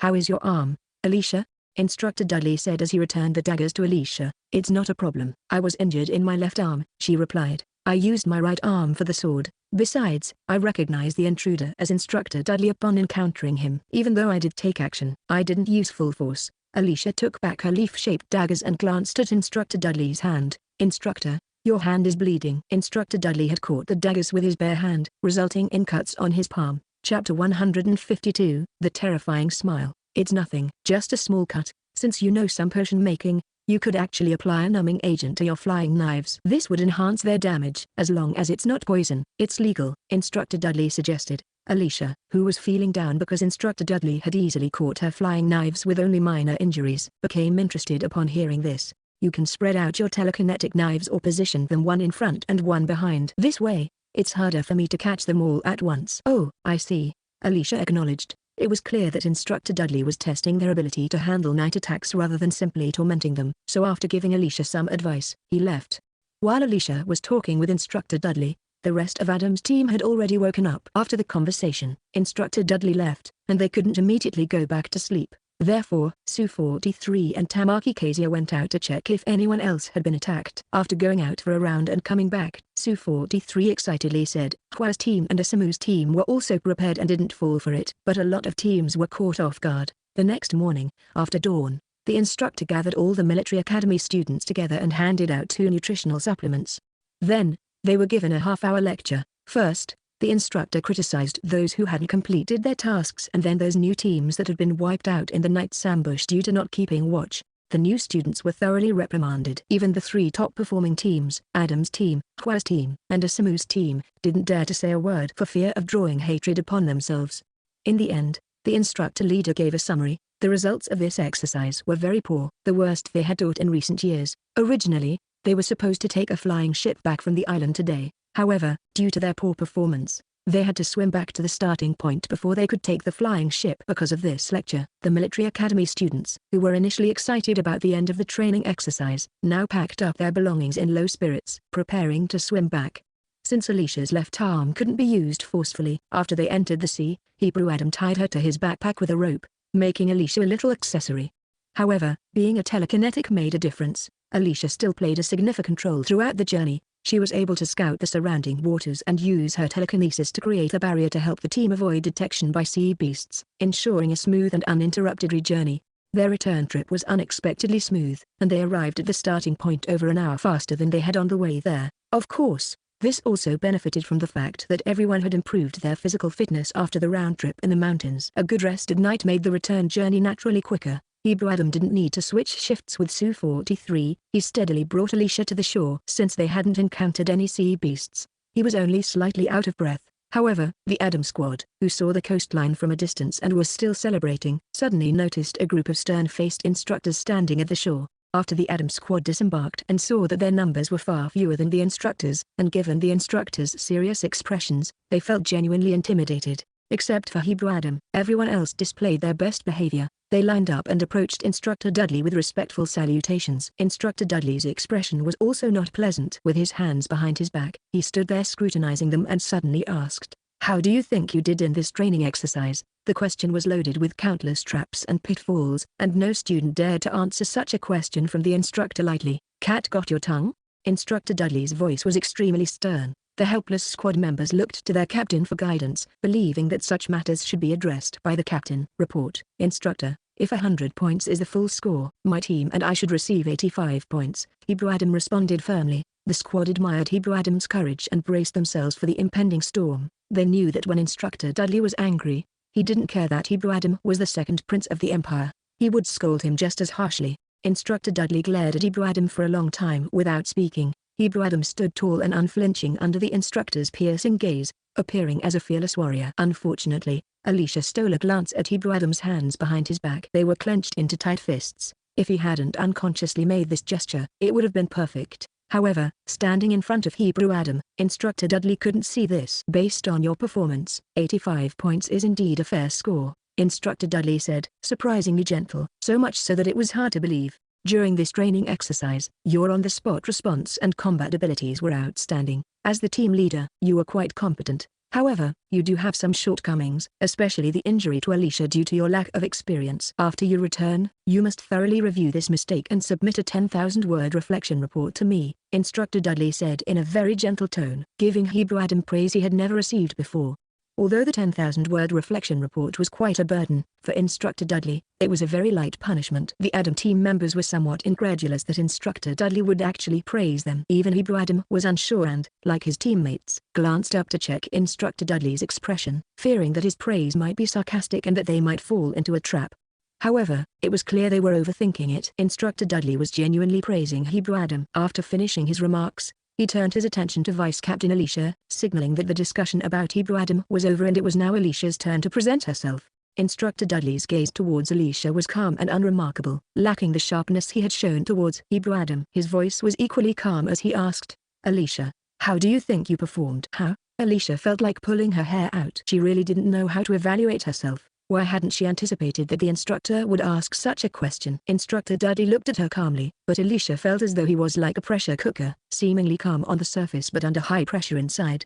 Report, Instructor, I think I should have 75 points, Alicia replied loudly, not daring to hesitate further. Alicia has quite a bit of confidence in herself. You truly live up to the role of vice captain. You managed the logistics, conducted reconnaissance along the way, and handled the situation well when your teammates were in danger. You deserve 85 points just like Hebrew Adam. However, here it comes, the key point. Alicia shrank back nervously. Instructor Dudley's smile was so frightening. Chapter 153, The Storm. Instructor Dudley praised Alicia's performance in the role of vice captain in a very gentle tone. However, Alicia was not at all pleased by the praise. Instead, her hair stood on end at Dudley's smile, and she braced herself for his next words. But, Dudley continued, how have you been training for the past decade? Your physical abilities are so poor. You're already a mid-level 4th tier warrior, yet your physical condition is worse than a mid-level 3rd tier warrior's. Can't you even handle basic training? How can your physical fitness be this bad? And your on-the-spot combat ability is so lacking. You're too soft-hearted. Even children fighting have more intent to kill than you. I have never seen a military academy student with such poor combat awareness.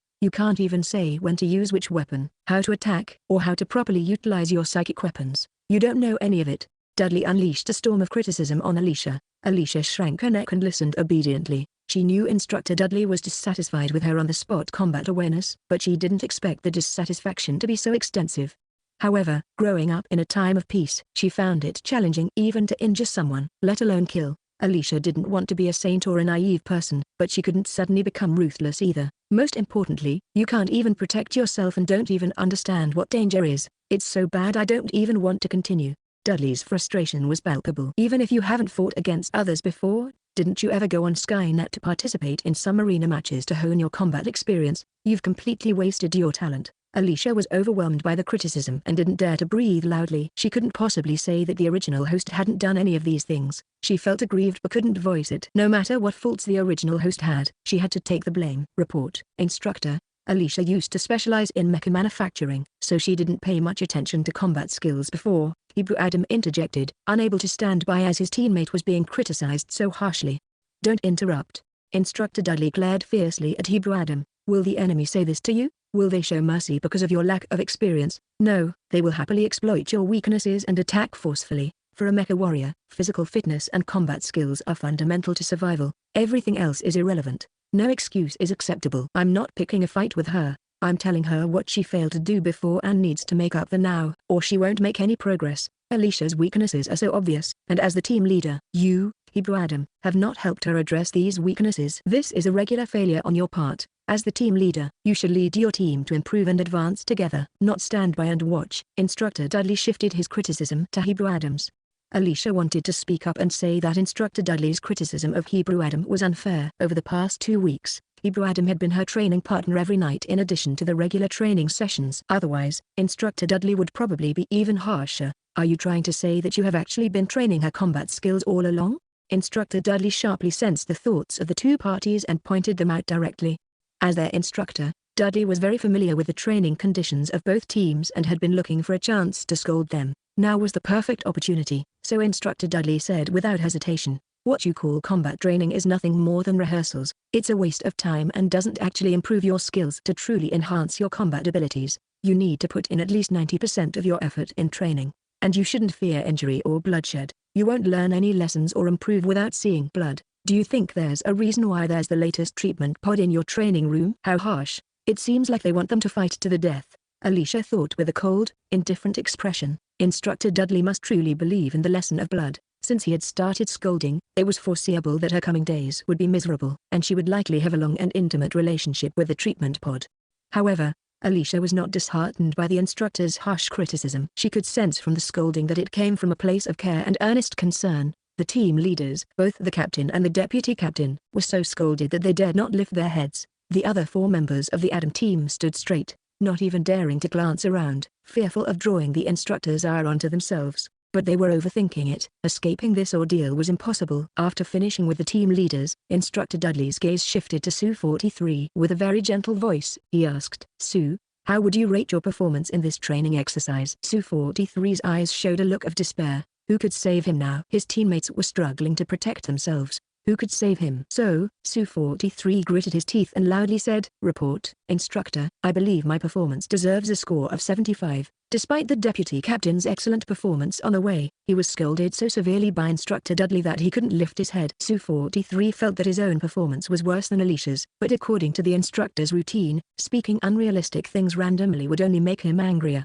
So he spoke according to his honest thoughts. Instructor Dudley narrowed his eyes at Sue 43, and Sue 43 felt a chill at the back of his neck. As expected, Instructor Dudley launched into another storm of scolding. Sue 43, who had thought he had done well, realized just how many mistakes he had made after the instructor's criticism. The most surprising thing to the teammates was that Sheila received a genuinely kind and sincere compliment from Instructor Dudley. Her score reached 80, with no trace of hypocrisy or sarcasm. Sheila initially thought she was the worst among them. Watching her previous 5 teammates being scolded thoroughly, she had already prepared herself for a similar reprimand when her turn came. To her surprise, Instructor Dudley considered her performance the best. Feeling the envious and jealous glances from her teammates, Sheila felt the air was exceptionally fresh and the sunshine extraordinarily bright. Instructor Dudley scolded them for a full half hour and only stopped when the shadows of other teams finally appeared in the ocean. The team that arrived second on the shore was unsurprisingly the Hua team. This time, Mean Ollie was not injured and was in good spirits, smiling at Alicia and Sheila. After the Hua team landed,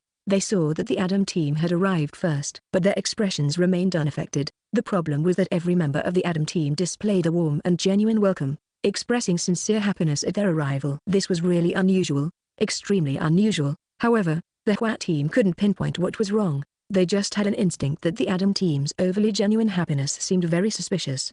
Chapter 154. Captain Kessel. Seeing that the Adam squad was showing genuine and eager smiles upon their arrival, the Hua squad's first reaction was to think that the Adam squad must have been poisoned or severely disturbed to act so unusually.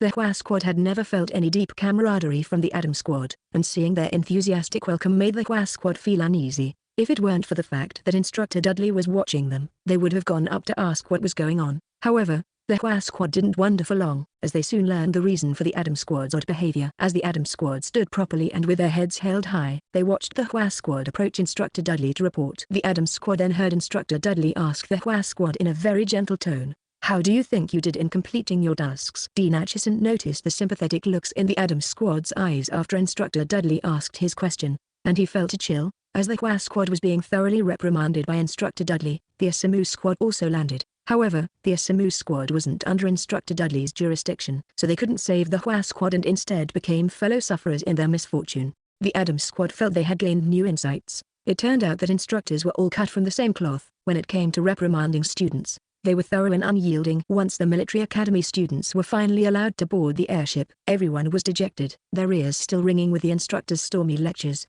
However, once they were on the airship, they were freed from their troubles. Soon, the students forgot about the instructors as their comms devices reconnected to the network, and they happily started catching up on their messages and browsing.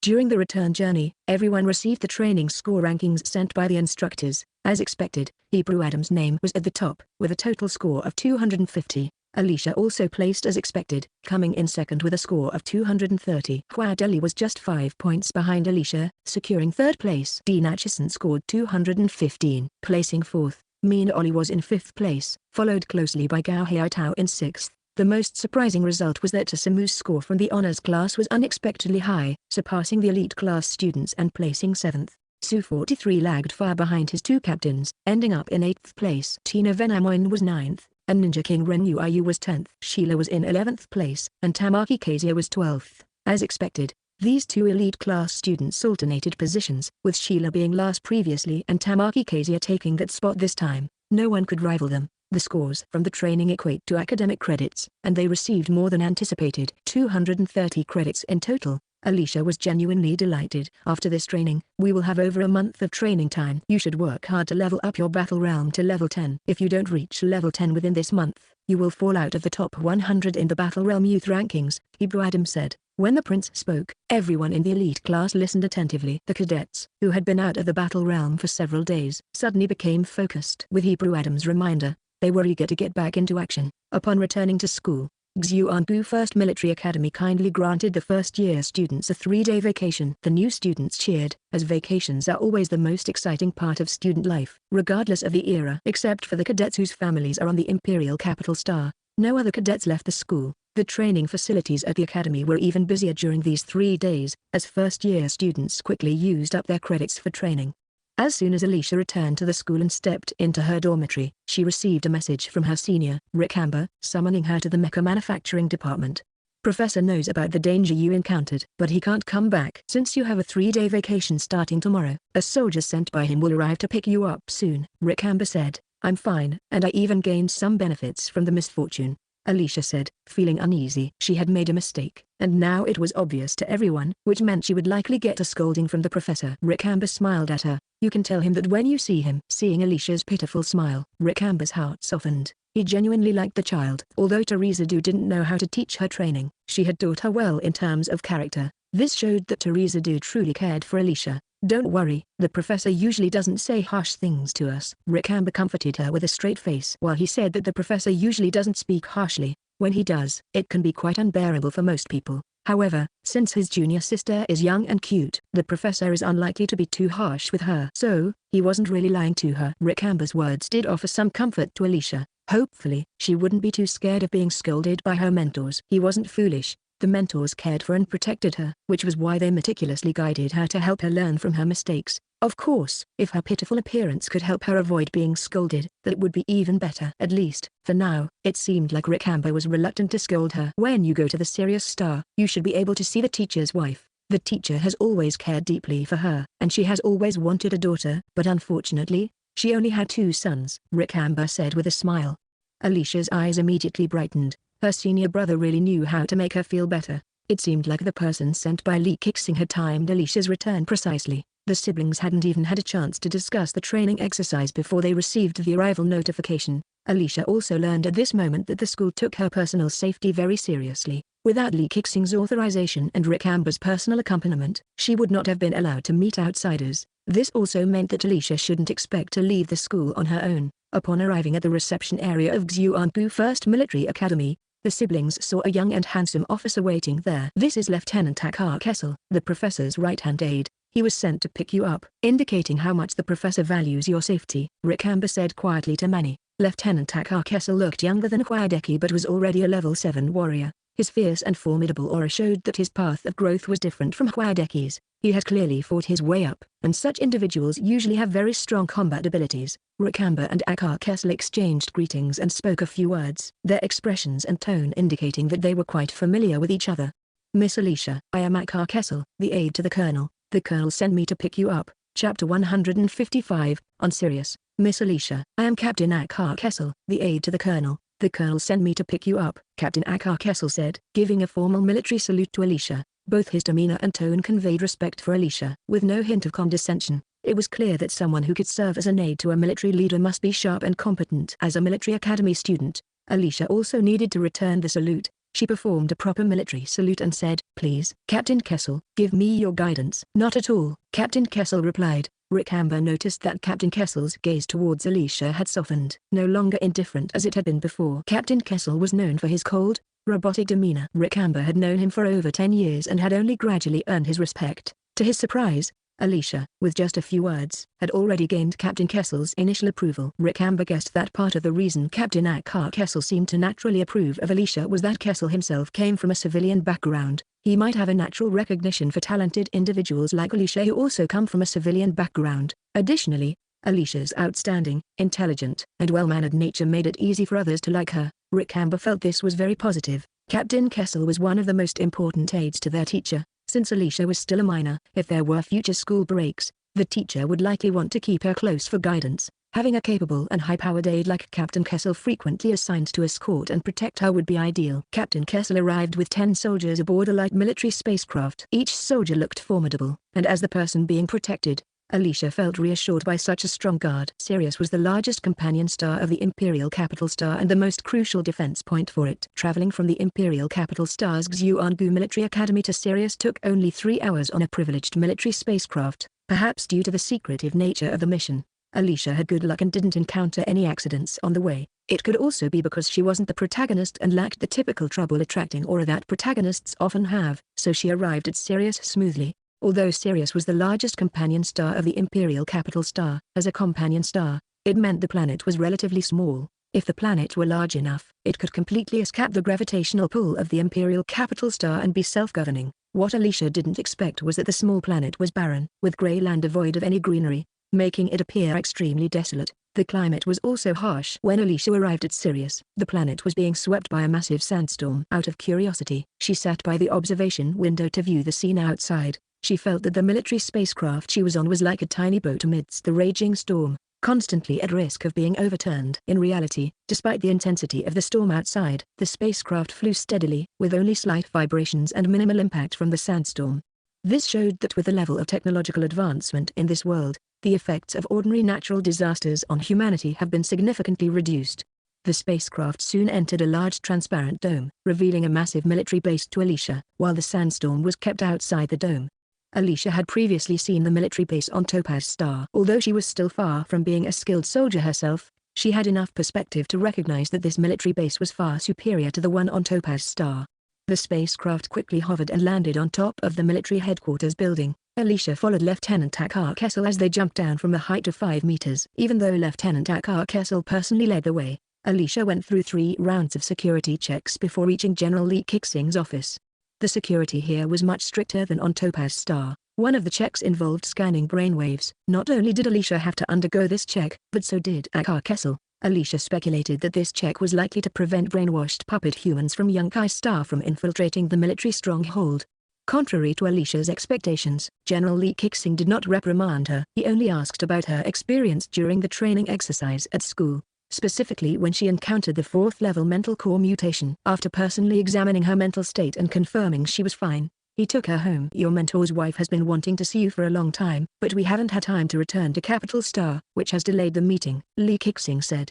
Acknowledging that the mentor's wife is also an important elder, Alicia felt a bit embarrassed. Teacher, you and senior brother didn't inform me beforehand, so I didn't prepare a gift. You're just a child. You don't need to bring any gifts when visiting the mentor's wife. However, she does enjoy the company of young girls. If you have time, just chat with her more, and she will be very happy. As Lee Kixing spoke, he took Alicia downstairs, where he opened a 2-seater convertible flying car. They exited the military base and entered a transparent shielded tunnel that was 5 meters wide and 10 meters high. The sandstorm outside had already buried half of the tunnel, leaving only the upper part exposed. The protective shield tunnel was not long, about 1 kilometer in length. Soldiers stationed on both sides of the tunnel saluted Lee Kixing but did not stop them for inspection. Beyond the tunnel was the residential area, specifically for military personnel and their families. This residential area also had a transparent protective shield above it. While the dust and sandstorm outside raged, the inside of the shield was lit with artificial natural light. Rows of neatly arranged white cottages surrounded by green trees, with well-maintained flower beds blooming with various bright flowers, created a sharp contrast with the dust storm outside the protective shield.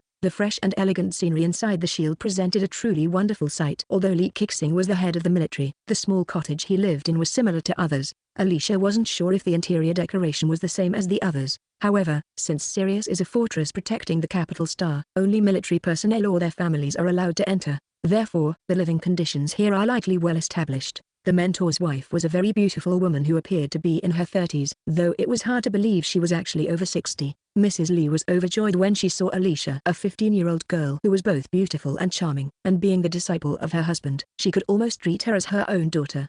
Mrs. Lee happily had the robot butler prepare a lavish meal. As Alicia tasted the food, a hint of surprise appeared in her eyes. The food, cooked with unknown plants, seemed to contain strands of energy that could nourish one's psychic energy source. This was Alicia's first realization that food could actually contain a source of psychic energy. Chapter 156, A Mutual Appreciation for Fragrance. Mrs. Lee is just an ordinary level 4 martial artist, so she doesn't find the taste of this food particularly good or useful. She only tasted a bit to be polite and then didn't pay it any more attention. Lee Kixing, on the other hand, is a psychic and certainly knows the purpose of this dish. Alicia noticed he had specifically placed this dish in front of her, clearly intending for her to eat it. Seeing Alicia's reaction when she tasted the dish, Lee Kixing smiled and said, "This is Lee washing flour, a specialty from the planet where my cousin, your teacher, is stationed. Its production is very limited and its price is high. Knowing that I took you on as a disciple, she specifically arranged to send it to you when you return to school. Take it with you and have a portion every day. Over time, it will have good effects."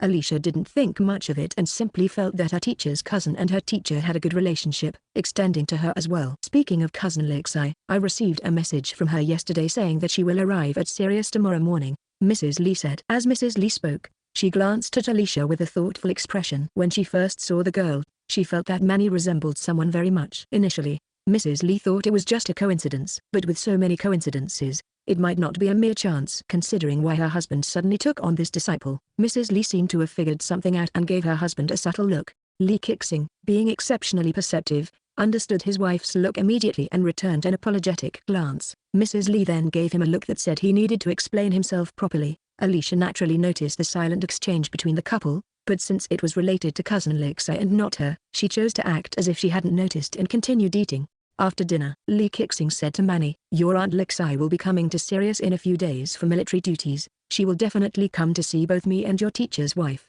You should thank Aunt Lexi in person then. She went through a lot of trouble to get these washing flowers," Lee Kixing said with a smile. "Okay." Alicia naturally agreed without any hesitation. As a younger person meeting an elder, it's always a gain rather than a loss, and there might even be a gift for the meeting. Indeed, after dinner, Mrs. Lee was eagerly preparing to buy her clothes as a gift for their first meeting. The arrangement for Alicia to be picked up was only communicated to Mrs. Lee at noon, so she didn't have time to prepare a gift for their initial meeting. Alicia had no resistance to beautiful clothes. When Mrs. Lee called her over to look at the clothes, Alicia sensed Mrs. Lee's anticipation and went over without hesitation. Shared interests are the best way to strengthen the bond between two women. Although Alicia was intentionally trying to please Mrs. Lee, their tastes were somewhat similar. Plus, clothes and accessories are universally loved by women, so the older and younger women end up enjoying the process of selecting them together. Online shopping is very advanced in this world. If Mrs. Lee wanted to buy clothes for Alicia, she only needed to upload Alicia's 3D image onto the website. The site would create a virtual model, and by trying on different clothes virtually, she could see clearly if the clothes suited Alicia. After Alicia was reborn, she had been wholly absorbed in her cultivation and had no time to think about other things. Apart from the 2 times Mentor Fang had bought her clothes, she had never purchased clothes for herself. So when Alicia saw how advanced online shopping was in this world, she couldn't help but show an expression of amazement at new things, which elicited Mrs. Lee's sympathy. Originally, when Mrs. Lee heard her husband's plan to raise his young disciple as a daughter and introduce her into noble circles, she intended to buy some impressive gowns and jewelry for Alicia to help her make a good impression at important events. This was to prevent Alicia, who came from a commoner background, from being unsure of what to wear at important banquets, which might lead to mistakes and mockery, potentially leaving a poor impression on others. Seeing the girl so endearing, and considering she was only wearing her school uniform and probably didn't have any good clothes, Mrs. Lee decided to buy her some casual outfits as well. After all, the couple had plenty of money and didn't mind spending it. Lee Kixing observed his young disciple chatting animatedly with his wife, as if they had been longtime friends. He couldn't help but feel a sense of satisfaction. It was great that his wife liked Alicia. As a man, besides teaching her cultivation and improving her martial skills, he didn't know much about teaching her other things. It was best for his wife to educate a commoner girl into a refined young lady. However, if his wife didn't accept Alicia, he couldn't let his wife suffer because of Alicia. He would have to come up with another solution. Seeing his wife readily accept Alicia, Lee Kixing felt greatly relieved. Despite an urgent matter at hand, he patiently sat to the side handling official business while listening to the 2 women happily discussing their interests. Only after that matter was settled did he call Alicia to accompany him.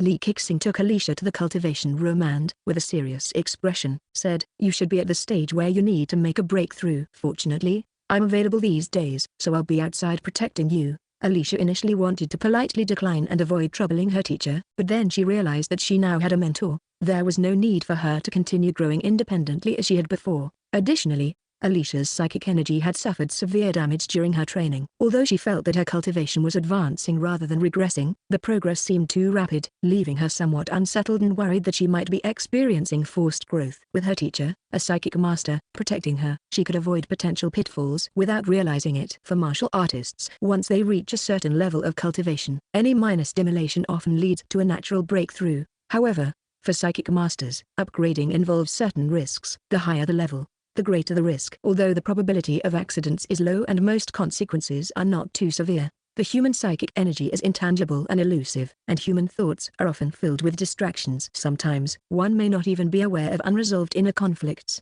The main reason for accidents during psychic upgrades is usually the sudden emergence of inner demons, which can trap the individual in illusions and lead to spiritual deviation. At such times, if a highly skilled psychic master is present to guide and wake up a psychic master who is controlled by inner demons and trapped in illusions, there will be minimal long-term effects. The most that might happen is a failed advancement, with rarely any damage to their fundamental abilities. This is why most high-level psychic masters are straightforward and noble individuals. People with such qualities are less likely to engage in underhanded activities or harbor unresolved inner conflicts. Alicia, as someone who has been reborn and subjected to second-generation gene enhancement drugs, has incredibly strong willpower. Although she had previously practiced and advanced in a somewhat confused state, she never encountered inner demons. Chapter 157, Aunt Lixai. Cultivation is of utmost importance. Since her teacher had instructed her to break through to the next level, Alicia listened carefully to the precautions and then entered Lee Kixing's meditation room for seclusion.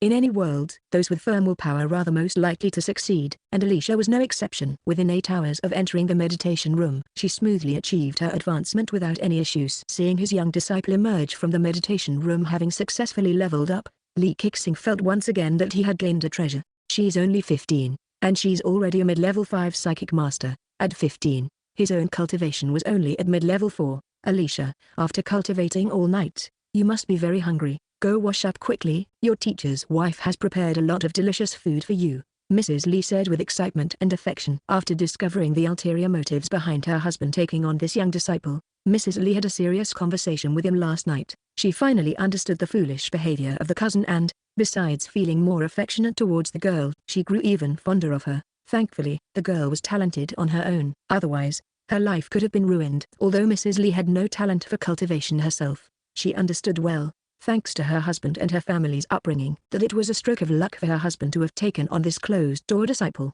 Her husband had inadvertently gained a great opportunity. After Alicia's advancement, she was quite hungry. Although she had consumed a bottle of nutritional supplements before leaving the meditation room, the extensive consumption during the breakthrough left her feeling that her stomach was still empty and in need of solid food. Hearing that Mrs. Lee had prepared a grand meal for her, Alicia immediately thought of the delicious food she had the day before and obediently went to shower before getting ready for the feast. Each time she advanced, her body would expel some impurities, and she would have a rather unpleasant odor. It was necessary to thoroughly clean up. After finishing her shower and changing into her casual clothes, Alicia walked out, ready for the grand meal, and noticed an unfamiliar woman in the living room besides Mr. and Mrs. Lee. The woman appeared to be just over 30 years old. Although she was a late level 4 martial artist, her impeccably neat military uniform and commanding presence indicated that she was no ordinary officer.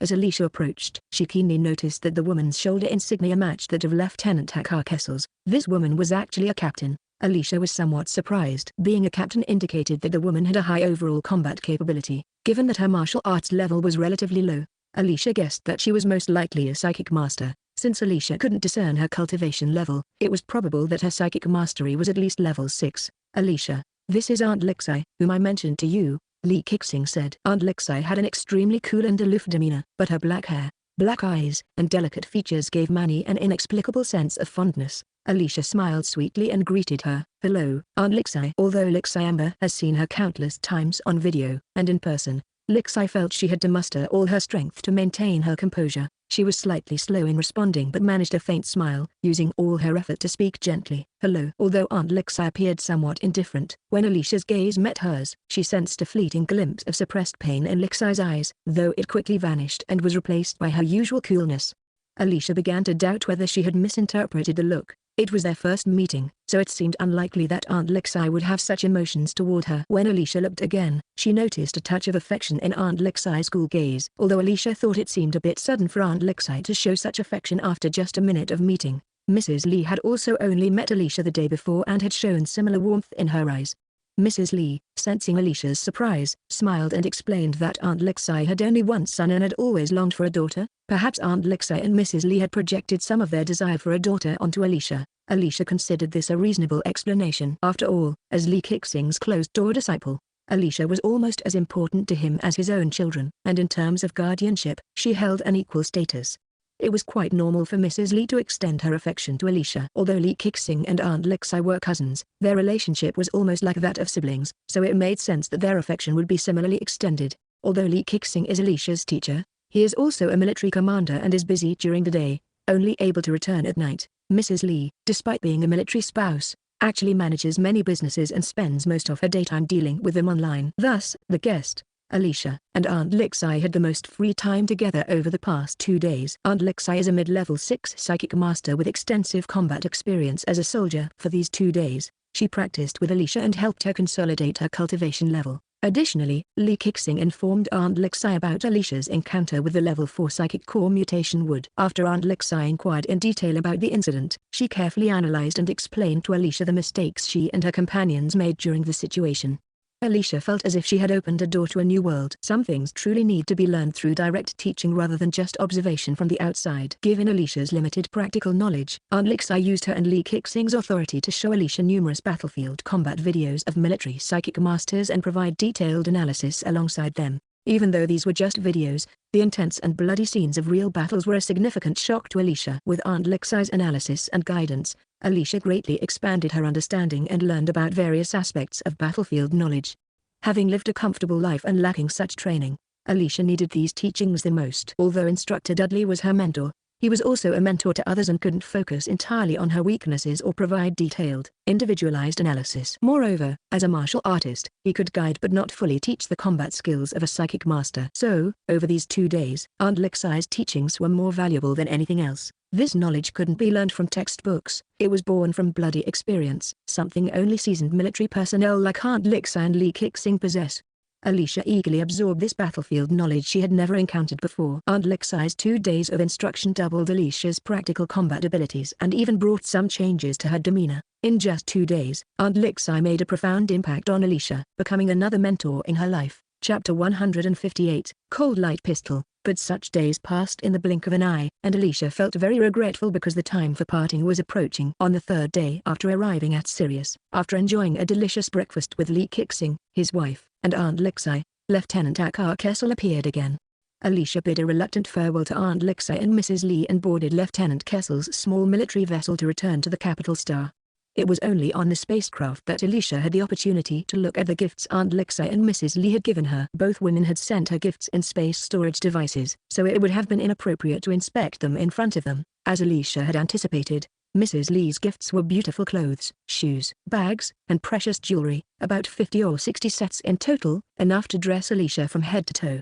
Over the next 2 years, Alicia would never have to worry about what to wear for any occasion. These gifts were not only expensive but also thoughtfully chosen. When Alicia looked at the space ring from Aunt Lixai, she was truly stunned. Not only were the consumables and items of the highest quality, but the most valuable were the weapons. There were 20 leaf-shaped throwing knives, 2 identical leaf-shaped long swords, 2 long whips, and an extremely intricate cold light pistol. Alicia took a deep breath. It seemed Aunt Lixai was so concerned about her having enough weapons that she gave her all these at once. Alicia could immediately tell that these weapons must be very expensive. She searched for the brands and markings on these weapons online, and the prices were shockingly high. Wow, if these weapons are this expensive, how much profit did the sellers make? However, even with the combined cost of all these cold weapons, they likely didn't match the expense of the cold light pistol. Alicia had seen an introduction to this type of cold light pistol in a military forum on the campus network. It was a special defensive weapon configured for high-ranking military personnel.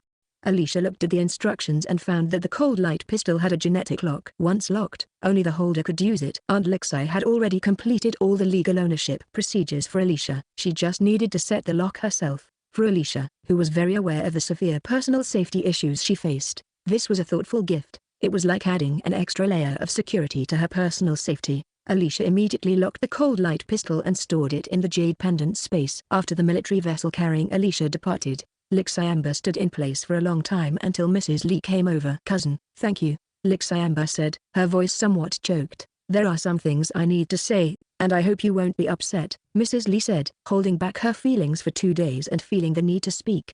Lixayamba nodded. "Go ahead, cousin. Are you really that naive to trust others so easily? Even your parents? Given how many inconsistencies there were in this matter, why didn't you have any doubts? Given how things have turned out, do you still want to tolerate them? How long are you going to exile yourself? In this situation, your husband owes you nothing, yet you still punished him," Mrs. Li said pointedly. If it weren't for the fact that this cousin and her husband had grown up together since childhood, so close that they were like siblings, and if Mrs. Li didn't genuinely like Alicia, she wouldn't bother speaking so candidly about this woman. It's really problematic. If you want to protect your family and parents, must you sacrifice yourself like this? Can't you think of a more balanced solution? I know my mistakes are outrageous. Since I learned the truth, I haven't seen them again, Lixayamba said softly. But my mistakes in this matter are so obvious. I didn't dare to speak out because I feared she would hate me. If she knew, she definitely wouldn't be smiling at me today. Mrs. Li also found it tricky. Although the child is young, her temperament is such that anyone with their level of insight could tell that if she learned the truth, she would most likely not forgive. "So, what are your current plans?" Mrs. Li sighed. "You know that the crisis is approaching. I want to do everything possible to improve her combat skills so that she can survive the disaster," Lixayamba said softly. "This is indeed the most crucial matter right now. The child's talent is too outstanding, and the situation doesn't allow her to stay safely in the rear. The only thing she can do is enhance her ability to face challenges head-on." Mrs. Li sighed deeply. This is indeed the most urgent task. The two women, aunt and niece, sat facing each other, discussing in detail what needed to be done in the future. Meanwhile, over 100,000 miles away, Huadi received a transmission from Huadeki. "Uncle, do you know about the schedule for the past few days for Aunt?" Huadi knew that his nephew wouldn't send such a transmission without reason. He asked with a serious face. What's going on? She went to Sirius 2 days ago and hasn't left yet. Do you know what that means?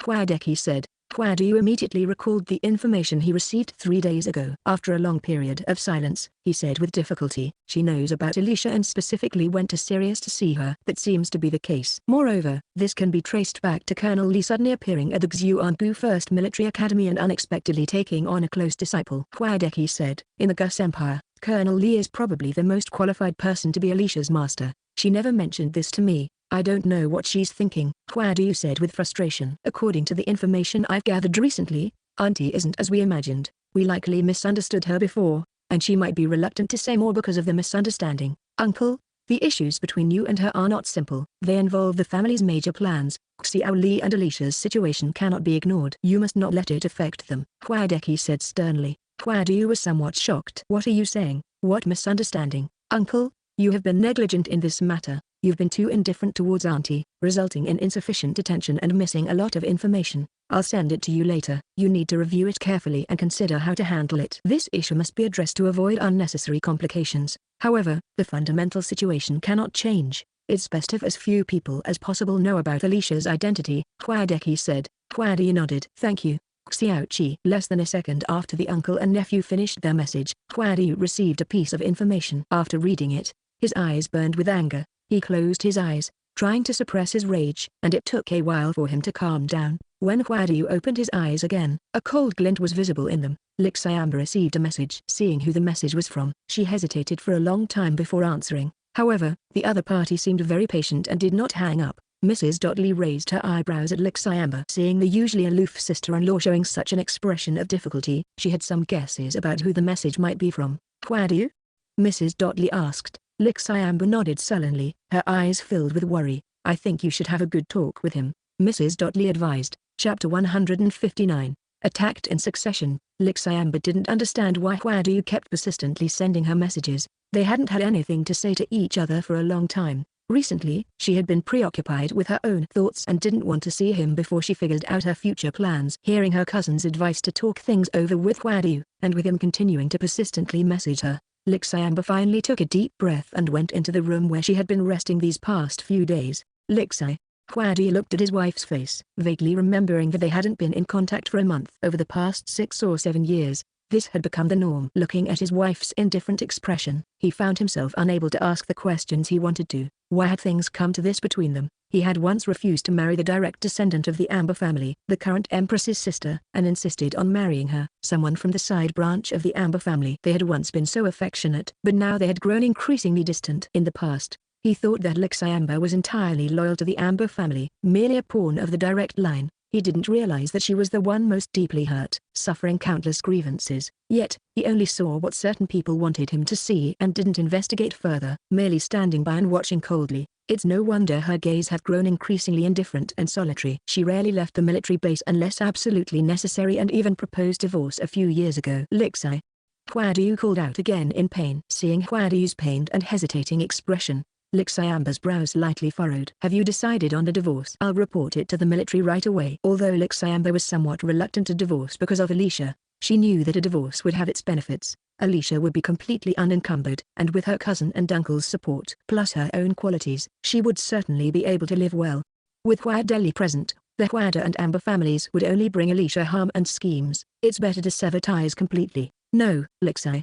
Hwadu was taken aback but quickly made up his mind. I have something important to discuss with you. It cannot be discussed over the internet. We need to meet in person. Lixiamba's heart skipped a beat. Had Hwadu obtained some secret information? His urgency in finding her meant it was likely related to herself, and perhaps even to Alicia. Lixiamba immediately felt uneasy. I'll return to the Hwada family in the afternoon. Lieutenant Takar Kessel had delivered Alicia to Xuangu 1st Military Academy and handed her over to Rikamba in person before leaving. The manner and atmosphere were akin to handing over a prisoner. Is it really necessary to be this tense? I'm not an ordinary person without any combat skills, Alicia said. I'm the guarantor who signed you out of the school. Now you need to be readmitted to lift the guarantee. Rikamba shrugged. After all, you're a special protection case. Is it really necessary to be this strict? Alicia felt a bit frustrated. Although she understood it was for her safety, it felt like she had no freedom at all. She couldn't even go out for a stroll without going through several procedures. You don't know, but the second prince and Mina Oli have both been attacked recently, Rikamba said. Ah. Alicia was shocked. What happened to them? The second prince's bodyguards are quite capable, and the second prince himself has high combat skills. He didn't even get a scratch. However, Mina Ollie was seriously injured, Rick Amber said with concern. In the past few months, there have been several attempts by strangers to infiltrate the school. The campus security has caught them and interrogated them, discovering they were targeting elite class students. And especially yesterday, they found out it was specifically targeting you. Alicia was somewhat startled upon hearing from Rick Amber about the assassination attempt. Even though she was mentally prepared, learning that there were actually assassins targeting her gave her a bit of a shock. She had never experienced the feeling of being an assassination target before. How is Mina doing now? Senior brother, do you know what happened? Alicia asked with concern. The novel hadn't mentioned Mina Ollie being attacked and seriously injured, so this must be one of the butterfly effects. Mina Ollie is not in any danger to her life, and her cultivation hasn't been affected, Rick Amber said. Alicia sighed in relief. In this era, as long as someone doesn't die on the spot or suffer damage to their cultivation foundation, they can usually recover and be back to their usual self in a few days.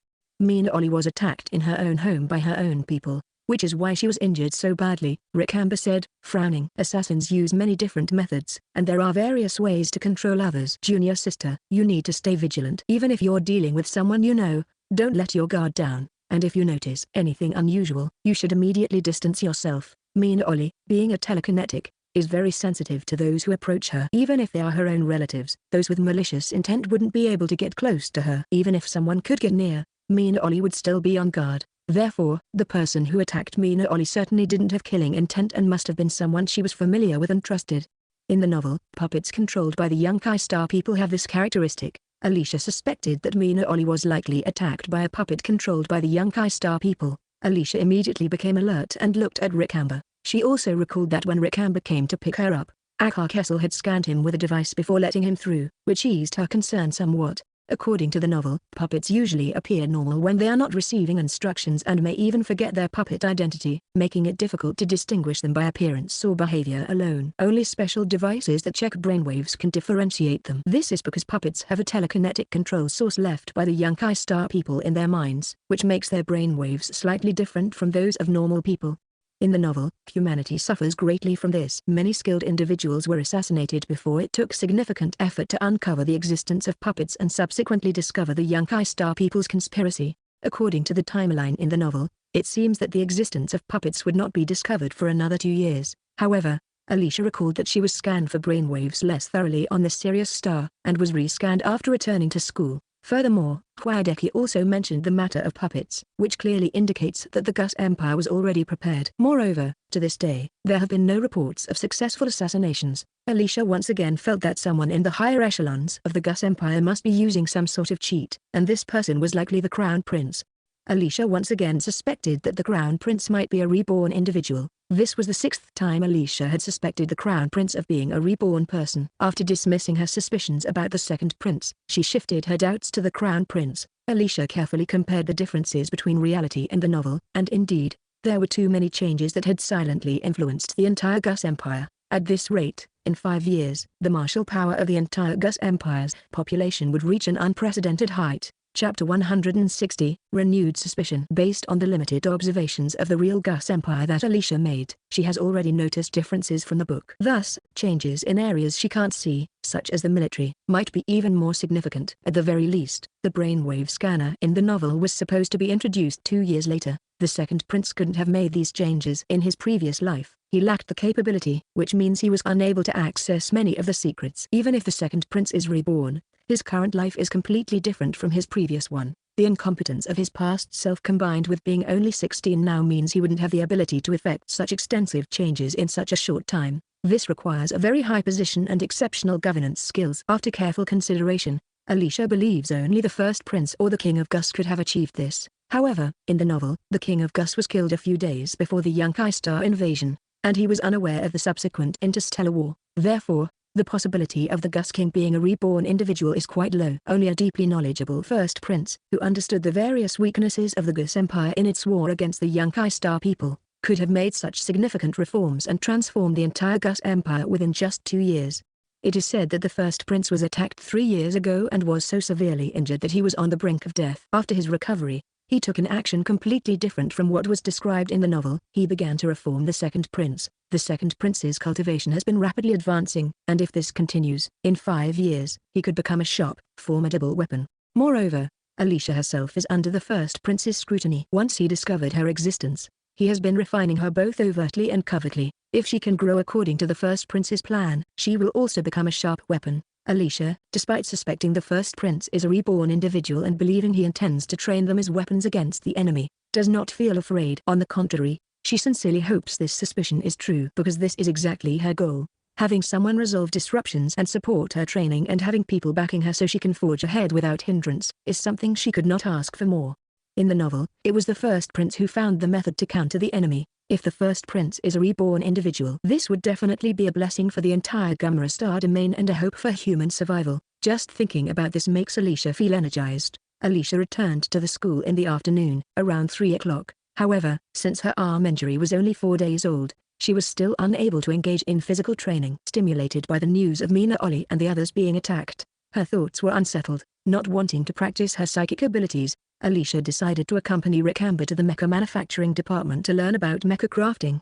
After being forced to change her major, Alicia had to adjust her plans for upgrading and learning in the combat realm. She increased her focus on skill training and reduced her time spent learning mecha crafting. Additionally, the series of training and drills after being admitted to the military academy meant she needed more sleep to recover her energy for these trainings. Consequently, her time in the combat realm decreased, making her progress slower than she had anticipated. Therefore, Alicia focused on upgrade missions whenever she entered the combat realm and rarely touched mecha crafting. As a result, her progress in mecha crafting has not improved much over the past few months. Now that she couldn't train her skills due to her arm injury, but could still assemble mechas, Alicia decided to study in her senior brother's mecha manufacturing room. Junior sister, the teacher said that not only have you leveled up as a warrior, but your psychic level has also advanced. Now both your warrior and psychic levels are higher than mine. I was lectured by the teacher yesterday, Leandro Ferrer said quietly. He was promoted to a level 5 psychic a year ago and is still stuck at the early middle tier, while his warrior level has been stuck at the mid-level of tier 3 for 2 years.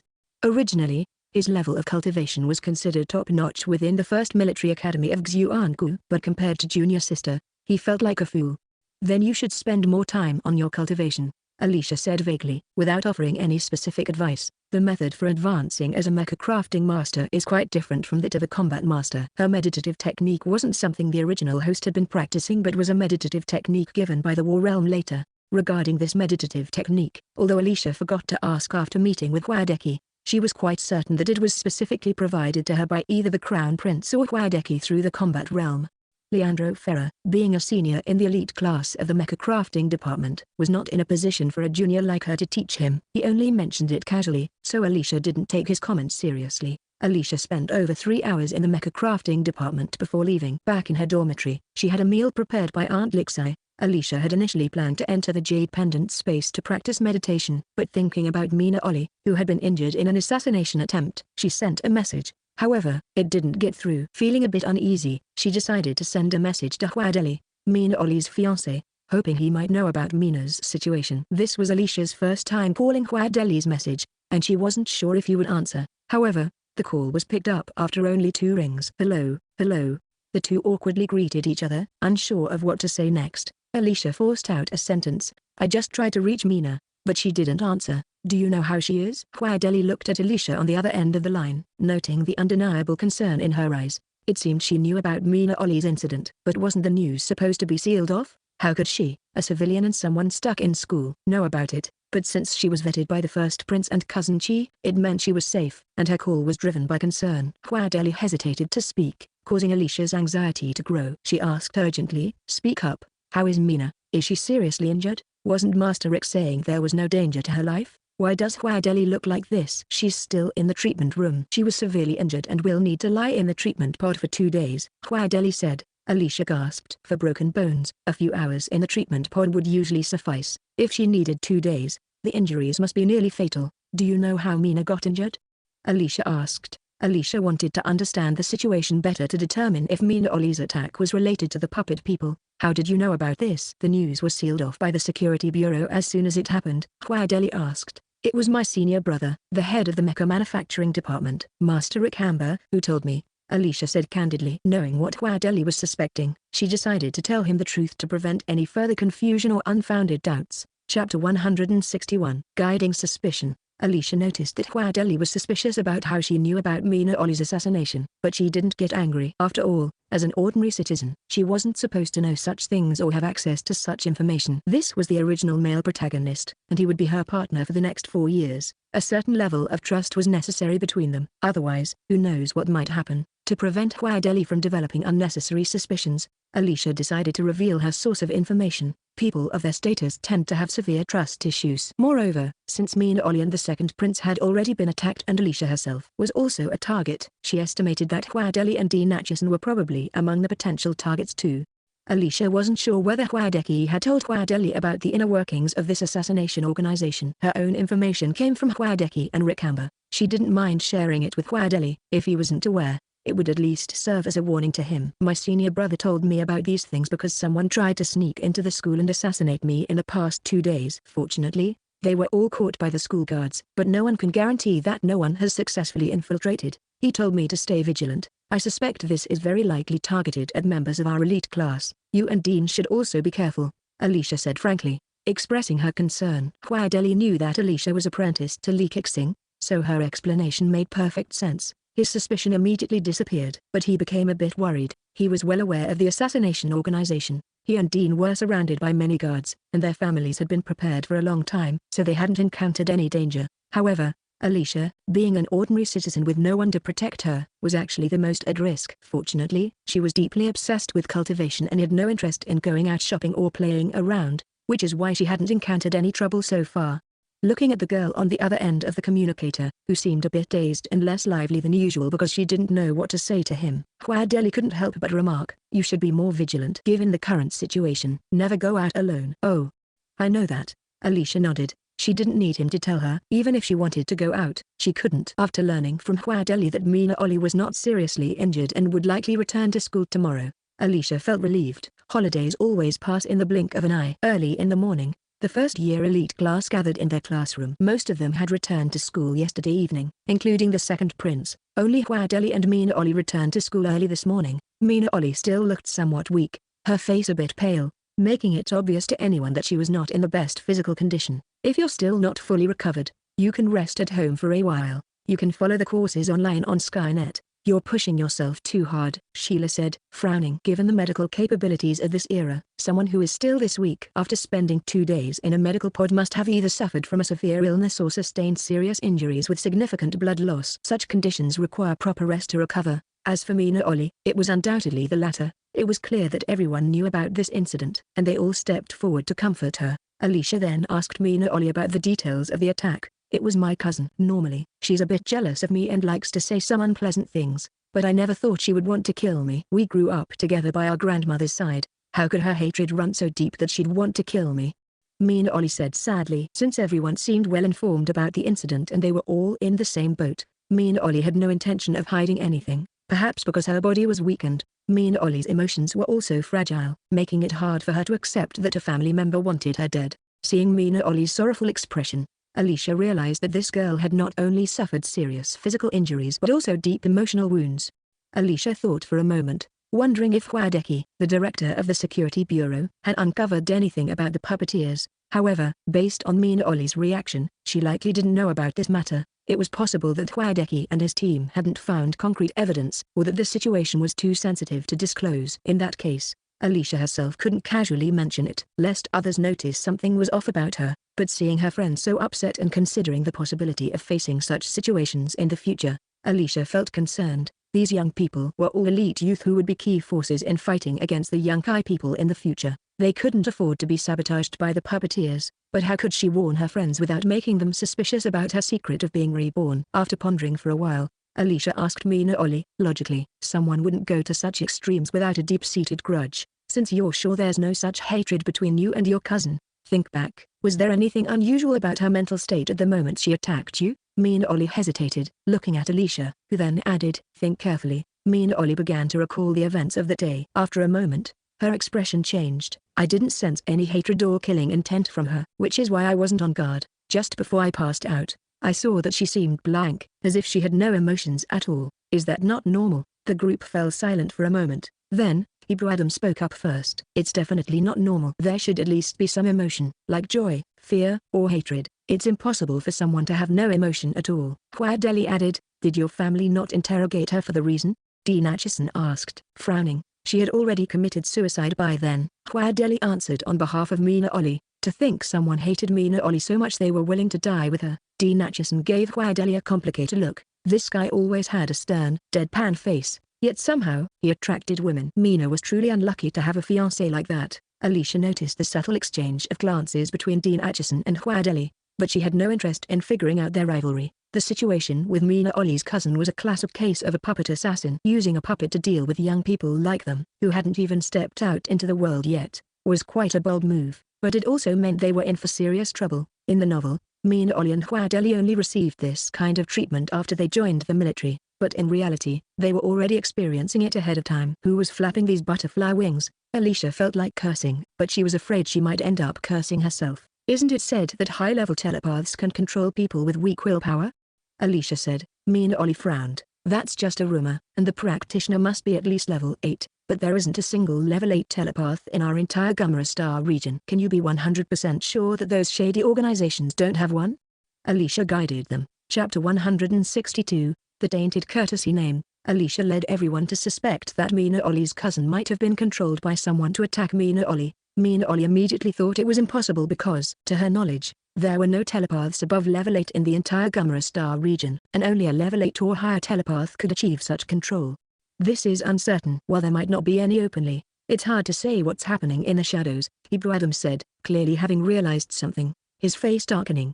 Mina Oli also began to understand and looked at Alicia with suspicion, wondering if she had any insider information. As people with inside knowledge, the other friends who were aware of the Yunkai situation started to get a clearer picture. They exchanged serious, worried looks. Each of them had high intelligence, and once they considered this possibility, they realized their troubles were likely much greater than they had thought. There was a traitor in my prince's guard who fired at me when I wasn't paying attention, but I managed to dodge. At the time, I didn't sense any killing intent, and the traitor committed suicide afterward. So we couldn't find any clues, Hebrew Adam said coldly.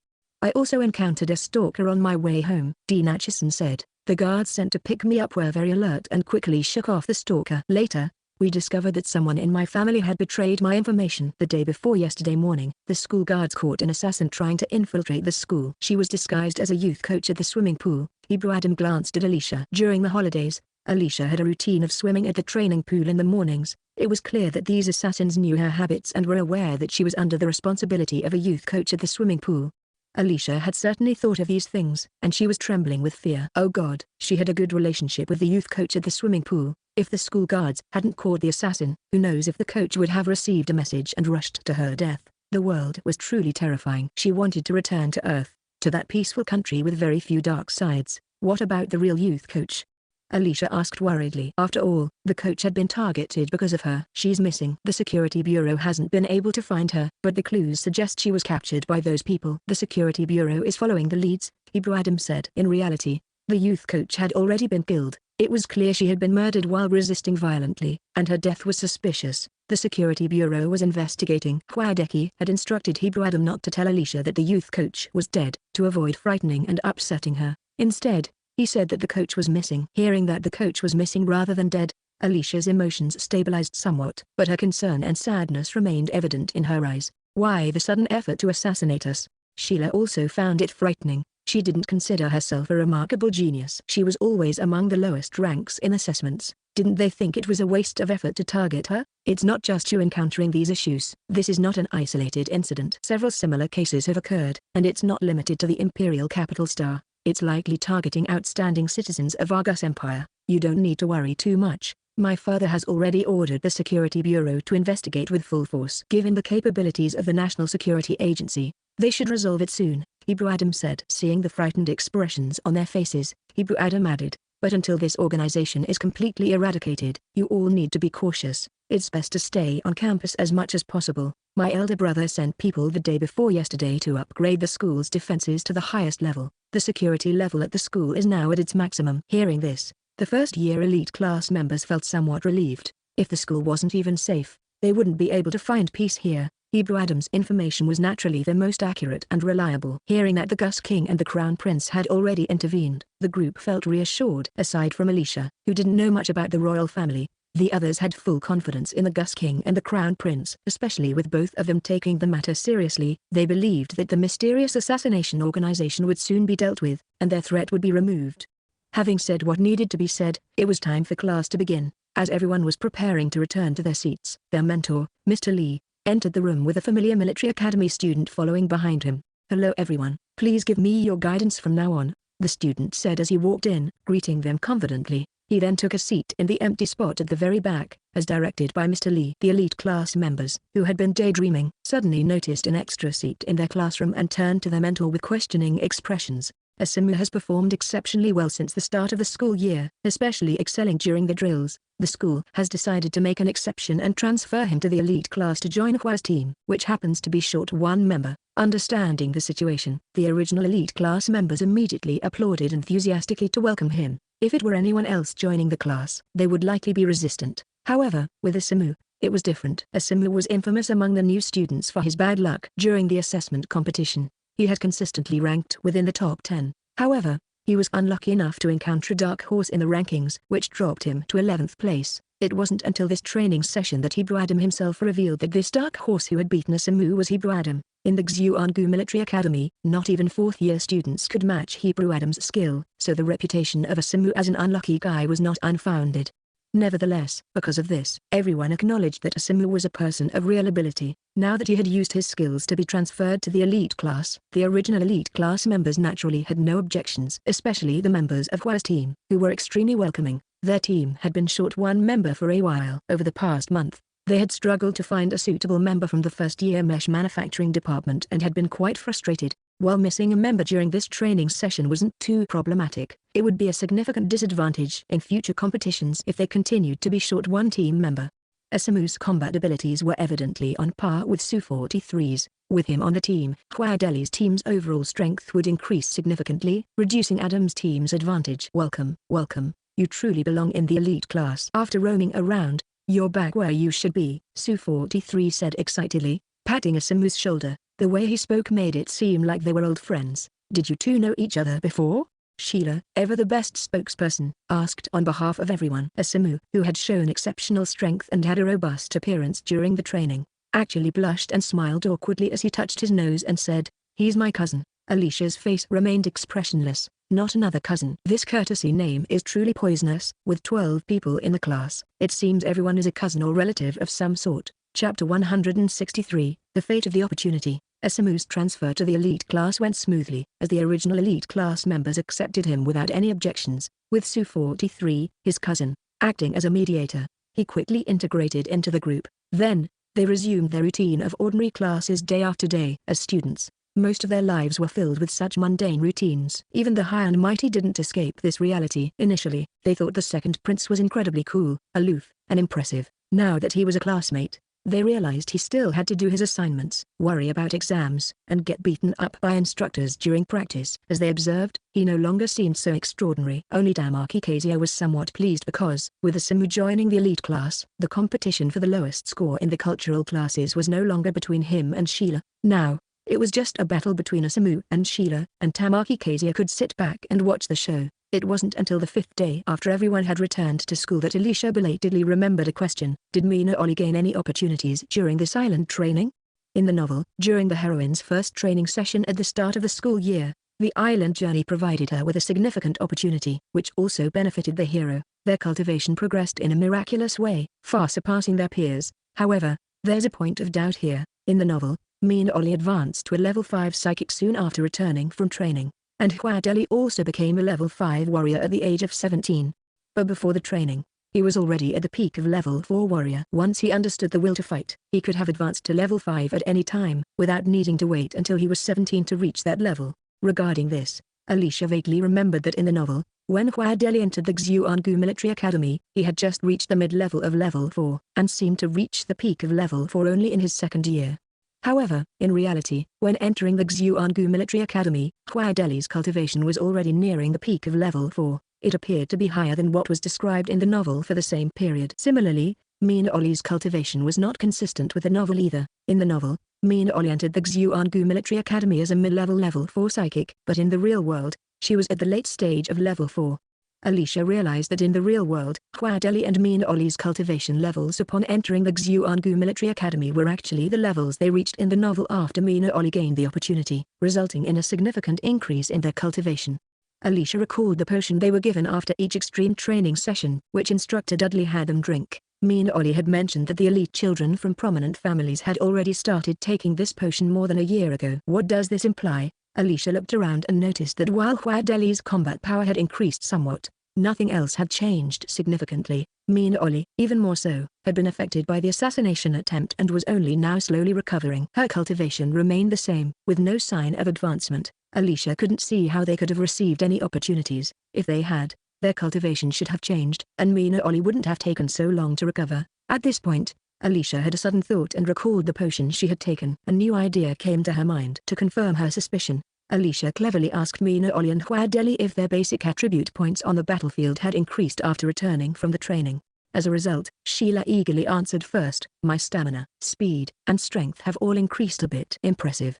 Alicia gave a thumbs up in praise. Since the training, Sheila's twisted mindset has calmed down significantly. She spent much more time behaving normally, especially in front of Alicia. Alicia felt a lot more at ease and often praised her to keep her from reverting to her previous twisted behavior. "My attribute points also increased by 3, D. Natchison said. "I gained 4 points. Huadeli said, "I also gained 4 points. 1 in mental attributes and the rest the same as Sheila." Mina Oli said, "I gained 8 points." With increases in every attribute, stamina and mental attributes saw the most significant boost. With 2 points each, Hebrew Adam said coolly. "Freak." The teammates instinctively turned away to show they didn't want to see him. Everyone had gained some points, and Abulatia Samu was no exception. Thus, all the teammates turned their attention to Alicia, who had not yet shared how many points she had gained. Alicia hesitated. She could reveal that she had gained a total of 18 points. She had added 2 points each to stamina, strength, speed, and agility, but what shocked her the most was that her mental attributes had increased by 10 points. With such a high mental attribute,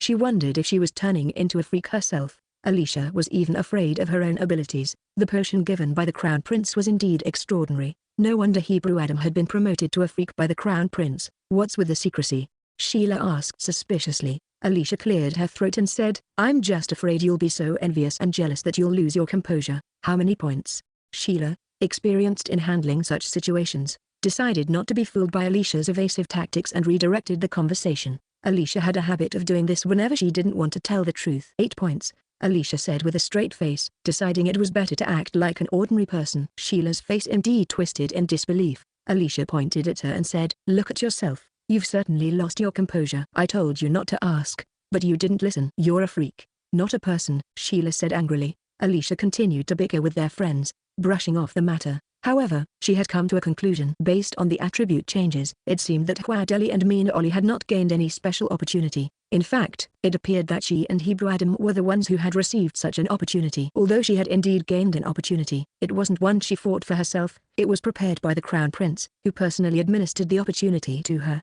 As for Mina Oli's opportunity, Alicia felt a tinge of envy but did not have an obsession to take it. She thought that if it came her way, she wouldn't mind taking advantage of it. Unfortunately, she didn't have the protagonist's halo, so she didn't even catch a glimpse of any rare treasures, and even if she did, she might not recognize them.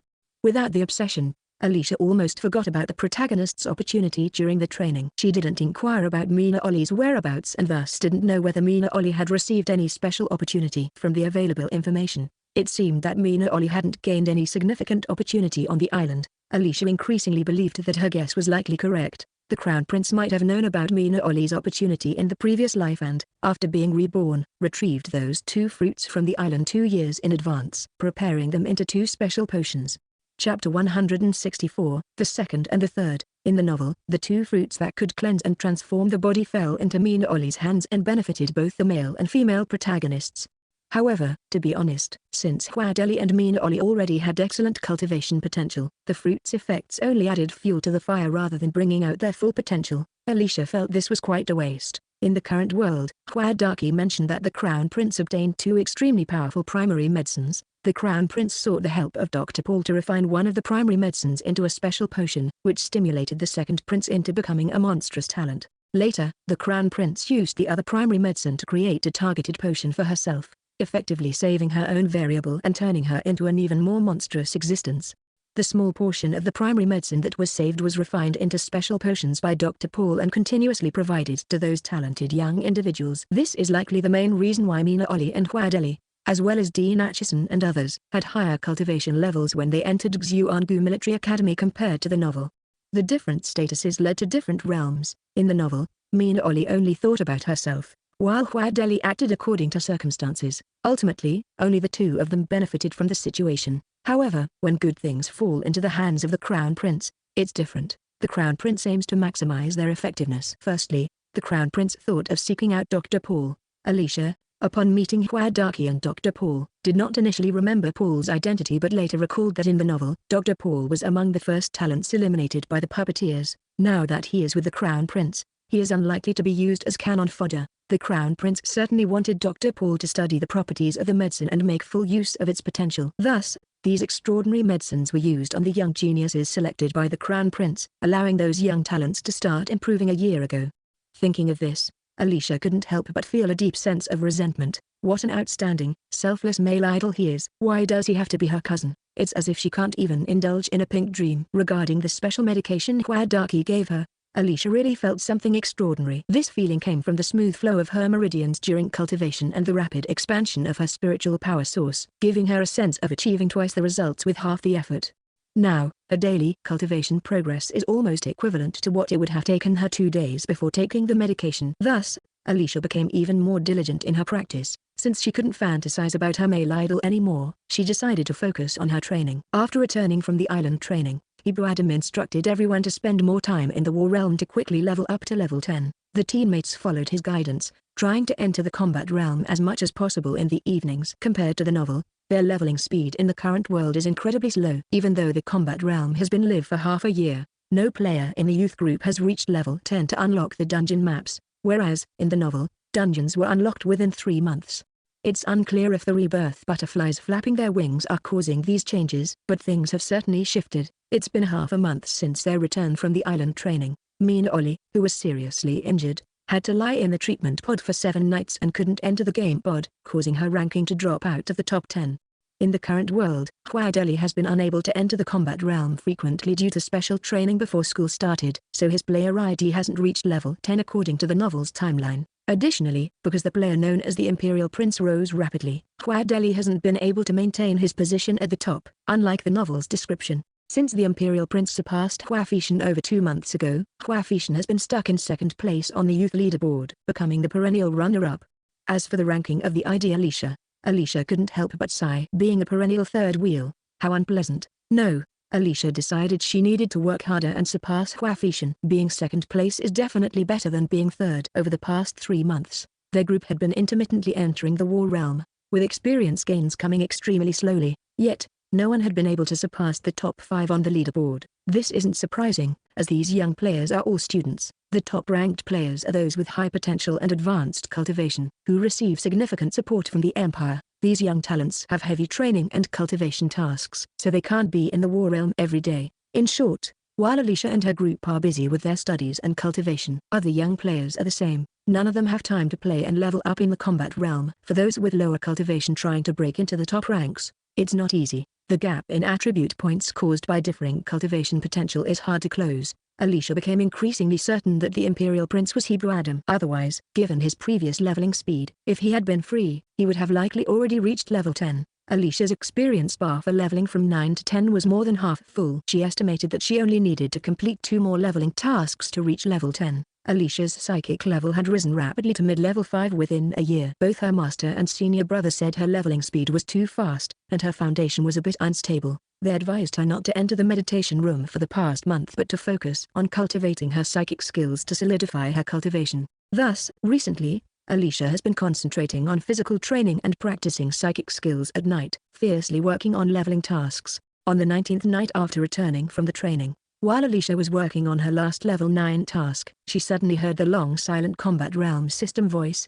Congratulations to player Imperial Prince for being the first to reach level 10. You have been awarded a large upgrade gift package, a guild creation token, and 100 gold coins. Congratulations to player Imperial Prince for being the first. Congratulations to player Imperial Prince for being the first. The system's 3 announcements made Alicia envious. She hurriedly increased her skill attacks, determined to reach level 10 before Huafishan. She wanted to be second, not third. However, just as Alicia was about to finish off the last monster and its health was nearly depleted, the system announcement sounded again. Congratulations to player Huafishan for being the second to reach level 10. You have been awarded a large upgrade gift package, half a guild creation token, and 80 gold coins. Congratulations to player Huafishan for being the second. Congratulations to player Huafishan for being the second. Alicia made a mistake with her skill, missing her chance to beat Huafishan to level 10 by just a step. Frustrated, she thought she shouldn't have wasted time practicing skills. Annoyed, she threw 5 leaf-shaped flying knives, which hit the monster's head precisely. The monster paused for a moment before exploding into experience points that filled her experience bar, and her player level rose from 9 to 10.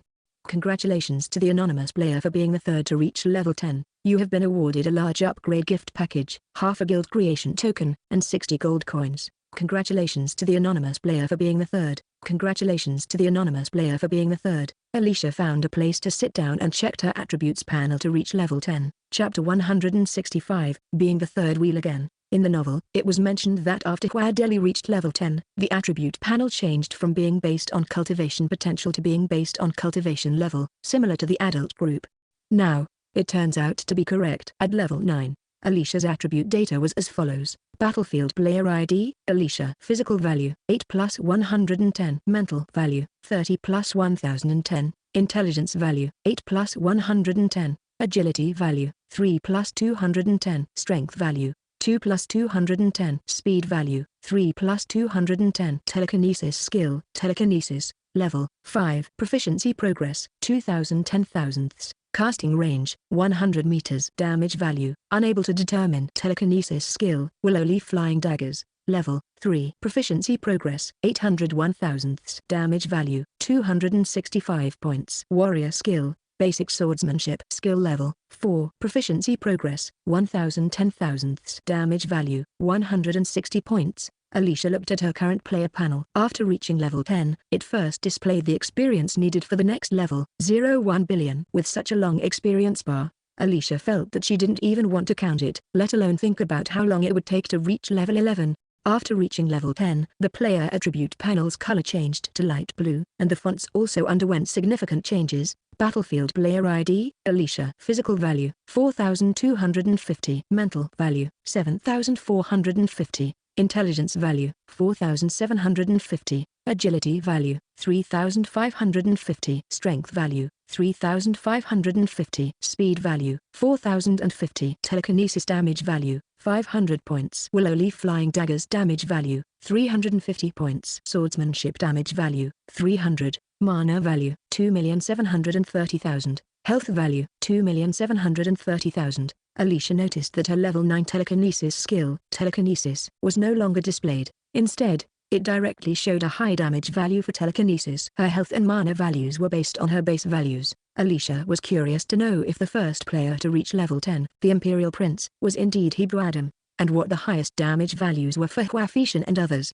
After reaching level 10, solo play was no longer feasible. Alicia was considering whether to proactively contact Huadeli when she received friend requests from both the Imperial Prince and Huafishan. After reaching level 10, the player forum was unlocked. Players could no longer level up by grinding monsters and skills alone but had to form teams to clear dungeons. Given that these two individuals were likely her classmates, Alicia naturally accepted the friend requests immediately. After adding each other as friends, the avatars immediately displayed the friends' profiles. As expected, the Imperial Prince was indeed Hebrew Adam, and Huafishan was Huadeli. You are Alicia. Why are you anonymous? Hebrew Adam messaged. People without a powerful background are afraid of being famous. Alicia replied, then silently removed her player anonymity. With her current status at Xuangu First Military Academy, she was no longer afraid of revealing her strength. As a result, her position as the third player on the top 100 youth leaderboard no longer showed as anonymous but was replaced by her real name, Alicia. Alicia looked at the name with mixed feelings, her thoughts drifting. In just a few months, she had almost forgotten that her name was once Alicia, until Hebrew Adam messaged her again. Now that everyone knew each other's identities, there was no need for formality. Huafishan and the Imperial Prince were the first to ask, what is the highest damage value of your skills? This was exactly what Alicia wanted to ask them. After the three exchanged their highest damage values, and assuming no one else was watching, Alicia rolled her eyes in frustration. Why was she always stuck in third place? The Imperial Prince's highest damage value was 580 points, 80 points higher than Alicia's. His combat power was already much higher than hers, so she had nothing to say. However, Hua Feishan's cultivation level was still 2 minor levels lower than hers, yet his highest damage value was 510 points, 10 points higher than her own 500 points. Thus, Alicia ranked third. From the damage values, it was hard to tell who would win in a fight between Alicia and Hua Deli. Thinking about this, Alicia also asked about their other skill damage values. The other two didn't hide anything from her and sent her their respective information. Alicia then learned that Hebrew Adam actually used a dagger, and its damage value was 550 points. Although he hadn't used it in the current world, such a high damage value suggested he was very skilled with it. Hua Deli also knew whip techniques, though his damage value wasn't as high as Alicia's, but it was still impressive at 480 points. In the current world, Alicia's whip technique was even more proficient than her sword technique, but it didn't show up in the battle realm. It was likely because her whip technique involved the use of telekinesis, which the system couldn't accurately assess. If she had the chance, Alicia thought she should compare her whip technique with Hua Deli's in the real world. Feeling somewhat disheartened by the damage values, Alicia regained some confidence when she saw their health and mana values. Hebrew Adam's total health and mana values were 10,000 points less than Alicia's, while Hua Deli's were even 100,000 points lower. A 10,000 point difference wasn't too significant, but 100,000 was quite a lot. His health was relatively thin. Seeing the data of these two people, Alicia felt relieved. In the youth group, it was clear that Hebrew Adam had the highest overall strength, and her own was not far behind. Hua Deli was even lower than her, so she was finally not the third wheel but the second. As for the female protagonist, Mina Oli, her supposed golden finger seemed to have been lost somewhere. Due to the recent injury, she had been delayed in entering the war realm. Not only did she fail to make it into the top 5, but she had also dropped to the teens. Hebrew Adam: Alicia at, which city are you in? Alicia: Your Highness at, I'm in Blue Ocean City. Hebrew Adam: Alicia at, I'm applying to create a guild. Once you join the guild, you can apply to move to the Imperial Capital City. Alicia: Your Highness at, okay. Hebrew Adam: Alicia at, get ready quickly. Once my application is successful, you can come over. Alicia: Sure. In the novel, Hua Deli is the leading figure in the youth group, the first to establish a guild, and plays a prominent role with a far-reaching reputation. However, in the real world, Alicia knew without guessing that Hua Deli would not start anew. He would have to stay close to the second prince and become one of his trusted subordinates. Alicia thought to herself, it's a good thing it wasn't Hua Deli who was reborn. Otherwise, given the current situation, he would be feeling quite frustrated. Once accustomed to leading, how could he submit to someone else? Hebrew Adam was the first to advance in the youth group, and his promotion rewards included a guild establishment token. As soon as he leveled up, he applied to create a guild. Regardless of whether Hua Deli had any intention of taking charge, his status, position, and circumstances did not allow for that. Therefore, both Hua Deli and Alicia had to stay put and wait for Hebrew Adam to successfully establish the guild. Alicia couldn't just stand there idly wasting time. She thought about how she hadn't checked her level up rewards yet, so she returned to Hay Island City. After reaching level 10 in the game, players can engage in open-world PvP, which means the outdoors is no longer as safe as before and it's easy to encounter people looking to rob others. Although only 3 people have reached level 10 so far, safety first, it was better to go back to the city and check her rewards. Chapter 166, named Flowing Cloud. Alicia found a high-security inn room in the city and spent 2 gold coins to stay there. After activating the door lock, she took out a very generous level-up gift pack from her system inventory. It truly was a very generous gift pack. Inside were 5 pieces of green equipment, 5 mecha components, and 3 jade slips. Having already received 9 level-up gift packs before, Alicia felt that out of all the level-up gifts, the jade slips were always the most valuable. Seeing that there were 3 jade slips in this level-up gift pack, her eyes lit up. Without hesitation, Alicia picked up a jade slip and pressed it against her forehead, excited to discover that it contained an extremely complex sword technique. Just by looking at the moves, she could tell it was completely different from the basic swordsmanship she had learned before. This set of sword techniques was called Flowing Cloud Swordsmanship. In this world, cold weapons like swords and knives were predominant, so it was often necessary to use a long sword. However, Alicia's sword skills had many flaws, so many that she didn't even want to talk about them. She had been distressed about her poor swordsmanship for a long time. Alicia had been worried about not having enough credit points to buy good swordsmanship manuals for training, so she didn't expect that the War Realm would deliver exactly what she needed, like sending charcoal in snowy weather. How could she not be excited? However, Alicia no longer naively believed that these were skills configured by the War Realm system itself. She suspected that this was the handiwork of either Hua Deki or the Crown Prince. Feeling both touched and happy to have her wishes fulfilled, Alicia picked up another jade slip. After reading it, she became excited again. It was an exceptionally refined whip technique, and once she mastered it and combined it with her mental power, its lethality would surely increase significantly. But why was it also called Flowing Cloud? The Flowing Cloud whip technique doesn't seem to sound very imposing. Before reading the third jade slip, Alicia already had a guess, and sure enough, after she read it, it was indeed a throwing knife technique.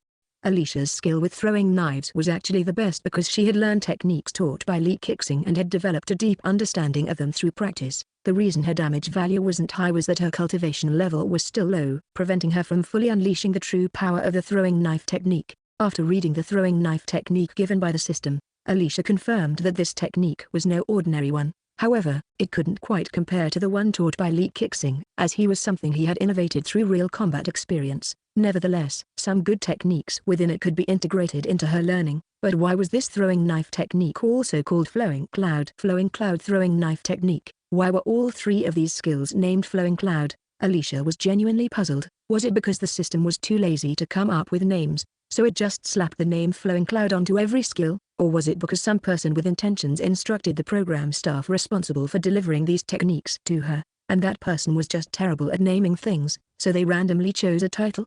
However, the War Realms claim that the skills players learn are tailor-made wasn't a lie. These three martial techniques were ones Alicia had been practicing since her rebirth. The War Realm hadn't given her any new skills but rather upgraded versions of her original training techniques, which Alicia could practice both in the War Realm and in the real world. After learning all the techniques, Alicia finally turned her attention to the 5 pieces of equipment. Among the 5 pieces of equipment, 3 were weapons: a willow leaf long sword, a magical weapon that was a long whip, and a set of 10 willow leaf throwing knives. It was clear at a glance that these 3 weapons were provided to complement the techniques. However, unlike before, these 3 weapons were no longer basic equipment. They all had damage value bonuses. Each of the 3 weapons came with an additional 10 points of damage value, and the rarest feature was that they could be inlaid with gems to further increase their damage. In the novel, there is only one source for such attribute-enhancing gems. They might drop after killing a dungeon boss, and even then, the drop rate is very low. Aside from the 3 weapons, one of the other 2 pieces of equipment was a delicate-looking fan, which left Alicia puzzled. Why would she need a fan? The temperature in the residential areas of this world can be automatically regulated, and clothing can also automatically adjust its temperature. People rarely feel too cold or too hot, so a fan would serve no practical purpose. After reading the information, Alicia realized she had misunderstood. The fan was not an ordinary fan from Earth's era. It was a piece of defensive equipment, configured to reduce the player's received damage by 10% in one use, with a cooldown time of 10 seconds. The fan was also a growth-type piece of equipment that needed to be refined with certain specials from the War Realm to be upgraded. Alicia had no impression of any information regarding this piece of equipment, so she would have to slowly search for more details about it later. The other piece of equipment was a set of defensive robes, styled similarly to their battle suits. Before reaching level 10, the War Realm players' robes didn't have any attribute values, and the wide robes were like sacks, extremely ugly. Unexpectedly, after reaching level 10, the robes came with attributes. Although the 20 points of defense value weren't high and there was a limit of 200 uses, the robe's defense did not have a cooldown time and could be used continuously, which would be quite practical when clearing dungeons. The most important thing was that the robes were in the combat style they were accustomed to wearing, which made them look quite pleasing to the eye. Alicia immediately changed into this set of robes. Since the system automatically adjusted the size of the clothes, Alicia felt they were a bit too form-fitting. However, it didn't hinder her movements at all, so she decided not to be too picky about it. After thinking for a moment, Alicia removed the veil covering her face and reset her appearance to normal. Now that she had disabled the anonymity setting, covering her face or making herself look ugly would seem overly pretentious. If her companions saw her like that, they would definitely tease her. Alicia was very pleased with the skills, techniques, and equipment she received, but she was quite dissatisfied with the mecha components. From the level up gift packs for levels 1 through 9, she had only received 8 mecha components. Adding the 5 she got this time, she had a total of 13, which was only 1/5 of the parts needed for a level 1 mecha. At this rate, she had no idea how many levels she would need to reach to collect enough parts for a complete mecha. Buying them from the War Realm system shop would be far too expensive, yet, mechas could be used in dungeon battles, which made things quite frustrating. Originally, Alicia planned to apply for a personal room once she reached level 10. This way, when she wasn't doing quests, she could train her skills in her personal room. However, Hebrew Adam suggested she move to the Imperial capital and establish a guild. For someone like Hebrew Adam, he would definitely set up a grand and fully equipped guild base. At that time, If Alicia contributed enough to the guild, she could apply for a dedicated personal room without spending any gold coins. Therefore, Alicia decided to put this matter aside for now. There were still 2 hours until logout time, and since Hebrew Adam hadn't sent any messages yet, Alicia wasn't going to waste time waiting for him. Instead, she decided to take on a gold coin quest. This way, she could practice the new skills she had just learned and earn some coins at the same time. Some things were quite strange. Before anyone broke through to level 10, everyone had been holding back and staying at the same level, but once someone led the way, there was an explosive rush of breakthroughs. Within the hour that Alicia was grinding monsters and practicing skills, the World Channel announced 3 more times that 3 young players had reached level 10. The IDs of these 3 young players who reached level 10 were never mentioned in the novel, or at least Alicia had no recollection of them.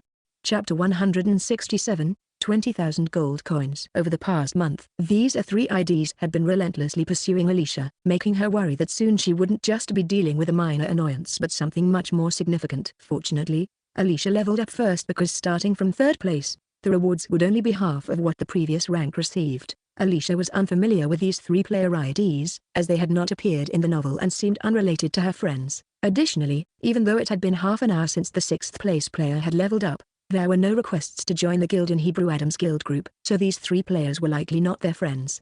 Alicia inquired in the newly established guild group, and Hebrew Adam and Huadeli promptly responded. The young master was not like Alicia, who knew nothing about them. They clearly pointed out that the player IDs I am Senior and Senior's teammates were from the 3rd year class of the Mecha Combat Department at Xuangu's first military academy. As for the player with the ID Floating Light Sword Shadow, they did not know who it was. Given the unknown origin, they suspected this player might not be from the Imperial capital. While Alicia was looking at the information provided by Hebrew Adam and Huadeli, she received a friend request from a player with the ID Please Call Me Senior. This player was indeed one of the Xuangu Military Academy students mentioned by Hebrew Adam and was the one pursuing Alicia most closely. Since he was her senior, Alicia naturally accepted the friend request. Junior, I am a 3rd year senior. His Highness the Emperor mentioned that you have half of a guild establishment order fragment. I was wondering if you might be willing to sell it to me. The senior was clearly a straightforward person, directly stating his purpose. Alicia had heard from the world announcement that only the first player to reach level 10 would receive a complete guild establishment order. The 2nd to 5th players would receive only half of a guild establishment order fragment, and from the 6th place onwards, there were no such rewards. This senior was the 4th to reach level 10, so he only had half of a guild establishment order fragment, while the other Xuangu senior, being 6th, did not receive any guild establishment fragments in his rewards. It was clear that this senior with the ID Please Call Me Senior wanted to establish his own guild. Alicia couldn't help but marvel that out of the 3 guild establishment orders, 2.5 had fallen into the hands of Xuangu Military Academy students. The Xuangu Military Academy truly lived up to its reputation as a gathering place for elite youths from the Gus Empire. In the novel, the probability of obtaining guild establishment order fragments from dungeon bosses is quite high. According to the current War Realm strategy guide, the earlier a player establishes a guild, the more likely they are to recruit high-level players who have reached level 10 first. With enough manpower, they can get a head start on clearing dungeons. Alicia had no ambitions to be the guild leader herself, and since she was already teamed up with Hebrew Adam, it was natural for her to join the guild he was forming. Likewise, Huadeli had no plans to establish a separate guild.